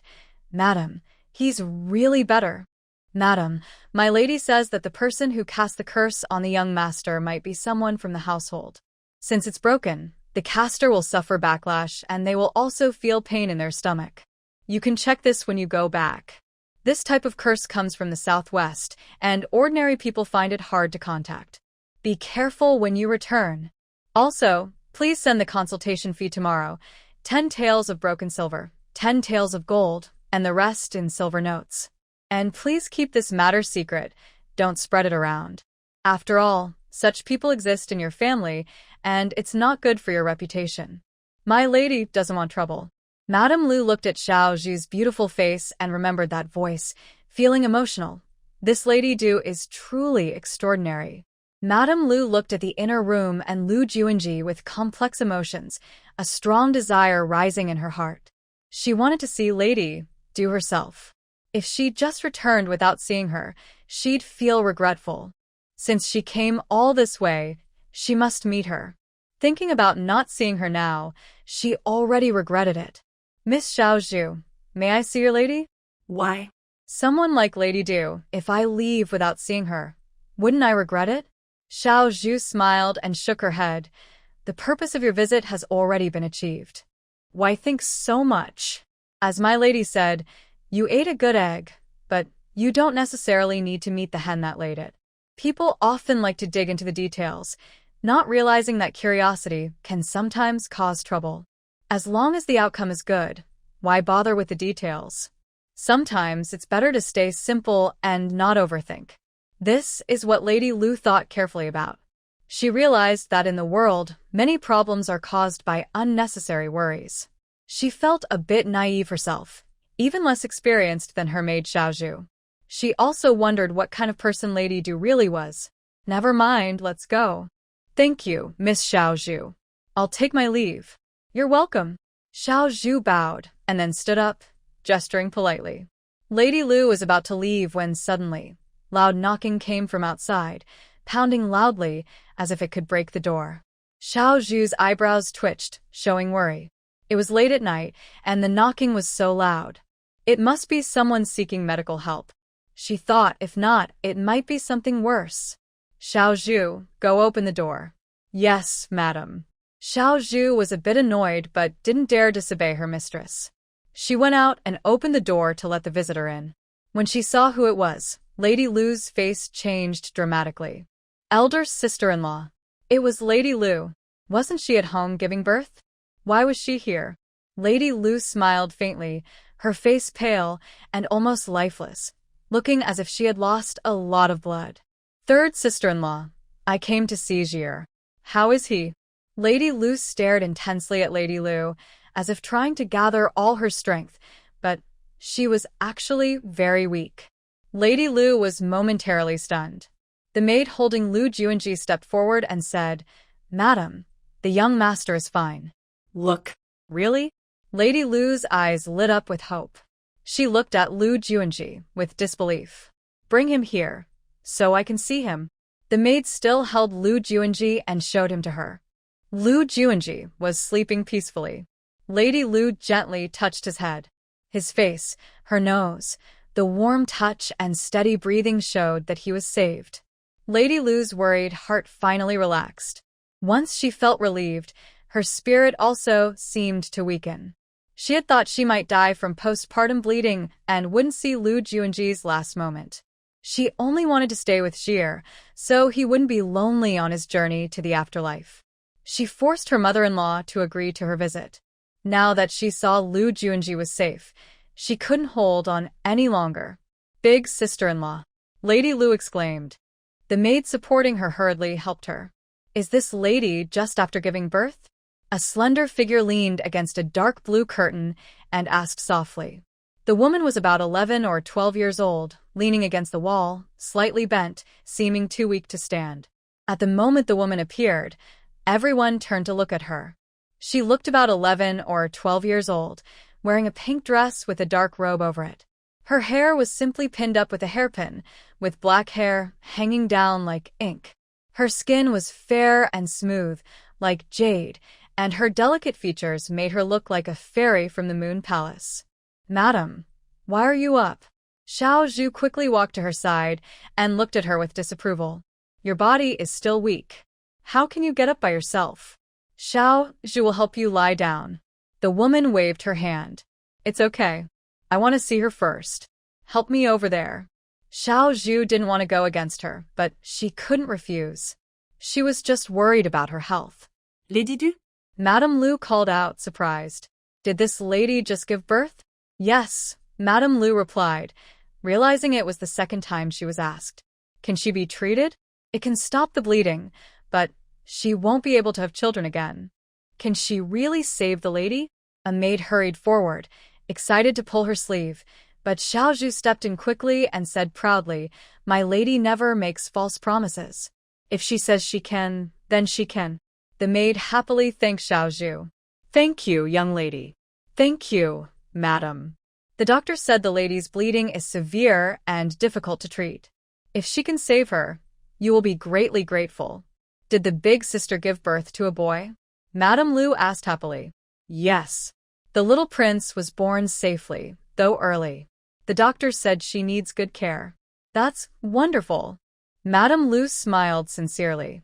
The big sister was truly lucky. She had 4 boys in a row, but unfortunately, she didn't have the same luck. After having 2 daughters, she showed no signs of pregnancy. Could the big sister suggest adopting the little boy into her house? She would treat him like her own. Madame Lu's mind raced with many thoughts. "Madam, please save my wife," the maid begged, looking at the person blocked by Xiao Zhu. "Xiao Zhu, help her carry the person inside." Yes. The indigo curtain was drawn again. Madame Lu was unsure of her feelings. If the big sister couldn't save her, could the 2 boys be adopted under her name? No, that was impossible. She couldn't think like that. Not to mention whether her mother-in-law would agree, but the big sister was a very good person. No need to mention the second wife. She was raised by the aunt and is separated by a layer. The third master and the eldest master are siblings from the same mother. The eldest sister-in-law is gentle and kind, and she gets along very well with her. How could she think such a thing? The eldest sister-in-law must not die. Looking at Lu Juanji sleeping soundly in the maid's arms, Madame Lu feels soft-hearted. The eldest sister-in-law must stay alive. Children without mothers are so pitiful. If she suddenly dies, what will happen to her 2 daughters? The eldest sister-in-law treats them well, but can she be as caring as her? All right. Xiao Zhu announced this good news to everyone. All right. The maid was surprised, then happily exclaimed, "Madam is better." Seeing Xiao Zhu nod, she hurried inside to check on the person. "Madam Du, thank you for your great kindness. I will come tomorrow to deliver the medical fee. Sorry for disturbing you today. I will take my leave." Madame Lu bowed to the woman. The woman nodded slightly. "Take care, no need to see me off." The group quickly left. "Madam, we have 10,000 taels of silver. We've made a fortune." Xiao Zhu happily waved a finger, constantly gesturing. "Yes, we've made a fortune," she whispered softly, then suddenly remembered a phrase. The 7th fairy of the Du family, only 1 daughter is delicate. She raised her eyes, feeling a bit dazed. "Xiao Zhu, who am I?" "Madam, you are the most powerful daughter of the Du family." "Really?" I am Du Yia? She asked carefully. Xiao Zhu nodded vigorously. "Yes, yes. But why can't I remember anything?" She whispered, lips moving faintly with a sigh. I am Du Yia. She remembered now. She is Du Jiao, the most talented of the 7 daughters in the Du family, skilled in music, chess, calligraphy, painting, archery, writing, medicine, weapons. Almost all round. She was sent by the Du family to the crown prince's side, becoming the crown princess, helping him eliminate the 2nd, 3rd, and 4th princes, and successfully ascending the throne. But the emperor was very wary of her and the Du family. Du Jiao's eyes blurred. She was very strong, especially strong. It was impossible to kill her through poisoning, stabbing, or schemes. So, the emperor summoned talented people and, while she was out, took her personal belongings and cast a curse on her. She died, and the Du family was wiped out by the emperor. So, why is she still alive? Did heaven open its eyes and give her a chance to return and seek revenge? If you don't find a son-in-law to marry in now, continue the Qin family's bloodline and have a son. All our house, land, and silver will belong to the eldest uncle's family. Qin Liar's eyes were fierce, her voice cold, and her tone low. You have been with your mother since you were young, never suffering much, and unaware of life's hardships. From childhood, whatever you wanted, your mother gave you. You kept it in your mouth for fear it would melt, and held it in your hands for fear it would break. She spoiled you so much that you don't know your limits or the world's rules. But you must understand that you have many responsibilities. If you don't take on these duties, all the hard work your mother and I did will be wasted. My sacrifice of selling myself into slavery was also for you. Qin Liar, the reason you can live so freely is because your mother and I made great sacrifices to give you this life. If you cannot marry someone to continue the family line, then you are letting us down. You are not just disappointing your father and me, but also betraying your family. Qin Liar was stunned. She didn't expect her sister to say such things. She had thought about these issues before, but never so deeply. After thinking for a long time, she felt these things didn't concern her much. Sister, after I get married, I can still have children who will carry on the Qin family. As long as Song Yaowen is willing, I will marry him. Sister, do you and mother agree? You both want me to be happy, right? You wouldn't want me to marry someone who's just forced into it, would you? Qin Liar looked at them eagerly, pleading with a sad expression. Madam Qian said, this isn't your decision alone. We don't know if Song Yaowen wants to marry you. Even if he does, we don't know if he'll agree to adopt your children into our family. Qin Xiuer said, you're just dreaming. Everyone knows Song Yaowen is talented and successful. Girls from the village want to marry him, lining up from the village entrance to the end. How could someone like you marry him? Tears fell from Qin Liar's eyes as she looked at Qin Xiuer with defiance. Why can't I? What's wrong with her? Why can't she marry Song Yaowen, the person she likes? Why can other girls do it? Who in this village is better than her? Seeing her like this, Qin Xiuer snorted coldly. I know you're unhappy, but what's the use? If you're capable, go ahead and set up your own marriage, marry Song Yaowen, and get him to agree to adopt a child for you. I won't say anything. If you can't do it, then just obediently follow the plan and marry someone else. Hearing this, Qin Liar glared at her, wiped her tears, and suddenly burst into tears again. She ran out and disappeared without a trace. Lady Qian looked at her back and turned around, worriedly saying, Xiuer, do you think Liar won't get into trouble? Qin Xiuer replied expressionlessly, she won't. If she goes now, at most she'll hit a wall. That's good. It will help her see the truth sooner and stop dreaming hopelessly.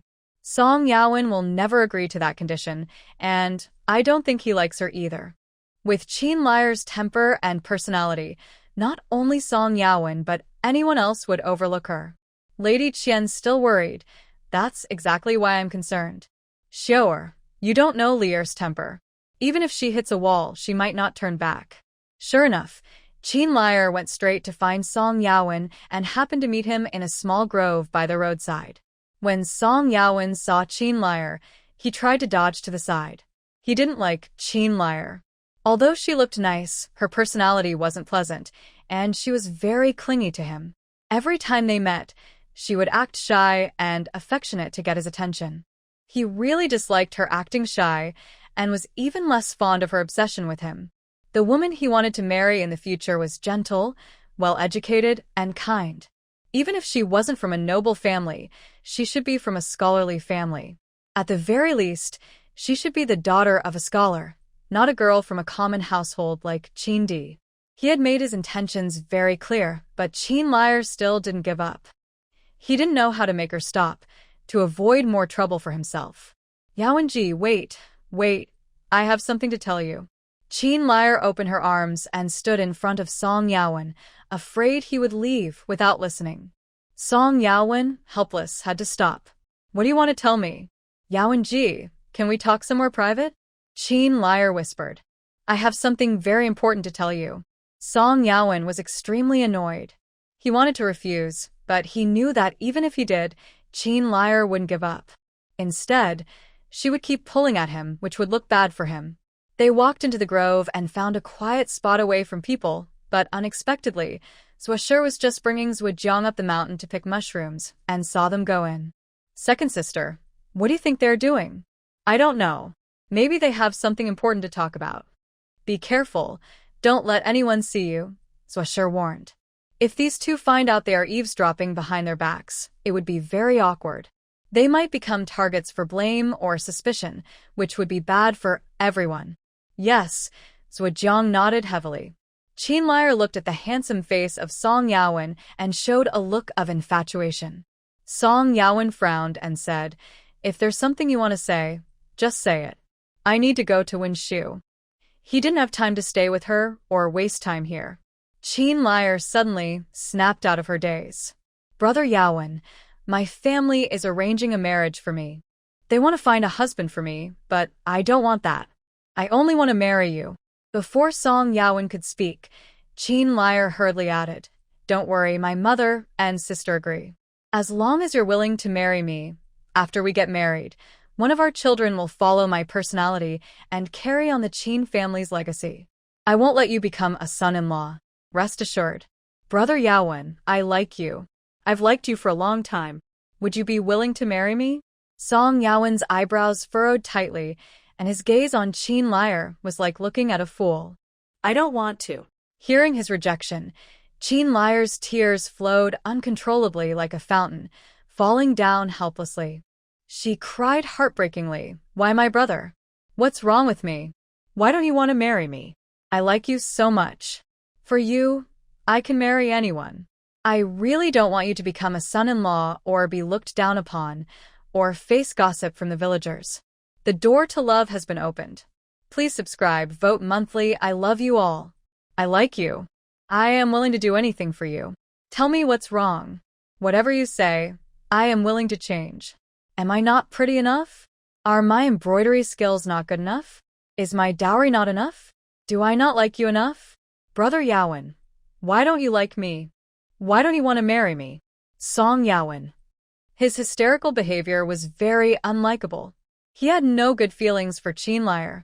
Not only as a wife, but even as a friend, Qin Liar was not a good choice. Brother Yawen, why are you silent? Say something. Or think about it again. Look at me. I really like you. I come to you with a sincere heart. Aren't you even a little touched? Song Yawen shook his head. I've already said, we're not suitable. I said that before. Why do you still think like this? Why do you keep pestering me? Qin Liar's tears fell again as she looked at Song Yawen with despair. Why? She felt like she was going crazy. What's wrong with me?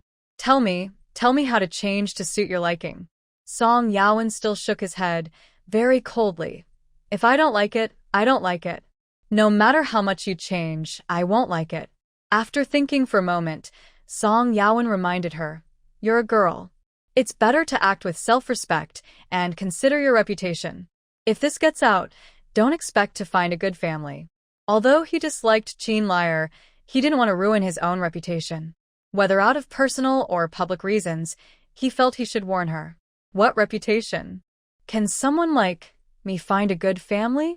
Brother Yawen, if you don't want me, I will never find a good family in this life. My life is ruined. Besides you, I won't marry anyone. As long as you don't marry, even if you do, I won't give up. Zhujiang was shocked, eyes wide open, pulling Zwasher's sleeve. Though he didn't speak, his eyes clearly showed, Sister, how can this person be so bold? Saying such shameless words. Song Yawen was clearly surprised by her words. His previous girlfriends, though passionate and infatuated with him, never showed such determined resolve. He was truly troubled now. Encountering such a crazy person, he had to make things clear, or it would harm both sides.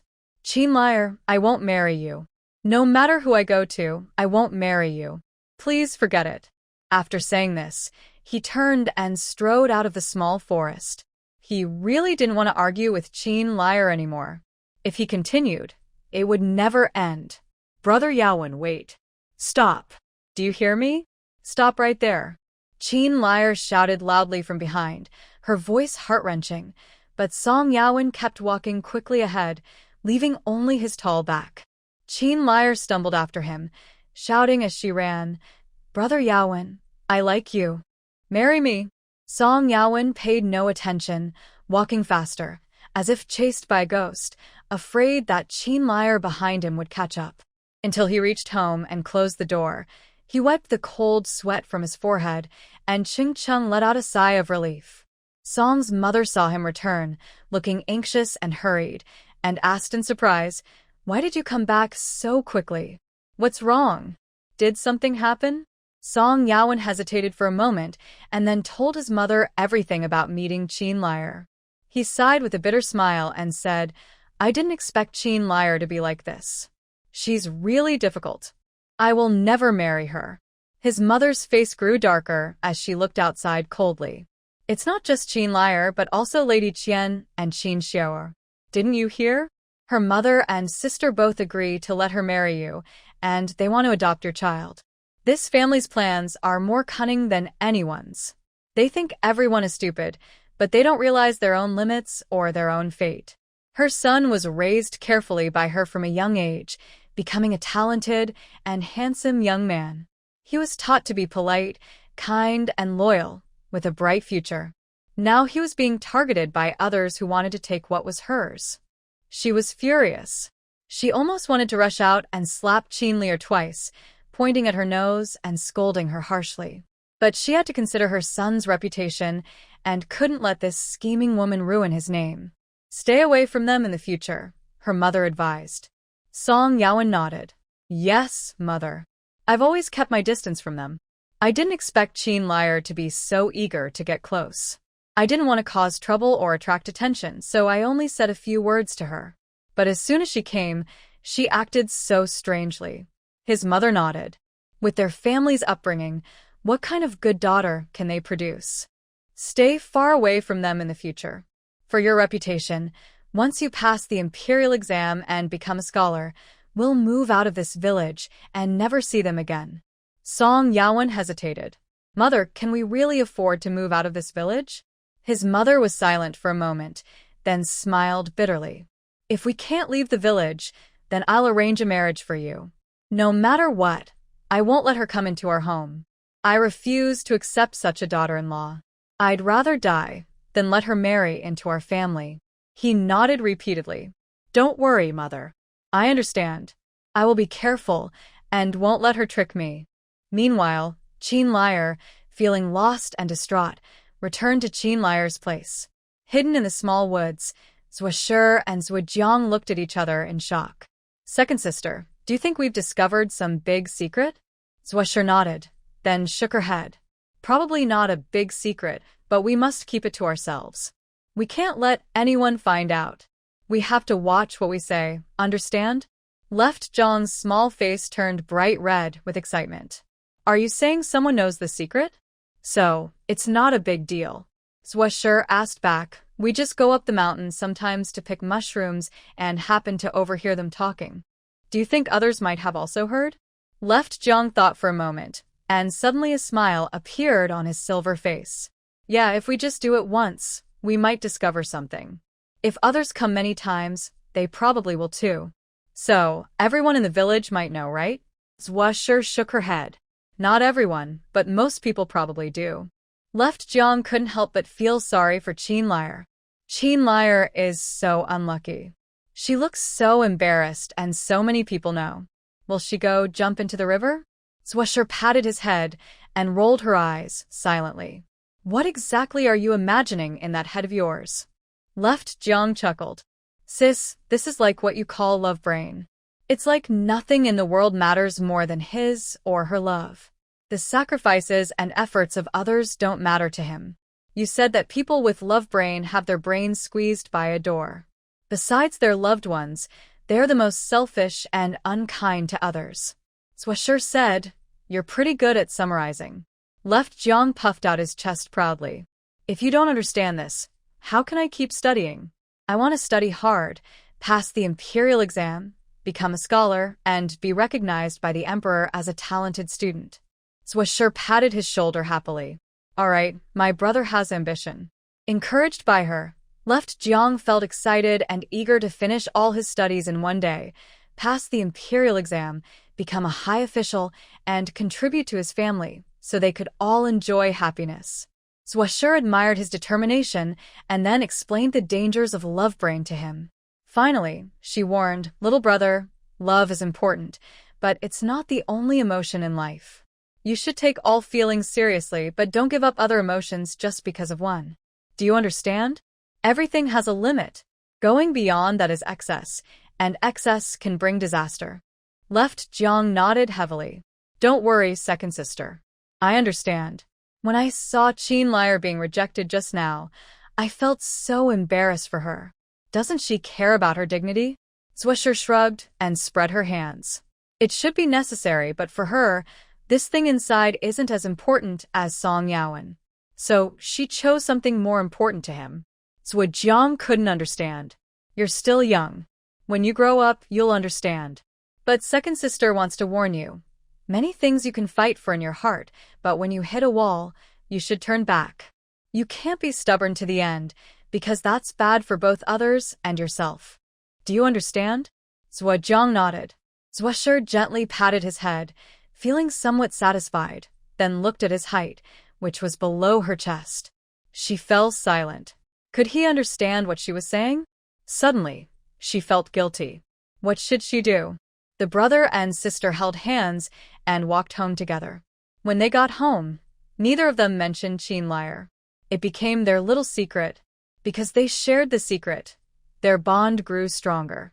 After returning home, Zwasher took Lu Xing out. They went door to door collecting peaches. This is the season when peaches ripen. The first batch of peaches was ready, and villagers picked them and brought them home. Some diligent people took the peaches to the market to sell. But since everyone in the area grew peaches, they couldn't sell much. In the county, they could sell a few, but buyers there were few. Their peaches looked average. They didn't taste sour, but they weren't very sweet, so selling them was hard. They worked hard to carry peaches to the county to sell. The transportation costs, time spent, and the money earned didn't match up. Over time, most people stopped selling peaches. Only when the peaches ripened would children eat some out of curiosity. Other villagers just ignored it, even unwilling to pick the peaches, letting them fall to the ground. However, the large, well-grown flat peaches sold for a high price. But these peaches weren't produced in large quantities and were hard to grow, so no one in their area farmed them. Some wanted to cut down the peach trees and dig up the land, but there were too many trees.